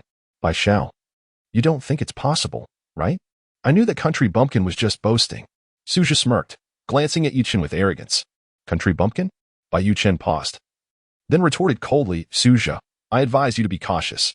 Daring to call Chingu a country bumpkin could lead to dire consequences. What? Suja's eyes widened in disbelief, thinking he must have misheard. Use your brains. I'm already calling him Chingu, and you are nothing. Bai Yichen hung up the call. Now, Suja was utterly dumbfounded, staring at Yichen as if he were a monster. Bai Xiao actually intended to call him brother? Son, what did Bai Xiao say to you? Is that fellow you deceiving us? Su Zhonghai asked anxiously. He isn't deceiving us. Suja, despite lacking business acumen, was not foolish. Bai Yuchen's words awakened him to the realization that Yichen was no ordinary individual. What? The Su family members were all astonished. Implying that the Feng family truly gifted a villa to Yichen? Impossible. He is clearly a country bumpkin. How could the Feng family possibly offer him such a lavish property? Zhang Xiao found it somewhat difficult to accept. In her view, even the Zhang family did not possess such influence. Why should a mere country bumpkin like Yichen be granted such privilege? Xiaoxia, you mustn't jest with everyone. Su Zhonghai felt a tightness in his chest. Dad, Grandma, I speak the truth. Just now, Bai Xiao scolded me, claiming that I had offended brother Yichen. Suja was on the verge of tears. At this moment, he could hardly bring himself to utter Yichen's name. The warning from Bai Xiao still echoing in his ears. Haha, my son-in-law is quite capable, isn't he? Li Xiangqin, observing the Su family members looking as dejected as frostbitten eggplants, gleefully remarked, I always knew that Yichen and Xiao Shui were a match made in heaven. It seems my foresight was indeed exceptional. Upon hearing this, the Su family shot her disdainful glances, muttering about her shamelessness. For she had been the most vocal opponent of Yichen and Su Shui's union. Even Su Shui felt embarrassed, unsure who had prevented Yichen from entering just days prior. Cough, cough, let's go, Zhang Xiao, feeling too ashamed to remain any longer, rose and made her way outside. Oh, dear lady, not staying for a moment longer? I was just about to serve some watermelon for everyone. Li Xiangqin, like a triumphant general, reveled in her victory. The Su family once again cast her scornful looks, thinking, you haven't even acknowledged us during our visit. And now you claim you want to serve watermelon? Who would believe that? Grandma, wait. Upon reaching the door, Suja hesitated for a moment before calling out to Zhang Xiao, prompting everyone to look back at him in confusion. What does this lad intend to do? I believe the position of president does not suit me. Let Su Shui take on the role instead. Suja declared, then turned to Su Shui in the living room. You should come to the company tomorrow. I will not be going. Zhang Xiao staggered slightly at his words, ultimately gritting her teeth and letting out a long sigh. Very well. Xia Shui, you shall go to work tomorrow. I hope you can lead the Su family to greater heights. After saying this, Zhang Shou cast a meaningful glance at Yichen, her words clearly directed at him. Rest assured, Grandma, my wife will certainly do so. Yichen smiled gently, fully grasping Zhang Shou's insinuation. His response, along with his address of Grandma, signified his forgiveness. Thank you, Grandma. I will certainly strive to do my best. Su Shui beamed with delight. Zhang Shou nodded, then turned to leave the villa. Xiaoyi, since you are so capable, could you possibly help my little Na find a good job? Before departing, Su Shuiya took the initiative to address Yichen. After all, Xiaona is your sister. Please look out for her. Very well. I shall inquire on her behalf if the opportunity arises. What is she studying? She is majoring in advertising design. All right, I understand. Yichen felt it inappropriate to decline her request. Their relationship had just begun to thaw, and it was unnecessary to create tension over a trivial matter. After bidding farewell to the Su family, the Xiaoqing joyfully bounced around the living room. Darling, could you please calm down? Do you think you are 18? Su and I could no longer bear to watch. Su Wanda, do you think I am too old and want to seek a younger companion? Li Xiaoqing shot a fierce glare at Su Wanda, causing him to promptly close his mouth. It seemed his wife had prematurely entered menopause. It was best to avoid provoking her. After sending the Su family away, Yichen returned to the villa and suggested to Su Shui, darling, how about we move here to live? Huh? Just the two of us? Su Shui felt an inexplicable tension rise within her and discreetly glanced at her parents. If uncle and aunt want to move in as well, that would be fine, Yichen added. His desire to relocate was not without reason. The abundant spiritual energy of Yunning Mountain Villa was highly beneficial for his cultivation, and not residing there would be a waste. Moreover, if it were just he and Su Shui at home, many things would be more convenient at night. That sounds wonderful. The air here is refreshing, quite suitable for retirement. Su Wanda felt tempted upon hearing Yichen's invitation. Nonsense. You, a middle-aged man, want to retire? I won't allow it. You must accompany me to live in the city. Let Yichen and his wife reside here. Li Xiaoqing seemed to understand Yichen's intentions and immediately scolded. Su Shui was taken aback. Hadn't your mother always wanted to live at Yunning Mountain Villa? It's settled then. You young couple should make an effort and give me a grandson soon. That would complete my wishes. Li Xiaoqing declared. Mom, what are you talking about? Who wants to have children? Su Shui's cheeks flushed crimson. After speaking, she sneaked a glance at Yichen, only to find him grinning mischievously at her, which made her quickly lower her head again. Your father and I are heading home now. Daughter, please see us down the mountain. After a bit of playful banter, Li Xiaoqing, satisfied, took Su Wanda home, leaving Yichen with a knowing smile. Tonight, he and Su Shui would surely have an interesting time together. As night fell, Su Shui returned to the villa. Hey, sweetheart, you're back. Yichen greeted her with a wide grin, having prepared a sumptuous meal. Su Shui's face flushed, her voice barely audible, her heart racing as she sensed that something significant might happen that night, making her hesitant to speak loudly. Yichen eagerly pulled Su Shui to the dining room, intending to finish dinner quickly to get to business, hoping to soon bid farewell to his novice status and avoid further teasing from his second senior sister. Upon entering the dining room, Su Shui was momentarily taken aback by the spread before her. Yichen, did you make all of this? She exclaimed, her eyes widening in astonishment. Indeed. I specifically went to the nearby market this afternoon to buy the freshest ingredients. Yichen replied with a grin. Su Shui couldn't help but roll her eyes, her mind racing with thoughts. Chives, oysters, lamb kidneys, were these not all foods traditionally associated with enhancing male vitality? Moreover, Yichen had even prepared 3 raw eggs as drinks. What was his intention with such a nourishing feast? Eat up, my dear, Yichen urged with a smile. Gurgle. Su Shui's stomach grumbled. For the dishes Yichen had prepared indeed smelled delightful. Fortunately, there lay a plate of braised beef tendons on the table, appearing quite ordinary.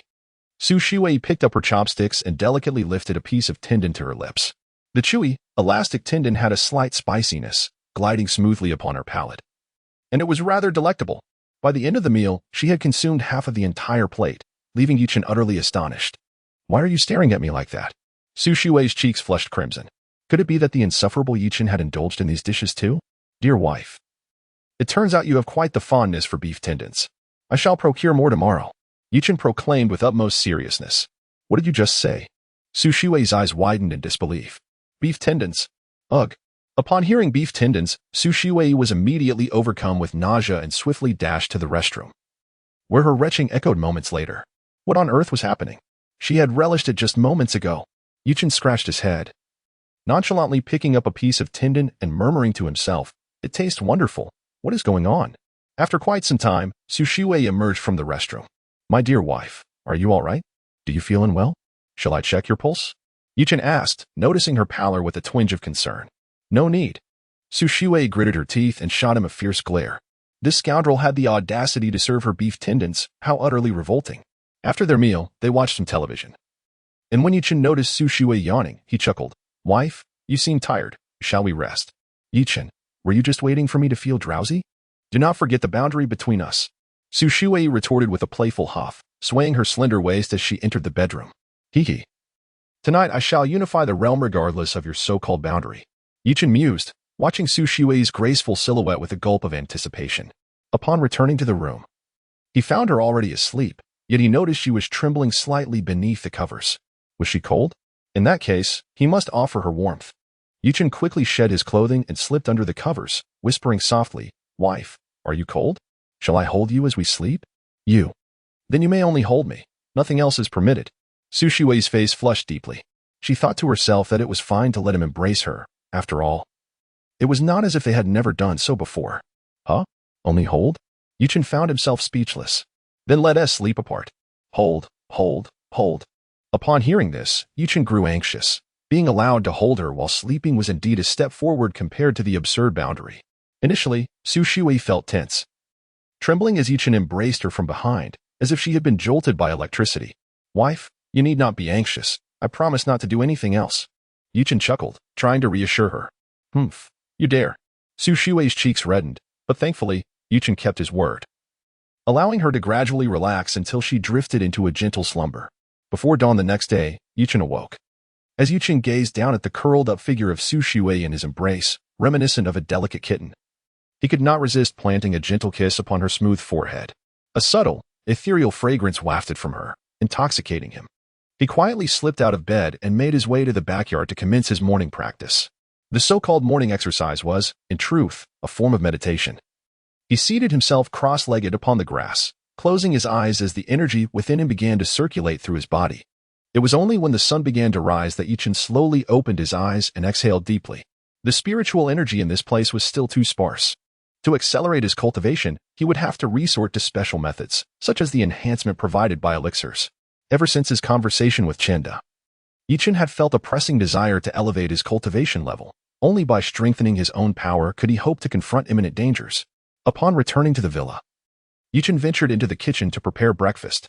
Just as he brought out the freshly made noodles, he noticed Su Shiwei stirring awake, her eyes still heavy with sleep. "Darling, you're up." Yichen grinned. "Come and have breakfast. After eating, I'll take you to work." "Yichen, why didn't you wake me up?" Su Shiwei rubbed her eyes, appearing still half asleep. "I saw you sleeping soundly, so I didn't want to disturb you. How about trying the noodles I made?" Yichen replied with a smile. Su Shiwei nodded, eyeing the fragrant beef noodles before her. She picked up a small handful of noodles and slurped them into her mouth, her taste buds igniting with delight. "Wow, this is delicious," she exclaimed, astonished by the man's culinary skills. "It's nothing. Not only are my noodles tasty, but my dishes are even better." "Wonderful. Then you can be in charge of cooking from now on." Yichen was momentarily taken aback. Indeed, one should not boast too freely lest they inadvertently bring misfortune upon themselves. After a while, Su Shiwei finished an entire bowl of noodles, even drinking the broth clean. And with a distinctly unladylike burp, she teased, "It's all your fault for making them so delicious." Her cheeks flushed with embarrassment. Ah, what a predicament. This girl has undoubtedly inherited Li Xiangqin's genes. Once they finished their meal, Yichen drove Su Shiwei to her company. "By the way, have you thought about what I mentioned last time?" Su Shiwei suddenly inquired. "What matter? I have some savings, and you shouldn't be idle every day. How about I help you open a clinic? After all, your medical skills are exceptional." "Ah, let us discuss this later," Yichen replied with a faint smile. In truth, he was also planning to visit the traditional Chinese medicine shops in Ningzhou to seek out a 1,000-year-old reishi mushroom, essential for concocting the foundational elixir that would enhance his cultivation. Before long, they arrived at Su Shiwei's company. "Darling, would you like me to bring you lunch?" "No need. The company provides work meals." "Yichen, Upon hearing this, said nothing further and watched as Su Shui entered her workplace. Just then, his phone rang, glancing at the screen. He saw it was a call from Bai Yichen. "Brother Chen, are you free at the moment?" Bai Yichen inquired cautiously. "What is the matter?" "Speak. The graves of my uncle and aunt have been completed. Would you like to come and take a look?" "All right. I shall arrive shortly." Yichen hung up the phone and quickly drove to Dujuan Mountain. As he gazed upon the exquisitely carved and newly refurbished grave, a heavy weight settled upon his heart.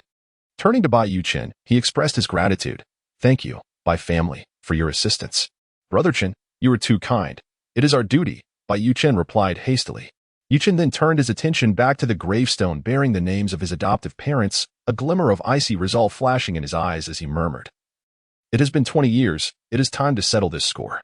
Upon hearing these words, Bai Yichen trembled, sensing that the tranquility of Ningzhou was nearing its end. Yichen knelt once more to pay his respects, then stood up and stepped aside to make a phone call. "Shadow, we may commence. Let it begin with Jinyeyu." Yichen's voice was frigid. "Lord, isn't it a matter of extermination? I have changed my mind. Let them turn on each other. Now is not the time to raise suspicions. Then, allow them to feel the threat of death. I want the Jin family to kneel before my parents' grave in repentance." "Understood." After concluding the call, Yichen turned to see Bai Yichen kneeling before his parents' grave. Burning joss paper. "Bai Yichen, you may rise." "Yes." Bai Yichen quickly stood up, and Yichen approached him, casually inquiring, "Are there any reputable traditional Chinese medicine clinics in Ningzhou? Do you know who possesses the 1,000-year-old Ganoderma?" "A 1,000-year-old Ganoderma?" Bai Yichen furrowed his brow in contemplation before uncertainly responding, "I believe there is a specimen at Zhongxing Hall, but that is their prized possession. Someone once offered $1 million, but it was not for sale." "Zhongxing Hall? The name sounds familiar," Yichen remarked, taken aback. "The owner of Zhongxing Hall is Sun Changxing." "Isn't he your disciple?" "My disciple?" Yichen smacked his forehead, recalling that the elderly man who insisted on being his master during the last encounter at the Su family was indeed Sun Changxing. "Give me the address." "On Bai Road." Bai Yichen promptly relayed the address, and as Yichen nodded, he added, "The Bai family has aided me this time, in the future. Feel free to call me if you need anything." "Thank you, Brother Chen." Upon hearing Yichen's words, Bai Yichen was overjoyed. Gaining Yichen's promise held far greater significance than any monetary value, especially for their underworld family, as it could prove life-saving in critical moments.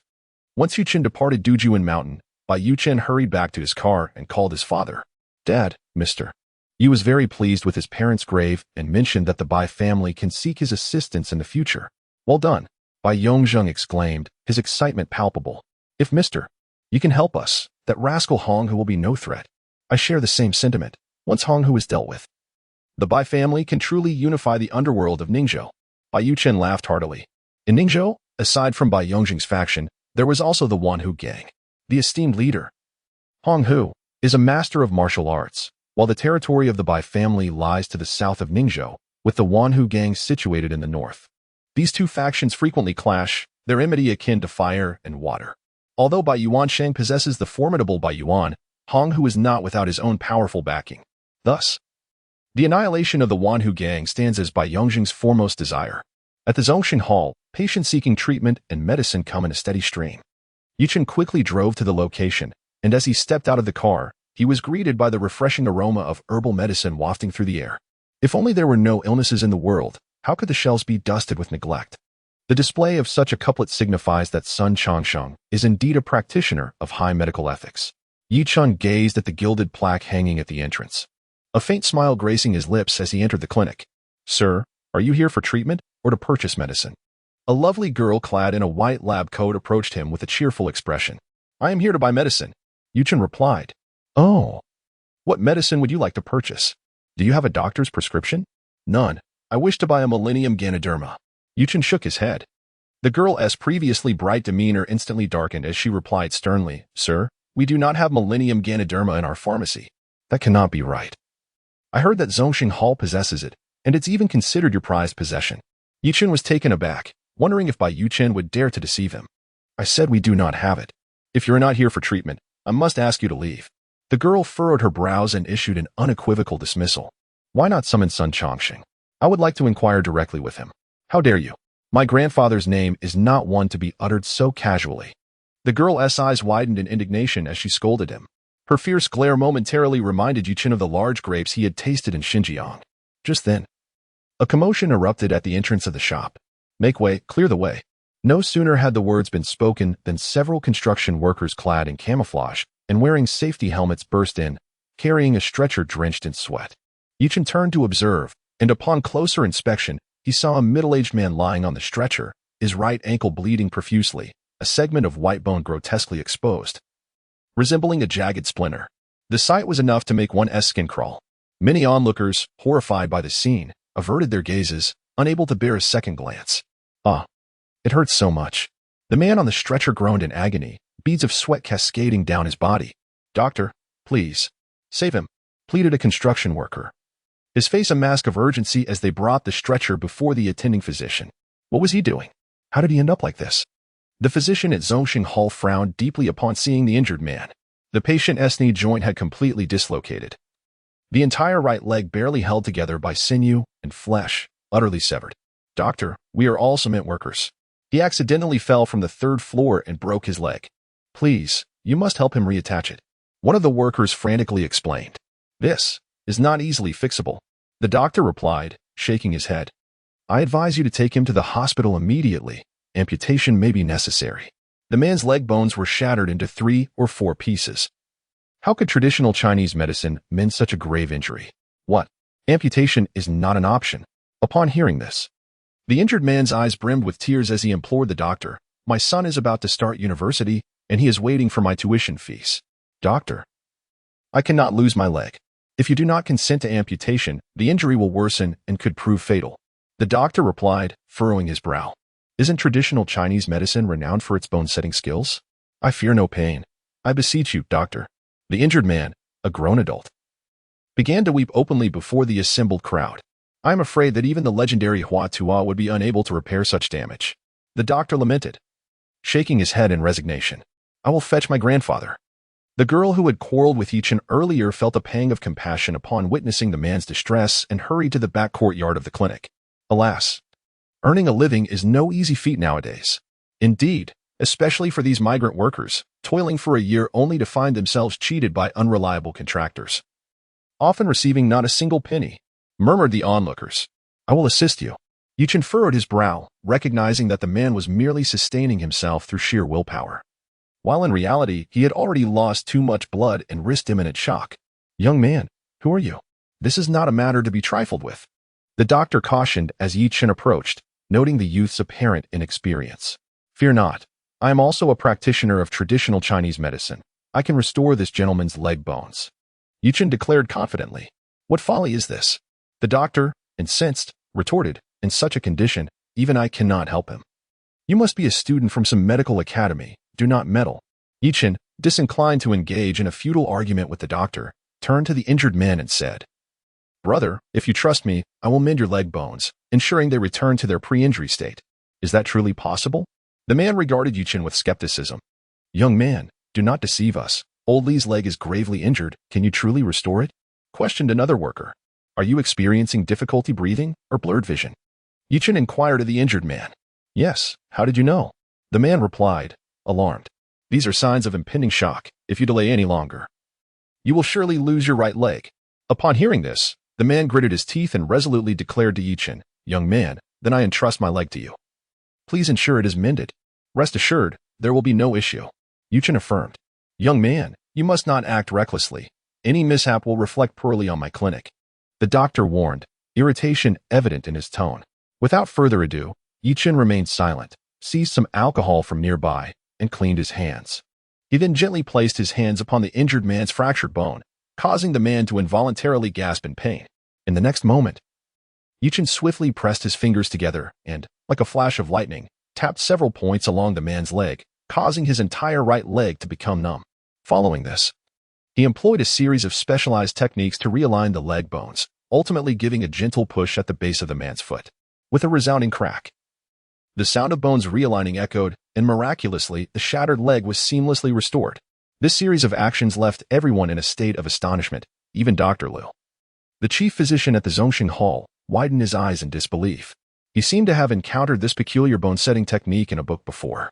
"The folded leaf technique," Dr. Liu suddenly exclaimed. "Dr. Liu, what is this folded leaf technique?" a nearby nurse inquired, puzzled.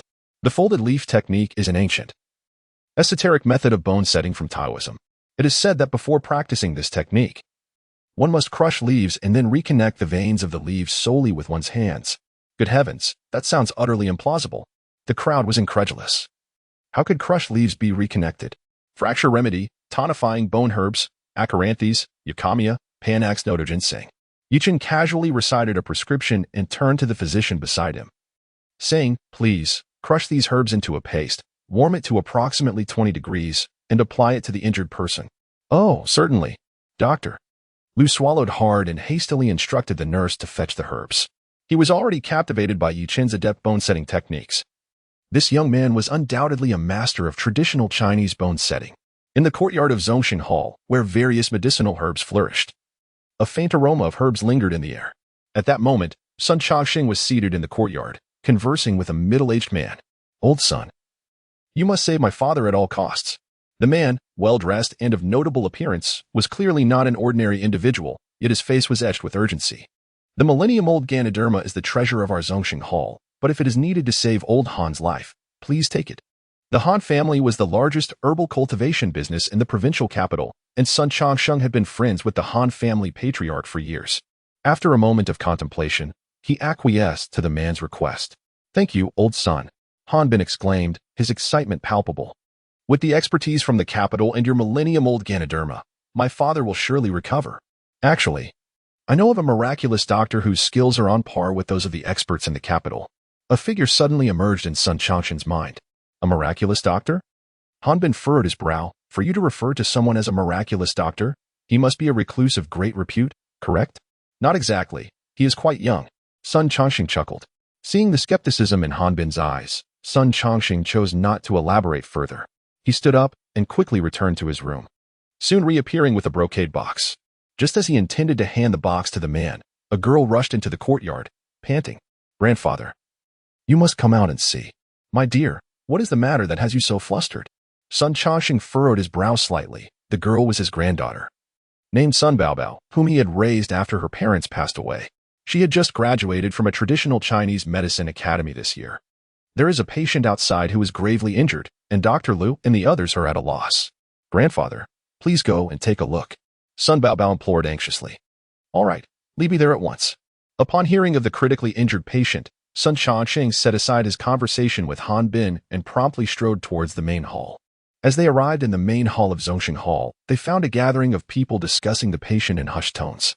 "Please make way, old son is here." The nurse inside the shop urgently called out to the crowd as Sun Changsheng emerged. "Old son, I never expected such an incredible doctor to be in your establishment. It's truly miraculous. The bones were shattered into several pieces, and now he can stand." As the crowd continued their discussions, Sun Changsheng furrowed his brows and approached, instantly spotting Yichen. "Dr. Yi?" Sun Changsheng was momentarily taken aback, but he soon greeted him with warmth, extending his hand. Sun Baobao, witnessing this scene, was astonished. How could Grandpa know this person? "Greetings, old son." Yichen replied with a faint smile, though his gaze was drawn to the exquisite box in Sun Changsheng's hand. "Thank you, Dr. Sunday. I appreciate the help from Zhongshan Hall in saving my brother." Several migrant workers, upon learning that Sun Changsheng was the owner of Zhongshan Hall, bowed in gratitude. What on earth is happening? Sun Changsheng appeared bewildered, but fortunately, old Lu was nearby and explained the entire situation.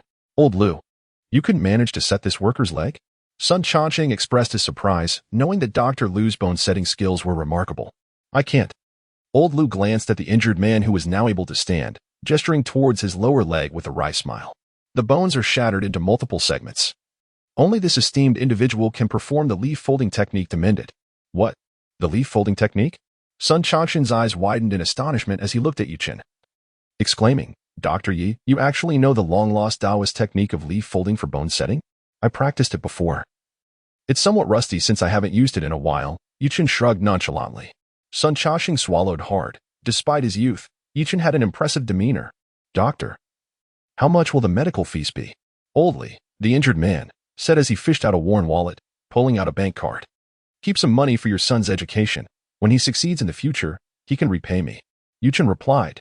Old Li was instantly choked with emotion.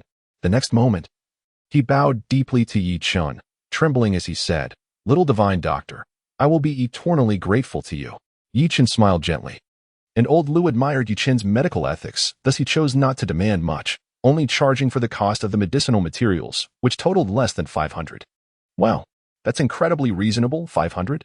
If I had gone to the hospital, it might have cost a fortune, and I could have ended up with an amputation. Old Li expressed his heartfelt thanks before leaving with his fellow workers. Once they departed, other patients eagerly approached Yichen, clamoring for his attention. Little divine doctor, could you take a look at me too? Yes. I've been suffering from stomach pain for several days. Can you prescribe something for me? Sun Chasheng, witnessing the scene, found it both amusing and exasperating. He had no choice but to step in and explain that Yichen needed a moment to rest, which finally quelled the crowd. Dr. Yi, shall we go to the back courtyard for some tea? Sun Chasheng proposed. Ah, how fortuitous that I sought you for a discussion. Yichen nodded. Upon arriving at the courtyard, Sun Chasheng invited Yichen to take a seat and turned to brew a few cups of tea. Master, this is my cherished tea. To give it a taste, Sun Changxing respectfully presented the teacup. Grandfather, what do you call him? Sun Baobao exclaimed, her jaw nearly dropping in disbelief at the scene. Allow me to introduce you. This gentleman is Mr. Yichen, my master. The miraculous doctor I mentioned previously is none other than him. Sun Changxing, unperturbed, called Sun Baobao closer and stated earnestly, Baobao, from now on, Mr. Yi will be your grandmaster. Do you understand? If Yichen could impart even a single technique to his granddaughter, it would suffice for her lifetime. Sun Changxing's intentions were quite clear. What? Upon hearing this, Sun Baobao felt as though her world was crumbling.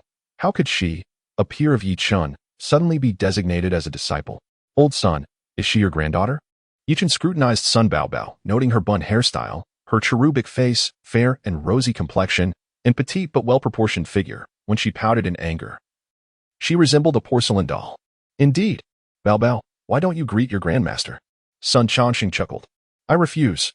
Sun Baobao glared at Yichen in defiance, only to realize he was unabashedly gazing at her, which she found utterly impertinent.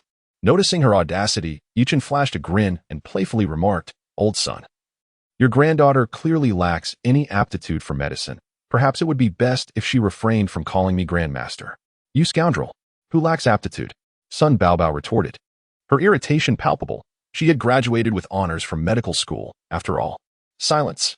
You shall not speak to Mr. Yi in such a manner. Sun Chashing exclaimed, alarmed, as he quickly admonished his granddaughter. Grandfather, hasten and apologize to your grandmaster. Sun Baobao felt thoroughly wronged, yet upon witnessing her grandfather's displeasure, she begrudgingly uttered an apology to Yichen. Old Sun, I see she is but a child. Let it slide for now. Yichen smirked. Alas, it is my failure to instill proper discipline. Master, please do not hold it against Baobao. Sun Changxing sighed, casting a glance at his sulking granddaughter. This child has been raised by me since her parents passed away. I have inevitably spoiled her a bit. Yichen, taken aback by this revelation, turned his gaze towards Sun Baobao, realizing that her plight mirrored his own.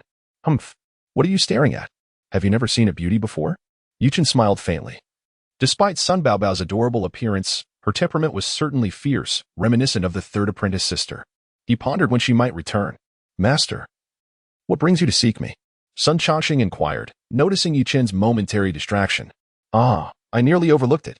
Old Sun, I have heard you possess a 1,000-year-old Ganoderma? Yichen remarked, glancing at the red brocade box in Sun Changxing's hands. His sense of smell was extraordinarily acute. Upon first encountering the ornate box, he immediately detected the distinctive fragrance of Ganoderma. Ganoderma? Sun Changxing instinctively grasped the box and inquired, Master, what do you require this Ganoderma for? Sun Lao, please address me by my name. Yichen candidly responded, I intend to use the Ganoderma for alchemy. I wonder if you could part with it for me. Regardless of the price. Absolutely not. Before Sun Changxing had a chance to respond, Han Bin vehemently opposed Yichen's intentions regarding the Ganoderma, stating, Sun Lao, you promised to give me this Ganoderma. You must not grant it to anyone else. This left Sun Changxing in a dilemma. But he quickly devised a solution that would please both parties. He smiled and said, Han Bin, since my friend Yi here desires the Ganoderma, I can only accede to his request. As for old Han's ailment, I believe you could consult my friend Yi. He will surely be able to cure your father's illness. What? Han Bin was taken aback, glaring furiously at Yichen, and retorted, Sun Lao, are you jesting? How could this fellow possibly be a divine physician? Have you been deceived? Sun Lao, who is this person? Yichen frowned. Han Bin's remarks implied he was being called a fraud. My friend Yi. I previously promised to give the Ganoderma to Han Bin. The situation is as follows. Sun Chongqing did not conceal anything and recounted the entire affair to Yichen. I see.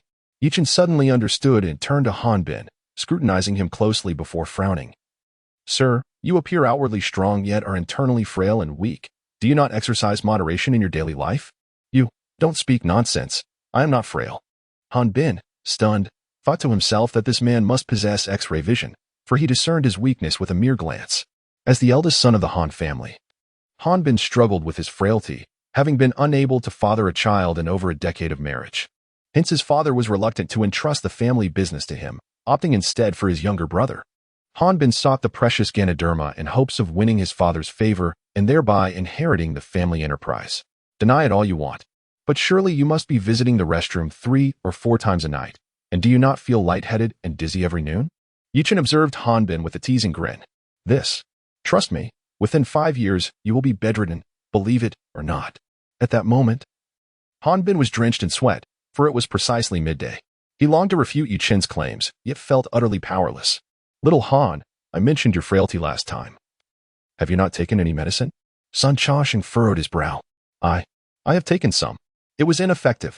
Yichen replied with a faint smile. With both yin and yang in deficiency, and your innate constitution incomplete, no amount of tonic will suffice. Now that it is midday, try squatting for a few seconds and then stand up. I will squat. Though Han Bin protested verbally, his body complied with Yichen's instruction. After squatting for a few seconds and then standing up, his vision abruptly darkened, and he nearly fainted. See, I told you that you were frail. Yichen grinned widely. Observing the scene, Sun Baobao couldn't help but cast a sidelong glance at Yichen, realizing that this fellow was indeed somewhat perceptive. Sir, save me. Han Bin, no longer daring to be obstinate, felt a chill at the thought of being bedridden in a few years as Yichen suggested. That would spell the end of his life. Yi Xiaoyu, please assist little Han. Sun Chongqing pondered for a moment and added. His family runs a major medicinal herb business in the provincial capital. You might even become friends in the future. A medicinal herb merchant? Yichen's eyes sparkled with interest. In his future endeavors of alchemy, he would undoubtedly require various herbs, and knowing a merchant would indeed be quite convenient. Very well, in consideration of elder son. I shall assist you this once. After speaking, Yichen produced a porcelain vial from his possession, extracting 2 snow-white pills and handing them to Han Bin, saying, These are snow mountain toad pills. You should take them in 4 doses. Within 10 days, you shall be cured. Cured? Han Bin was perplexed. What does that mean? Your vitality will be significantly enhanced. Do you understand? Thank you, Mr. Yi. Han Bin, filled with joy, treasured the 2 pills as if they were precious gems and without hesitation, bit off half of one and swallowed it. Soon, a wave of warmth surged in his lower abdomen, and feeling the change, Han Bin's eyes widened in astonishment. I feel warm all over. My head is clear. And my legs are no longer weak. How miraculous. Upon hearing this, Sun Chongqing gazed longingly at the porcelain vial in Yichen's hand. An expression of desire evident in his eyes. Elder son, would you like to try one? Yichen chuckled. Cough, perhaps not, Sun Chongqing replied, his face turning slightly red as he shook his head. As a solitary man, he felt that an overwhelming vitality would leave him with no outlet for such vigor. Mr. Yi, do you have time now? Could you visit my home? I will cover any fee for your consultation. Han Bin's demeanor underwent a complete transformation. Speaking with newfound respect towards Yichen. Very well, I have time and shall accompany you. Yichen nodded, feeling it necessary to provide some justification after intercepting Han Bin's Lingji. I wish to go too. Unexpectedly, Sun Baobao jumped in, expressing her desire to accompany them. Why do you want to go? I don't need a helper. Yichen was taken aback. I'm not going to assist you.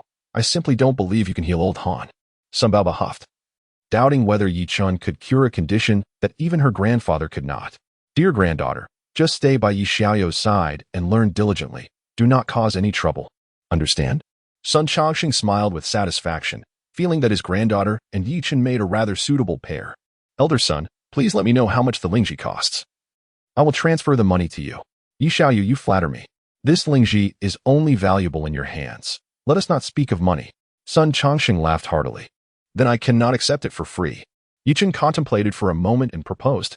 How about I write the needle techniques for the Golden Fire 9 needles for you?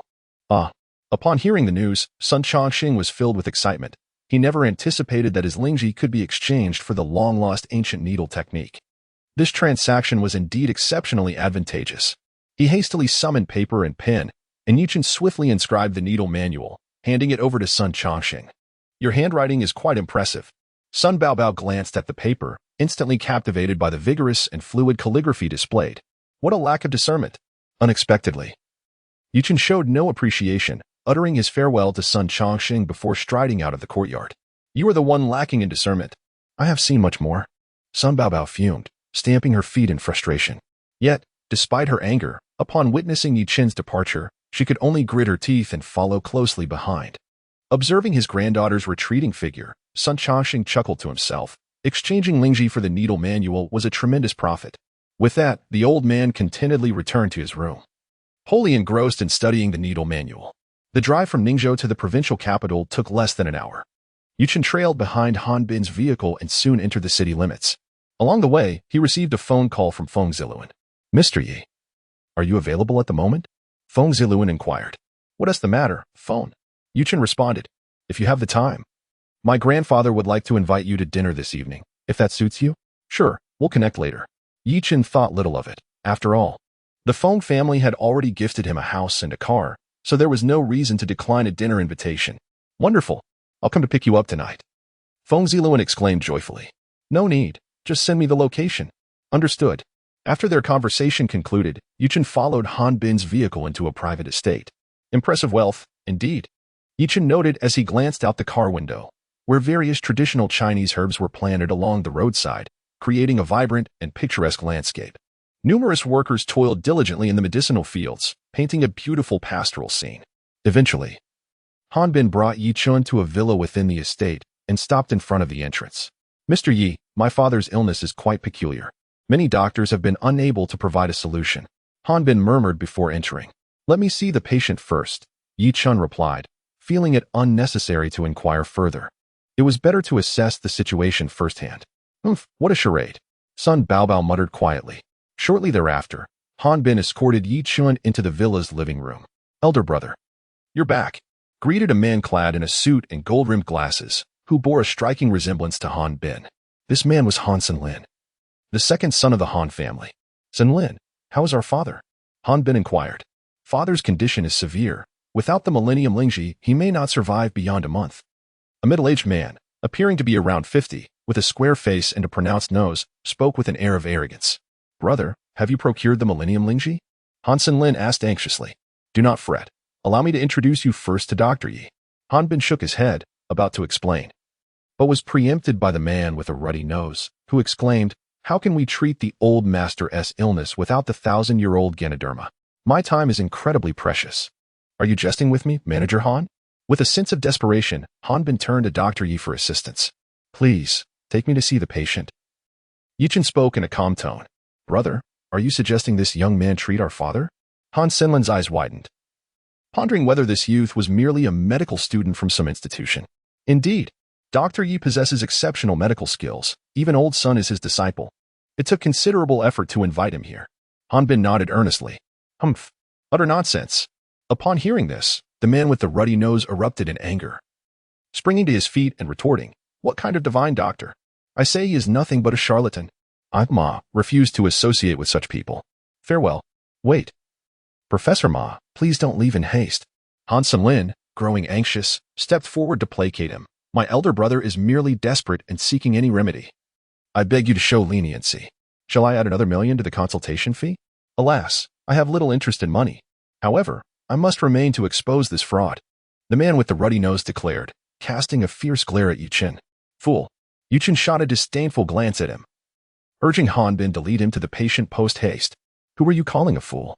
The man with the ruddy nose blustered, his face flushing with indignation. Mr. Yi, please do not take offense. I too am not particularly fond of Professor Ma. However, he is an esteemed expert who was brought back at great expense by my second brother. I implore you to be understanding.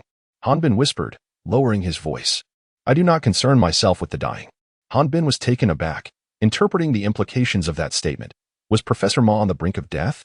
Soon after, Yichen found himself in a spacious bedroom, where he encountered the venerable elder of the Han family, Han Sanli.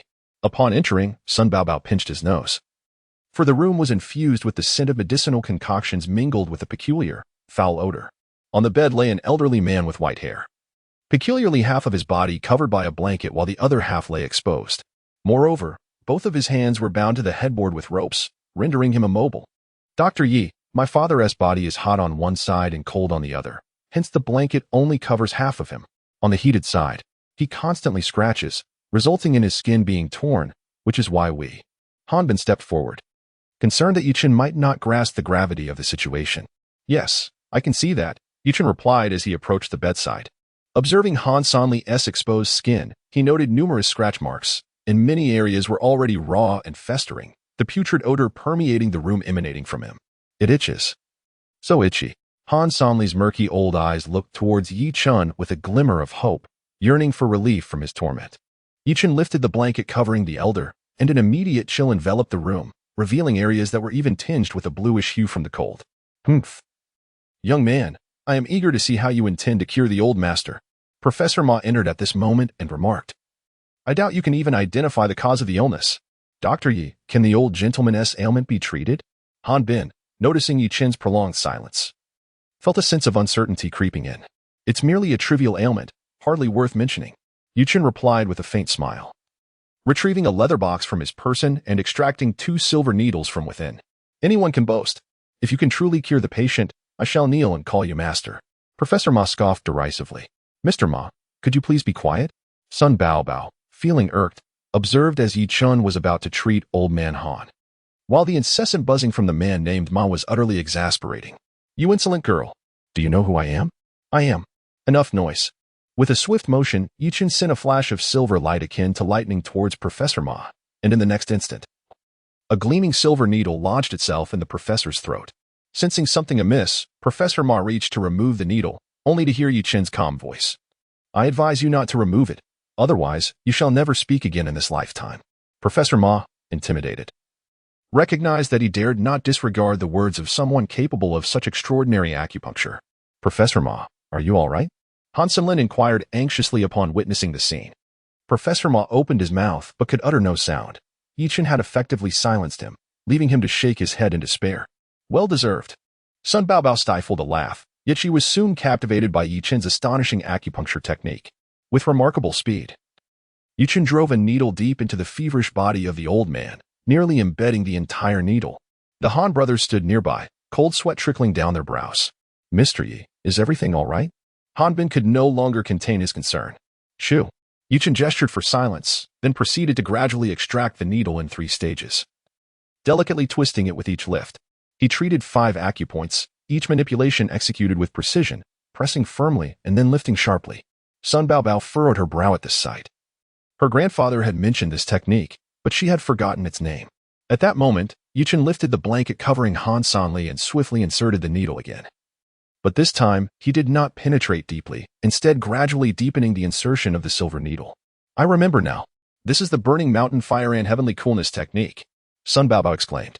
What are Burning Mountain Fire and Heavenly Coolness? Han Bin gasped in surprise. My grandfather said this is the most challenging acupuncture technique. After administering the needles, one must achieve the balance of yin within yang and vice versa.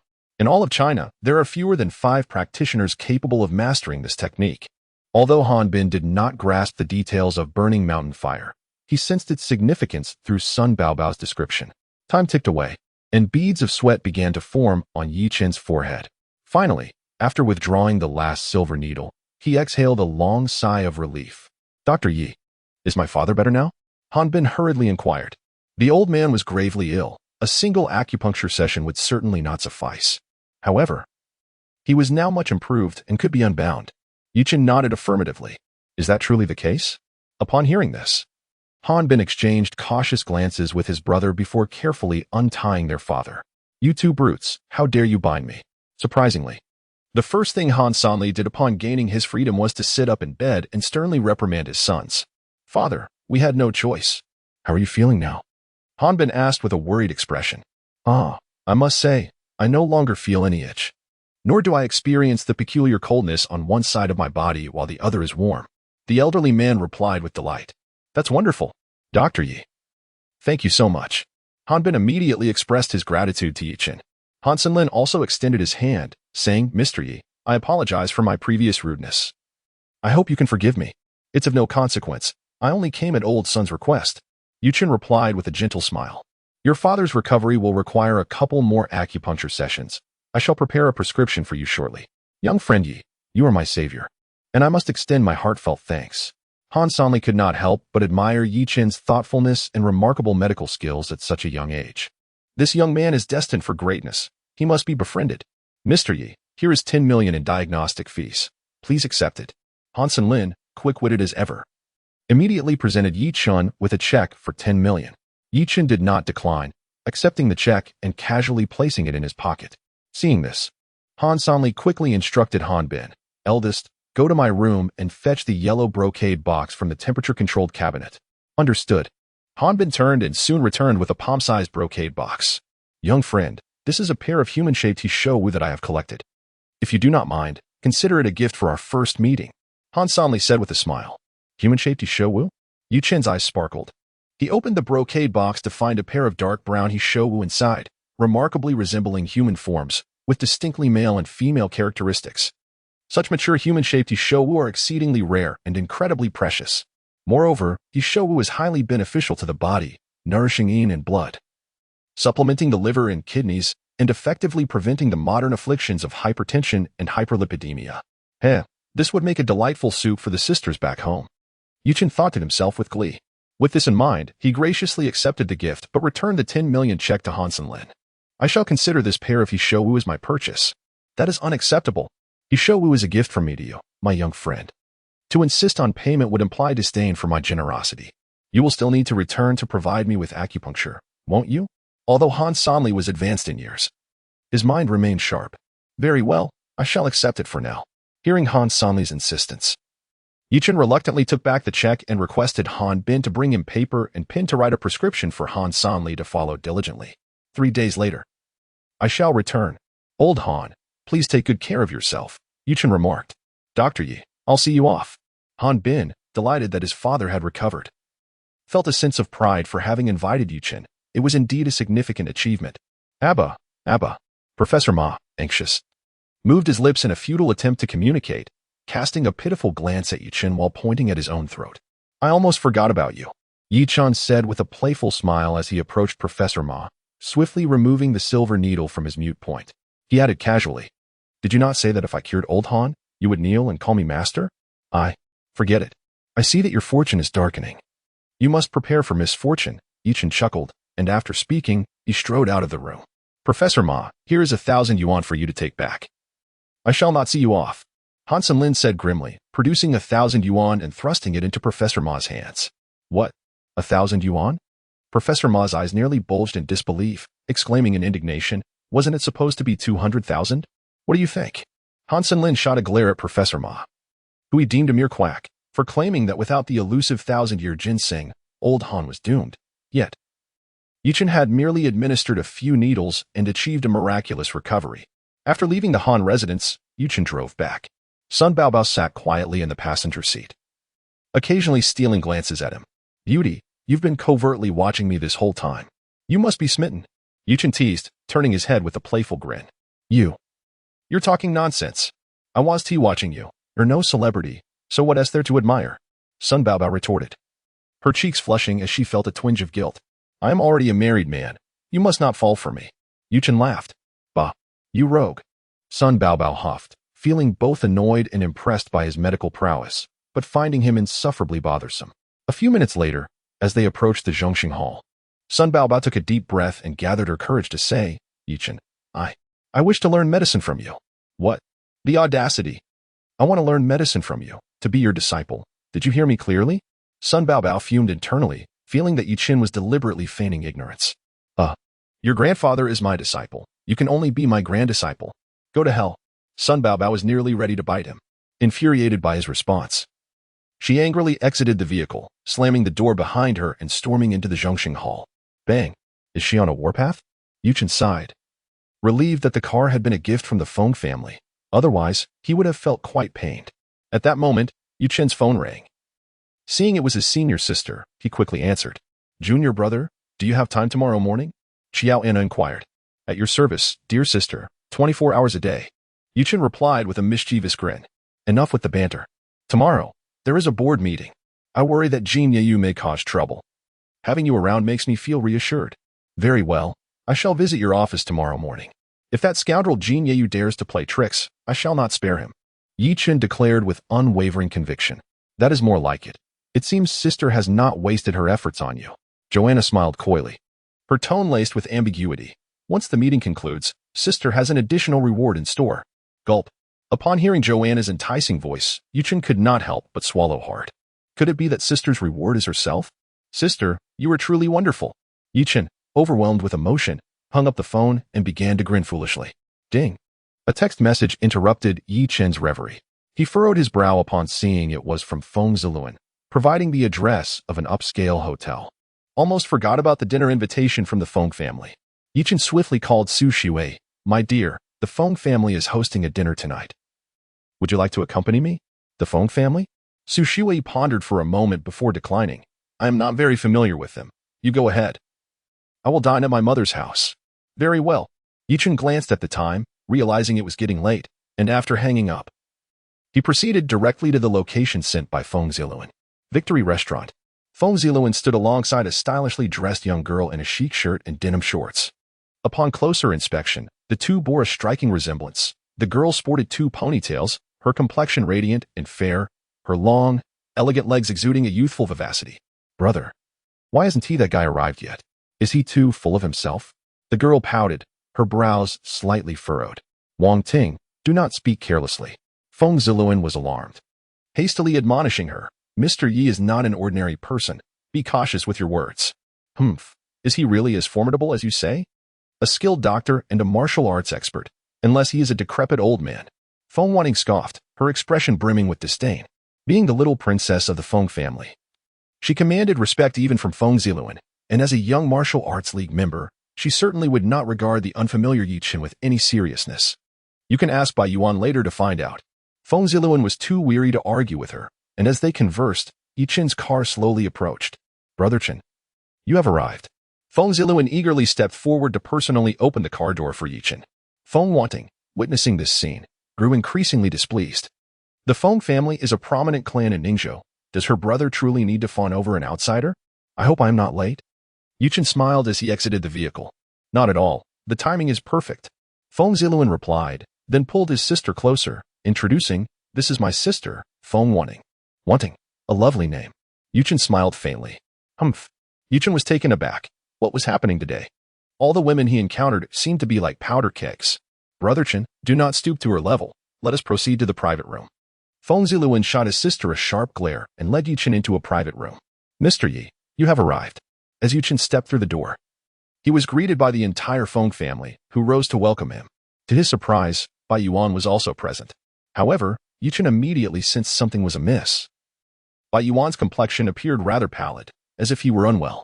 Mr. Yi, please take a seat. Feng Sangsong cordially invited Yichen to the honored position, leaving Feng Wanting utterly astonished. Even if the governor of Ningzhou were to arrive, he would not dare occupy the host's seat in the presence of his grandfather. Old Feng. There is no need for such formality. Please speak candidly. Yichen, unfazed, took his seat and declared, if there is any way I can assist, I am more than willing. Ah, young friend Yi, you are indeed straightforward. Feng Sangsong sighed with relief upon hearing this. He then heaved a heavy sigh and said, Young friend Yi, during my recent bout with poisoning, you mentioned that someone had placed a curse upon my entire family. Was that not the case? Indeed. You have found the perpetrator, I presume? Yichen nodded, sensing that the Feng family had likely identified the culprit. As expected, Feng Sangsong nodded gravely and remarked, I never imagined that a loose end from a decade ago would almost spell doom for my entire family. A loose end? Old Feng, what exactly transpired? The story harkens back to 10 years ago. Feng Sangsong was the head of the Ministry of Justice in Tianan Province, a figure of considerable authority overseeing all provincial law enforcement. During a campaign against organized crime, the resolute Feng Sangsong personally ordered the dismantling of a nefarious gang that had plagued the provincial capital for years. The gang's protector was imprisoned. Yet the gang leader managed to escape to a Southeast Asian nation, having received word of the impending crackdown.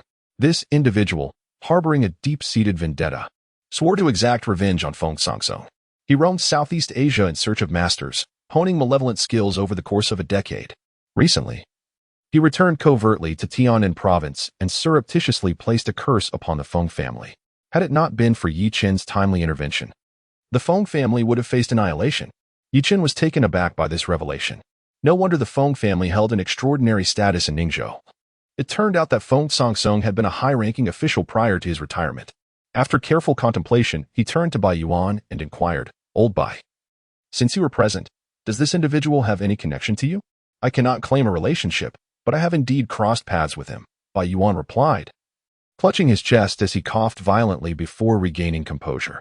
"His name is Su Jie, known as Scarface. He once troubled my younger brother, and I was the one who intervened to drive him away, though at that time, his strength was not vastly inferior to mine. Is he truly that formidable?" Yichen was taken aback. Bai Yuan had not yet reached the foundational stage, yet among the practitioners of Qi, he was already quite powerful.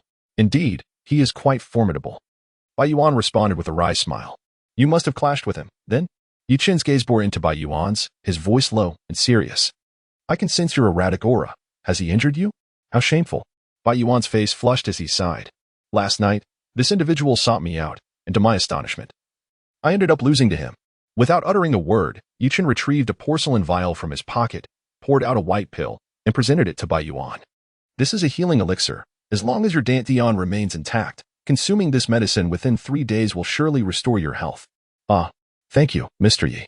Bai Yuan, overwhelmed with emotion, accepted the pill with trembling hands and vowed, "I, Bai Yuan, swear to the heavens that I shall henceforth regard Mr. Yi as my master, willing to traverse mountains of blades and seas of fire without a hint of complaint. There is no need for such exaggeration, lest my third senior sister become displeased." Yichen shrugged, mindful that Bai Yuan belonged to the Martial Arts Alliance. He wished to avoid any misunderstandings with his third senior sister regarding his intentions. Yet, disregarding all caution, Bai Yuan knelt before the assembly, placing his right hand upon his left chest, a gesture reserved for subordinates acknowledging their superiors in the martial world. Feng Wanning was taken aback. Bai Yuan was the leader of the Ningzhou Martial Arts Alliance and also her superior. How could he kneel before Yichen? Recognizing this man as his master? "Mr. Yi, Su Jie has declared he will seek retribution against the Feng family. Old Bai claims you are the true martial arts master. So I earnestly implore you to assist the Feng family in overcoming this calamity." Feng Jiangwo's eyes glistened with emotion, and after speaking, he attempted to prostrate himself before Yichen. Seeing this, Yichen hurriedly supported Feng Jiangwo with both hands, offering a gentle smile as he replied, "Have you learned a bit of Southeast Asian sorcery and now dare to flaunt your power in my homeland? Fear not. If this fellow dares to act recklessly, I shall ensure he returns from whence he came." Relieved by Yichen's willingness to intervene, Feng Jiangwo's face lit up with excitement. "Young friend Yi, I entrust this matter to you." Feng Songsong sighed softly, recognizing that the hidden dangers sown a decade ago would inevitably arise. "Grandfather, I can also help you deal with the villains. Besides, you have so many disciples and old acquaintances. What is there to fear?" Feng Wanning bit her lip, a hint of defiance in her tone. "Foolish child, when people depart, the warmth of their tea fades. Perhaps you will understand better when you mature." Feng Songsong said with a wry smile, shaking his head. At that moment, the door to the private room swung open, and several waitstaff entered, bearing exquisite wines and delicacies. "Brother Chen, let us dine and converse simultaneously. Uncle Bai's establishment serves excellent seafood, particularly the braised abalone." Feng Ziluan exclaimed. "This is the Bai family's establishment?" Yichen inquired. Indeed. Yichen was momentarily speechless. No wonder the name Shigui restaurant exuded such a strong aura of the martial world. It was the enterprise of the Bai patriarch.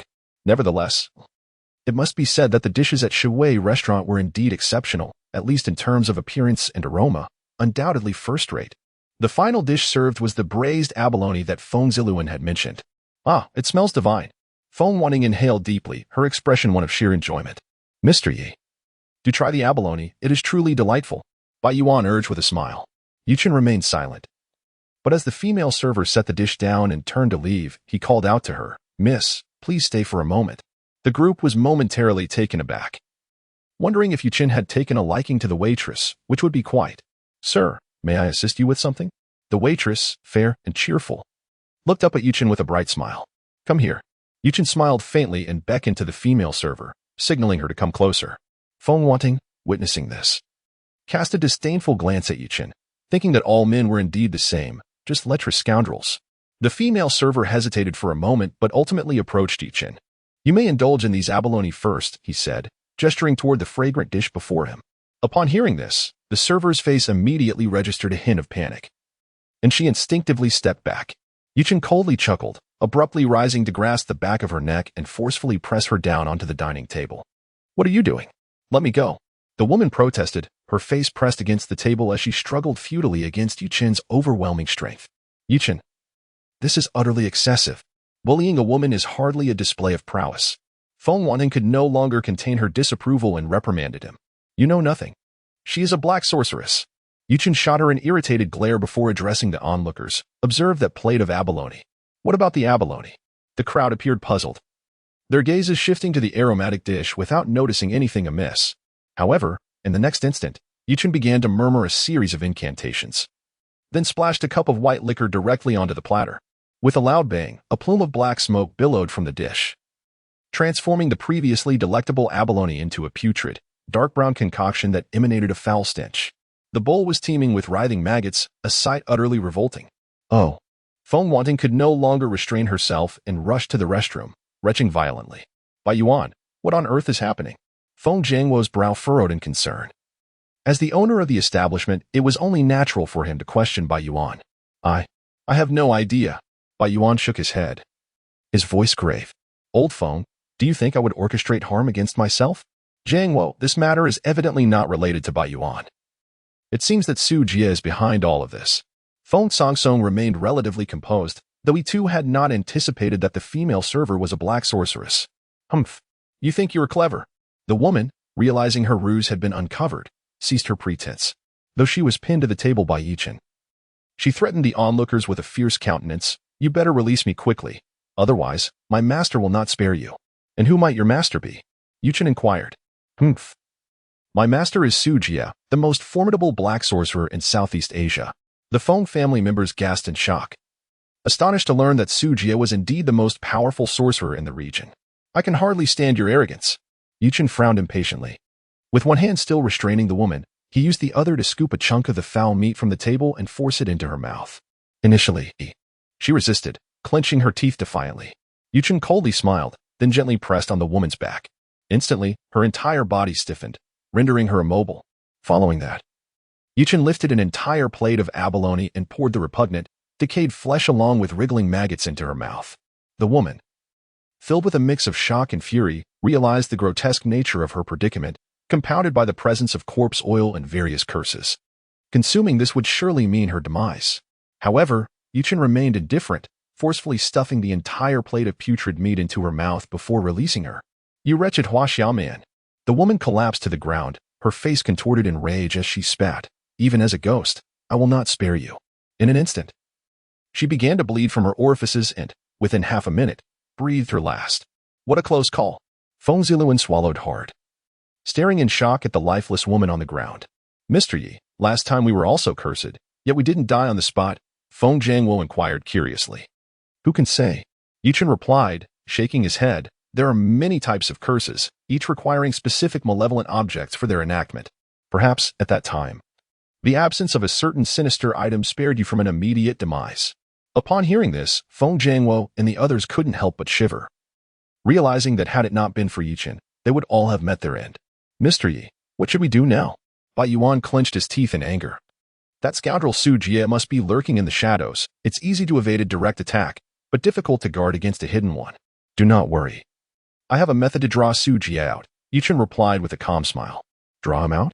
Yes, but we must wait for the fatal insect within her to emerge. As soon as he spoke, before anyone could grasp the situation, the deceased woman opened her mouth. Good heavens! Is she coming back to life? Feng Ziluan was horrified, his body bristling with fear. The next moment, a creature the size of a ping-pong ball crawled out from her mouth. Feng Wanting screamed in terror, for she was most afraid of such serpents and insects. What on earth is that? Bai Yuan asked, watching as the insect flew into the air, curiosity evident in his voice. The fatal insect of a black sorcerer. Yichen remarked, casting a glance at the creature before casually picking up a toothpick from the table and flicking it with his finger. Whoosh! The toothpick shot forth with the precision of a bullet, pinning the insect to the wall. Splatter! The creature emitted a strange cry as a thick, ink-green liquid oozed from its body, pinned dead against the wall. Impressive. Feng Wanting was taken aback, realizing that Yichen possessed an extraordinary level of skill, likely at the foundational stage of cultivation. Mr. Yi, what exactly is this fatal insect? Feng Jiangwo could not contain his curiosity. The fatal insect is a creature nurtured within the bodies of malevolent cultivators. Though they feed on the blood of the cursed practitioner, they can aid their host in enhancing their cultivation. Once the insect perishes, the leader of the malevolent sect will certainly sense it. We merely need to wait for them to come to us, Yichen said with a cold smile. Mr. Yi, I am utterly astonished not only by your profound martial prowess, but also by your remarkable mastery of arcane arts. I am deeply impressed by Yuan.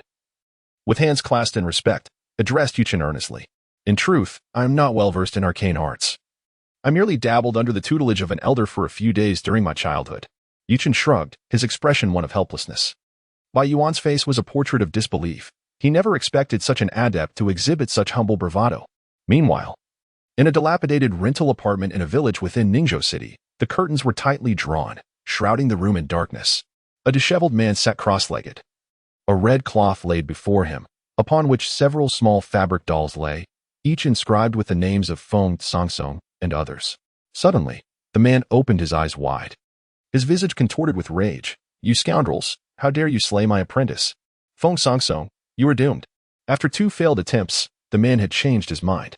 He sprang to his feet, tidied the altar, and strode out of the room. At that moment, Yichen and his companions had also exited the Shuwei restaurant, heading directly to the Feng family villa, awaiting Su Jie's arrival. Want Yan? Please prepare some food for Mr. Yi. Feng Jiangwo hastily instructed upon his return home. The group had not eaten a morsel at the restaurant. The room had been replete with unpleasant odors, rendering any appetite impossible. Yichen, would you like to eat? I shall prepare it for you.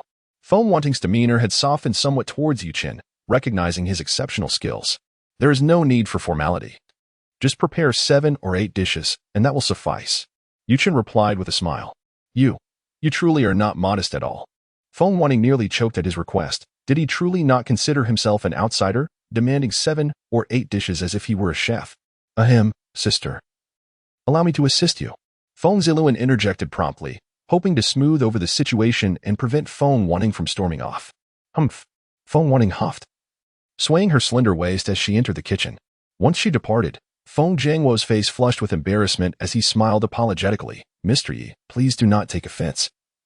Wanting has been rather spoiled by me. Yichen offered a faint smile, remaining silent. This was his first visit to the Feng residence, and he surveyed the elegant decor. He had to admit that although the Feng family was wealthy, there was no ostentation about the place. The entire house exuded a dignified and stately aura, perhaps reflective of Feng Sangsong's profession. After a brief conversation in the living room, Yichen suddenly ceased speaking, his sharp gaze fixed on the darkened doorway. Calmly, he declared, since you have arrived, do not hide, show yourself. Everyone was taken aback, turning their attention to the entrance, where a ragged, unkempt man stepped into the living room, accompanied by a foul odor that wafted in with him. No wonder my apprentice perished. It seems he had the aid of a formidable figure. The man scanned the group, finally locking his gaze on Feng Sangsong, darkly proclaiming, Old Feng, you should still remember me, correct? Su Jie, it is indeed you. Feng Sangsong's face flushed with animosity upon recognizing his foe, and he bellowed in fury, I truly regret not executing you on the spot back then. Pa, even when death is imminent, you dare to intimidate me, Feng. Today, you shall all perish. Su Jie sneered, drawing forth a copper-curved blade etched with intricate runes. Under the illumination, the blade glimmered with an eerie blue light, unmistakably coated in deadly poison. Since you have delivered yourself to me, I shall not hold back. Yichen slowly rose to his feet, stretching languidly as he regarded Su Jie with a calm demeanor. Su, is it? I offer you 2 choices. You may decide. Humph. Such audacity. What choices do you present? Su Jie retorted with disdain. Do you wish to die horizontally or vertically? You insolent wretch, perish. Su Jie roared in fury at the audacious boy who dared mock him, an affront he could hardly tolerate. In the next instant, Su Jie lunged towards Yichen with the agility of a cheetah, the blade slicing through the air with a fierce gust, aimed directly at Yichen's head. Yichen's figure flickered, and Su Jie's blade struck nothing but air. Your speed is woefully inadequate. I can hardly be bothered to toy with you. Why not consider self-harm instead? What? Su Jie's heart sank in alarm as he realized Yichen had instantaneously appeared behind him. This boy's swiftness is astonishing. Oh. Can a deaf person also become a master of curses? Yichen remarked with a mischievous grin. Seeking death. Enraged, Su Jie gritted his teeth and, without a glance back, swung his blade horizontally with deadly precision. This strike was both rapid and accurate. An ordinary warrior would surely meet their doom. Mr. Yi, be careful, Bai Yuan exclaimed in horror. Still too slow. Yichen sneered coldly. To him, Su Jie's attack appeared as if it were unfolding in slow motion, tenfold. Faced with such a lethal assault, Yichen casually reached out and seized Su Jie's wrist. You, who on earth are you? Su Jie struggled to pull away, but Yichen's grip was as unyielding as iron. It was only then that Su Jie began to panic, realizing he was not dealing with an ordinary adversary. Your cultivation is far too inadequate. You are not worthy of knowing my name, Yichen replied with a chilling smile. Bai Yuan, witnessing this exchange, could only shake his head in disbelief. Thinking to himself that they were merely engaged in a fight, did Yichen really need to flaunt his prowess? Crack. Yichen tightened his grip slightly. A sharp crack echoed through the air, followed by Su Jie's piercing scream, as his wrist bone was mercilessly crushed by Yichen's hand. Yet, this was not the end. Su Jie's other arm and both kneecaps were subsequently shattered as well. The once menacing Su Jie now found standing a distant luxury. Scoundrel! Who are you? And why are you meddling? Su Jie glared at Yichen, gritting his teeth through the excruciating pain. Dare you insult me? Yichen chuckled coldly and then lifted his leg to stomp on Su Jie's severed hand. Ah! Su Jie howled like a slaughtered pig, nearly losing consciousness from the agony. Old Feng, how to deal with this waste is up to you.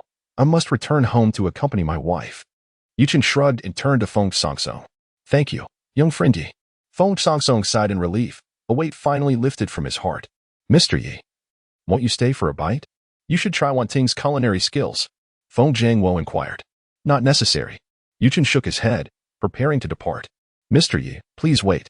Bai Yuan approached, lowering his voice. The night before last, Jin Yeyu contacted my brother, hoping he would threaten several shareholders of the Chao Group to compel them to sell their shares to a mysterious person. Mysterious person? Upon hearing this, Yichen scoffed. Old Bai, have a serious discussion with those shareholders. They must not oppose my senior sister. If they must sell, it cannot be to the Jin family. Understood. Bai Yongjing recognized that President Qiu was your senior sister. He will not act recklessly. Yichen nodded in satisfaction and, feeling reassured, departed from the villa. Gazing at the receding tail lights of the vehicle, Feng Jiangwo stood at the entrance, letting out a deep sigh. It was a pity that Yichen was already married. If Wan Ting could find a husband like that, he, as a father, would feel reassured. Yichen returned to the car and promptly called Shadow. Shadow, tonight we act. Understood. I will take care of it immediately. After hanging up, Shadow headed straight to the Jin family's villa. The following day, Jin Yu groggily awoke from his slumber. Suddenly, he felt a dampness on his face and discovered that his pillow was also soaked. What was happening? Frowning, he opened his eyes and was instantly struck with terror, letting out a loud scream. Young master, what is wrong? A servant at the door rushed in upon hearing Jin Yu's dreadful cry, only to be met with a scene that left him pale with fright. The head of Jin Yu's bed was covered in blood, and there lay a bloody husky head, while beside the bed was a body devoid of its head. Kiki, who killed my Kiki?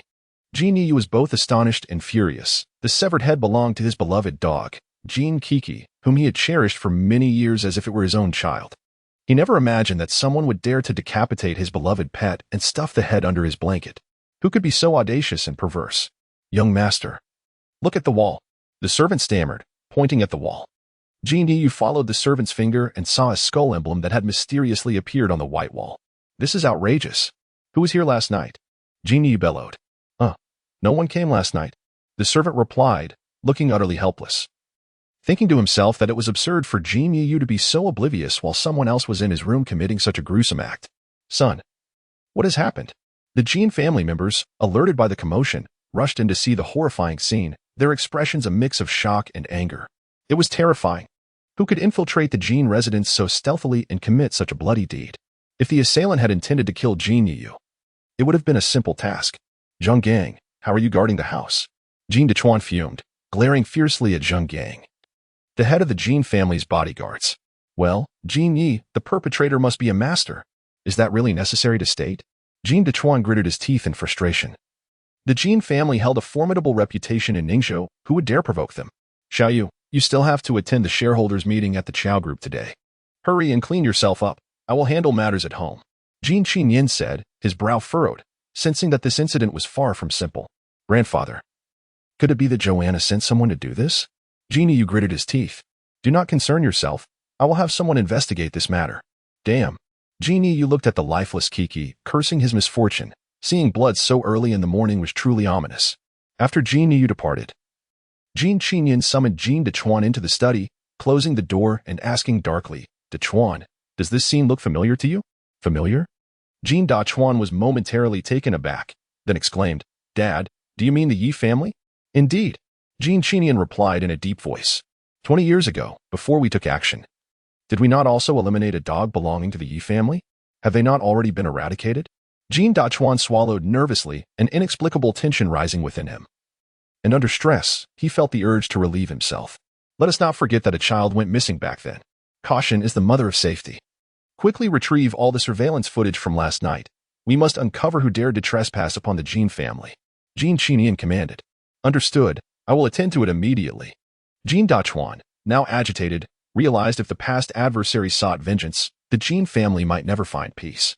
At the Yunding Villa, in the first villa, Yichen arose in the morning, prepared breakfast, and called for Su Shui to join him. Last night, he had spent the night holding her close. However, their relationship had progressed. Under Yichen's persistent coaxing, Su Shui had permitted him certain liberties. Wife, I must visit my senior sister's company this morning, so I won't be able to accompany you to work. Yichen grinned. Whatever. Su Shui shot him a glare, thinking how increasingly pig-like he appeared. Yichen was taken aback, wondering what had gotten into her so early in the day. After breakfast, he drove directly to the Qiao group, where he encountered a familiar face while waiting for the elevator. Jin Yiyu. What a twist of fate. Jin Yiyu's expression darkened upon seeing Yichen. Young Master Jin? Yichen observed with great interest, a mischievous smile on his face. You look rather haggard. Did you not sleep well last night? Or are you on the brink of death? You insolent fool. Who are you calling near death? Jin Yiyu's fury ignited. He had refrained from confronting Yichen. Yet this rascal dared to provoke him. Perhaps if you lived a more virtuous life, you would sleep soundly. In his rage, Jin Yiyu recalled the events of the morning. Was it possible this rascal had infiltrated his home and harmed Jin Kiki? Before he could ponder further, the elevator arrived. However, as he attempted to enter, Yichen swiftly stepped inside first. Young Master Jin, I suggest you wait for the next elevator. Yichen chuckled wickedly, promptly pressing the button to close the doors. How can such an insufferable individual exist in this world? Jin Yiyu's anger surged as he clenched his fists. Gritting his teeth, Yi, will pay for this. Once Qiao Anna is ousted from the board, we shall see who will shield you. Young Master Jin. Shall we take the stairs instead? A bodyguard behind Jin Yiyu kindly suggested. To hell with that. You expect me to ascend 18 floors via stairs? Have you lost your mind? Jin Yiyu shot a disdainful glare at the bodyguard. The bodyguard's face flushed with embarrassment, inwardly acknowledging that this was precisely the opportunity to engage in physical exercise. At that moment, Yichen had already arrived at Joanna's office. Good morning, senior sister. Ah. Junior brother, you're here. Joanna greeted him with a gentle smile, adding, after the board meeting, I shall treat you to a meal. Sounds great. Yichen nodded, admiring his senior sister's calm demeanor, as she appeared entirely unfazed by the impending confrontation with the shareholders. The two conversed in the office until the secretary arrived to remind Joanna about the board meeting. Miss Qiao, Mr. Jin, and the others have arrived. The secretary announced. Understood. Joanna slowly rose, a hint of worry gracing her otherwise exquisite features. Jin Yiyu has prepared a feast. Junior brother, accompany me to the banquet. As she stood, her fair face turned icy, her eyes glimmering with a touch of arrogance, an unmistakably domineering CEO. Regardless of whether it's a treacherous banquet or a lavish feast. If that rascal Jin dares to bully my senior sister, he shall see how I deal with him. Yichen remarked nonchalantly. Such a good junior brother. In the boardroom of the Qiao Group, smoke filled the air. Seated around the oval table were Jin Yiyu and 5 other shareholders, engaged in idle chatter. Just then, the conference room door swung open, and Joanna strode in. Could you all smoke a little less? We're here to conduct a meeting. Joanna's brows knitted slightly as she took her place at the head of the table, while Yichen stood resolutely behind her like a bodyguard. The attendees were taken aback. None had previously encountered Yichen. Could he possibly be the new assistant that Ms. Qiao had hired? What on earth is this kid doing here? Jin Yiyu fumed, pointing at Yichen.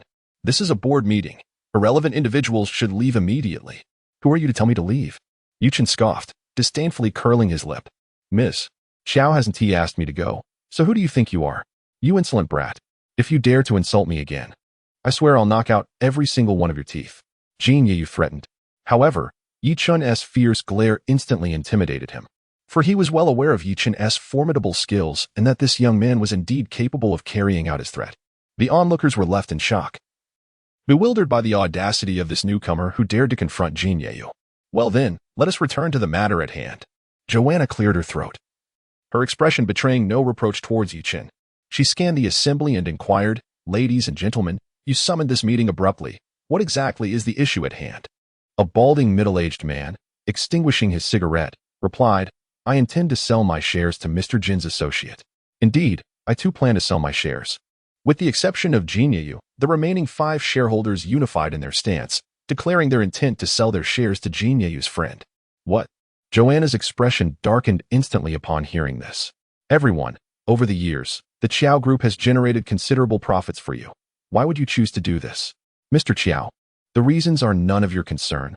We have made our decision," the bald man said in a grave tone. Upon hearing this, Joanna was truly incensed. However, what troubled her even more was the realization that if the shares fell into the hands of Jin Yeyu or his associate, she would lose her absolute authority within the group, effectively rendering herself powerless. The Chiao Group was the fruit of her arduous labor. Entrusting it to someone like Jin Yeyu would be tantamount to sabotaging her own future. "Anna, for the sake of our past friendship, heed my advice. You might as well retire early and enjoy a modest dividend each month. As for the Chiao Group, refrain from frequent visits," Jin Yeyu remarked with an air of smugness. "What did you just say?" Joanna was genuinely furious, taken aback by Jin Yeyu's treachery and the realization that he had secretly conspired with all the shareholders. Yet, something felt amiss. Perhaps the Jin family alone lacked the necessary influence. Could it be his friend? Seemingly aware of Joanna's thoughts, Jin Yeyu sneered, "Anna, let me be frank with you. Today, I will secure these shares, and they will give them to me whether they want to or not." A threat, an unabashed threat. Yet, oddly enough, the shareholders fell silent, their heads bowed in submission. "Who is your friend, Jin Yeyu?" Joanna asked, suppressing her rage. To her surprise, it was someone she knew. With a sinister grin, Jin Yeyu clapped his hands, and the door to the conference room swung open once more. Entering was a man sporting a slicked-back hairstyle, clad in an Armani black suit, with a cigar dangling from his lips, followed by several bespectacled bodyguards. "Goodness! Is this a movie set?" Yichen exclaimed, wide-eyed. "Is that Subo?" Recognizing the newcomer, Joanna instantly understood why the directors had chosen to sell their shares. No one dared to offend the Su family. "Miss Chiao, it has been a while," Subo greeted Joanna with a feigned smile. "Subo, so it was you orchestrating this from the shadows?" Joanna glared at him coldly, grinding her teeth. "I have no grievances with the Su family. Why target the Chiao Group?" "Quite simply, I have my eye on your newly developed drug," Subo replied candidly, to everyone's astonishment. He sauntered to the conference table, propping his feet upon it, and regarded Joanna with a mischievous glint in his eyes. "Beautiful Joanna, if you hand over the formula for the black jade ointment today, I might consider sparing you and not acquiring the shares from these individuals." "Absolutely not." Joanna rejected the notion without a second thought. To relinquish the formula would be akin to crippling her own capabilities. How could the group continue to flourish thereafter? "Mr. Chiao, why not hand over the formula to young Master Su?" suggested one of the shareholders. "We could always develop a new product later. If you refuse, we will have no choice but to sell our shares." As Jin Yeyu observed Joanna's unwavering stance, he discreetly signaled several board members to apply pressure on her. "You all." Joanna fumed, truly embodying the adage, "Fortresses are often breached from within." "Anna, as the saying goes, those who adapt to circumstances are the wise. Although you are a major shareholder, you cannot act unilaterally. Must you compel everyone to sell their shares?" Jin Yeyu seized the opportunity to interject. "Joanna, if you refuse to agree, then let us not squander any more time." Upon this declaration, a suited man emerged from behind Subo, producing 5 share transfer agreements from his briefcase. "Gentlemen, if you have fixed your signatures, the share transfer will be enacted." The suited man addressed the board members. The balding man and others did not hesitate, reaching for pens to sign, when suddenly a chilling voice resonated in the conference room. "If any of you dare to sign, beware of the regret that follows." "What do you mean?" The balding man furrowed his brow, directing a questioning glance at Yichen, while the others paused, filled with suspicion. Yichen offered no explanation, merely extracting his phone and dialing a number. Once connected, he calmly stated, "You may proceed." "Who are you trying to intimidate?" Jin Yeyu, incensed, shouted at the balding man, "Sign the document. This brat relies on Joanna as a shield." He's nothing but a pretty boy, so fear him not. Seeking death. Yichen's voice turned icy. Grabbing an ashtray from the conference table, he hurled it with precision, striking Jin Yeyu squarely on the head. Ah! Jin Yeyu cried out in agony, blood streaming from his wound, howling like a wild wolf. With a resounding clap of his hands, Su Bo slammed the table and reprimanded. Brat, you are far too arrogant. How dare you strike my friend in my presence? Do you know who I am? I care not who you are. You all conspire to bully my senior sister. It is already quite generous that I have not left you searching for your teeth. Yichen scoffed dismissively. Joanna, is this your subordinate? Will you not intervene? If not, I shall do so on your behalf. Su Bo seethed, for who in Ningzhou would dare disregard him? Su Bo, I advise you not to provoke my junior. He is not someone you can afford to antagonize. Joanna cast a disdainful glance at Su Bo, her expression equally unimpressed. Very well, I shall see just how formidable your junior truly is. Su Bo declared, gesturing grandly, and two bodyguards clad in black lunged at Yichen like ferocious beasts. One of them aimed a punch directly at Yichen's temple, seeking death. Observing the viciousness of the attack, Yichen's ire was ignited. In a flash, he appeared before the two bodyguards. What? The bodyguards were taken aback, astonished by Yichen's incredible speed. Before they could react, Yichen struck with lightning reflexes, grasping their heads and crashing them together as though they were colliding vehicles. With a muted thud, the two bodyguards collapsed, rendered unconscious in an instant. Su Bo, witnessing the scene, could not help but swallow hard. His two bodyguards were indeed formidable Muay Thai champions, yet here they appeared as mere novices before Yichen. At that moment, the bald board member's phone rang. After a few brief words on the call, his complexion drained of color, and upon hanging up, he gazed at Yichen with palpable trepidation. Oldly, what is the matter with you? Inquired a bespectacled middle-aged man beside him, only to have his own phone ring moments later. After answering, his face too turned ashen, mirroring the bald man's shock. Subsequently, the phones of the other three board members rang in succession, and each, upon concluding their calls, exhibited a countenance of despair. Mr. Chiao, we were wrong. Please grant me another chance. I will not sell my shares. Mr. Chiao, spare me. I am willing to sell all my shares to you. Suddenly, these board members appeared transformed, vehemently declaring their unwillingness to sell their shares, insisting they would only sell to Chiao Joanna. Have you all lost your minds? Su Bo exclaimed, his face turning a ghastly shade of green with fury. Do not forget how you promised me? Do you wish to offend the Su family? Oldly. Who was on the line? Jin Yeyu, clutching his head in agony, looked incredulously at Oldly and the others. Bah, Jin Yeyu, it's all your fault. The bald man snapped, unable to contain his anger. You deceived me into not selling my stocks, and now Bai Laoda is after me. Nonsense. My child is in Bai Laoda's hands right now. What? Jin Yeyu was utterly stunned. Bai Laoda was not assisting him. He was instead aiding Xiao Joanna? No. That couldn't be right. Joanna never mingled with underworld figures, which left only one possibility. Bai Laoda was doing this for Yichen's sake. Kid, aren't you at odds with Bai Yichen? Jin Yeyu stared wide-eyed at Yichen. I'm not in the mood for your nonsense. Yichen retorted dismissively, turning to Oldly and the others. Initially, I had no intention of bullying you, but since you mistreated my senior sister, it is time for you to experience the taste of being bullied. Now, immediately sell all your shares to my senior sister. All right. The bald man, Oldly, was on the verge of tears, realizing that cause and effect had manifested with startling rapidity. Xiao Joanna, resolute, instructed her secretary to draft 5 stock transfer agreements without hesitation. Dealing with such double-faced shareholders was essential for the benefit of the group. Young Master Bo, what shall we do? Jin Yeyu was in a panic, fearing that Joanna's family would dominate the group, leaving the Jin family facing inevitable ruin. So what if it's Bai Laoda? I refuse to believe he would offend the Su family for this brat. Su Bo declared with hubris, pulling out his phone and promptly dialing Bai Yongzheng. The call was quickly connected, and Bai Yongzheng's hearty laughter echoed from the other end. Young Master Bo, what a pleasant surprise to receive your call today. How may I assist you? Bai Laoda, I have a matter for which I seek your assistance. Upon its successful completion, I will entrust you with the sand and gravel business of a development project. Su Bo stated. What is it, Bo Xiao? Speak. Bai Yongzheng readily agreed.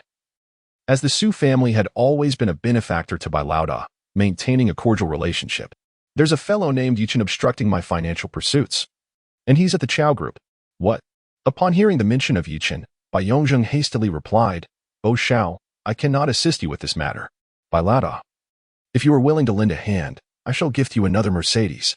How does that sound? Su Bo believed his offer was generous enough to secure Bai Laoda's cooperation. Bo Xiao, I advise you against opposing Mr. Yi, lest you invite trouble upon your family. I must hang up now. With that, Bai Yongjing ended the call. Just the previous night, Bai Yuan had specifically instructed him regarding Yichen's affair. Thus early this morning he had taken the families of those shareholders hostage. He had not anticipated Su Bo's involvement in this predicament. The Su family was likely to face dire consequences. Lighting a cigarette, Bai Yongjing cast a wry smile towards the direction of the Qiao group. Simultaneously, Su Bo was infuriated by the incessant beeping from his phone, nearly hurling it in frustration. What did Bai Yongjing say?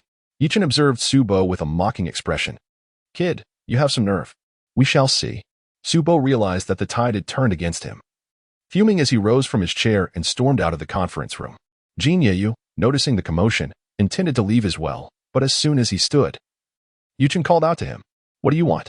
Jin Yeyu swallowed hard. Now realizing that Yichen was quite formidable, it was best not to provoke him lightly. Here is a message for the Jin family. Good and evil will eventually be repaid, and the heavens will deliver their justice. Remember that. Yichen's voice was icy, as if it emanated from the depths of the underworld. I will remember. You may leave now. Jin Yeyu had expected Yichen to reprimand him, but instead, he received an inexplicable remark and was dismissed. Was this fellow mentally unstable? Thus, a meeting shrouded in conspiracy for power came to a close. Senior sister, from now on, the group is under your command. Yichen smiled. Little junior brother, you have secretly assisted me with so much. It seems I must reward you properly. Come home with me for lunch. Xiao Joanna smiled warmly. Gulp. Yichen swallowed hard, finding his senior sister's gaze rather peculiar. Did she mean, senior sister? Perhaps we should postpone the reward for tonight. Is it appropriate to indulge at midday? You impudent boy, what are you thinking? Xiao Joanna shot him a disapproving glance and lamented. You are a married man. Dare to stray, and Su Shuei will surely have your head. Upon hearing this, Yichen quickly crossed his legs, pondering how these women seemed to have a penchant for drastic measures against men. This is not like cutting chives, which can simply regrow. It's getting late. Please head to the market and buy some vegetables. I shall prepare a delicious meal for you all at noon. Xiao Joanna handed Yichen the keys to the villa, her expression shrouded in mystery. Little junior brother, there are unexpected surprises awaiting you at home. Senior sister. Do not tease me. Yichen felt a wave of exasperation. Initially, I had thought that my senior sister's reward would be something more intimate, but after much anticipation, it turned out to be merely a meal. If you don't believe me, just go and see for yourself. Well then, with a sense of resignation, Yichen took the keys and headed to the market. After purchasing the necessary ingredients, he drove to Joanna's villa. As he approached the door, he couldn't help but mutter to himself, could it be that my senior sister is playing a trick on me? Where could there possibly be any unexpected surprises? Click. The door swung open, and Yichen stepped inside the villa with ease. However, as soon as he placed the groceries in the kitchen, he felt a sudden gust of wind rush past him from behind. Who could it be? Yichen swiftly sidestepped and turned to find a figure clad in black, wrapped up like a rice dumpling, with only a pair of glistening eyes peering out. The intruder wasted no time and launched a fierce attack towards Yichen with a swift black tiger prying heart move. The two engaged in a fierce skirmish, and Yichen furrowed his brow, realizing that this black-clad individual was undoubtedly a formidable opponent. Nonetheless, he sensed that the assailant was still somewhat lacking in skill. How dare you attempt to pilfer from my senior sister's home? Yichen sneered and seized the opportunity as the intruder raised their hand to strike, executing a precise clawing motion aimed at the intruder's chest.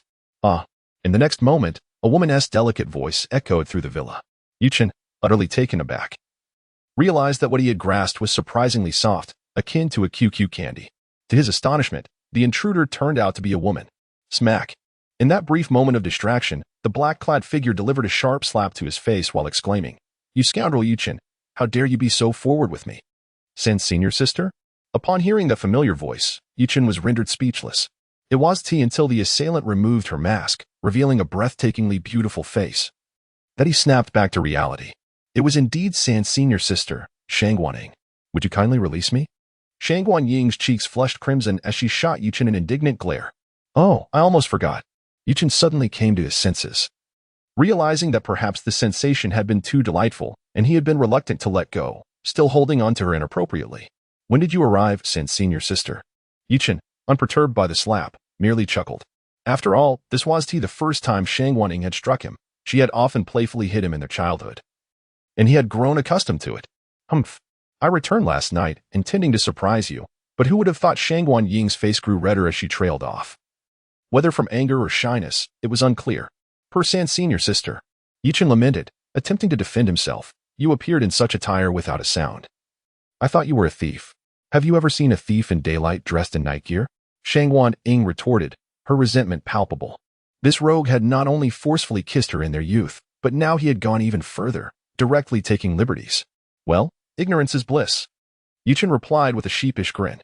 Since senior sister, I've missed you dearly. How have you been all these years? It's good to know you still care. Shangguan Ying's heart melted at his words, and she replied softly, I've been well. Upon hearing from Yichen that you had descended the mountain, I hurried back to see you. Your senior sister? Yes, she also mentioned that you were married. Is that true? Shangguan gazed intently at Yichen with her enchanting eyes. Forget it. You need not say more.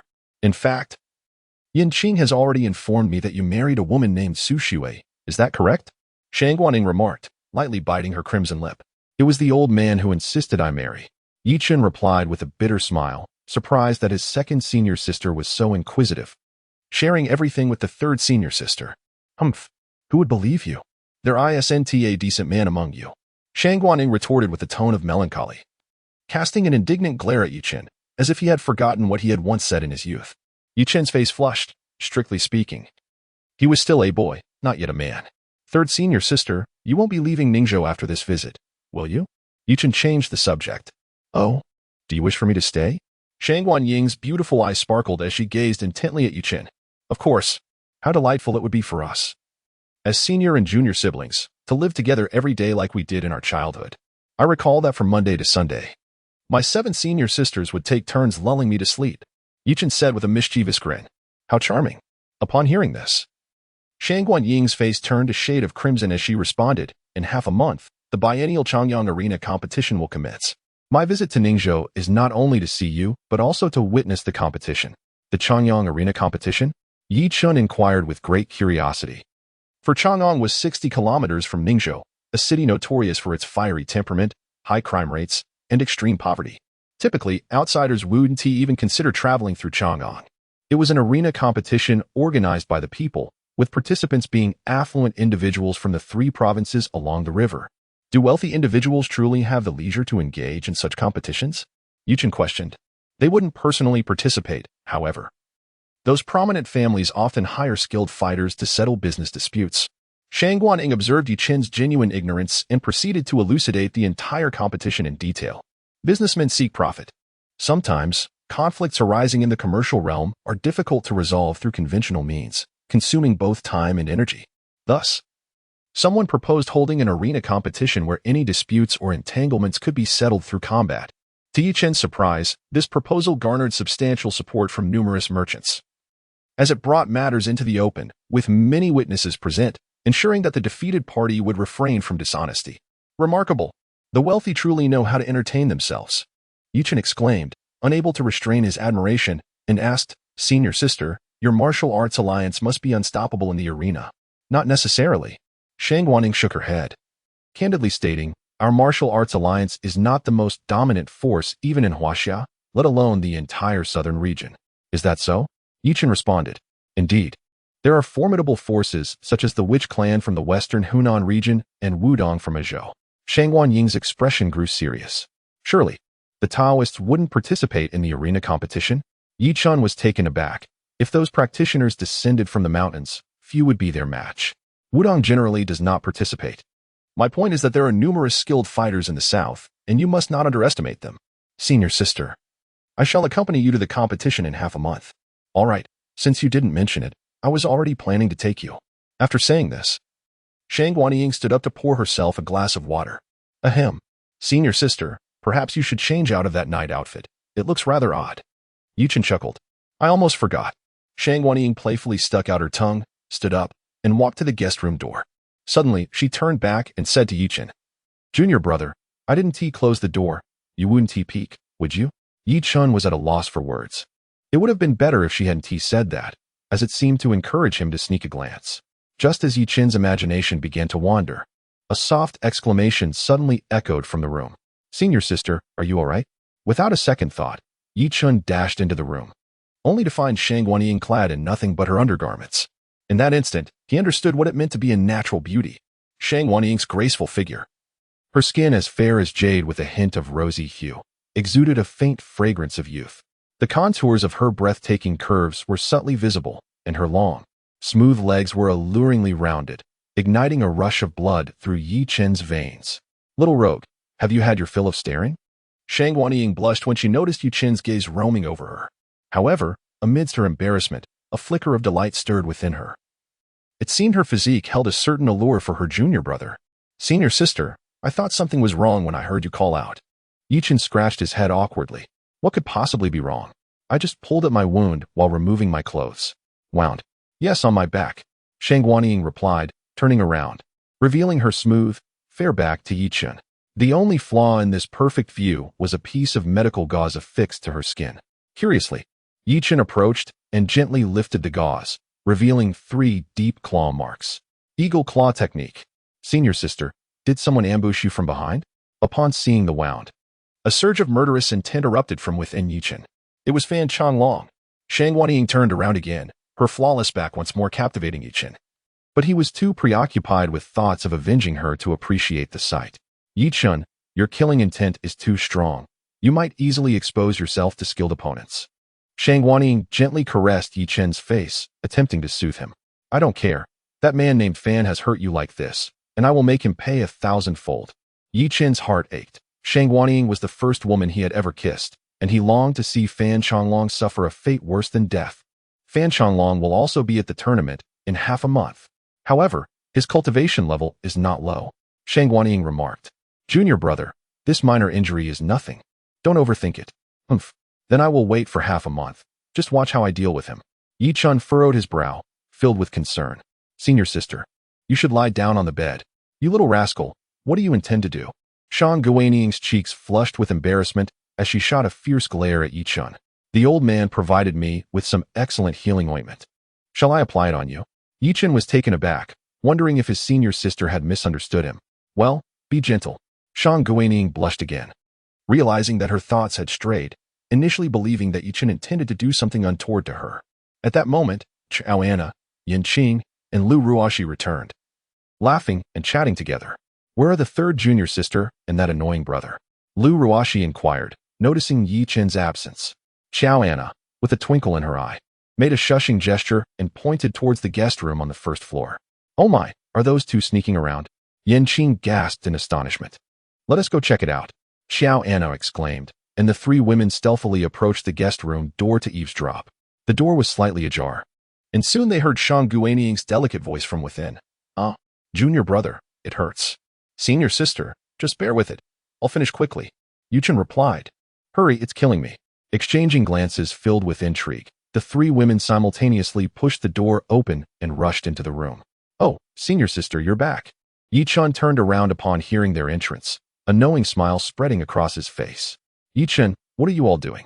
Lu Ruoxi was both furious and anxious, especially upon seeing Shang Guanying lying on the bed in only her undergarments, her mind racing with scandalous thoughts. Oh, fourth, you've also come to Ningqing?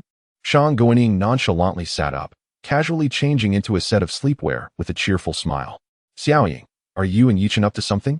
Chao Anna inquired playfully, her gaze fixed on Shang Guanying. Up to what? Shang Guanying was puzzled, but upon noticing the suggestive expressions on Yin Qing and the others, she quickly understood. Her face turning crimson as she playfully scolded. Senior sister, what nonsense are you talking about? I'm not doing anything with junior brother. Cough, cough, senior sister. You've misunderstood. Yichen's face turned red with embarrassment as he explained. Third junior sister was injured, and I was merely applying ointment. It's nothing like what you're imagining. Applying ointment? Why undress then? Yin Qing was skeptical. The wound is on her back. How could it be treated without undressing? Yichen replied with a wry smile. Xiaoying, you're hurt? Chao Anna, sensing Yichen's seriousness, hurried over to urge Shang Guanying to show her the injury. To their astonishment, Shang Guanying removed her clothing again. How outrageous. Third junior sister, who did this to you? Lu Ruoxi was infuriated upon seeing the deep wound on Shang Guanying's back. Fan Changlong. Who is Fan Changlong? Yin Qing asked, taken aback. Upon hearing the name, Chao Anna's brows furrowed slightly. Could it be the Fan Changlong from the Eagle Claw sect in Ganzhou? Yes, that is him. Senior sister, do you know this guy? Upon hearing this, Yichen was taken aback.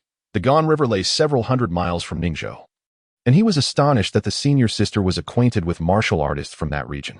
Joanna nodded and explained, half a year ago, while negotiating business with clients from Ganzhou, Fan Changlong was nearby. It is said that he possesses remarkable martial prowess, yet he is solely motivated by profit. How have you offended him, junior sister? I have no personal conflict with him, she replied.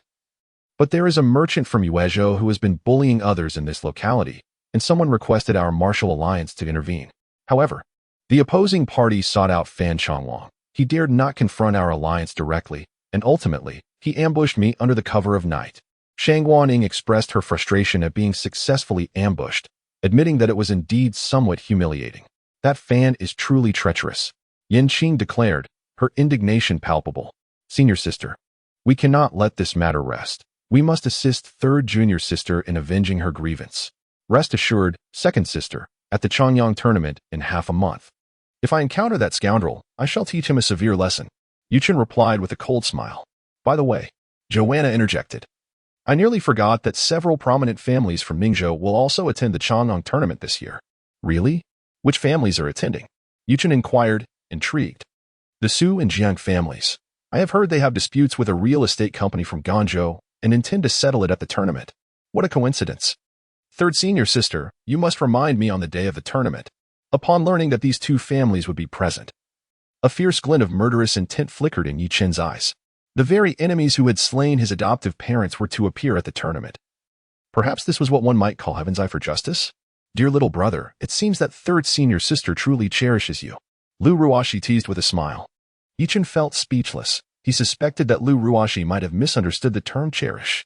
After all, Shang Guaning had often inflicted pain upon him in the past. Nevertheless, he bore no ill will towards these memories, as they had become some of his most cherished recollections. Alas, since you have done nothing, let it be, Yin Qing sighed.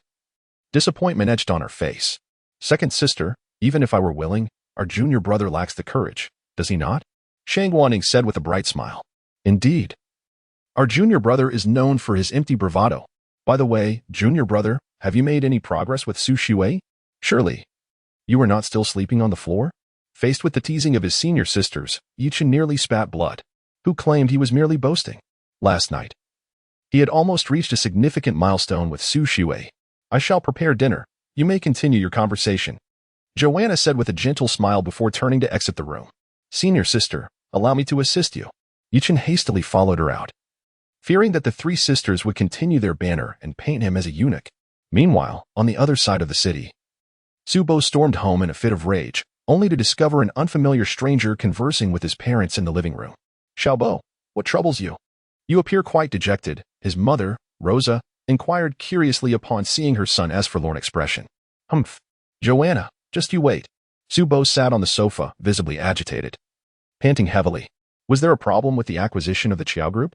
Su Jinting looked up at Su Bo, frowning, and remarked, if you can't handle such a trivial matter, how will you inherit my business? Old Su, do not speak ill of my precious son. It must be that woman from the Qiao family who refuses to sell her shares. How can you blame Xiaobo? Rosa defended her son vehemently, unwilling to tolerate any criticism directed towards him. Father, I had already cornered Xiao Anna. It was that scoundrel Yichen who sabotaged me from behind, causing my efforts to go to waste. Su Bo gritted his teeth in frustration. Yichen? Indeed. I heard he is Qiao Anna's junior brother. Yi?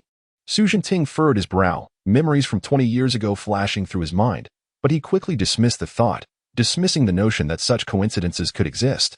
Old Su, why not step in yourself? Rosa suggested, concerned for her son. Forget it. Let us set aside the Qiao Group for now.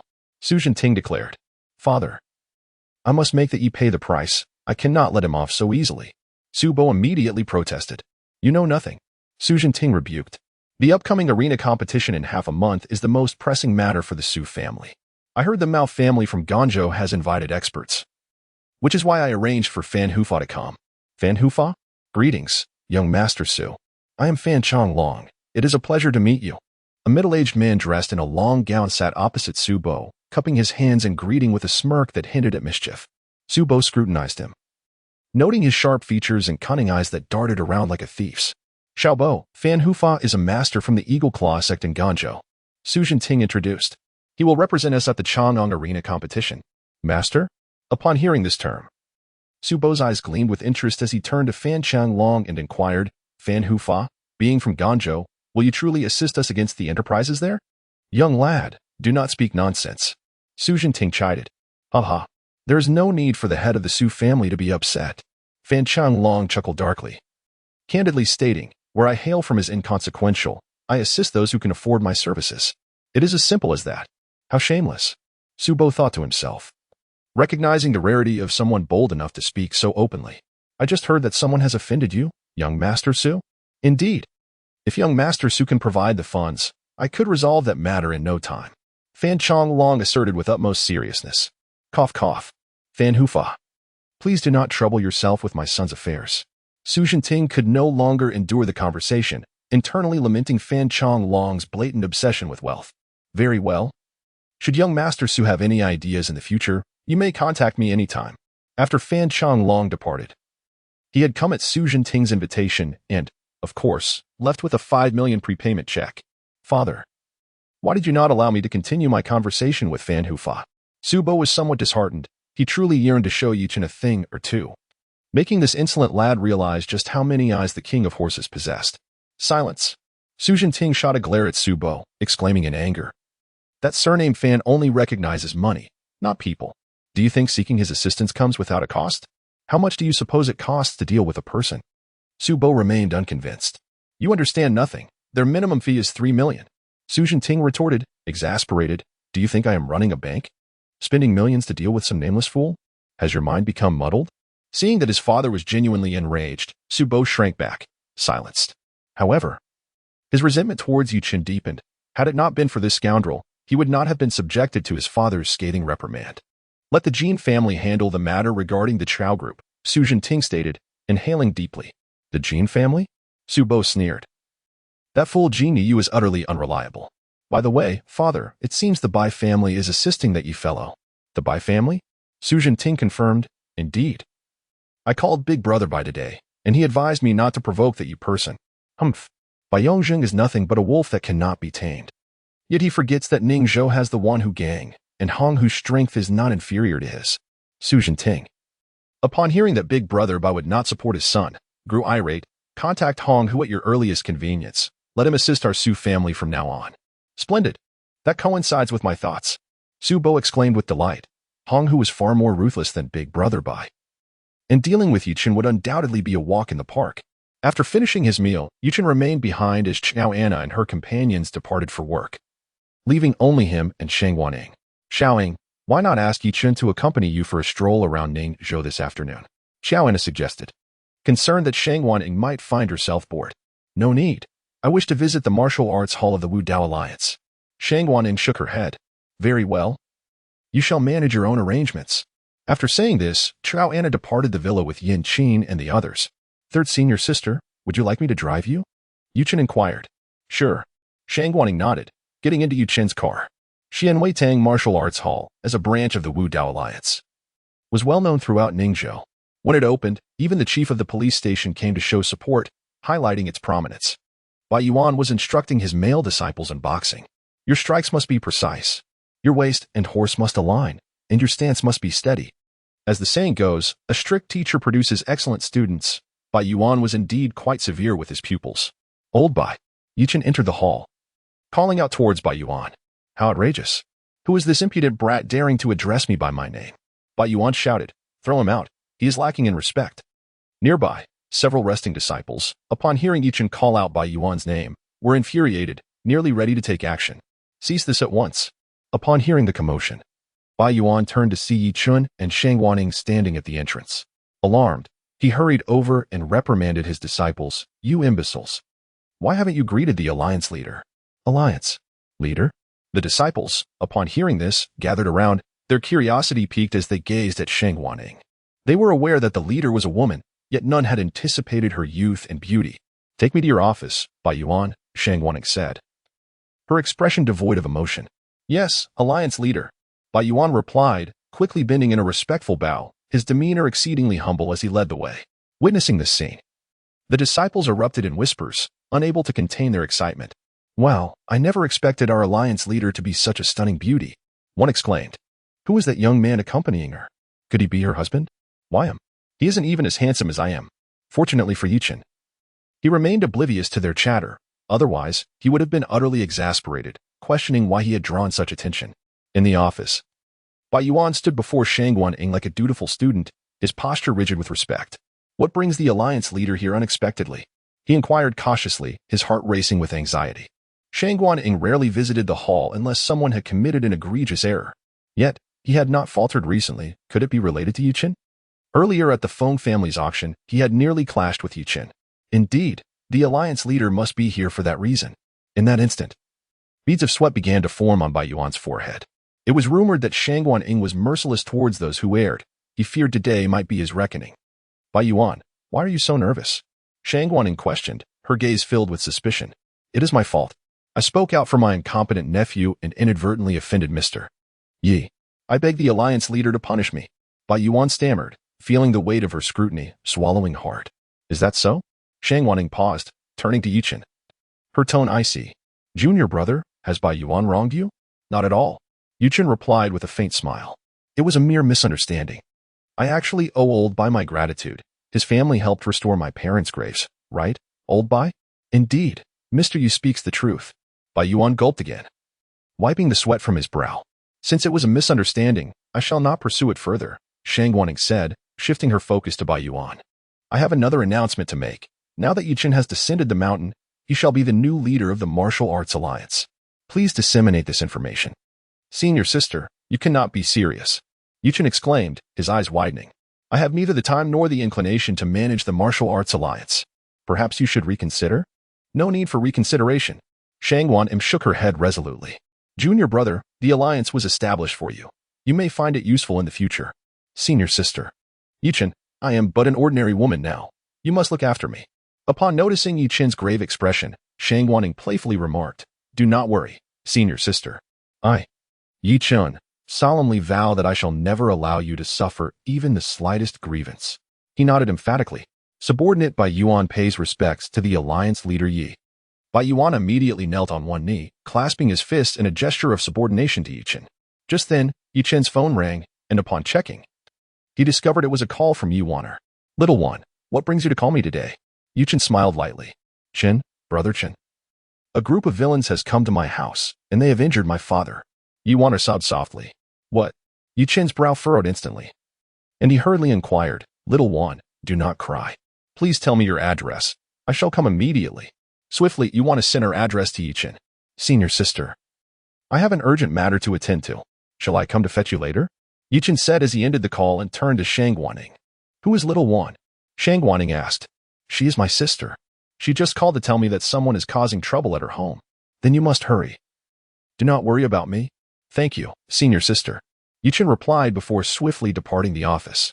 In the southern suburbs, within an old urban village in Ningzhou, a few hundred villagers resided in this dilapidated community, which had been purchased by a developer last year for future demolition and construction.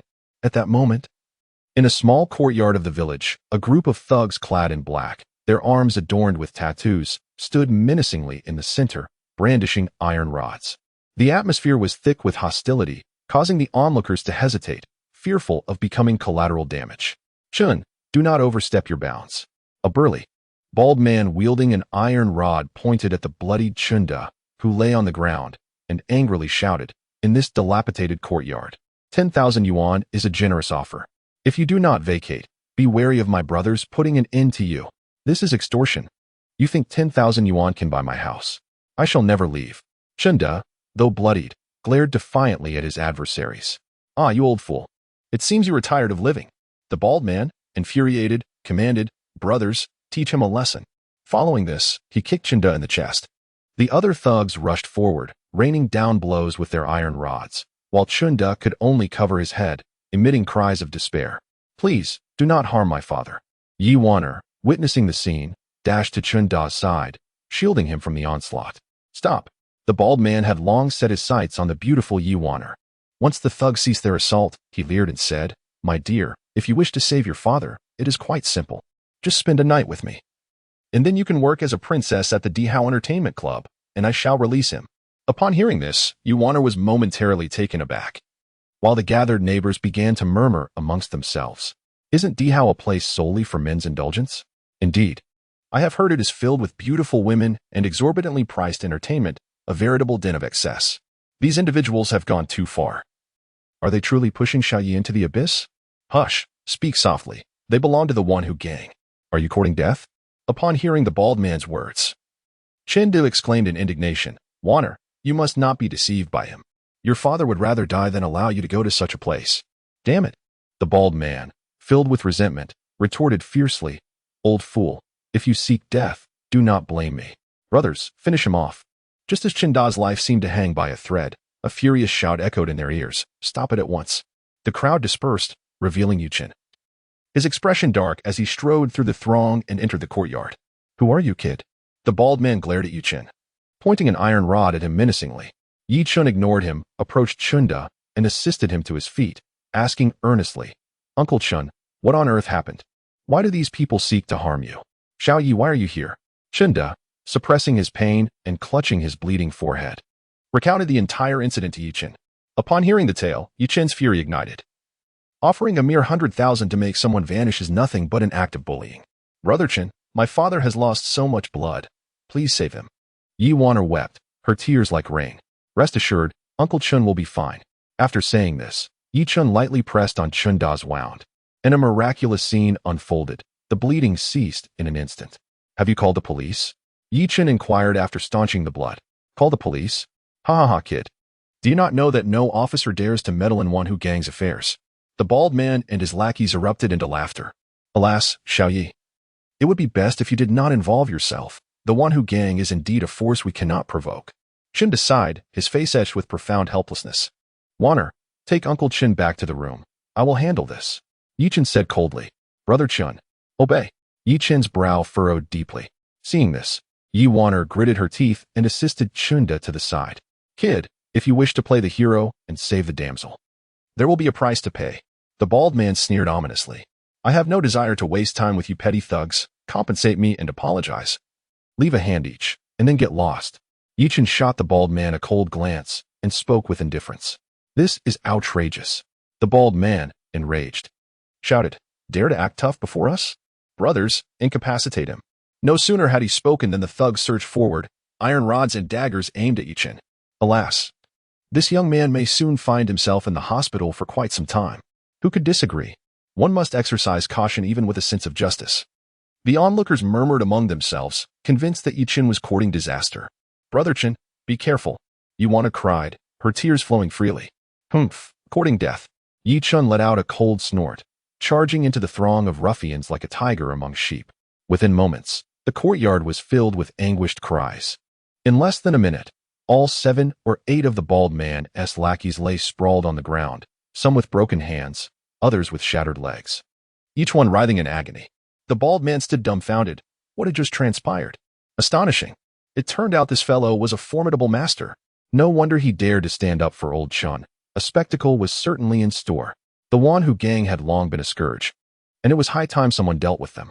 Onlookers observed the groaning thugs on the ground, their excitement surpassing that of the fighters themselves, as if they had just consumed a potent stimulant. Yi Chun's expression darkened as he advanced menacingly toward the bald man, exuding an aura of chilling malice. What do you intend to do? I warn you, my big brother is Brother Who. If you dare to lay a finger on me, you will suffer a most dreadful fate. The bald man retreated repeatedly, his voice trembling as he shouted at Yi Chun. Still daring to threaten me? You seek your own demise. Yi Chun retorted, delivering a lightning-fast kick that elicited a heart-wrenching scream from the bald man. Ah! The bald man collapsed, clutching his groin, curling into a fetal position in pain. I don't care who your Brother Who is. Hurry and compensate me. Then get lost as far as you can. Yichen approached the bald man, placing a foot upon his chest. Yes, I'm sorry. The bald man, recognizing his defeat, hurriedly pleaded, Master, spare my brother this once. I shall never dare again. You have injured Uncle Chen. How shall we settle this account? Yichen asked coldly. I'll pay. Is that acceptable? Very well, 1 million to settle this matter. 1 million? Brother, I do not have that much. The bald man's despair deepened, fully grasping the idiom of losing a chicken and losing the rice as well. Little Yi, Perhaps we should let this go to avoid escalating matters. At that moment, Chinda, enduring excruciating pain, approached, concerned that if things became too tense, they would face endless troubles once Yichen departed. Uncle Chen, rest assured. I will handle this matter. Yichen reassured Chinda, then turned back to the bald man. I will ask you one last time. Will you not pay? I will pay. The bald man, sensing the murderous intent in Yichen's icy gaze, had no choice but to endure the pain and rise from the ground, scrambling together with his brothers to gather a total of 500,000. Brother, we truly have no more money. Will 500,000 suffice? The bald man asked, a woeful expression on his face. Then we shall settle for 500,000 for now. Quickly pay up.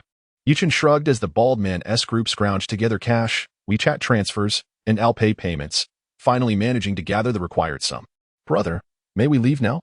The bald man asked pitifully after settling the payment. Be gone. As the bald man and others felt as if they had received a reprieve, they helped each other awkwardly exit the courtyard. Shaowan, allow me to transfer the funds to you. Once Yichen and the others departed, a gentle smile adorned his face as he handed over cash and transfers to Yi Waner in one go. Chengge, thank you. Yi Waner, with tears glistening in her eyes, approached Yi Chun and bowed deeply. Silly girl, there's no need for formality between us. I'm your brother. Yichen affectionately ruffled Yi Waner's hair, his eyes brimming with tenderness. Ever since he learned that she, too, was adopted, he had taken special care of this sister of his. Old Chun, you've truly landed in trouble. Provoking the Wanhu gang will surely invite retribution, the elder warned. Young man, I advise you to leave Ningzhou post-haste, lest you endanger your life. Old Chen, you should consider moving your family as well. At this moment, a crowd of onlookers gathered, each offering their own counsel to Chinda and Yichen to leave quickly. Xiaoyi, if it comes to worst, I'll compensate the Wanhu gang for the house. You need not worry. Chinda gritted his teeth, making a difficult decision. Dad, Yi Waner exclaimed anxiously. Mom is being discharged today. If she finds out the house is gone, I fear she may not be able to handle it. Chin uncle, Shaowan. You need not fret. I will take full responsibility for this matter. Yichen replied with a cold smile, rest assured. That so-called Wanhu gang will not trouble you again. Xiaoyi, do you know someone from the Wanhu gang? Chinda inquired suspiciously. I do not. By the way, has Annie not been discharged yet? Yichen shifted the topic. Yes, Mom is being discharged today. We were just about to pick her up when we were unexpectedly blocked by the Wanhu gang. Yi Waner sighed. Upon hearing this, Yichen said to Chinda, Chin uncle, you're injured quite severely. I think it's best to take you to the hospital first. All right, then I must trouble you, Xiaoyu. Chinda nodded. Though the bleeding from his head had stopped, he still required medical attention. Yichen supported Chinda, and together with Yi Waner, they proceeded to the emergency department of the hospital. After ensuring Chinda was settled, Yichen turned to Yi Waner, saying, Shaowan, I have some matters to attend to. You stay here and look after Chin uncle. Chengge, where are you going? Yi Waner felt an inexplicable anxiety at the thought of Yichen leaving. Just a trivial matter. You need not worry. Yichen reassured her, offering a few comforting words before he turned and exited the hospital. Once in his vehicle, he promptly dialed by Yichen. Chengge, you called for me? By Yichen. Having had a bit too much to drink at noon, intended to rest, but was instantly wide awake upon receiving Yichen's call. Tell me, do you know about the Dihao Entertainment City? Dihao? Isn't that Honghu's territory? Bai Yichen was taken aback, quickly piecing things together. Chengge, did Honghu offend you? If so, I can gather some men to smash up Dihao right away. Just give me the location. Yichen frowned slightly. Bai Yichen conveyed the address to Yichen and promptly informed his father over the phone. The Dihao Entertainment City, one of the few premier establishments in Ningzhou, is also a principal venture of Honghu. It is rumored that the entertainment complex not only offers singing and massage services but also features a small casino, generating millions in daily revenue for Honghu. Upon arriving at the Dihao Entertainment City, Yichen found the glass doors firmly shut, guarded by two men clad in black, seemingly the gatekeepers. He abruptly halted his vehicle at the entrance and stepped out, striding confidently towards the interior of the establishment. Sir, we are not yet open. Please return later, one of the guards interjected, raising a hand to stop him. I seek your boss. Summon him for me. Yichen replied, frowning. What? A burly guard scrutinized Yichen with a sneer. Kid, if you have something to say it to me. Brother who is not someone you can just demand to see. Forget it. I'll find him myself, Yichen retorted, unwilling to squander time on such lackeys, and proceeded to enter. Hey, are you deaf? The guard, incensed, reached out to grab Yichen's shoulder. With a resounding thud, Yichen executed a swift kick, sending the guard flying several meters away, who lay on the ground, unable to rise for quite some time. You dare cause trouble at Dihao? You're asking for death. Another guard exclaimed, swiftly drawing a dagger and shouting, Brothers, we have an intruder. Yichen merely smirked and continued into the main hall of the Dihao Entertainment City. However, as he entered, he was immediately surrounded by dozens of men in black-wielding clubs.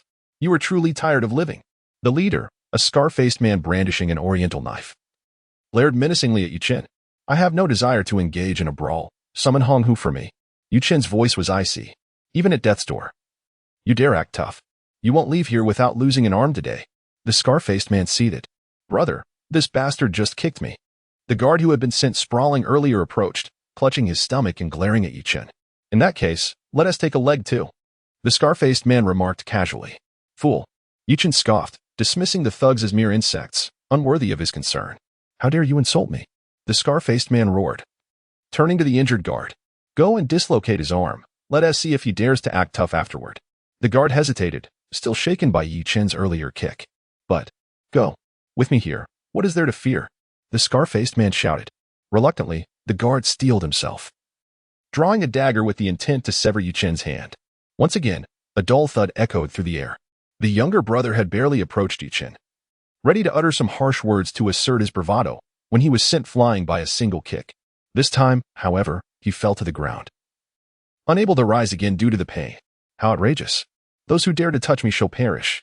The scar-faced man seethed with fury, even stopping his underlings who had intended to gang up on Yichen, for he was determined to exact his own vengeance. With that, the scar-faced man brandished his eastern blade and swiftly slashed towards Yichen. Black brother, kill him. Remarkably, Black brother's swordsmanship appeared even faster. The surrounding underlings were filled with excitement. The scar-faced man was the right-hand man of Hong Hu, known for his ruthless strikes and astonishing swordplay, gaining a notorious reputation as the quick blade in the underbelly of Ningzhou. Yichen smiled coldly, and as the eastern blade descended, he moved with lightning speed, extending 2 fingers to firmly pinch the sharp blade. How is this possible? The scar-faced man was aghast, staring at Yichen in disbelief. The onlookers swallowed hard in unison. This young man managed to pinch Black brother's swift blade with his fingers? Such strength in the underworld. Did he not fear for his life? Yichen gazed at the scar-faced man with a mocking expression. You scoundrel, release my blade. The scar-faced man, in a fit of rage, exerted all his strength. Yet the blade remained utterly still. With a chilling glare, Yichen gently twisted his fingers. Bang! A sound akin to steel shattering rang out as the eastern blade broke into 2 pieces. At this sight, everyone was left dumbfounded. Could this truly be human? To snap a steel blade with mere fingers? Begone! Yichen raised his hand, and the blade tip, pinched between his fingers, shot forth with a whoosh. Thud. The blade pierced through the scar-faced man's right shoulder and embedded itself into the concrete wall behind him. The scar-faced man screamed in agony, clutching his wounded arm, and bellowed. Brothers, kill him. Although the thugs were wary of Yichen's prowess, they relied on their numbers and did not regard him as a threat. Rushing forward with weapons in hand, mere ants dare to provoke me. Yichen scoffed, and in an instant, he moved like a specter into the throng of thugs. Soon, the hall resounded with cries of despair. How could these thugs contend with Yichen? Within mere moments, several of them lay sprawled on the ground, moaning in pain. I shall grant you one more chance. Summon your leader. Yichen's gaze was icy as he fixated on the scar-faced man. You. The scar-faced man swallowed hard, realizing he had encountered a formidable opponent today. Halt. Just then, a furious shout rang out. Yichen turned to see 2 men descending the spiral staircase from the 2nd floor. One was the bald man Yichen recognized, the one who had come to collect protection fees from Yiwaner. The other was a robust figure, resembling a tank, with a prominent temple and piercing eyes. His steps were steady and powerful, unmistakably a martial artist. Brother Hu. Upon encountering the man, the scar-faced individual hurriedly approached, gritting his teeth and declaring, This brat insisted on seeing you, and when I refused, he assaulted my brothers. Brother, he is the one I mentioned. The bald man pointed at Yichen with palpable resentment. Hong Hu furrowed his brows upon hearing this, stopping a few meters away from Yichen to scrutinize him. Then glancing at his fallen subordinates, with a grim expression, he inquired, Young brother, I don't believe we are acquainted? Of course not. And I have no desire to know you. But why are you opposing me? Do you think that merely because you possess some martial skills, you can bully my one-who gang? Yichen shrugged nonchalantly and pointed at the bald man. This fellow extorted my sister and injured my Uncle Chen. Shouldn't we settle this score? You wish to settle accounts with me? Hong Hu laughed incredulously, asking, and how do you propose to do that? Quite simply. You owe me 1 million, and you are henceforth forbidden from harassing Uncle Chen again. Otherwise, do not blame me for being ungracious. Yichen replied coolly. How dare you speak to brother Hu like that? The bald man shouted angrily. Little bald man, it seems you haven't learned your lesson yet, have you? You. Try touching me. Silence. Before the bald man could finish, Hong Hu interrupted, looking at Yichen with keen interest. Young brother, 1 million is a trivial matter. I see you possess considerable skill. Why not join me? I shall offer you 2 million. At that moment, a cacophony of screeching brakes erupted outside the entertainment complex, followed by a throng of individuals rushing into the Imperial Glory, led by Bai Yongzheng. Mr. Yi, are you unharmed? Bai Yongzheng approached with his entourage, bowing respectfully before Yichen. Bai Lauda, what brings you here? Yichen informed me that you would be at the Imperial Glory. I feared that Hong might resort to underhanded tactics, so I brought my men with me. Bai Yongzheng explained. So, it is indeed Bai Y's men. Hong Hu's eyes flickered with murderous intent as he turned to Bai Yongzheng, coldly stating, What do you mean by bringing so many people to my territory? Are you seeking a confrontation? Humph. Hong Hu, with Mr. Yi present, you dare to speak so brazenly? You are truly courting death. Bai Yongzheng retorted with a disdainful snort. Mr. Yi? Only then did Hong Hu realize, having noted the respect Bai Yongzheng displayed towards the young man since his arrival, could it be that this individual holds significant standing? Brother, this lad indeed possesses some capability. The scar-faced man whispered into Hong Hu's ear, recounting the earlier events. Hong Hu turned to observe, noticing a substantial portion of a blade embedded in the wall behind, a testament to its formidable force. However, this only kindled his competitive spirit. For Hong Hu himself was a practitioner of martial arts. Youngster, what if I refuse to pay you? Hong Hu provocatively challenged Yichen. Refuse to pay? Yichen smiled coldly. I assure you, you will regret that decision. Then let us see. With that, Hong Hu roared in fury and launched an unexpected punch towards Yichen's head. As a martial artist with considerable prowess in the art of horizontal training, Hong Hu undoubtedly possessed the strength to fell a bull with a single punch. Mr. Yi, be cautious. Bai Yongzheng, well aware of Hong Hu's formidable boxing technique, urgently warned Yichen upon witnessing the sudden attack. Oh, horizontal training? Yichen's lips curled into a sly smile as he remained stationary, awaiting the moment when Hong Hu's fist would strike. In a flash, he raised his own fist to meet the incoming blow. Bang! A muffled thud resonated through the air as their fists collided. Yichen stood steadfast, unyielding, while Hong Hu staggered backward, retreating several steps. Had it not been for the support of those behind him, he might have found himself unceremoniously seated on the ground. You are actually a master of horizontal training? Hong Hu, astonished and bewildered, gazed at Yichen in disbelief. Impossible. This individual is merely in his early 20s. How could he possibly be a master? If I were a master of horizontal training, your hand would have shattered into fragments by now. Yichen scoffed dismissively, regarding Hong Hu's foolish assumption that mastery was as common as cabbages. Impossible. If you are not a master, how could your fists be harder than mine? Hong Hu, humiliated, roared at Yichen with eyes ablaze. Your level is far too low. Even if I told you, you wouldn't comprehend. Yichen replied, growing increasingly impatient. Are you going to compensate for the damages or not? I won't pay a dime.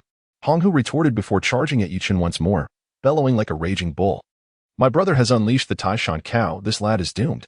The onlookers cheered, anticipating the impending calamity. The Taishan cow is a lethal technique from the Baji Quan, utilizing the force of shoulder and elbow to strike the opponent with tremendous power. A hit could result in either death or serious injury. Yichen, however, merely smiled coldly at the approaching threat and, as Hong Hu drew near, delivered a swift kick to his chest. Bang! Hong Hu felt as if he had been struck by a small vehicle, his body propelled backward, and upon hitting the ground, a metallic taste filled his throat, followed by a spurt of crimson blood. Brother, Hu go? The bald man, witnessing the scene, stood in shock before rushing to assist Hong Hu. Are you all right? The bald man inquired with concern. Hong Hu shot a fierce glare at him, his frustration palpable, having been bloodied. He found it absurd that this fool would inquire about his well-being. Bai Yongzheng, witnessing the turn of events, felt elated. This was the perfect opportunity to eradicate the Wanhu gang. Yet, with Yichen remaining silent, he dared not act impulsively. Mr. Yi, shall I demolish the Imperial Luxury Club? Bai Yongzheng, harboring a pent-up fury, longed to unleash it. Well, since Hong Hu refuses to compensate, let us proceed with the demolition. Yichen consented with a nod. Wait. Upon hearing Bai Yongzhen's intent to destroy his entertainment venue, Hong Hu, gritting his teeth against the pain, limped towards Yichen, wiping the remnants of blood from his mouth. What is your name? Yichen. Very well. I concede. 1 million will be given to you immediately. Let us part amicably. With gritted teeth. Hong Hu reluctantly pinned a check for 1 million, his ire simmering beneath the surface. Yichen took the check. A playful smile gracing his face as he looked at Hong Hu. This isn't a mere promissory note, is it? He teased. Humph. A trifling 1 million, and I. Hong Hu can certainly manage that. Hearing Yichen's inquiry, Hong Hu felt a surge of indignation. How dare he imply that it was a worthless check? Brother Hu. He has already extorted 500,000 from me and my brothers. You needn't give so much. The bald man interjected kindly from the side. Curse you. With that, Hong Hu slapped the bald man across the face, his fury directed at the chaos he had brought upon himself by provoking Yichen, this harbinger of doom.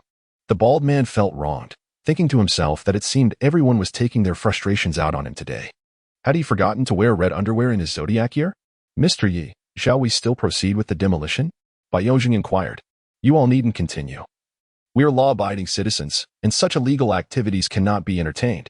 Yichen replied with a smile. Hong Hu's face turned an ominous shade of green with rage. Incredulous at Yichen's audacity to claim the moral high ground after injuring so many of his brothers. Mr. Yi, what if we only demolish one floor?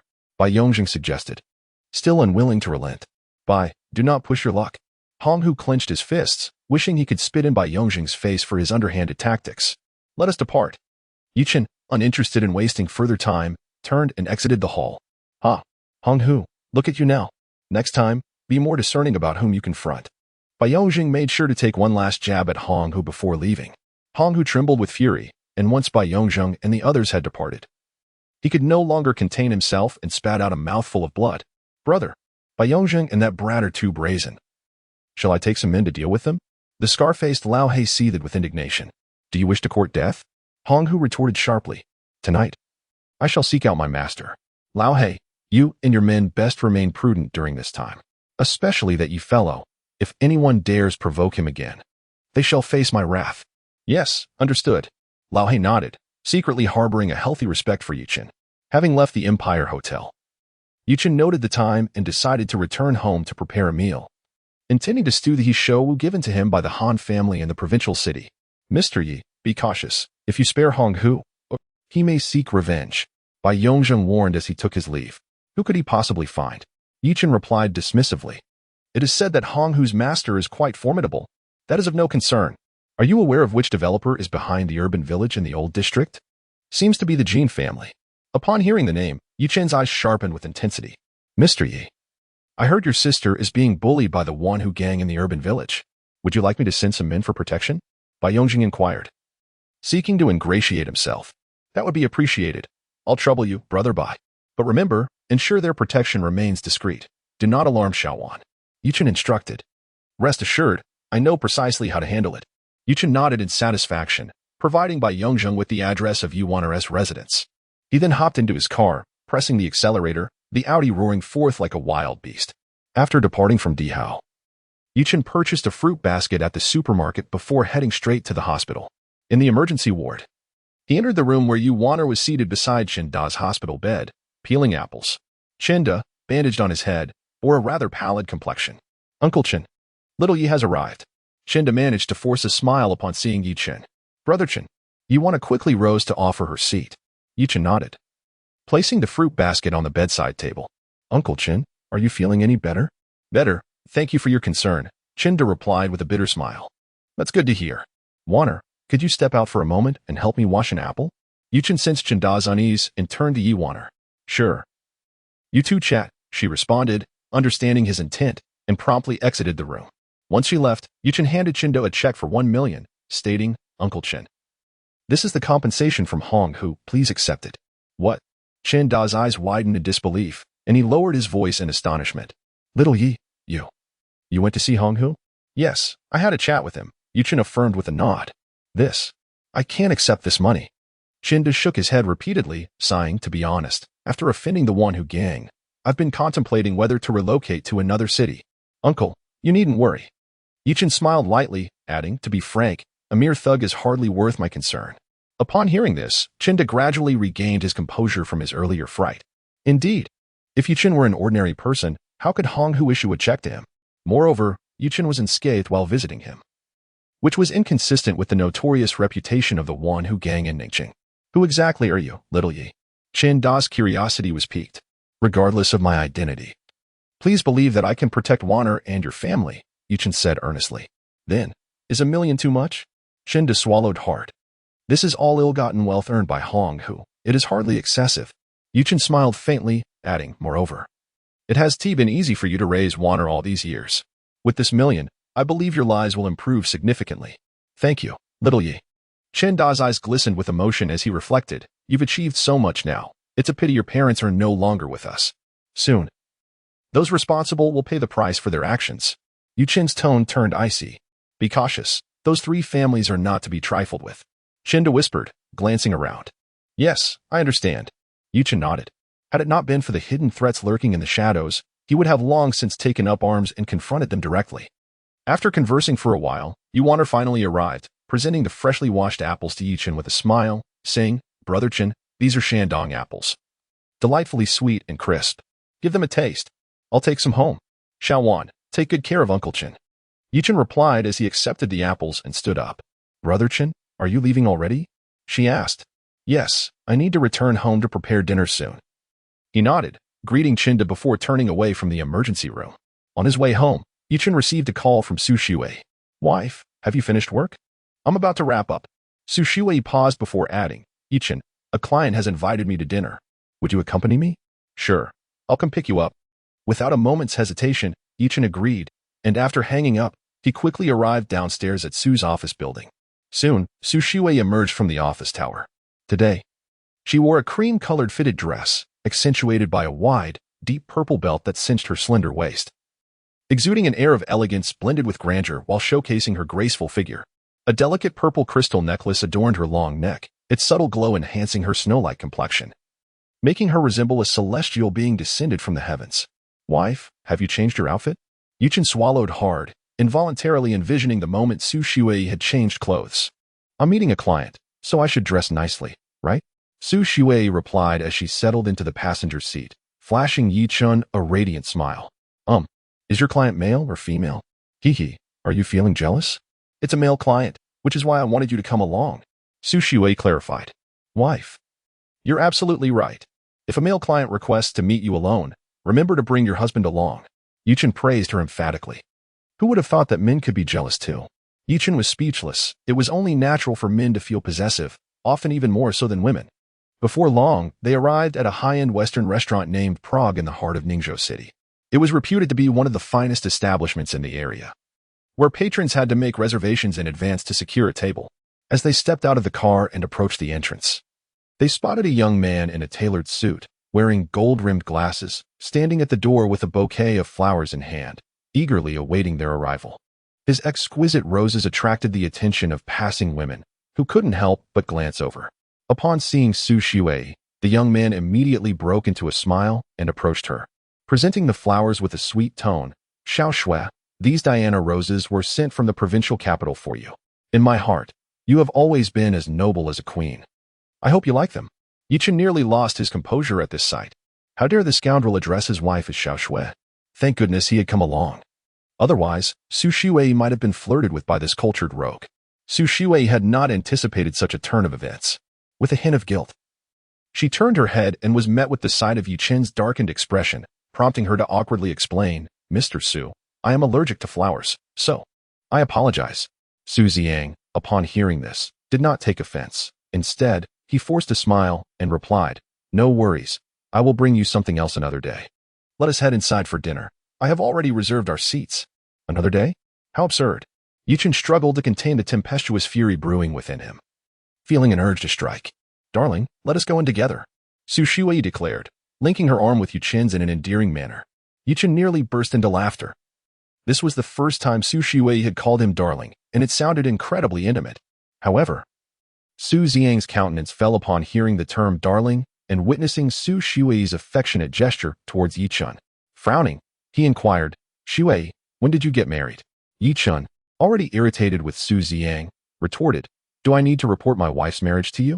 You ought to speak more courteously. Do you know who I am?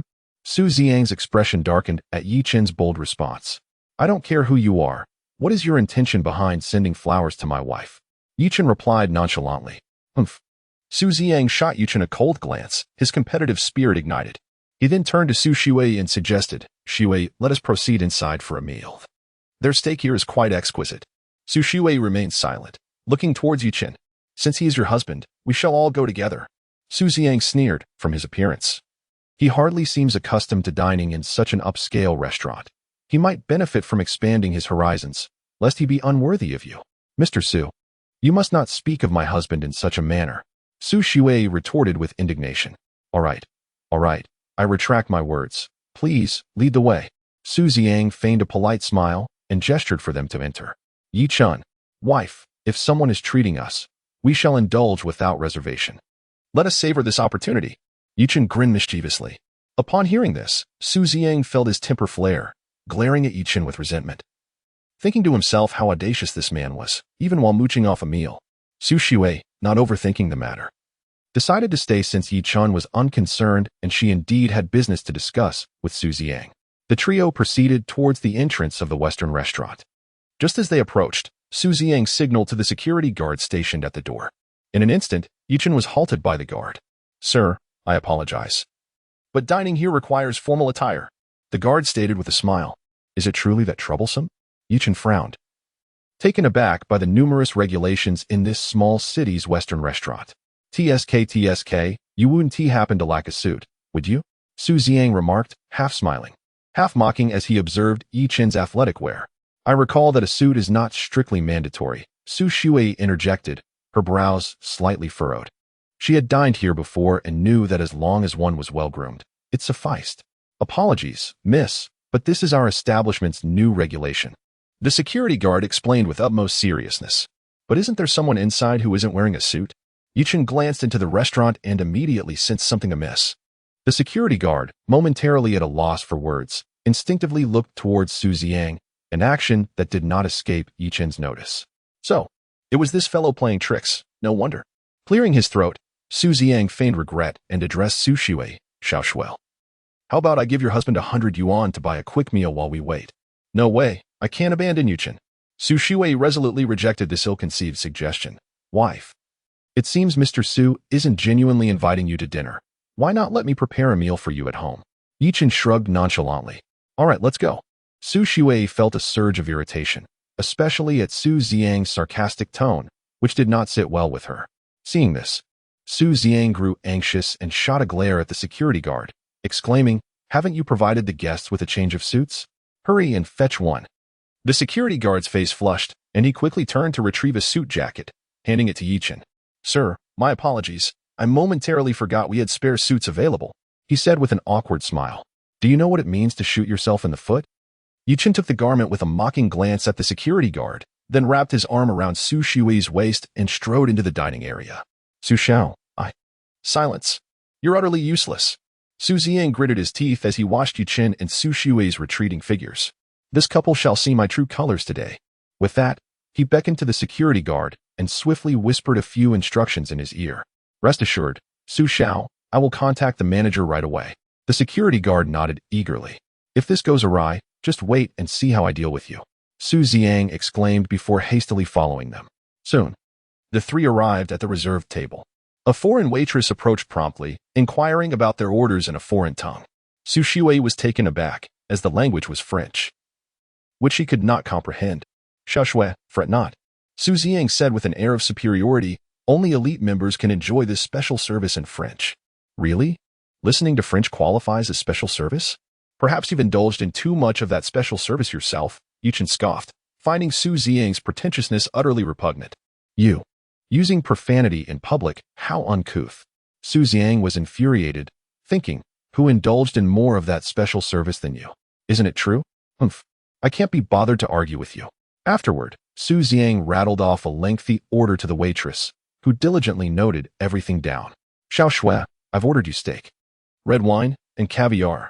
I hope you'll enjoy it. Su Xiang smiled. Thank you. Out of courtesy, Su Shui offered a polite acknowledgement. Unbeknownst to him, The waitress flashed a slight smile at Yichen and inquired in French what he would like to order. Did you not order for Yichen? Su Shiwei exclaimed, exasperated. How could Yichen, having just come from the countryside, possibly understand French? Isn't Su Ziyang attempting to humiliate him in front of everyone?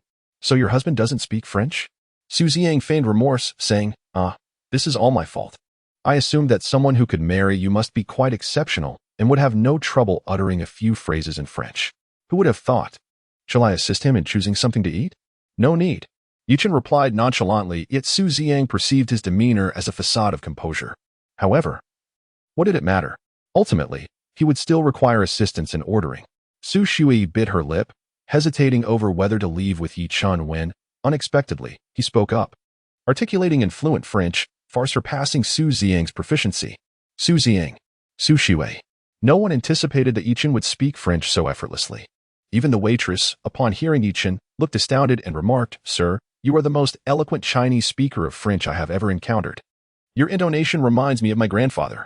Damn. Is that a compliment or an insult? Yichen suppressed the urge to curse, managing to force a smile as he uttered a word in French.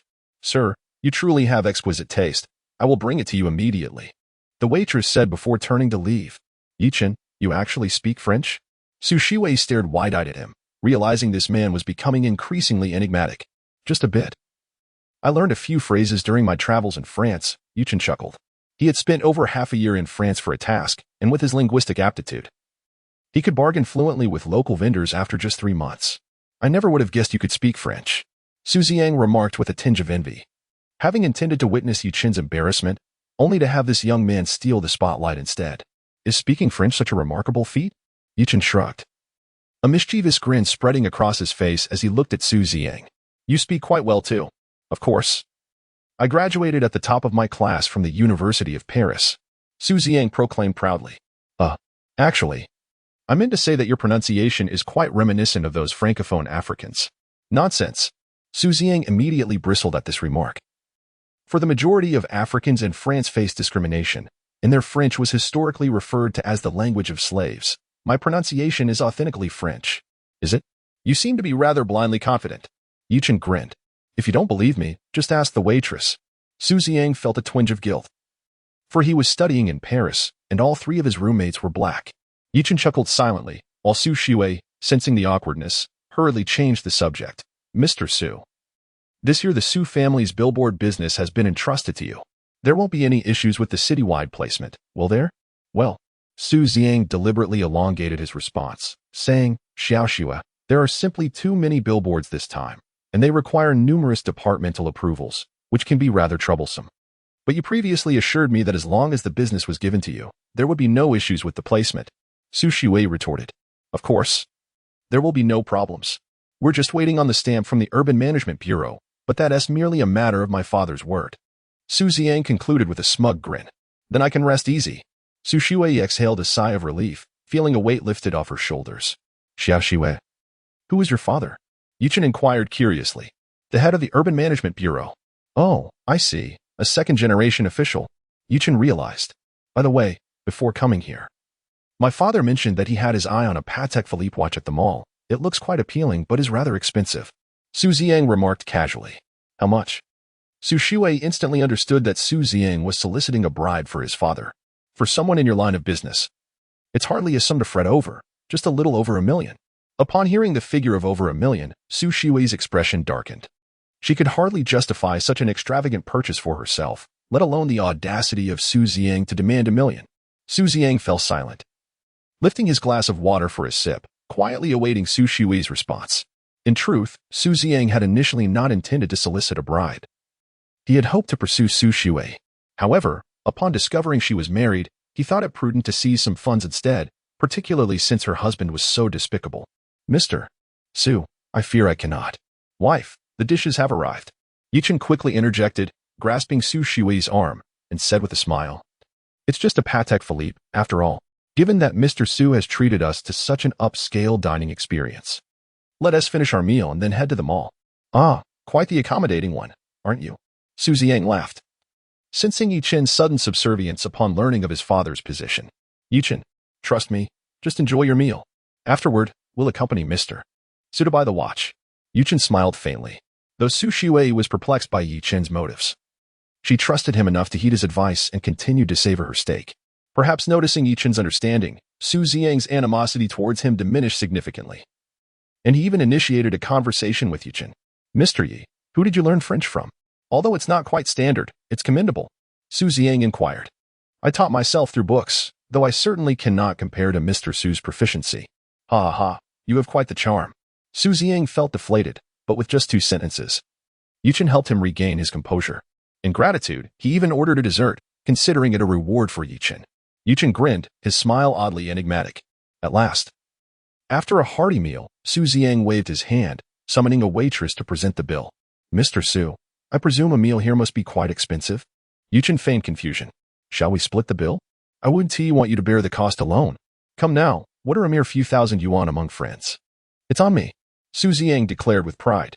"To be candid, this Western restaurant belongs to the Su family, and I am indeed part of that lineage.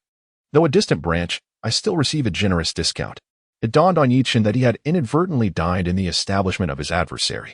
Su Ziyang glanced at the bill, only to be struck dumb by the staggering figure of 990,000 yuan. "Miss, surely there has been a mistake. How can the bill amount to such an exorbitant sum?" Su Ziyang shot a furious glare at the waitress. "I am a Su family member. You cannot treat me as an unsuspecting fool." Su Shuai was equally astonished upon hearing the total. "Is steak truly this costly nowadays?" "Mr. Su, I acknowledge your affiliation with the Su family and have already applied the discount," the waitress replied. "Impossible. A few plates of steak and a bottle of wine cannot possibly exceed 1,000,000. Do you take me for a fool?" Su Ziyang roared in indignation. Nearby patrons turned their gaze towards him, and one diner, noticing the wine before Su Ziyang, exclaimed, "Sir, that bottle alone is worth over 1,000,000. "What?" Su Ziyang was utterly bewildered. This bottle of wine had been ordered by Yichen, and he was unfamiliar with its value, having assumed it to be merely a few thousand yuan. "Mr. Su, this is a lifetime, produced in Bordeaux, France, priced at 980,000 yuan, including the steak and dessert you consumed. We have already applied a discount." The waitress maintained her smile. "What nonsense is this, a lifetime? Who am I supposed to spend a lifetime with?" Su Ziyang was fuming. It seemed Yichen had been aware of the wine's price and had deliberately ordered it to ensnare him. He glared at Yichen, seething. "You ordered this wine, so you must pay for it." "Very well." Surprisingly, Yichen readily acquiesced, a mischievous glint in his eye as he calmly remarked, "However, let me clarify one thing. Su Ziyang, this meal was originally your treat, yet you refused to honor that agreement. If you can't afford to dine out, perhaps it's best to stick to instant noodles at home and refrain from pretending to be affluent." "You?" Su Ziyang's face flushed with embarrassment. "Eating instant noodles at home?" The entire restaurant was watching him. If word spread, how could he ever show his face in Ningzhou again? At that moment, the other diners began to murmur amongst themselves. "What kind of person is this? If he can't afford it, he shouldn't be inviting others. It's quite deceitful." "Exactly. If he were my friend, I would have severed ties by now." Observing his well-tailored attire, one might assume he is affluent. However, the truth reveals him to be quite the opposite. Regrettably, the murmurs of some individuals were far from hushed, and these disparaging remarks reached Su Ziyang's ears. Inciting his ire, he abruptly rose, casting a fierce glare at the assembly, his teeth clenched as he proclaimed, "Silence. I am a member of the Su family. Do you wish to invite calamity upon yourselves?" The atmosphere fell into a profound silence. The Su family is an undeniable titan in Ningzhou, feared by all. Noticing the hush, Su Ziyang smirked coldly and turned to glare at Yichen, declaring, "You have thoroughly provoked my wrath today." "Provoked your wrath?" Yichen replied dismissively, his tone laced with disdain. "Do you believe that your lineage instills fear in me?" Just then, the crowd turned toward the entrance, where a young man with a slick-back hairstyle and an air of arrogance approached, flanked by 2 bodyguards clad in black. "Young Master Su." The restaurant manager hurried forward upon spotting the man, ingratiating himself with faint cheerfulness. Su Ziyang brought guests for a meal and opened a bottle of a lifetime together, yet he refuses to settle the bill. Such audacity. Su Bo's expression darkened at the revelation, and he strode purposefully towards Su Ziyang's table. Upon seeing Su Bo approaching, Su Ziyang swallowed hard and cautiously called out, "Brother Bo." "Yichen, what brings you here?" Su Bo inquired, curiosity piqued as he noticed Yichen's mocking gaze. "What, do you take issue with me?" Yichen retorted with a cold smile, recalling how he had humiliated Su Bo at his senior sister's company previously. To his surprise, fate had conspired to bring them together once more. Yi, how dare you speak to Brother Bo in such a manner? Su Ziang barked, his voice sharp. Su Shui, I warn you, if you do not rein in your husband, you shall bear the consequences. Su Shui felt a wave of anxiety wash over her, the presence of Su Bo intensifying her apprehension. As he was a scion of one of Ningzhou's 3 prominent families. Su, my wife is not under your jurisdiction. Yichen interjected fiercely. Should you dare to issue orders regarding her, prepare to face the repercussions. Furthermore, I shall not be settling the bill for this bottle. Manage it as you see fit. With that, Yichen stood up, addressing Su Shui, Dear, let us depart. I tire of this foolishness. Stop, Su Ziang exclaimed, panic rising as he positioned himself before Yichen in a threatening manner. Yi, if you attempt to leave without settling the bill, I assure you that your wife's advertisement will never see the light of day. She will suffer dearly.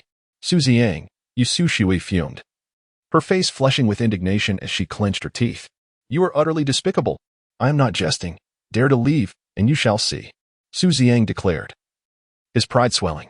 All eyes turned toward Yichen, for few in Ningzhou would dare defy a member of the Su family. A good dog knows its place. Be gone. Yichen's voice was as cold as ice. Boy, do not play the fool. It will lead to your undoing. Su Ziang, buoyed by Su Bo's presence, dismissed Yichen entirely. With a resounding crack, Su Ziang was suddenly met with a sharp slap, leaving 5 crimson imprints upon his cheek as he let out a cry of anguish. How dare you strike me?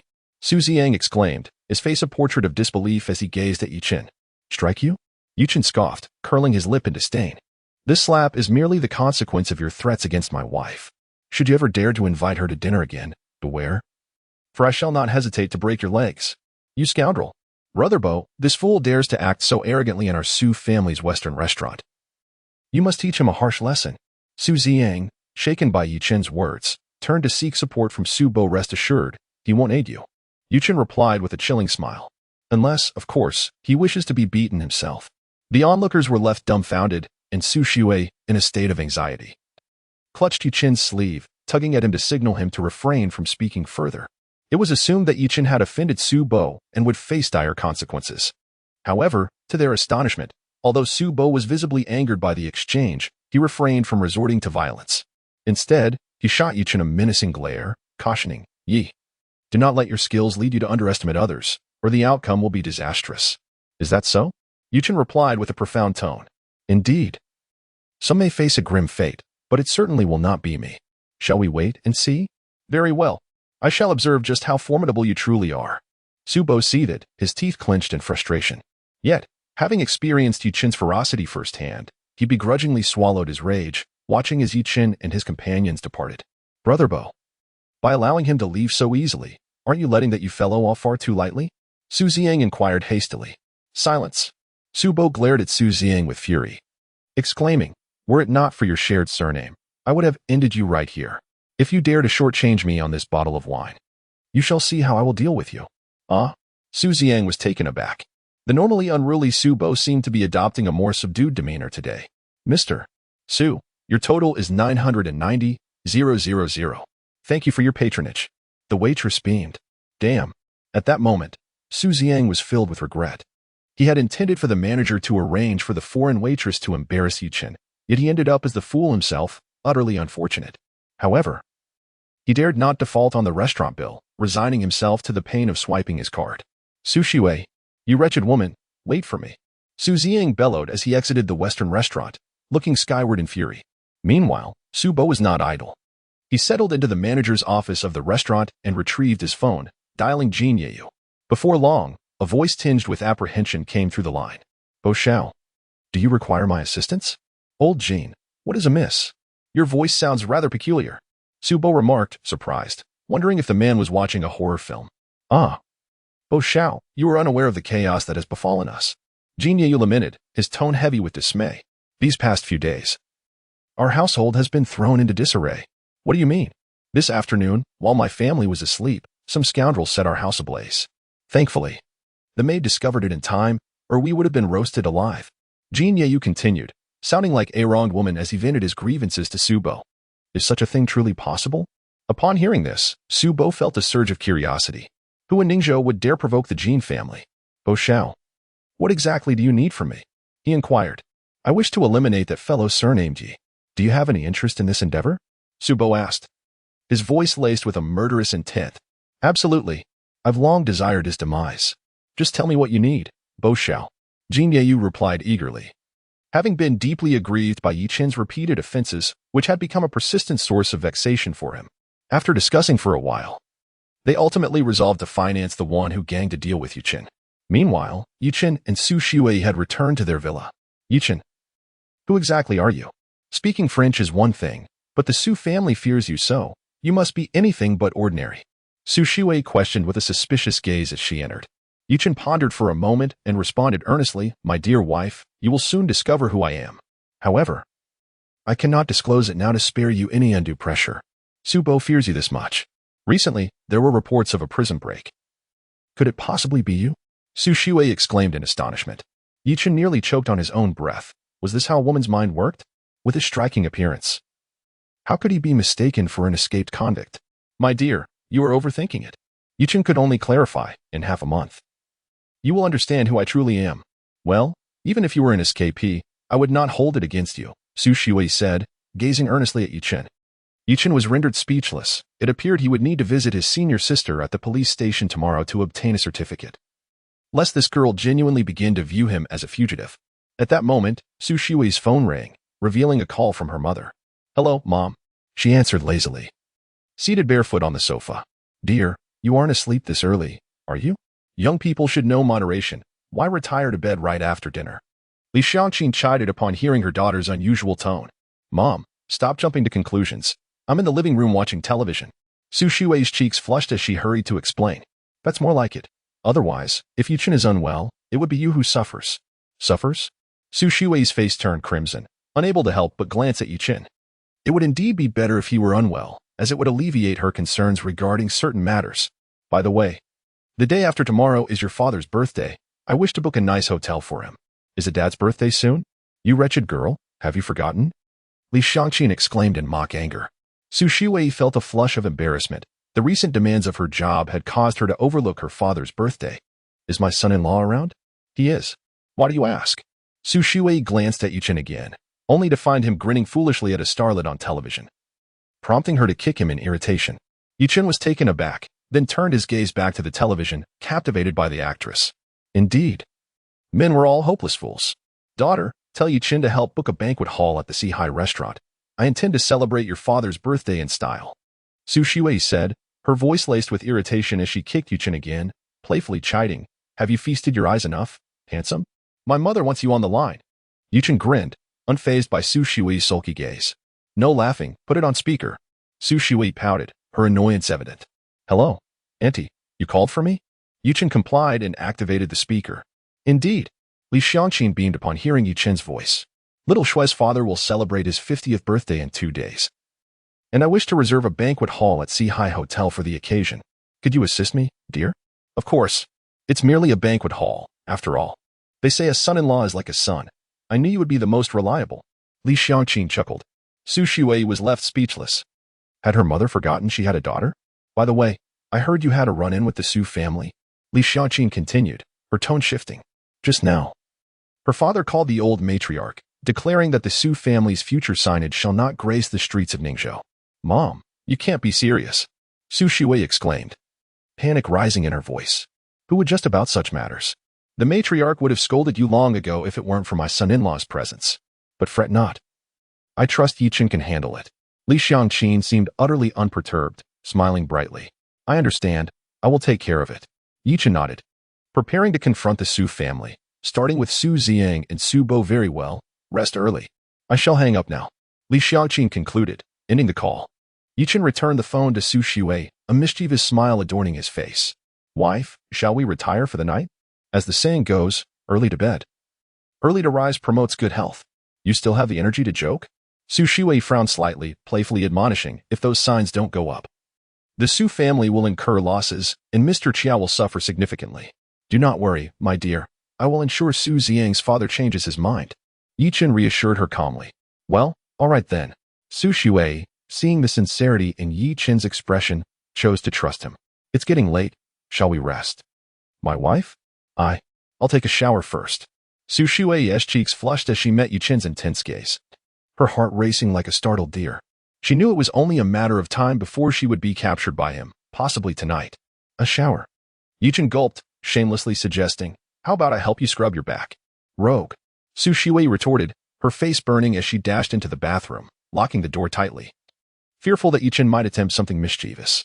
"Does my wife not enjoy back scrubs?" Yichen pondered, just then catching a glimpse of Wei Xiaobao on television, who was demonstrating a technique known as the grasping dragon claw hand. "No wonder my wife dislikes back rubbing. It turns out I had miscommunicated the location." After a short while, Su Shiwei emerged clad in a bathrobe. Yichen, reclining on the bed, sniffed the air as a delightful fragrance of shower gel enveloped him.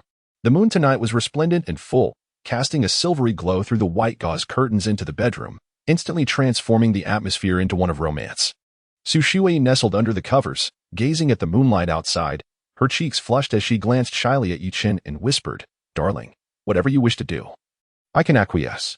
"Really? MMM." Upon uttering those words, Su Shiwei felt her heart race, and she chose to close her eyes in silence. Heaven has eyes. Yichen, both anxious and exhilarated, had finally awaited this day.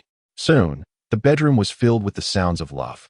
The following morning, Yichen awoke to find Su Shiwei curled up against his chest like a little kitten. Recalling the exuberance of the previous night, he couldn't help but swallow hard. The taste of the forbidden fruit was indeed unforgettable. At that moment, Su Shiwei also stirred awake. Opening her eyes, she noticed Yichen gazing at her, and her cheeks flushed instantly. "Darling, when did you wake up?" "I just did. You should sleep a little longer. You must be tired from last night. I will prepare breakfast for you." Yichen grinned. MMM. Su Shiwei shyly nodded, reflecting on how she had been. Exhausted, yet joyous. After breakfast, Yichen escorted Su Shiwei to her company. And shortly thereafter, he received a call from Li Xiangqin. "Son-in-law, are you awake? I'm at the entrance of Xiaoshui's company. Is there something you need?" "Oh dear. I forgot about the matter at the Sihai Hotel. I'm waiting for you here." Li Xiangqin's tone was tinged with disappointment. "The Sihai Hotel?" Yichen slapped his forehead, realizing he had forgotten what his mother-in-law had instructed him amidst last night's excitement. "I'm on my way, Annie. Please don't fret."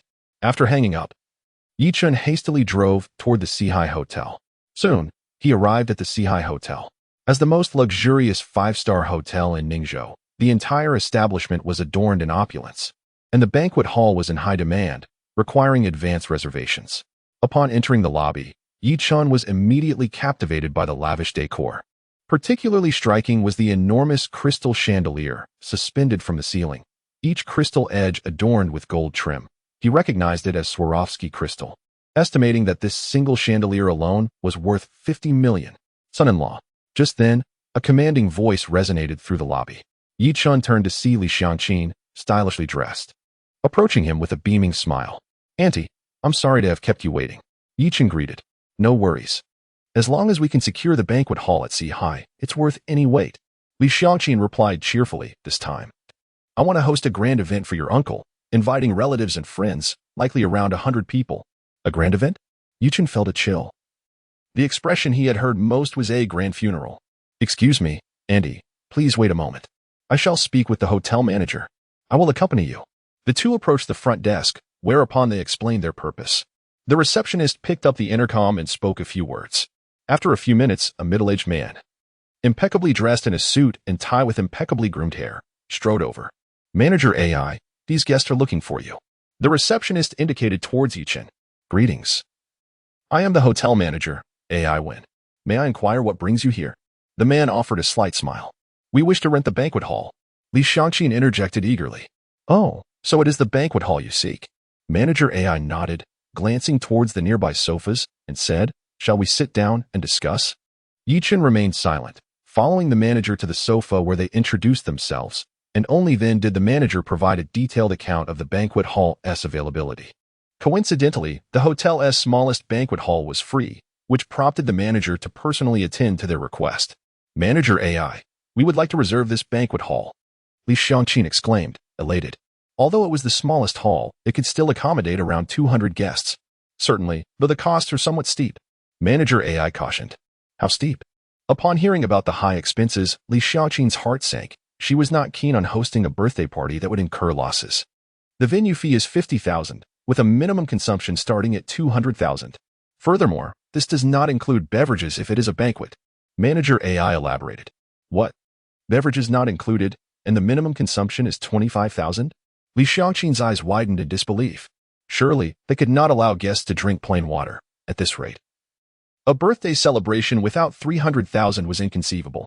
Yichen pondered the situation. While this price might not be exorbitant for the wealthy elite, it was indeed a bit much for the Su family. Noticing Li Xiangqin's hesitance, the manager chuckled. Sisterly, our banquet halls are quite sought after. Moreover, I sense you and your brother appreciate quality. This expenditure will surely be worthwhile. Pardon? Li Xiangqin paused, looking at manager AI with suspicion. I assure you, this expenditure is undoubtedly worthwhile. Manager AI reiterated. No, the previous statement. You mentioned that you and your brother appreciate quality. Haha. You truly have a way with words, manager. Upon hearing the manager refer to Yichen as her brother, Li Xiangqin burst into jubilant laughter, exclaiming, in truth, 25,000 is not excessive. Let us secure the reservation. Meanwhile, Yichen felt a wave of disbelief. Indeed, it seemed women's money was easily acquired, provided one spoke the flattery they enjoyed.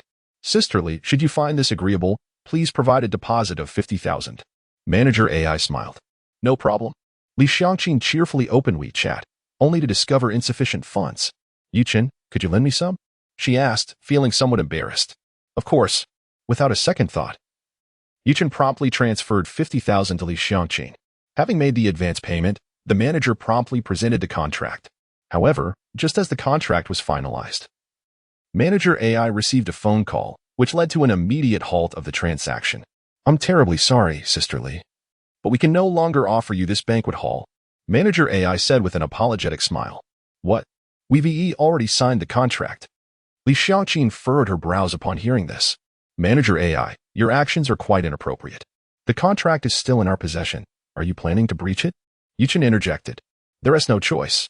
Manager AI replied with a wry smile. To be frank, the call I just received was from young Master Jiang, who insisted I reserve the banquet hall for him. I dared not refuse. Well, there ought to be a principle of first come, first served. Wait a moment. Who is this young Master Jiang you speak of? Li Xiangqin was taken aback. Jiang Ingjia. Sisterly, I can tell from your accent that you're a local. I need to elaborate on who young Master Jiang is, Manager AI explained. Then, fine, I'll forgo it. To Yichen's surprise, the usually assertive Li Xiangqin appeared to relent upon hearing the name young Master Jiang. Auntie, who is young Master Jiang? Yichen surmised but still sought confirmation from Li Xiangqin. Heir to the Jiang family, the most prominent young master in Ningzhou. We cannot afford to provoke him. Li Xiangqin sighed. Is that so? Yichen's expression darkened.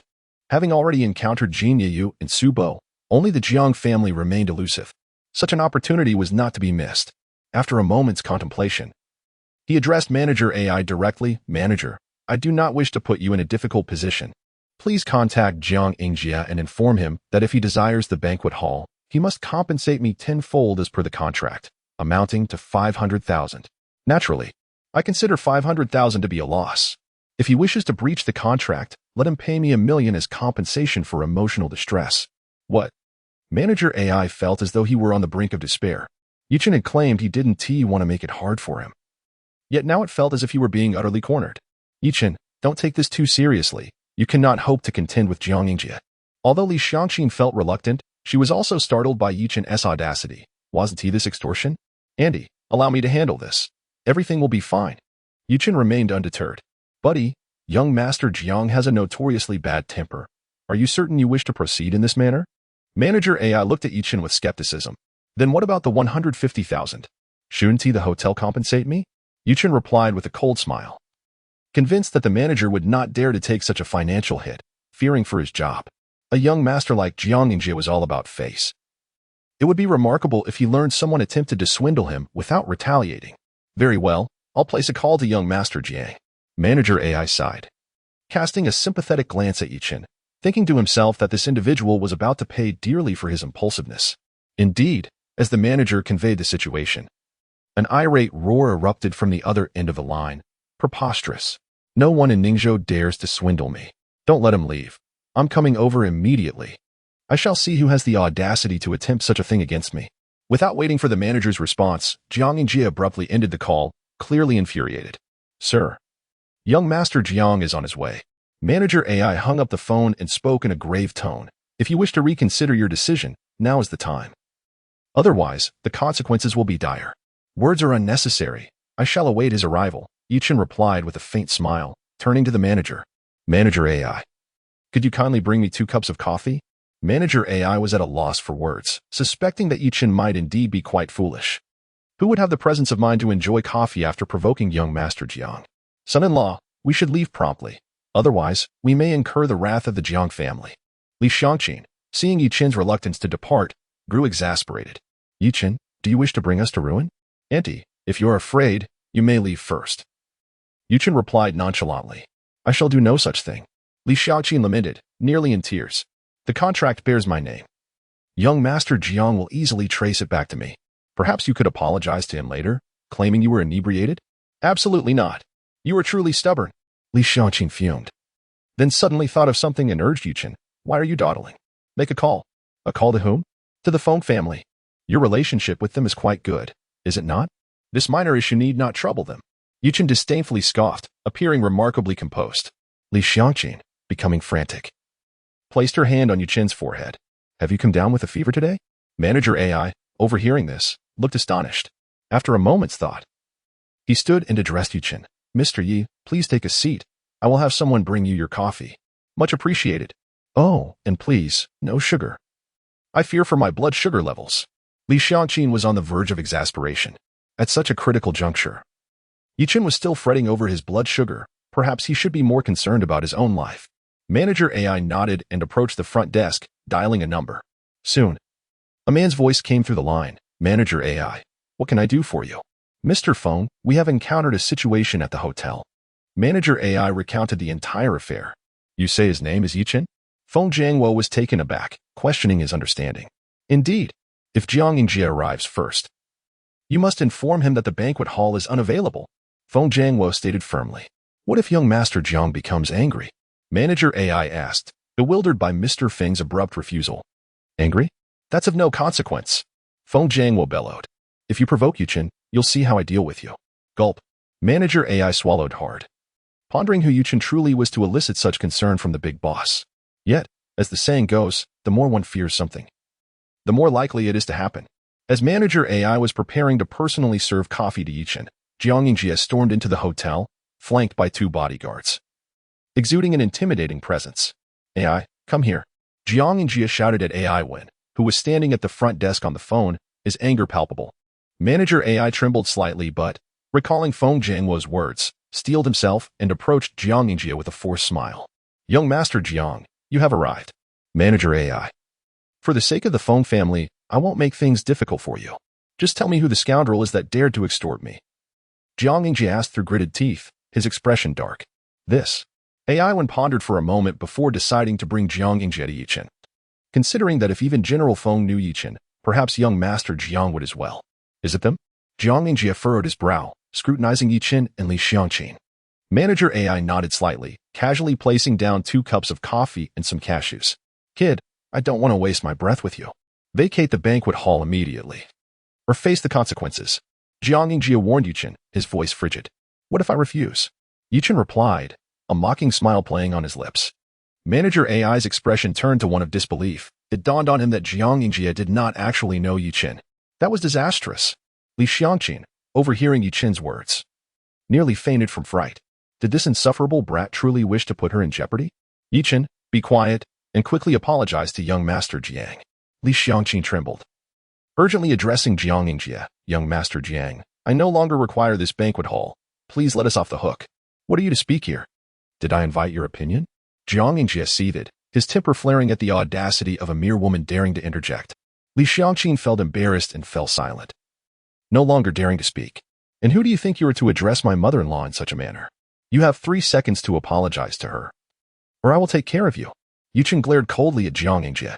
How dare you speak to young Master Jiang like that? Are you courting death? One of the black-clad men behind Jiang Yingjie barked.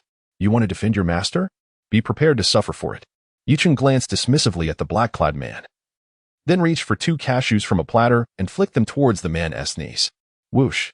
The sweet, delectable cashews flew like bullets towards the man's knees. Ah! A piercing scream echoed through the hall as the black-clad man collapsed to the ground, blood gushing from beneath his knees, his patellas shattered by the cashews. You. Who exactly are you? Jiang Yingjie was taken aback, realizing why this young man dared to confront him. He was no ordinary foe. I'm Yichen. Yichen's voice was cold, reminiscent of a reaper introducing himself. So, you are Yichen. Jiang Yingjie suddenly understood. Having heard the name frequently mentioned by Jin Yu and others in recent days. Do you know me? Humph. Certainly, I am well aware of your identity.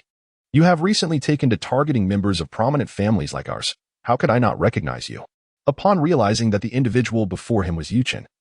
Along with the events that had just transpired, Jiang Yingjie refrained from being overly aggressive, opting instead to issue a cold warning.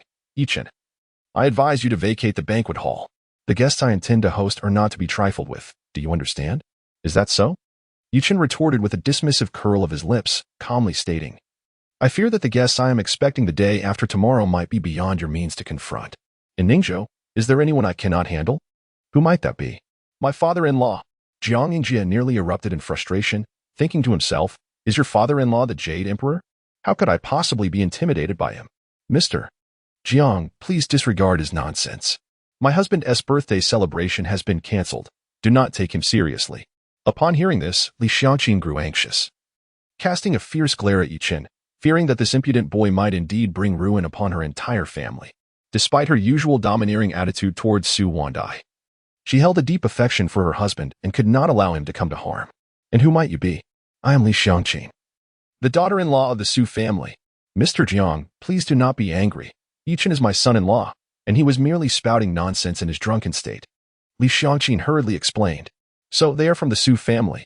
Jiang Yingjie scoffed coldly, dismissing Li Xiangqin's words and turning back to Yichen. I shall ask you one final time, will you relinquish the banquet hall? At this juncture, Jiang Yingjie had lost all patience. Unwilling to compromise when it came to his own reputation. Jiang Yingjie. Suddenly, a commanding voice resonated throughout the hall. Jiang Yingjie turned to see Feng Ziluan approaching briskly, accompanied by his sister, Feng Wanting.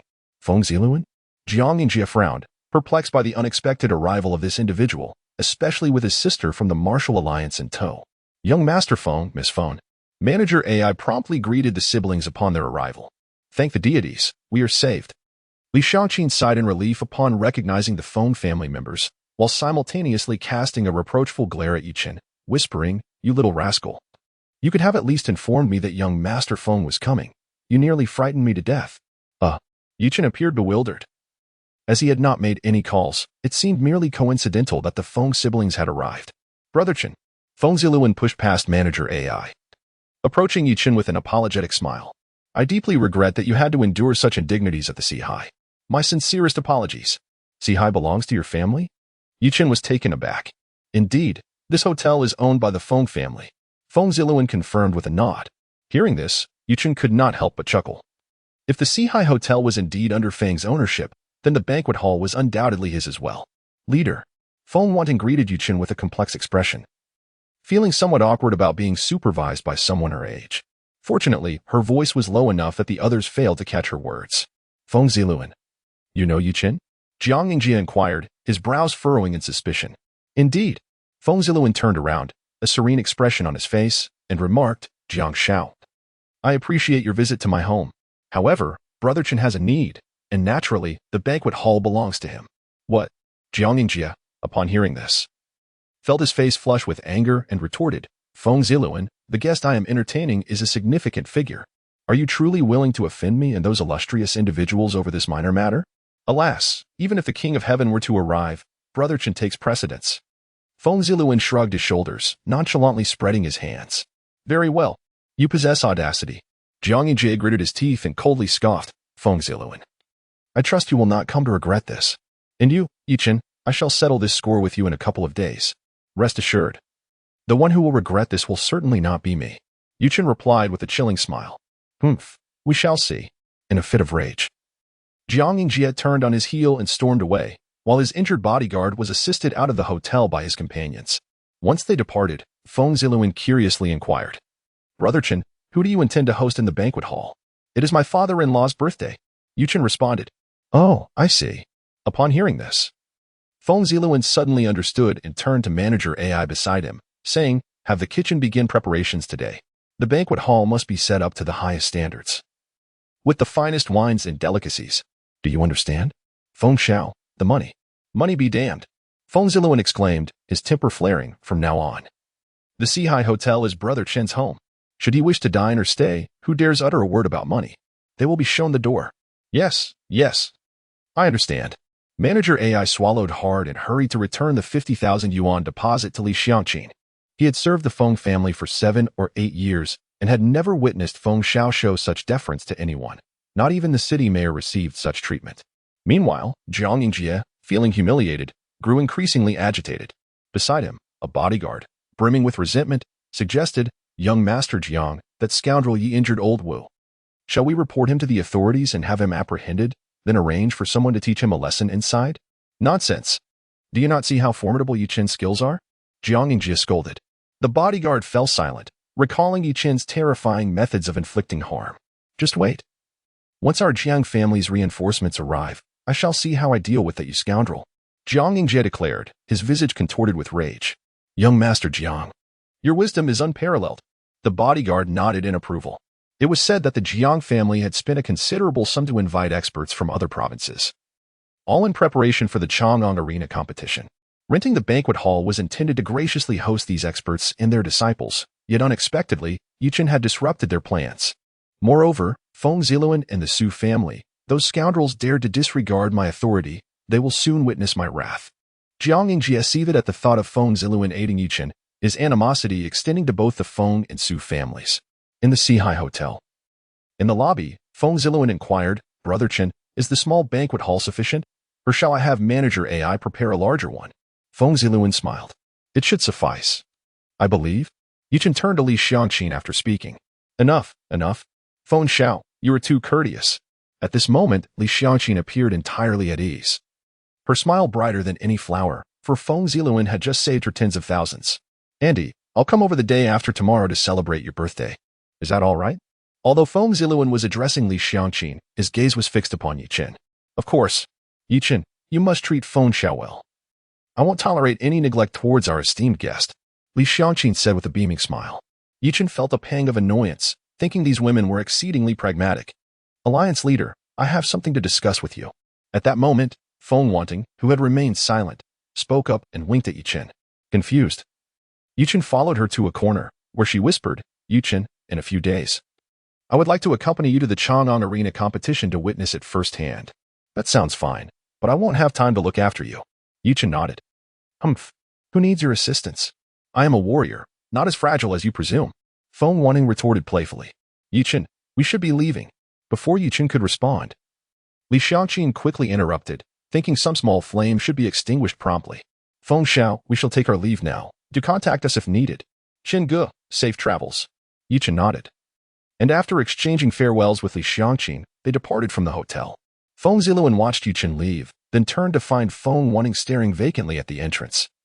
And he teased, Sis, Qin Ge is already married. Don't let your imagination run wild.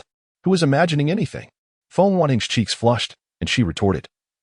I was thinking about something else. Stop talking nonsense, Feng Ziluan. Feng Ziluan chuckled but remained silent, well aware that the only man capable of managing his sister in Ningzhou, apart from Yichen, was simply not up to par. As Yichen departed from the hotel, he initially intended to seek out Su Shui for a moment of intimacy, having heard that certain activities in the office could be particularly exhilarating. However, the disparity between his aspirations and reality was stark. Son-in-law, please take me to the market first. I shall prepare a delightful meal for you all tonight, and remember to invite Xiaoshui to join us. Oh, dear mother-in-law, at this moment, my only desire is for your daughter, not for any ghastly meals. Yichen's rekindled passion was immediately extinguished by Li Xiangqin's request to visit the market. After purchasing the ingredients, he accompanied Li Xiangqin back home, assisting her in transporting the groceries to the kitchen. Where is Su Wanda? Li Xiangqin inquired. Noticing her husband's absence, her irritation surfaced as she remarked, that old man must be at the riverside dancing with some woman again. Old man? Yichen nearly burst out laughing. Su Wanda was not yet 50, yet in Li Xiangqin's words, he had already become an elderly figure. Yichen, you have worked hard. Pour yourself a glass of water. Honestly, it might be best if you do not work. Let Xiaoshui earn a living. Since you have nothing else to do, you can accompany me to the market every day. Li Xiangqin's enthusiasm grew, as if she wished to transform Yichen into her personal laborer. Auntie, I will find a job tomorrow. Yichen was alarmed at the prospect of daily market trips with Li Xiangqin. Would he ever enjoy a peaceful life again? What else can you do besides using needles to poke people? That is called acupuncture. Regardless, without a medical license, you cannot practice. Before Li Xiangqin could finish her sentence, a middle-aged woman, likely a neighbor, rushed in with urgency. Old Li, something terrible has happened. What is it? Old Zhang. Would you like to have some tea before explaining? Li Xiangqin responded with a smile. You still find it amusing? The woman exclaimed anxiously. Just now, your husband, old Su, was taken away by the police. Are you not aware? What? Li Xiangqin shook her head repeatedly, disbelief etched on her face. My husband is a law-abiding citizen. How could the police possibly arrest him? Why would I lie? If you don't believe me, ask the security guard. As soon as she finished speaking, the head of security arrived uninvited. Li Jia, Mr. Su has indeed been taken away by the police. The guard confirmed the woman's claims, revealing that the police had apprehended him half an hour before Yichen and Li Xiangqin's return. What are we to do? What has old Su done? Li Xiangqin exclaimed, her anxiety causing her to stomp her feet. She had just booked a hotel, and now it seemed Su Wanda might have to celebrate his birthday in a jail cell. Auntie, do not fret. I will go to the police station to find out what has transpired. You stay home and await my news. Yichen reassured her. All right. I shall follow your lead. Li Xiangqin, now in a state of panic, agreed to whatever Yichen suggested. Thus, without even having a sip of water, Yichen hurriedly made his way to the police station. En route, he called Lu Ruoxi to inform her of the situation, asking for her assistance in uncovering the details. 10 minutes later, Yichen arrived at the police station. As soon as he alighted from the vehicle and approached the office building, he heard someone calling out to him, Stinky brother. Yichen turned around to see Lu Ruoxi, donned in police uniform, striding towards him with an air of confidence. Senior sister, what has happened to my father-in-law? Yichen inquired, feeling somewhat vexed. He had not anticipated that his fourth senior sister would refer to him in such a manner even at the police station. Did she not fear the misunderstandings it might provoke? I just spoke with the officers handling the case, and no one seems to know what crime he has committed. However, it was a direct arrest warrant issued by Director Wu. Lu Ruoxi explained. Director Wu? Wu Yong, the deputy chief of the police station. Senior sister. Could you please take me to see my father-in-law? Yichen requested earnestly. Lu Ruoxi nodded and promptly led him to the second floor, to the interrogation room. As they approached room 4, a piercing scream echoed from within, and Yichen immediately recognized it as the voice of Su Wanda. How dare you provoke young Master Jiang? You truly seek your own demise. A man's furious voice resounded from the interrogation room. Officer, I am innocent. Su Wanda protested desperately. Still attempting to argue? Young Master Jiang's bodyguard is incapacitated. The moment those words fell, Su Wanda's anguished cries filled the air once more. You seek death. Yichen's eyes narrowed coldly as he strode to the door, raising his leg to kick it open with force. With a thunderous crash, the door to the interrogation room collapsed to the ground. Who? A young man, wielding a police baton and dressed in plain clothes, turned to see Yichen charging in. His face etched with murderous intent. He bellowed, Who are you? Who permitted you to enter? Get out. Yichen. Upon seeing Yichen, Su Wanda's eyes brimmed with tears. Remaining silent, Yichen approached Su Wanda and spoke solemnly. Uncle, you have suffered. With that, he placed both hands on the handcuffs binding Su Wanda and with a gentle twist, shattered them into several pieces. You scoundrel. Who exactly are you? The young man, now both astonished and terrified, could scarcely believe that Yichen had managed to break the handcuffs. Wu Zixin, so you are here.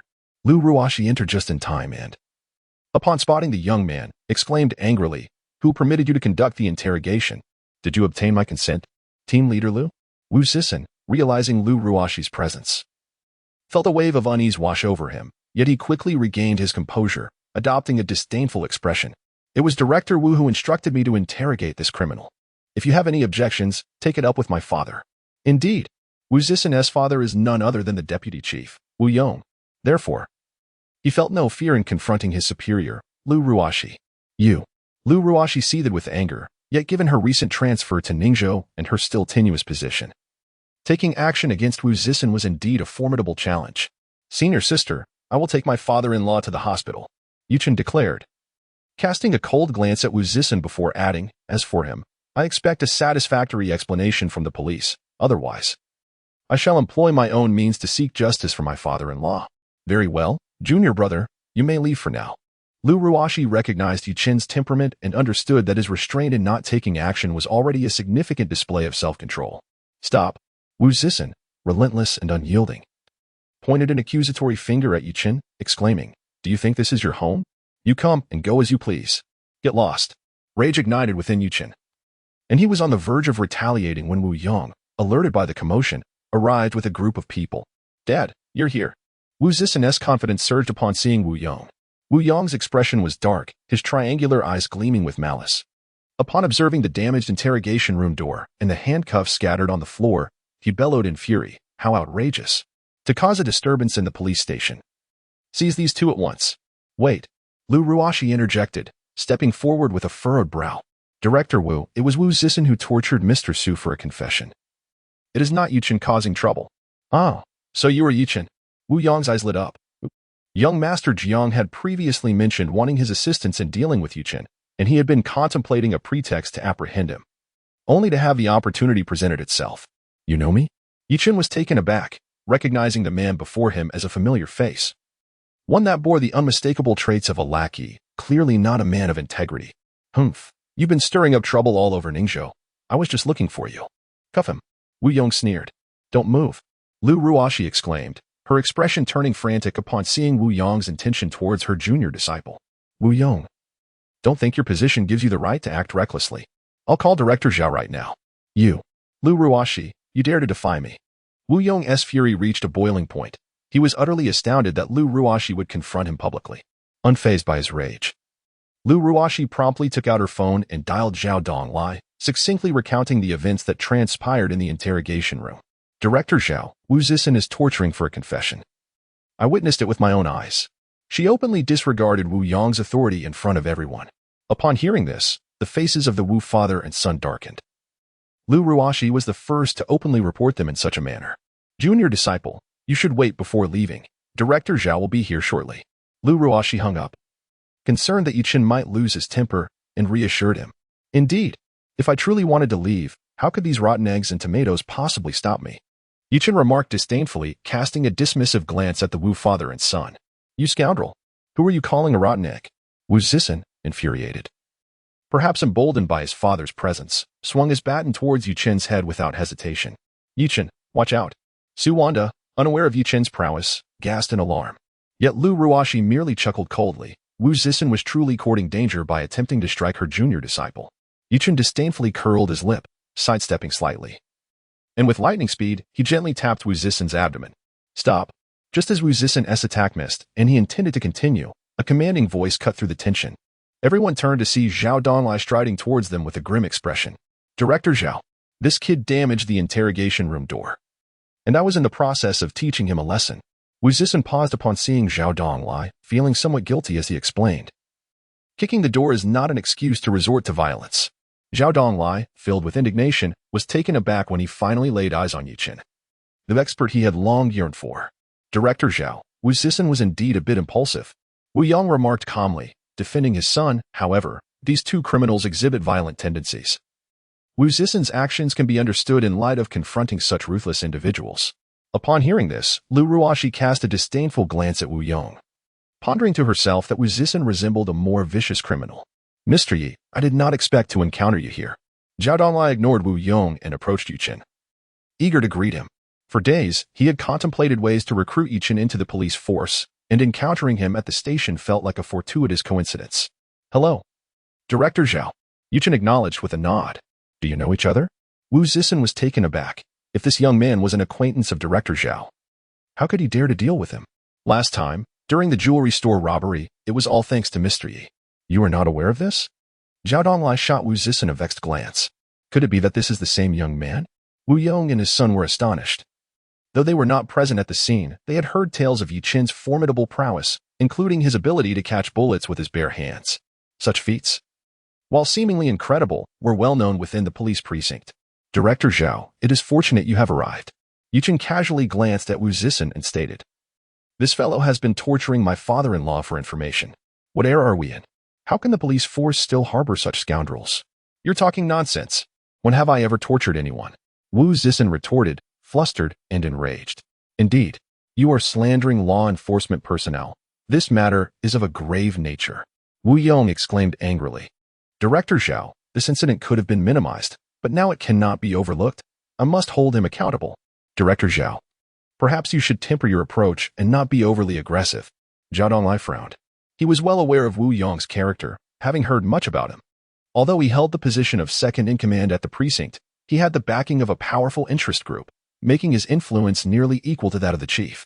Thus, Zhao Donglai usually turned a blind eye to Wu Yong's antics, but today was different, as Yichen was someone he greatly valued. Director Zhao, you might not be aware. Wu Yong sneered, but this young man named Yi has broken the leg of young Master Zhang's bodyguard. I was just about to capture him when he walked right into my trap. No way. Zhao Donglai was also taken aback. Young Master Jiang was a prominent figure in Ningzhou. Oh, junior brother, have you been fighting again? It seems I must have a word with senior sister and have her rein you in.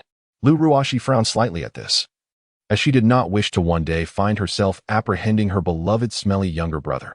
Senior sister, you cannot blame me. With a face full of grievance, Yichen lamented. It's Jiang who is bullying me. Even his bodyguard dares to challenge me. What can I do?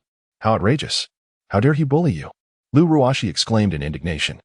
Upon hearing her words, everyone stared wide-eyed at her, thinking, Sister, though he is your junior, is it appropriate for you to be so protective? Regardless, we must apprehend him first. Wu Yong waved his hand, and 2 police officers immediately approached, ready to put handcuffs on Yichen. Zhao Donglai furrowed his brow, weighing whether to offend the Jiang family for Yichen's sake. Miscalculating this matter could certainly impact his career. I dare you. Yichen scoffed. Pulling out a golden medal from his pocket, he stated indifferently, Do I really have to show this? What on earth is that? Wu Zixin squinted, recognizing that Yichen held a badge the size of a watch face, shaped like a 5-pointed star, intricately carved with a sword entwined by a golden dragon. Yichen, attempting to bribe us is futile. Wu Yong immediately discerned that the medal was crafted from pure gold, his eyes glinting with greed, yet he proclaimed, Seize the evidence of his bribery. Bah. Before the nearby officers could react, Yichen spat. Looking at Wu Yong with a mocking expression, he sneered. You dare to confiscate my dragon sword medal? Just looking at it is a blessing for your ancestors. Director Zhao, you heard that. Yichen not only attempted bribery but also insulted an officer. Even if the King of Heaven were here today, I would not let him go. Wu Yong was infuriated, his anger nearing an explosion. Yichen's insolence was simply intolerable. Little brother, did you steal the Master's golden dragon sword medal? Lu Ruoxi gasped upon recognizing the medal in Yichen's hand, warning, Be careful, or he might come down to teach you a lesson. Little brother? The men present exchanged glances, their perceptions of Yichen shifting as they heard Lu Ruoxi address him thusly. Particularly Su Wanda, who had momentarily forgotten his own pain, looked at Yichen suspiciously, wondering if this brat had betrayed him. Senior sister, you misunderstand. This was given to me by the old man. Yichen chuckled, bemused. He had possessed this medal for several years. Did he really need to steal it? The Golden Dragon Sword medal was awarded by the military of Huaxia to the Heavenly Dragon Hall, and aside from military elites, few understood its significance and weight. Is that so? Lu Ruoxi breathed a sigh of relief, knowing the power of this medal. With it, Wu Yong would think twice before touching a hair on Yichen. Yichen, what exactly is this? Zhao Donglai inquired, both curious and cautious, confident that Yichen was not brandishing it as a bribe. The Golden Dragon Sword medal. Yichen cast a glance at Wu Yong and spoke coolly, You would do well to let me go promptly, or I assure you, you shall live to regret it. How audacious. You think to intimidate me? I shall have you arrested at once. Wu Yong, seething with anger, commanded the officers to place handcuffs on Yichen without hesitation. Director Zhao, I implore you to contact the local military and show them this. Once they see it, they will undoubtedly send someone immediately. Yichen, disinterested and resisting, directly handed the dragon sword medal to Zhao Donglai. Zhao Donglai accepted the medal, filled with skepticism. Can such a trinket truly warrant military attention? Director Zhao, heed my junior brother's words. Someone is destined for misfortune today. Lu Ruoxi interjected with a dismissive scoff. Lu Ruoxi, spare me the melodrama. Wu Yong retorted, unconvinced. Before departing, he instructed the officers, Lock the suspect in a cell. I am eager to see who dares to plead for him. Having concluded these matters, Wu Yong exited the interrogation room, intent on returning to his office to boast to young Master Jiang. Xiaoyi, Su Wanda, witnessing the scene, became anxious, recalling how Wu Zixin had previously intimidated him, fearing he might soon face severe coercion. Uncle, do not worry, we shall be out in no time. Yichen replied with a carefree demeanor, even smilingly making a request to Lu Ruashi. Senior sister, I am a bit hungry. Could you bring me 2 portions of food? Wait here. I will fetch you some from the cafeteria. Yichen could only offer a wry smile at her response. His 4th senior sister had always been frugal, and it seemed her nature had not changed with age. Meanwhile, Zhao Donglai returned to his office and placed a call to his old comrade, the political commissar of the Ningzhou military district, Xiao Yi. Old Xiao, what is the meaning of this? Why does Yichen say the military will send someone upon seeing it? Zhao Donglai inquired, elaborating on the design of the dragon sword medal. His curiosity piqued. A sword with a 5-clawed golden dragon coiling around the blade, crafted from gold. Xiao Yi pondered for a long moment before a name surfaced in his mind: the Heavenly Dragon Hall. This organization is known only to military personnel. They have accomplished numerous covert missions for the country in the West and received commendations from high-ranking officials. It is rumored that the medal is a fusion of a golden sword and a golden dragon. Old Xiao, are you still there? Zhao Donglai pressed. I am.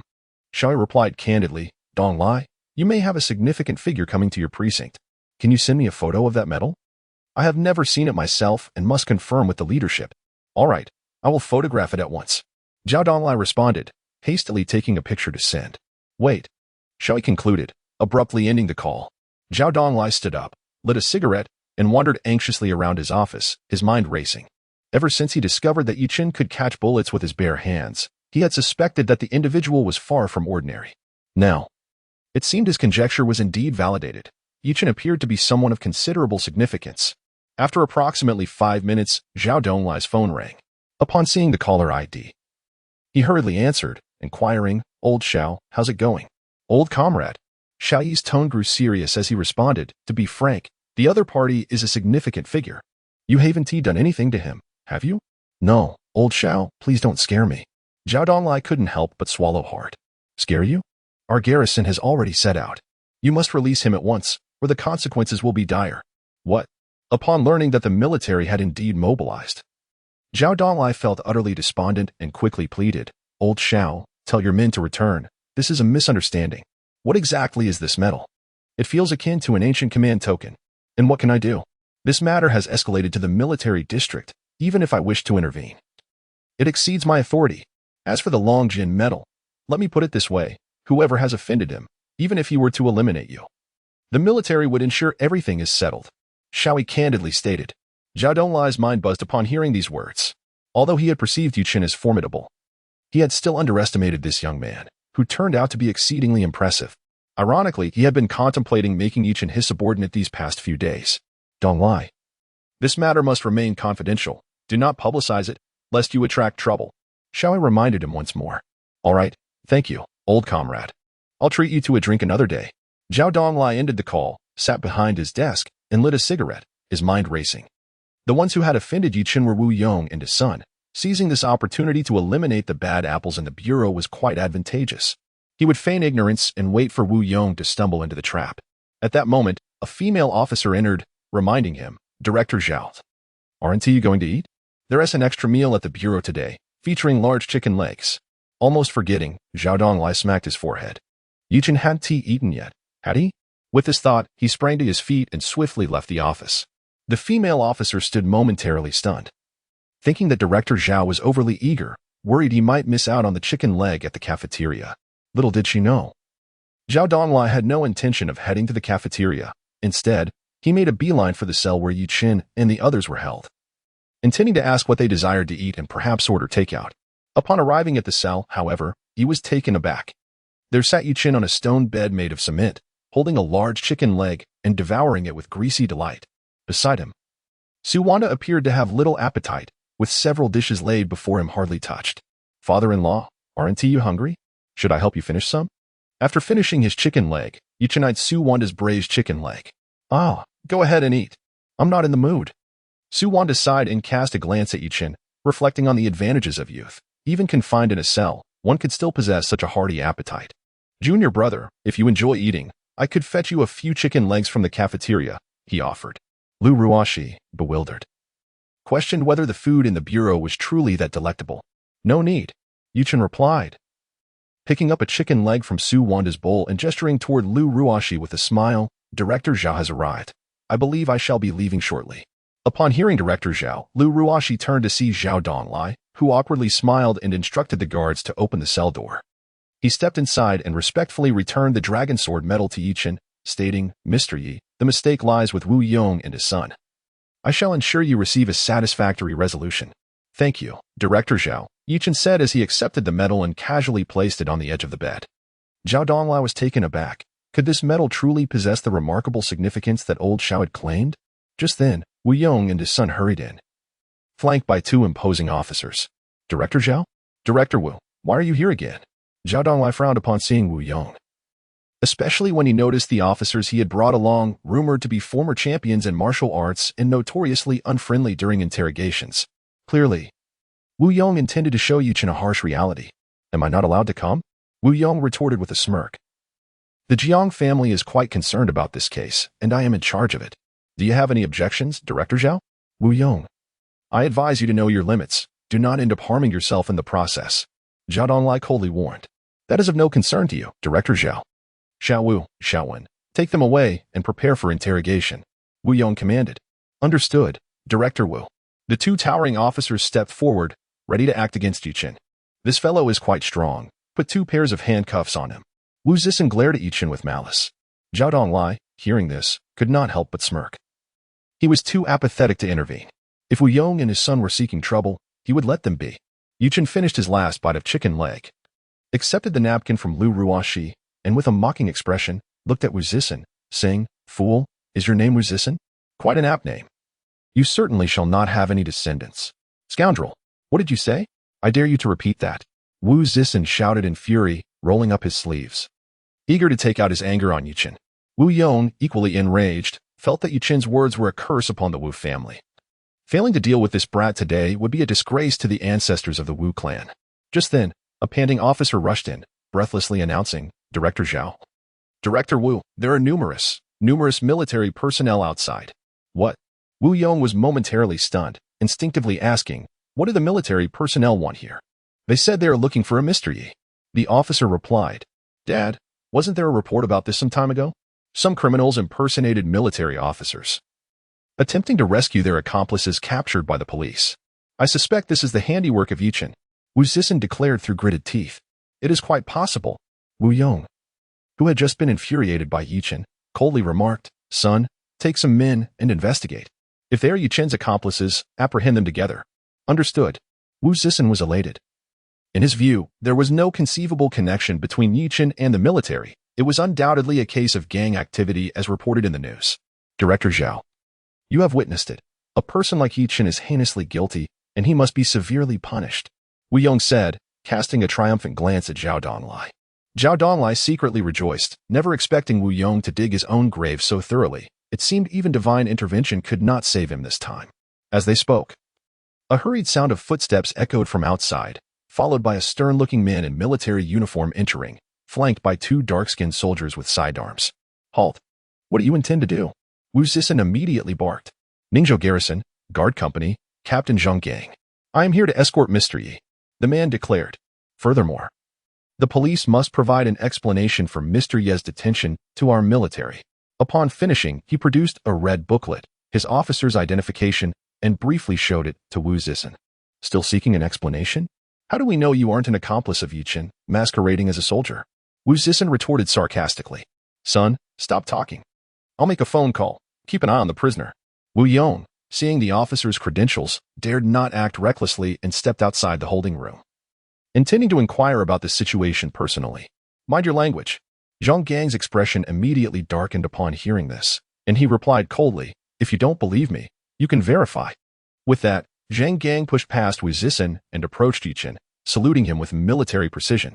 "Mr. Yi, I am here under orders from my superiors to escort you from the police station. Thank you for your trouble." Yichen responded without a hint of surprise. Given the relationship between Tianlong Hall and the military, such trivial matters posed no challenge. Zhang Gang then turned to Zhao Donglai, saying, "Director Zhao, please release Mr. Yi so that I may return to report." "Certainly, no problem." Zhao Donglai readily agreed. "Not so fast." Wu Zixin, unwilling to let Yichen go so easily, obstructed Zhang Gang and the others' path. "Step aside, or you will be charged with obstructing military operations." Zhang Gang frowned. "Who are you trying to scare?" Wu Zixin, accustomed to arrogance, was convinced the other party was a fraud. He even reached for one of the soldiers' guns, cursing, "You counterfeit soldiers are quite extravagant. Even equipping yourselves with toy guns. Outrageous. Arrest him." Zhang Gang was infuriated. After many years in the military, he had never encountered anyone bold enough to attempt to seize a soldier's weapon. Was this not courting death? Without hesitation, one of the two burly soldiers behind him seized Wu Zixin's wrist and twisted it forcefully. Crack! Wu Zixin's wrist was brutally twisted by the soldier, followed immediately by a gut-wrenching scream akin to that of a slaughtered pig echoing through the holding cell. Beside him, Otto attempted to intervene, only to be met with the menacing barrel of another soldier's gun, who sternly warned, "Advance another step and obstruct military operations, and you shall be met with lethal force." Otto and his companions gazed into the ominous darkness of the gun's muzzle, swallowing hard, for they recognized the gravity of the situation. This was no mere toy. As Wu Zixin had claimed, outside, Wu Yong, who had been on a phone call, heard his son's anguished cries and hastily returned to the cell. There, he found Wu Zixin rolling on the ground, clutching his shattered wrist, agony evident as beads of sweat poured from his forehead. Wu Yong's heart ached at the sight, yet he had just learned from outside that Zhang Gang was indeed affiliated with the military. As curiosity about the connection between Yichen and the military stirred within him, he was met with the horrific scene before him. Impressive skills. Yichen remarked appreciatively at the soldier, then turned to Zhao, a smile gracing his face as he said, "I have matters to attend to. May I take my leave?" "Of course." Zhao Donglai nodded vigorously, a subtle smile lingering on his lips. "Director Wu, will you still pursue my apprehension? Since you will not, please convey a message to the Jiang family. Debts must be repaid, and lives for lives, let them be wary. And you, best to spend a year in the hospital, as a fitting punishment for assaulting my father-in-law." After delivering his words, Yichen approached Wu Zixin and coldly stated, "Let us depart." "You, scoundrel!" Wu Zixin seethed, glaring at Yichen, forcing a curse through gritted teeth despite the excruciating pain. Unexpectedly, he froze mid-sentence, a foul odor emanating from his nether regions. As a puddle of yellow liquid formed beneath him, he had lost control of his bodily functions. "Father-in-law, let us leave." Yichen pinched his nose in disgust and exited the holding cell. Only then did Su Wanda emerge from his shock, contemplating the unfamiliar authority Yichen wielded.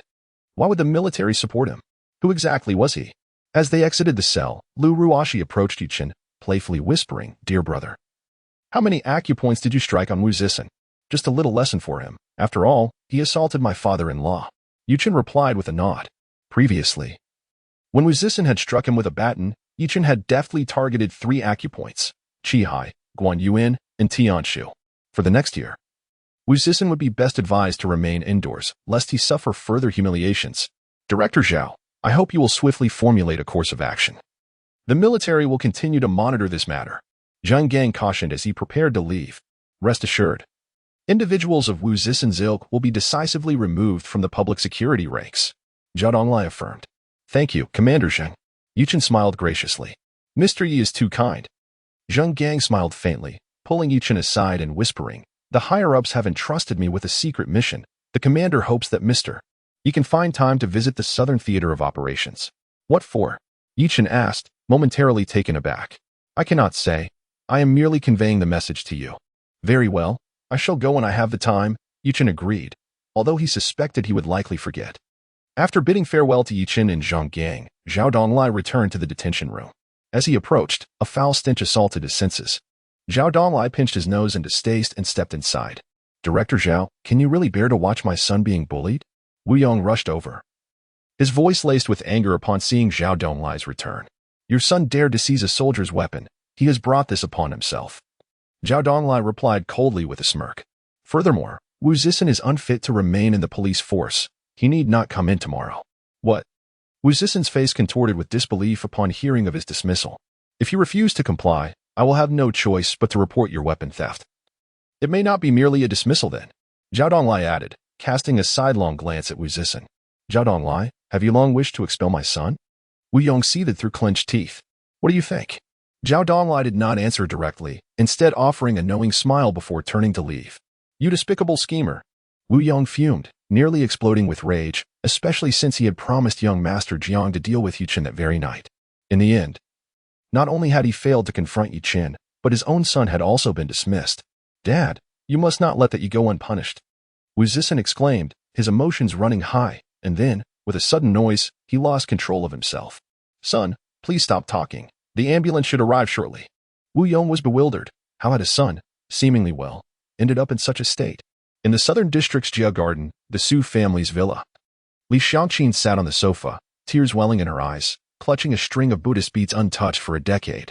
As she turned the beads, she murmured, "May the Bodhisattva bless. My husband must not come to harm. Mom, do not worry. Yichen will surely be fine." Su Shiwei gently reassured her. She had hurried back upon receiving Li Xiangqin's call about her father's arrest. "Your father has always been meek. Why would the police arrest him? Is this not bullying the innocent?" Li Xiangqin's face was etched with worry. "Daughter, why not call Yichen? Why has there been no news for so long?" "All right. I will call him," Su Shiwei replied, just as the roar of an engine echoed from the courtyard. "Mom, Yichen is back," Su Shiwei exclaimed. "Quick. Go open the door," Li Xiangqin urged, rising hastily to stride toward the entrance. As the door swung open, Yichen and Su Wanai stepped inside. "Dad, old Su, what happened to your face? Did the police hurt you?" Li Xiangqin, upon noticing the bruises on Su Wanda's face, inquired with concern, "What happened?" "It was just an accident. I fell." Su Wanda, aware of his wife's temperament, knew that claiming he was assaulted by the police would prompt her to storm the precinct. "Really?" "Yes, I accidentally bumped my face while getting into the car," he explained, with Yichen standing nearby, assisting in fabricating the story. Su Wanda cast a grateful glance at Yichen, recognizing that men often understand what needs to be said during critical moments without needing explicit instruction. That old fool. It would be better if he had just broken his neck. Upon hearing this, Li Xiangqin finally relaxed, though she did not let Su Wanda off easily, demanding fiercely, "Why did the police want to arrest you? I saw a new foot massage parlor opening at the street corner. Did you do something wrong that got you caught?" "My dear, you are unjustly accusing me," Su Wanda lamented, his face a picture of despair. "All our money is in your hands. Those places charge hundreds for a visit. How could I possibly afford it?" "Ah, you know how much it costs, so you must have been there. Just wait, I'll show you how to deal with this." Li Xiangqin suddenly transformed, appearing fierce and ready to pounce. "Are you out of your mind?" Su Wanda retorted angrily before retreating to the kitchen in search of food. Having not eaten enough during lunch, with his lone chicken leg devoured by Yichen, "Auntie, it was actually a case of mistaken identity by the police." "I can attest to that," Yichen quickly interjected. "Is that so?" Li Xiangqin, trusting Yichen, pondered for a moment before becoming incensed. "These police are utterly outrageous. Tomorrow, I will certainly expose them on television." "Auntie, the police have already apologized to Uncle. I think it's best to let it go." "Humph. Thanks to my son-in-law, otherwise." Su Wanda would have been bullied to death with his cowardly demeanor. Li Xiangqin stormed back into the living room, glaring at Su Wanda, who was munching on a cucumber. "Cowardly demeanor? Is that really an appropriate way to describe your husband?" Yichen stifled a laugh, thinking that Li Xiangqin was merciless in her teasing. "Mom, please stop," Su Shiwei interjected, unable to bear it any longer. Before her father returned, her mother had been on the verge of tears. Now, with his return, she seemed to have transformed into a different person. Su Wanda appeared to have resigned himself to the situation, focused intently on his cucumber, completely ignoring Li Xiangqin. "Look at him. He looks like a starving ghost. The police didn't provide him with a meal, did they?" Li Xiangqin asked, her irritation palpable. "They did. But I had no appetite." "Humph. You're just used to my cooking. Wait here. I'll go make you some dumplings." Though Li Xiangqin was incessantly chattering, she dutifully went to the kitchen to prepare the dumplings. Sharp-tongued but soft-hearted, Yichen smiled faintly and said, "Shiwei, keep your father company. I'll step outside to make a call." "All right." Once Yichen left, Su Shiwei quickly asked, "Dad, what on earth happened?" "Can you tell me?" "Nothing much. The police really did arrest the wrong person." Su Wanda took a bite of the cucumber, paused for a moment, and solemnly remarked, "However, my dear husband, Xia Shiwei, you must remember, Yichen is no ordinary person. Do not treat him as your mother treated me." Outside the villa, Yichen returned to his car and retrieved his phone, dialing a number. "Master, what are your instructions?" A man's voice resonated on the other end of the line. "Shadow, how are things with the Jean family?" "The Jean family?" Shadow replied with a mischievous grin. "I imagine they are in utter chaos right now." "What have you done to them?" Yichen was taken aback. "Oh, it's nothing much. Just made a few adjustments to Jean Yeyu's car. Heh. Well done." Yichen's lips curled into a satisfied smile.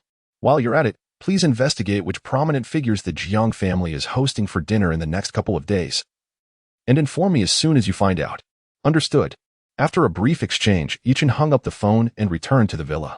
Meanwhile, in the orthopedic ward of Ningzhou City Hospital, a painful moan echoed through the space. "Oh, it hurts so much." Jin Yeyu lay on the hospital bed, writhing in agony. His shins were drenched in blood, and the stark white bones protruded grotesquely from the flesh, resembling jagged swords.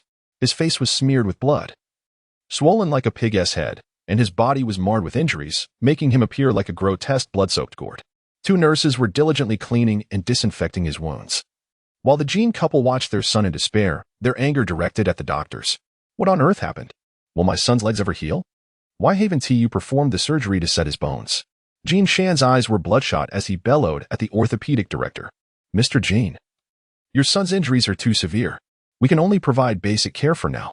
Moreover, I recommend transferring him to another hospital as soon as possible. Otherwise, if there are delays and he gets infected, amputation may be necessary." The orthopedic director candidly stated. "What? Amputation?" Jin Yeyu, upon hearing this, cried out in terror. "No. I don't want to lose a limb. Mom, Dad, please save me. Son, don't be afraid. I don't care what it takes. You must save my son, or I will hold you accountable just like my son." Kaiying, Jin Shan's wife, threatened the orthopedic director, her finger pointed accusingly. "Mrs. Kai, I truly am at a loss." The orthopedic director was near tears. Had it been a regular patient, he would have walked away long ago. But he dared not provoke the Jin family, nor could he afford to. At that moment, the door to the ward was pushed open, and Director Luo Liang entered alongside the elder of the Jin family, Jin Qinian. "Director Luo." The orthopedic director, seeing a glimmer of hope, rushed forward with an anguished expression. "Young Master Jin is in such a dire state. Sending him here from the emergency department was futile. How could he be so severely injured?" Luo Liang, having been summoned by Jin Qinian, furrowed his brow upon witnessing Jin Yeyu's condition. That reckless young man must have been driving too aggressively. He got into an accident. Jin Qinian cast a furious glance at Jin Yeyu, his heart aching with indignation as he exclaimed, "I had warned you against reckless driving, yet you refused to listen. And now we find ourselves in this predicament." "Grandfather, I was not driving recklessly," Jin Yeyu retorted, gritting his teeth against the excruciating pain. "My brakes were tampered with. I assure you, I was not speeding." "What?" The crowd gasped in astonishment. Had someone actually interfered with Jin Yeyu's sports car? Jin Shan, contact the insurance company immediately and ascertain the details. Jin Qinian seethed with fury, outraged that someone would dare target his grandson. Such malice was utterly unforgivable. Without hesitation, Jin Shan dialed the insurance company and soon received the inspection report confirming that the brakes had indeed been sabotaged. Who was responsible for this treachery? I will not let them escape. Kaiying shouted in righteous anger. "Investigate," Jin Qinian commanded, his face trembling with rage upon learning the truth. "Father, we must prioritize saving Xiaoyu's legs. The doctor mentioned amputation might be necessary." Although Jin Shan was enraged, a sliver of rationality remained. "Director Luo, summon the best doctors at your hospital. Whoever can save my grandson's legs will be rewarded handsomely." Jin Qinian turned to Luo Liang with urgency. I fear no one here can adequately treat young Master Jin." Luo Liang glanced at the orthopedic chief, the finest surgeon in the department. "Is it not merely a matter of reconnecting a few bones? Why can't you manage that?" Kaiying implored, her anxiety palpable. "The injuries to young Master Jin are far too severe. It is not a simple case of setting bones." Luo Liang sighed, contemplating the situation before adding, "Perhaps a specialist in the provincial capital could assist. Should we arrange a video consultation with an orthopedic expert from there?" "Yes. Director Luo, make haste." Kaiying consoled her son, her heart heavy with concern. "Son, just hold on a little longer. The provincial experts will arrive shortly." Lamenting their misfortunes, Jin Yeyu muttered, "I wonder if we've somehow attracted bad luck." His words prompted a shared glance between Jin Qinian and Jin Shan, leading them to exit the hospital room and step into the corridor. "Father, do you not find the recent events surrounding the Jin family eerily reminiscent of the calamities that befell the Yi family 20 years ago?" Jin Shan leaned against the window, his hands trembling slightly as he lit a cigarette. Jin Qinian's expression darkened, and after a moment of contemplation, he furrowed his brow. The Yi family was annihilated by the Jiang and Su families. Our Jin family merely assisted in their demise. If this is indeed an act of revenge from the Yi family, one would expect them to target those two families first. That does seem rather coincidental, Jin Shan countered, shaking his head. Before the Yi family was destroyed, we also dispatched individuals to eliminate their livestock, set their residence ablaze, and orchestrated an accident. What are the odds of such events aligning? Yichen fell into deep thought, the uncanny nature of these occurrences weighing heavily on him. Each incident, first the death of Jin Yeyu's beloved dog, then the fire at the Jin residence, culminating in Jin Yeyu's accident, seemed too orchestrated to be mere coincidence. At the moment when the father and son were at their wits' end, Kaiying emerged, exclaiming, "Dad, darling, come here quickly. What's the matter? The experts from the provincial capital are on the line. You must come and listen." Upon hearing this, Yichen hastily discarded his cigarette and strode back to the hospital room. Modern hospitals are equipped with technology that allows for video consultations to assess patients' injuries. And in some cases, surgeries can even be performed remotely, a testament to the marvels of contemporary science. By the time Yichen and his son returned to the room, Luo Liang was already manipulating the camera, displaying Jin Yeyu's injuries one by one. Through the monitor, Yichen could see several doctors in white coats intently observing the patient's condition. After approximately 10 minutes, the leading orthopedic surgeon sighed and said, "Director Luo, I regret to inform you that the patient's injuries are exceedingly severe. Our consensus is to proceed with amputation as soon as possible." "What? Amputation?" Jin Yeyu nearly burst into tears upon hearing this. At just over 20 years old, was he destined to spend the rest of his life in a wheelchair? "I refuse to undergo amputation. I refuse. You worthless doctors, may you perish." Jin Yeyu's temper flared, and he unleashed a tirade at the provincial experts. "Indeed, you inept physicians cannot save my son. You are all useless." Kaiying, heartbroken for her son, joined in the verbal assault against the medical team. "Humph, Director Luo.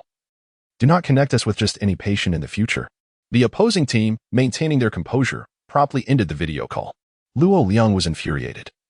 Had he known that Jin Yeyu and his mother would resort to insults, he would have refrained from making the call, ultimately becoming the scapegoat. "Director Luo, you must find a way to save my grandson's leg. No price is too great," Yichen stated solemnly. "Old Jin, it's not that I refuse to treat him. But the severity of Jin Shao's injuries is indeed quite daunting. Is there truly no solution at all?"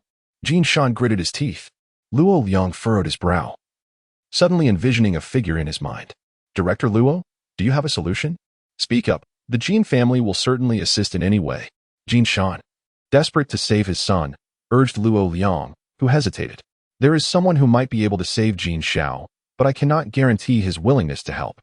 Luo Liang forced a smile. Despite having been promised a consultancy role at the hospital by Yichen, the man had never set foot in the place.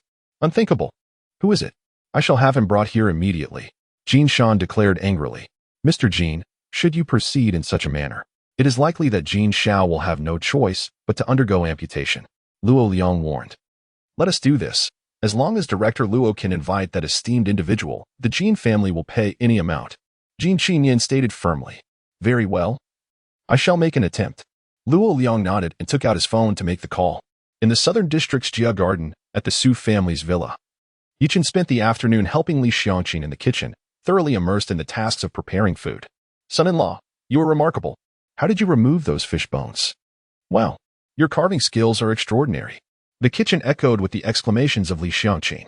Sitting in the living room, Su Wanda cast a glance at his daughter, Su Shiwei, and sighed, "My dear daughter, I suggest you take some time to learn culinary skills. To keep a man, one must first capture his appetite." "Dad, your views are so outdated."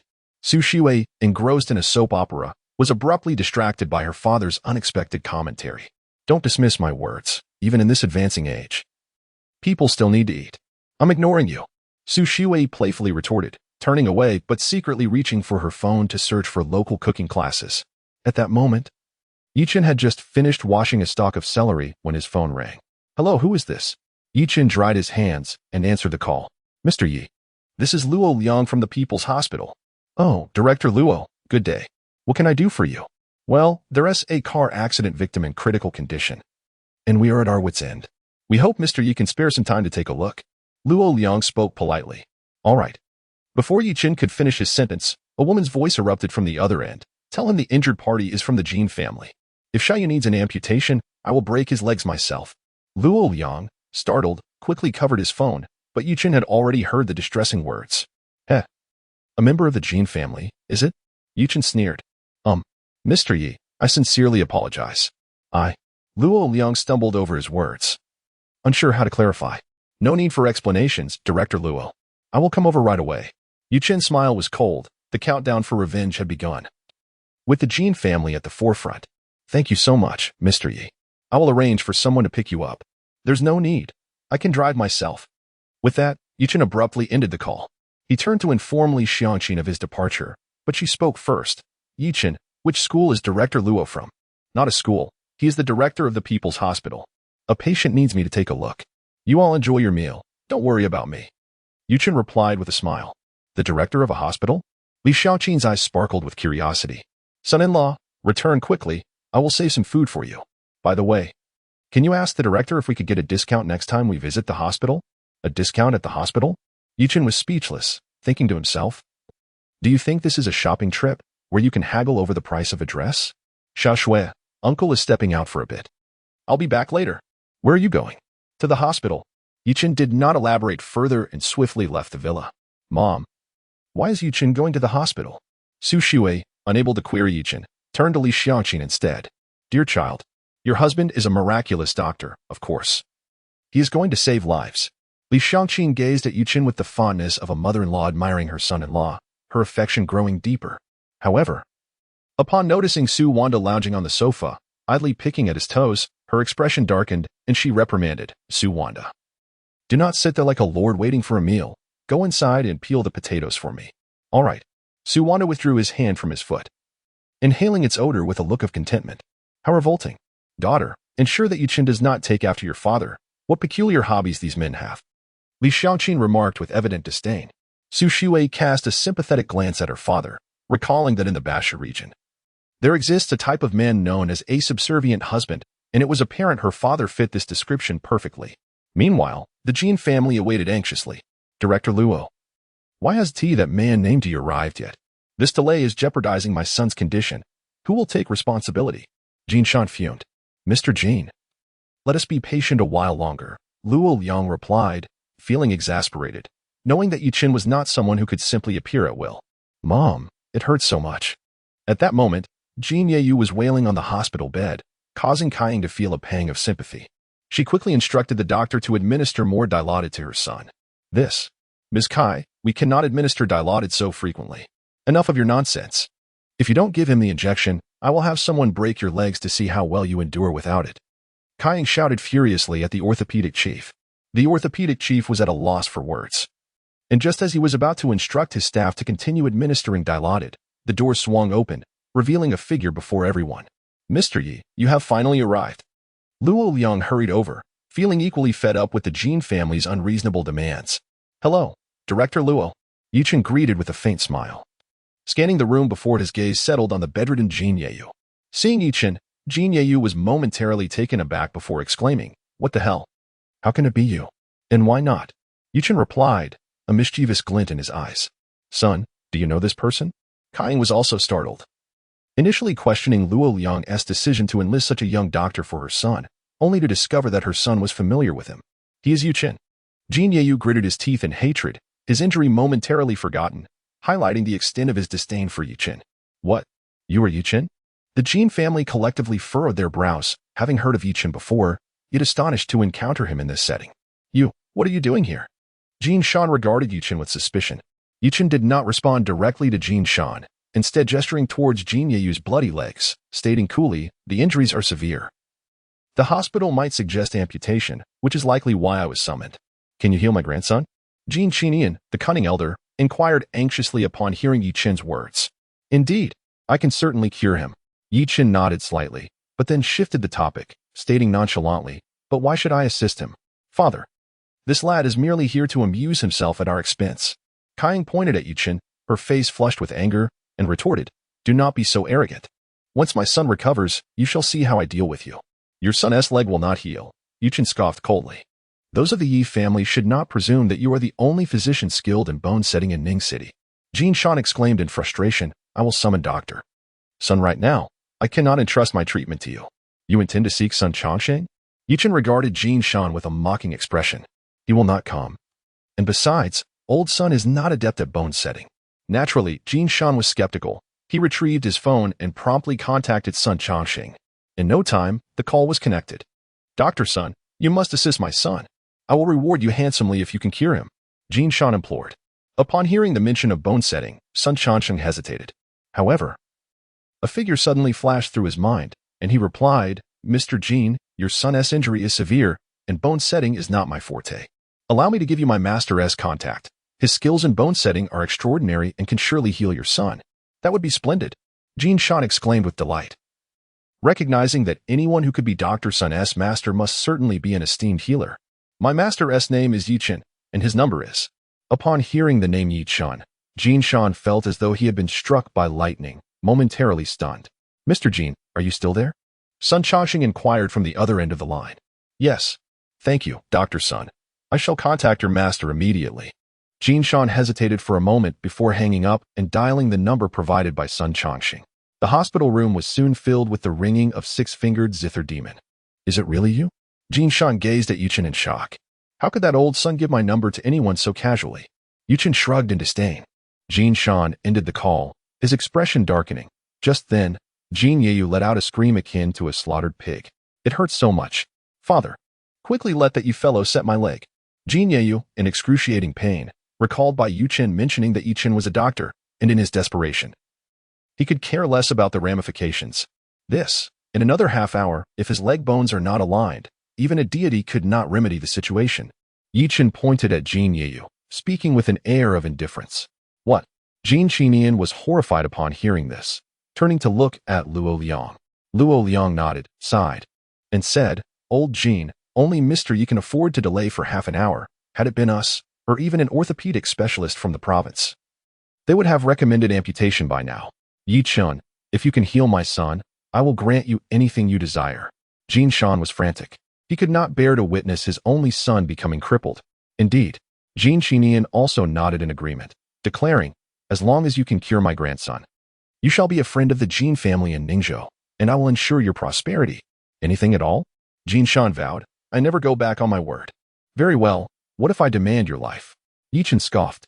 The surrounding individuals, including Luo Liang, were taken aback, their eyes widening in astonishment as they regarded Yichen, pondering how he dared to jest with a member of the Jin family, especially in such a manner. Yichen, what exactly do you intend to convey? Jin Shan gritted his teeth in anger. I can overlook the fact that you injured my bodyguard and took my son's partner, but do not presume to overstep your bounds. Overstep my bounds? Yichen surveyed the crowd, then addressed Luo Liang. Director Luo, I kindly ask you to step outside. I have some accounts to settle with the Jin family. Luo, please exit. To everyone's surprise, Jin Xinyan spoke up. After a moment's hesitation, Luo Liang reluctantly approached Yichen and whispered, Mr. Yi, please refrain from being impulsive. If anything goes awry, I will be at a loss to explain. Rest assured. Nothing will happen, Yichen assured him with a nod. Convinced by Yichen's response, Luo Liang exited the room, glancing back several times. Bang! Just as Luo Liang stepped out, the door was forcefully shut behind him. Director, should we summon security? The head of orthopedics inquired. Let us observe for a moment. Luo Liang replied, his brow furrowed in confusion, unable to comprehend what grievances Yichen might have with the Jin family. Within the room, all eyes were fixed on Yichen. Yichen, if I am not mistaken, you were the child from the Yi family who miraculously survived 20 years ago, correct? Jin Qinyan sighed softly, his murky old eyes locked onto Yichen. What? Jin Shan and the others were stunned. While Jin Yu appeared utterly bewildered, his grandfather had known Yichen 2 decades ago. Before he could ponder further, a wave of excruciating pain surged through him, causing him to cry out loudly. Silence. Yichen flicked his finger, unleashing a surge of energy, and in the next moment, Jin Yu fell silent. Son! Kaiying screamed in horror, rushing to Jin Yu's side, yet no matter how she called out, he did not respond. You bastard, have you killed my son? Jin Shan's fury erupted, his eyes blazing as he glared at Yichen. Rest assured, he is unharmed. I merely placed him in a brief slumber. Yichen replied with an air of calmness. Curse it. Old Jin, have someone eliminate this brat. I want him dead. Kaiying shrieked in a frenzied manner. But before she could finish her sentence, Yichen raised his hand once more, sending an imperceptible force directly into her body. Thud. Kaiying, who had been shouting moments before, abruptly fainted and collapsed, devoid of consciousness. Wife. Jin Shan was filled with both shock and rage, rushing over to check for a pulse at her nose. Thankfully, she was still breathing, despite Yichen's successive displays of power. He had thoroughly subdued the Jin family father and son, who exchanged bewildered glances, astonished by the prowess of the Yi family's descendant. Yichen, do not act rashly. Yichen, fearing Yichen might truly harbor murderous intent, hastily interjected, "As for the events of the past, my Jin family was not the mastermind. Could you permit me to explain? Debts must be repaid, and lives must be accounted for. However, since you wish to explain, I am quite curious to hear what justifications the Jin family can offer." Yichen's voice was frigid, echoing as if it emerged from the depths of the abyss. "Warning. If your explanation fails to satisfy me, I shall send you to the underworld." Gulp. Both Yichen and his son swallowed hard in unison. Such a formidable aura of menace. Yichen, having lived for over half a century, had never encountered anyone emanating such intense killing intent, leaving him with an unsettling chill. "Father, we cannot speak of this." Yichen, his face filled with trepidation, gritted his teeth and said, "If that individual finds out, our Jin family will meet our doom." Silence. Yichen sighed deeply, realizing that if Yichen desired to kill them, it would be an effortless task. He believed that rather than facing immediate death, revealing the truth might afford them a brief reprieve, especially since the true mastermind was not the Jin family. As the saying goes, better to have a friend die than oneself. Indeed, my Jin family was involved in the downfall of the Yi family. Yichen spoke candidly, leaving no room for denial. "Oh?" Yichen was taken aback, not expecting such forthrightness from the old man. "Father." Yichen looked on in despair. But Yichen's declaration had rendered him powerless to intervene. "Does this imply that the Jin family deserves punishment?" Yichen sneered. "No." Yichen shook his head vigorously, clarifying, "The assassins responsible for the deaths of the Yi family were hired by the Su and Jiang families from Southeast Asia. My Jin family had no part in it." "Then what was your involvement?" Yichen inquired with suspicion. "Everything the Jin family did to the Yi family has been returned by Mr. Yi, has it not?" Upon hearing this, Yichen furrowed his brow, fully aware of the recent events concerning the Jin family. In other words, the Jin family had merely intimidated the Yi family? Who was the individual you mentioned earlier? Yichen turned to Yichen and asked coldly. Yichen seemed reluctant to answer, seeking help from Yichen, who sighed and said, "Given the situation, there is little left to conceal. Who is this individual?" "We do not know." Yichen and his son shook their heads in unison. "It seems you will not weep until you see the coffin." Yichen's voice was icy, a glint of cold light flashing in his eyes. Seeing this, Yichen hurriedly spoke. 20 years ago, a mysterious figure approached the Jiang family, although he never revealed himself. I merely heard he was a significant figure from the provincial city." "A significant figure?" Yichen frowned. "Half a year ago, while drinking with Jiang Zhengguang, he inadvertently disclosed that this individual wielded substantial power within the official circles." Yichen, with a sense of urgency, divulged all he knew. Official circles? No wonder the old man had cautioned him against rash actions. Could it be that this matter involves the authorities? "Yichen, we truly did not kill your parents. Of course, we also bear our share of the blame. Whatever compensation you desire, the Jin family will do its utmost to fulfill. Is that acceptable?" "The assassins were indeed hired by the Jiang and Su families?" Yichen inquired. "Indeed. I can stake my life on this matter," Yichen vowed. Yichen fixed his gaze upon the father and son of the Jin family, speaking in a grave tone. "Today, I shall spare your lives. Go to Dujuan Mountain and kneel before my parents' grave to repent. Only after I have uncovered the truth behind this matter shall you be permitted to descend the mountain. Otherwise, I shall annihilate the Jin family." "Dujuan Mountain?" Yichen was taken aback. Had the infamous Bai Lauda buried the Yi couple there? "What, are you unwilling?" Yichen cast a sidelong glance at Yichen. "No, we are willing." Yichen's heart swelled with joy. At least they had managed to preserve their lives. Yichen was equally elated, thinking to himself that although Yichen was quite skilled, he was still young and easily deceived, allowing the Jin family to escape with such ease. Observing their barely concealed glee, Yichen withdrew a porcelain vial from his person, pouring out 2 black pills. "You shall consume this." Yichen beckoned to Yichen with his finger. What is this?" Yichen was horrified, fearing it might be poison. "Duanchang-san."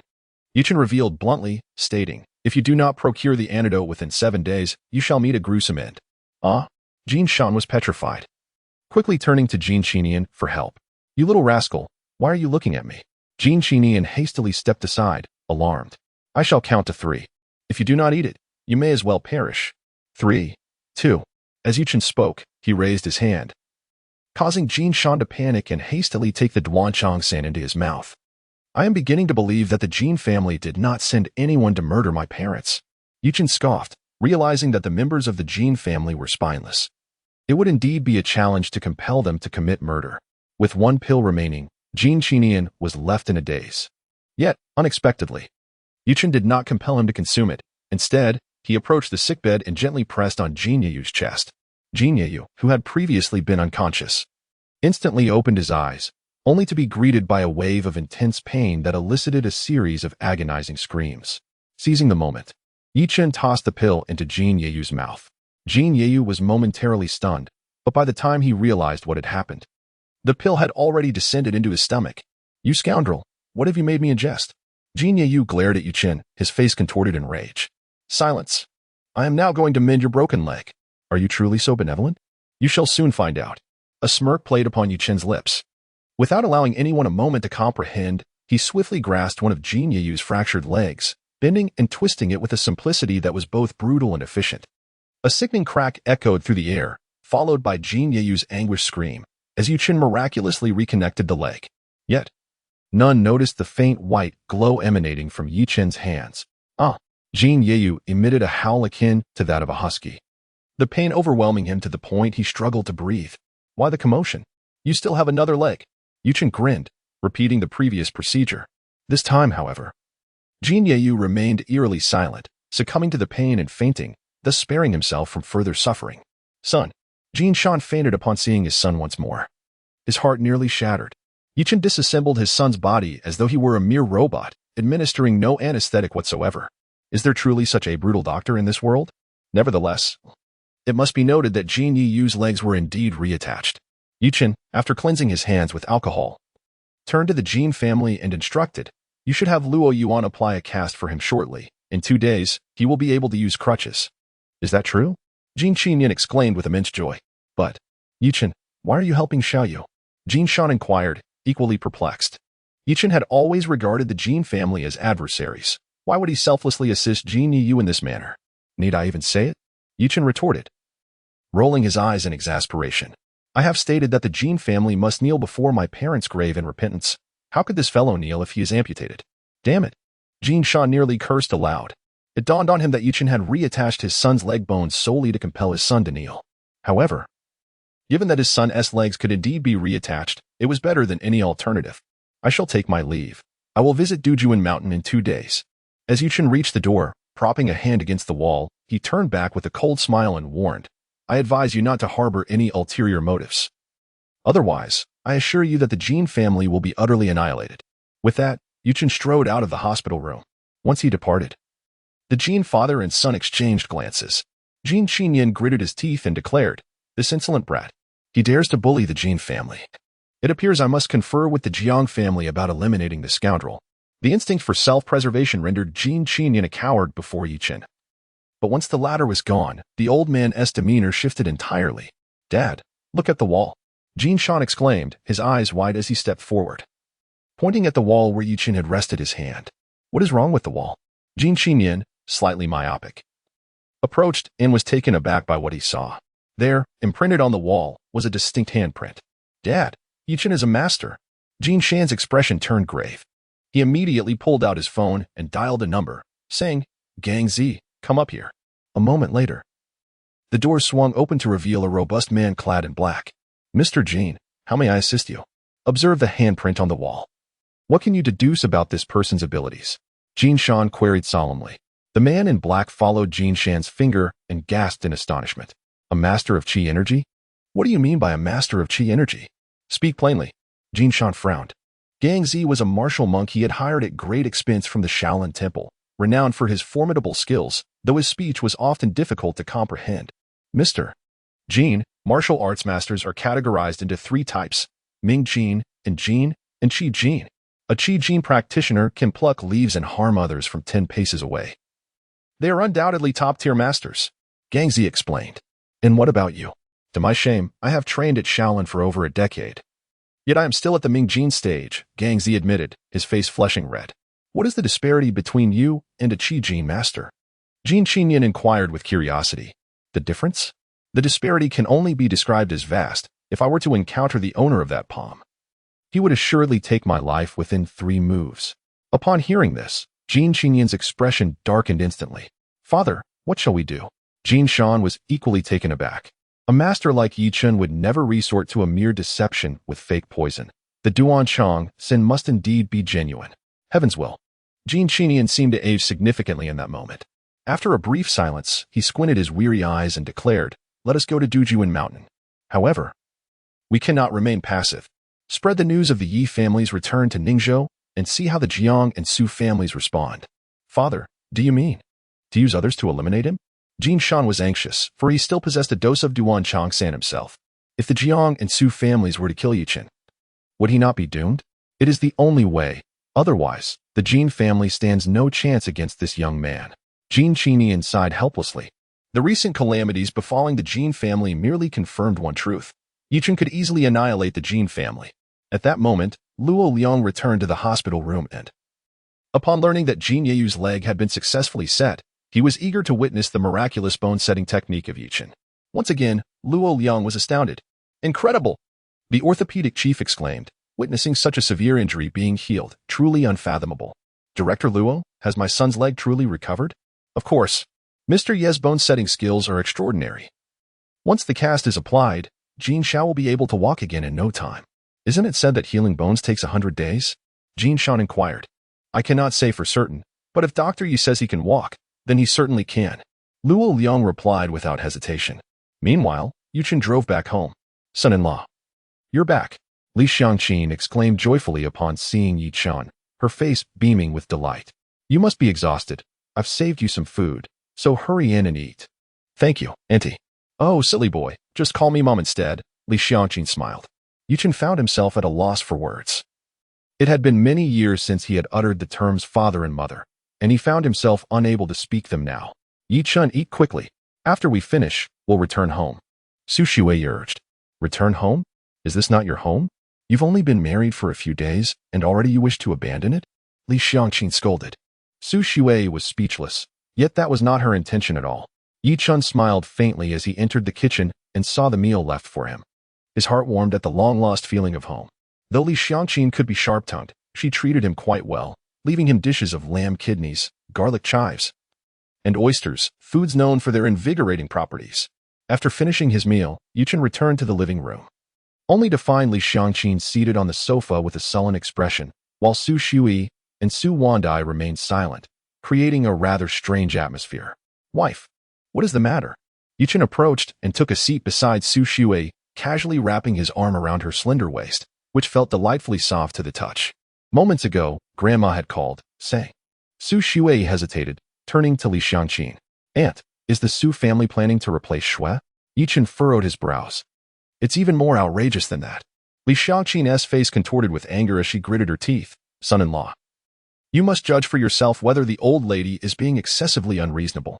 "Let me explain," Su Wanai said, his face reddening as he recounted the entire situation to Yichen. It turned out that Zhang Xiao had a nephew named Zhang Wentian, whose birthday coincided with Su Wandai's. Upon learning that Su Wandai was celebrating his birthday at the Sihai Hotel without incurring any expenses, the old lady called to request that he arrange for her to celebrate alongside Zhang Wentian. "Isn't that inappropriate?" Yichen immediately frowned. "The banquet hall is too small to accommodate 2 birthday celebrations at once." I said the same thing, but guess what the old lady replied? What did she say? She had the audacity to suggest that old Su refrained from inviting guests, thereby freeing up all the space. Can you believe that? Li Xiangqin's anger escalated as she grabbed a tissue box from the coffee table and hurled it to the floor, clearly at her wit's end. "Uncle, you didn't agree, did you?" Yichen found it hard to believe, thinking that Zhang Xiao must have lost her mind to impose such a burden on her son. I actually have a decent relationship with Zhang Wentian and have already agreed," Su Wanai said, his face filled with embarrassment. "To be honest, I also felt it was inappropriate. But in the heat of the moment, I simply agreed." "What nonsense. How long has it been since you last contacted him? Is there a man as cowardly as you?" Li Xiangqin fumed, glaring at Su Wandai. "All that tiger whip wine has gone to waste. The more you drink, the more cowardly you become." Su Wandai hesitated, yet ultimately refrained from retorting. "Aunt, since Uncle has already agreed, I think we should let it go," Yichen said with a wry smile. Surprised that Su Wanai had such peculiar tastes, even resorting to drinking tiger whip wine. "Son-in-law, I'm just really frustrated." Li Xiangqin's tone softened upon hearing Yichen speak, but her anger was far from quelled. "This is utterly intolerable. I cannot let this slide." Mom, how did Grandma know that Dad was celebrating his birthday at Sea without spending a dime? Su Shui asked suspiciously. How would I know? You should ask her, Li Xiangqin replied, somewhat defensively. Yichen observed the exchange silently, knowing that Li Xiangqin was concerned about her reputation and loved to show off. The news about Su Wandai celebrating his birthday at Sea without expenses was likely leaked by her. I'll ask Feng Ziluan later to see if we can free up another banquet hall. If not, then there's nothing we can do, Yichen stated candidly. Fortunately, my son-in-law is capable. Otherwise, I'd be driven to my grave by Su Wandai. Li Xiangqin huffed. Just then, Yichen's phone rang. It was a call from his senior sister. Senior sister? Junior brother, Joanna inquired. I heard from the fourth that you brought out Master S Dragon Sword medal today? I merely did it to honor fourth senior sister. Otherwise, the Wu father and son would have been dealt with long ago. Yichen retorted disdainfully, recalling the vile countenances of the Wu duo, which ignited his ire. Beside him, Su Wanda shivered, anxiously fixating on Yichen. The mere mention of Wu set his nerves on edge. A moment of silence hung on the line before Joanna sighed softly. Junior brother, I may need to travel to Europe for work soon, and I want to be back for quite some time. Sister, you seem rather fatigued lately. A trip to Europe could be a good way to unwind. Will you miss me? Do not worry, sister. I shall think of you incessantly, day and night. Yichen jested with a smile. Flatterer, but refrain from casually displaying the medal in the future. It may attract unnecessary trouble, understood? Joanna cautioned. Sister, your tone seems a bit off today. Is everything all right? Yichen sensed an unusual note in her voice, prompting his suspicion. Everything is fine. Just take care of yourself. I won't be able to look after you during my long stay in Europe. All right, I understand. After exchanging a few brief words, Joanna hung up the phone. Listening to the beeping on his phone, Yichen felt an unsettling sense that something was amiss with Joanna, prompting him to call Yanqing and relay his concerns. Junior brother, do not overthink it. Perhaps the recent product launch has worn our senior sister out. Yanqing explained. Very well, I hope I am simply being overly anxious. Yichen shrugged helplessly, feeling a slight alleviation after ending the call. Son-in-law, why not stay the night? You can rest here, Li Xiangqin suggested with a yawn. I have no objections, as long as Xiao Shui agrees. I wish to return to Yunding Villa. Su Shui's cheeks flushed, her concerns stemming from the possibility that Yichen might seek her out for certain activities that evening. Li Xiangqin, noticing her daughter's flustered demeanor, suddenly realized. Her daughter had matured, having tasted the essence of affection, now aware of the flavor of men. Son-in-law, drive carefully on your way home. I shall not keep you. Yichen was taken aback, reflecting on how insincere Li Xiangqin seemed, having just urged him to stay but now cautioning him to drive carefully instead. In the villa, Joanna and Yanqing sat on the living room sofa, while several men in black stood before them. Outside the villa, more men in black guarded the entrances, completely enclosing the premises. Sister, I told you he would certainly suspect. You hold too much significance in his heart. Yanqing remarked heavily. Junior brother. Upon hearing this, Joanna's heart trembled, and a shadow of sorrow crossed her otherwise frosty countenance. Miss, the calls have concluded. May we depart now? The leading figure clad in black was a middle-aged man, his gaze sharp and his words as cold and merciless as a blade, emanating a potent aura of menace. Should Yichen witness this, he would undoubtedly be astounded, for such an aura could only belong to one who has clawed their way back from the grave. Hui, could you grant me an additional 2 days? Joanna inquired. Unacceptable. The man flatly refused, his expression impassive. The master has ordered that you must be taken back today. I implore you, miss, do not put me in a difficult position. You are going too far.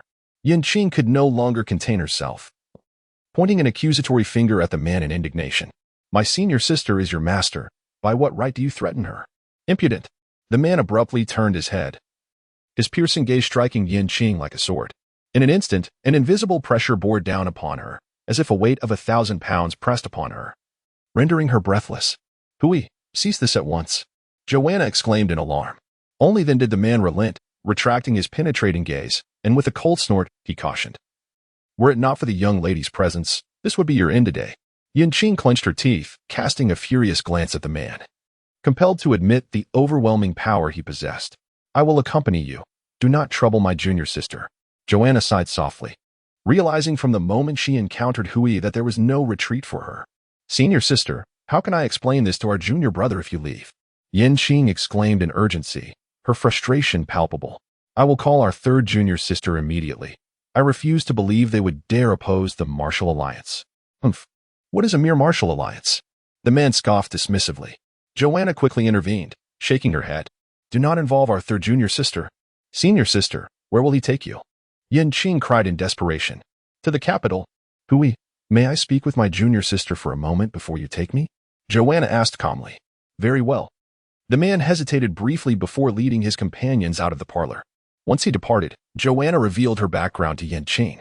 It turned out that she had only discovered her lineage as a scion of a prominent family in the capital after descending the mountain. Years ago, she had been relocated by her family due to a conflict among the elite, ultimately being adopted by the elder of Qinglong Mountain. After many years, her family had finally located her and sought to bring her back to the capital to reclaim her heritage. Senior sister, after so many years. Their sudden desire to bring you back seems rather suspect. Yichen voiced her concerns. In truth, Joanna pondered for a long moment, her tone somber. The family has sent individuals to retrieve me in order to arrange a marriage alliance with another family. What? Yichen was instantly agitated, exclaiming, This is outrageous. What do they take you for? Our junior brother will be beside himself upon learning this. You must not tell him. Joanna hastily exclaimed, The junior brother is still inexperienced. If he acts impulsively, it could lead to dire consequences. After speaking, she removed a jade pendant from her fair neck and handed it to Yichen, instructing, Please deliver this jade to the junior brother for me. Sister, are you truly willing to do this? Yichen asked, her heart heavy with sorrow. What choice do I have? Joanna replied resolutely. I have made my decision. Even if I return to the capital, I shall never marry unless I meet my demise. Her gaze was unwavering, yet the warning from Tiger Wing echoed in her mind. Miss, the family is well aware of your situation. If you insist on not returning, we may need to take action against your junior siblings, especially Yichen. Despicable family, Joanna thought, yet for the safety of Yichen and the others, she resolved to return to the capital, fully aware of the trap that awaited her. Upon hearing Joanna's words, Yichen was already in tears. She lamented her lack of strength, feeling helpless as her senior sister faced danger while she could only watch. Don't cry, silly girl. Joanna's eyes glistened with unshed tears. Yet she spoke in a teasing tone, It might be for the best that I am gone. Otherwise, our junior brother will be forever wanting to marry all 7 of us. He mustn't fear the toll on his health. A chuckle escaped Yichen despite her sorrow. Miss, time is running short. At that moment, a man entered, his face impassive as he addressed Joanna. Humph. Yichen shot the man a fierce glare. She would remember the name Tiger Wing. Sister, I must take my leave. Joanna could no longer hold back her emotions. A single crystalline tear escaping as she stepped forward to embrace Yichen. Rest assured, we will rescue you from this abyss. Yichen whispered fervently. Indeed, Joanna replied softly. Releasing Yichen with a final admonition, I leave the group in your hands, and remember to take good care of the junior brother. Yichen nodded vigorously, speechless. She feared that if she spoke, she would break down in tears. Once Joanna departed, the villa felt unbearably desolate, and Yichen could no longer contain her grief. Bursting into loud sobs, time passed swiftly, and before long, it was the day of Su Wanda's birthday. Early in the morning, Yichen received a call from Li Xiangqin, inquiring if he had time to help greet the guests at the hotel. Sure, I'll come over after breakfast. Yichen smiled at Su Shui, who curled contentedly in his embrace like a gentle kitten. This girl has developed quite a taste for intimacy, becoming increasingly forward. Just as he was about to rise, he inadvertently stirred Su Shui, who clung to him like an octopus, gazing at him with tender eyes and pouting, Darling, can you stay with me a little longer? But Annie asked me to greet the guests at the hotel. It wouldn't be good if I were late. Yichen replied with an awkward smile. In the early hours of the morning, who would venture to the hotel? Come and keep me company. Su Shui greedily twitched her little nose, captivated by the alluring scent of masculine hormones emanating from Yichen, reluctant to let go. The most difficult to bear is the favor of a beauty. Yichen, feeling helpless, indulged Su Shui once more in their affectionate entanglement. After an hour of such delightful distraction, Yichen glanced at the time and hastily donned his clothes, addressing Su Shui, who was nestled in the blankets, Xiao Shui. Let us not dine at home. Let us go to the hotel instead. All right, I shall heed your suggestion. Su Shui replied with a charming smile, obediently nodding, resembling a dutiful little wife. As they prepared to leave, Yichen received a call from an unfamiliar number. Hello, who is this? Yichen, it's Han Bin. From the Han family? Yichen smacked his forehead as he remembered that he was scheduled to perform acupuncture for old Master Han today. Indeed. Hanbin wasted no time in asking if Yichen had the availability to treat the elder. Very well, I shall head over shortly.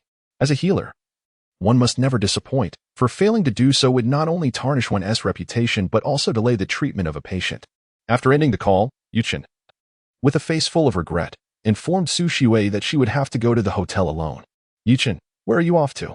There is a patient in the provincial capital who requires my acupuncture skills, so I may return later. Yichen elucidated. Then do hurry along. And please be careful on the road. Upon hearing that he was attending to a patient, Su Shui felt a wave of relief.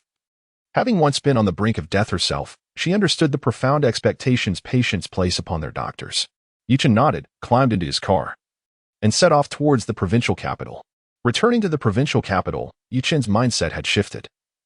Jean Chinian had revealed that the mastermind behind the murder of his parents was a prominent figure in the provincial capital. He pondered who that influential person could be. After much contemplation, he resolved to subtly inquire with the Han family.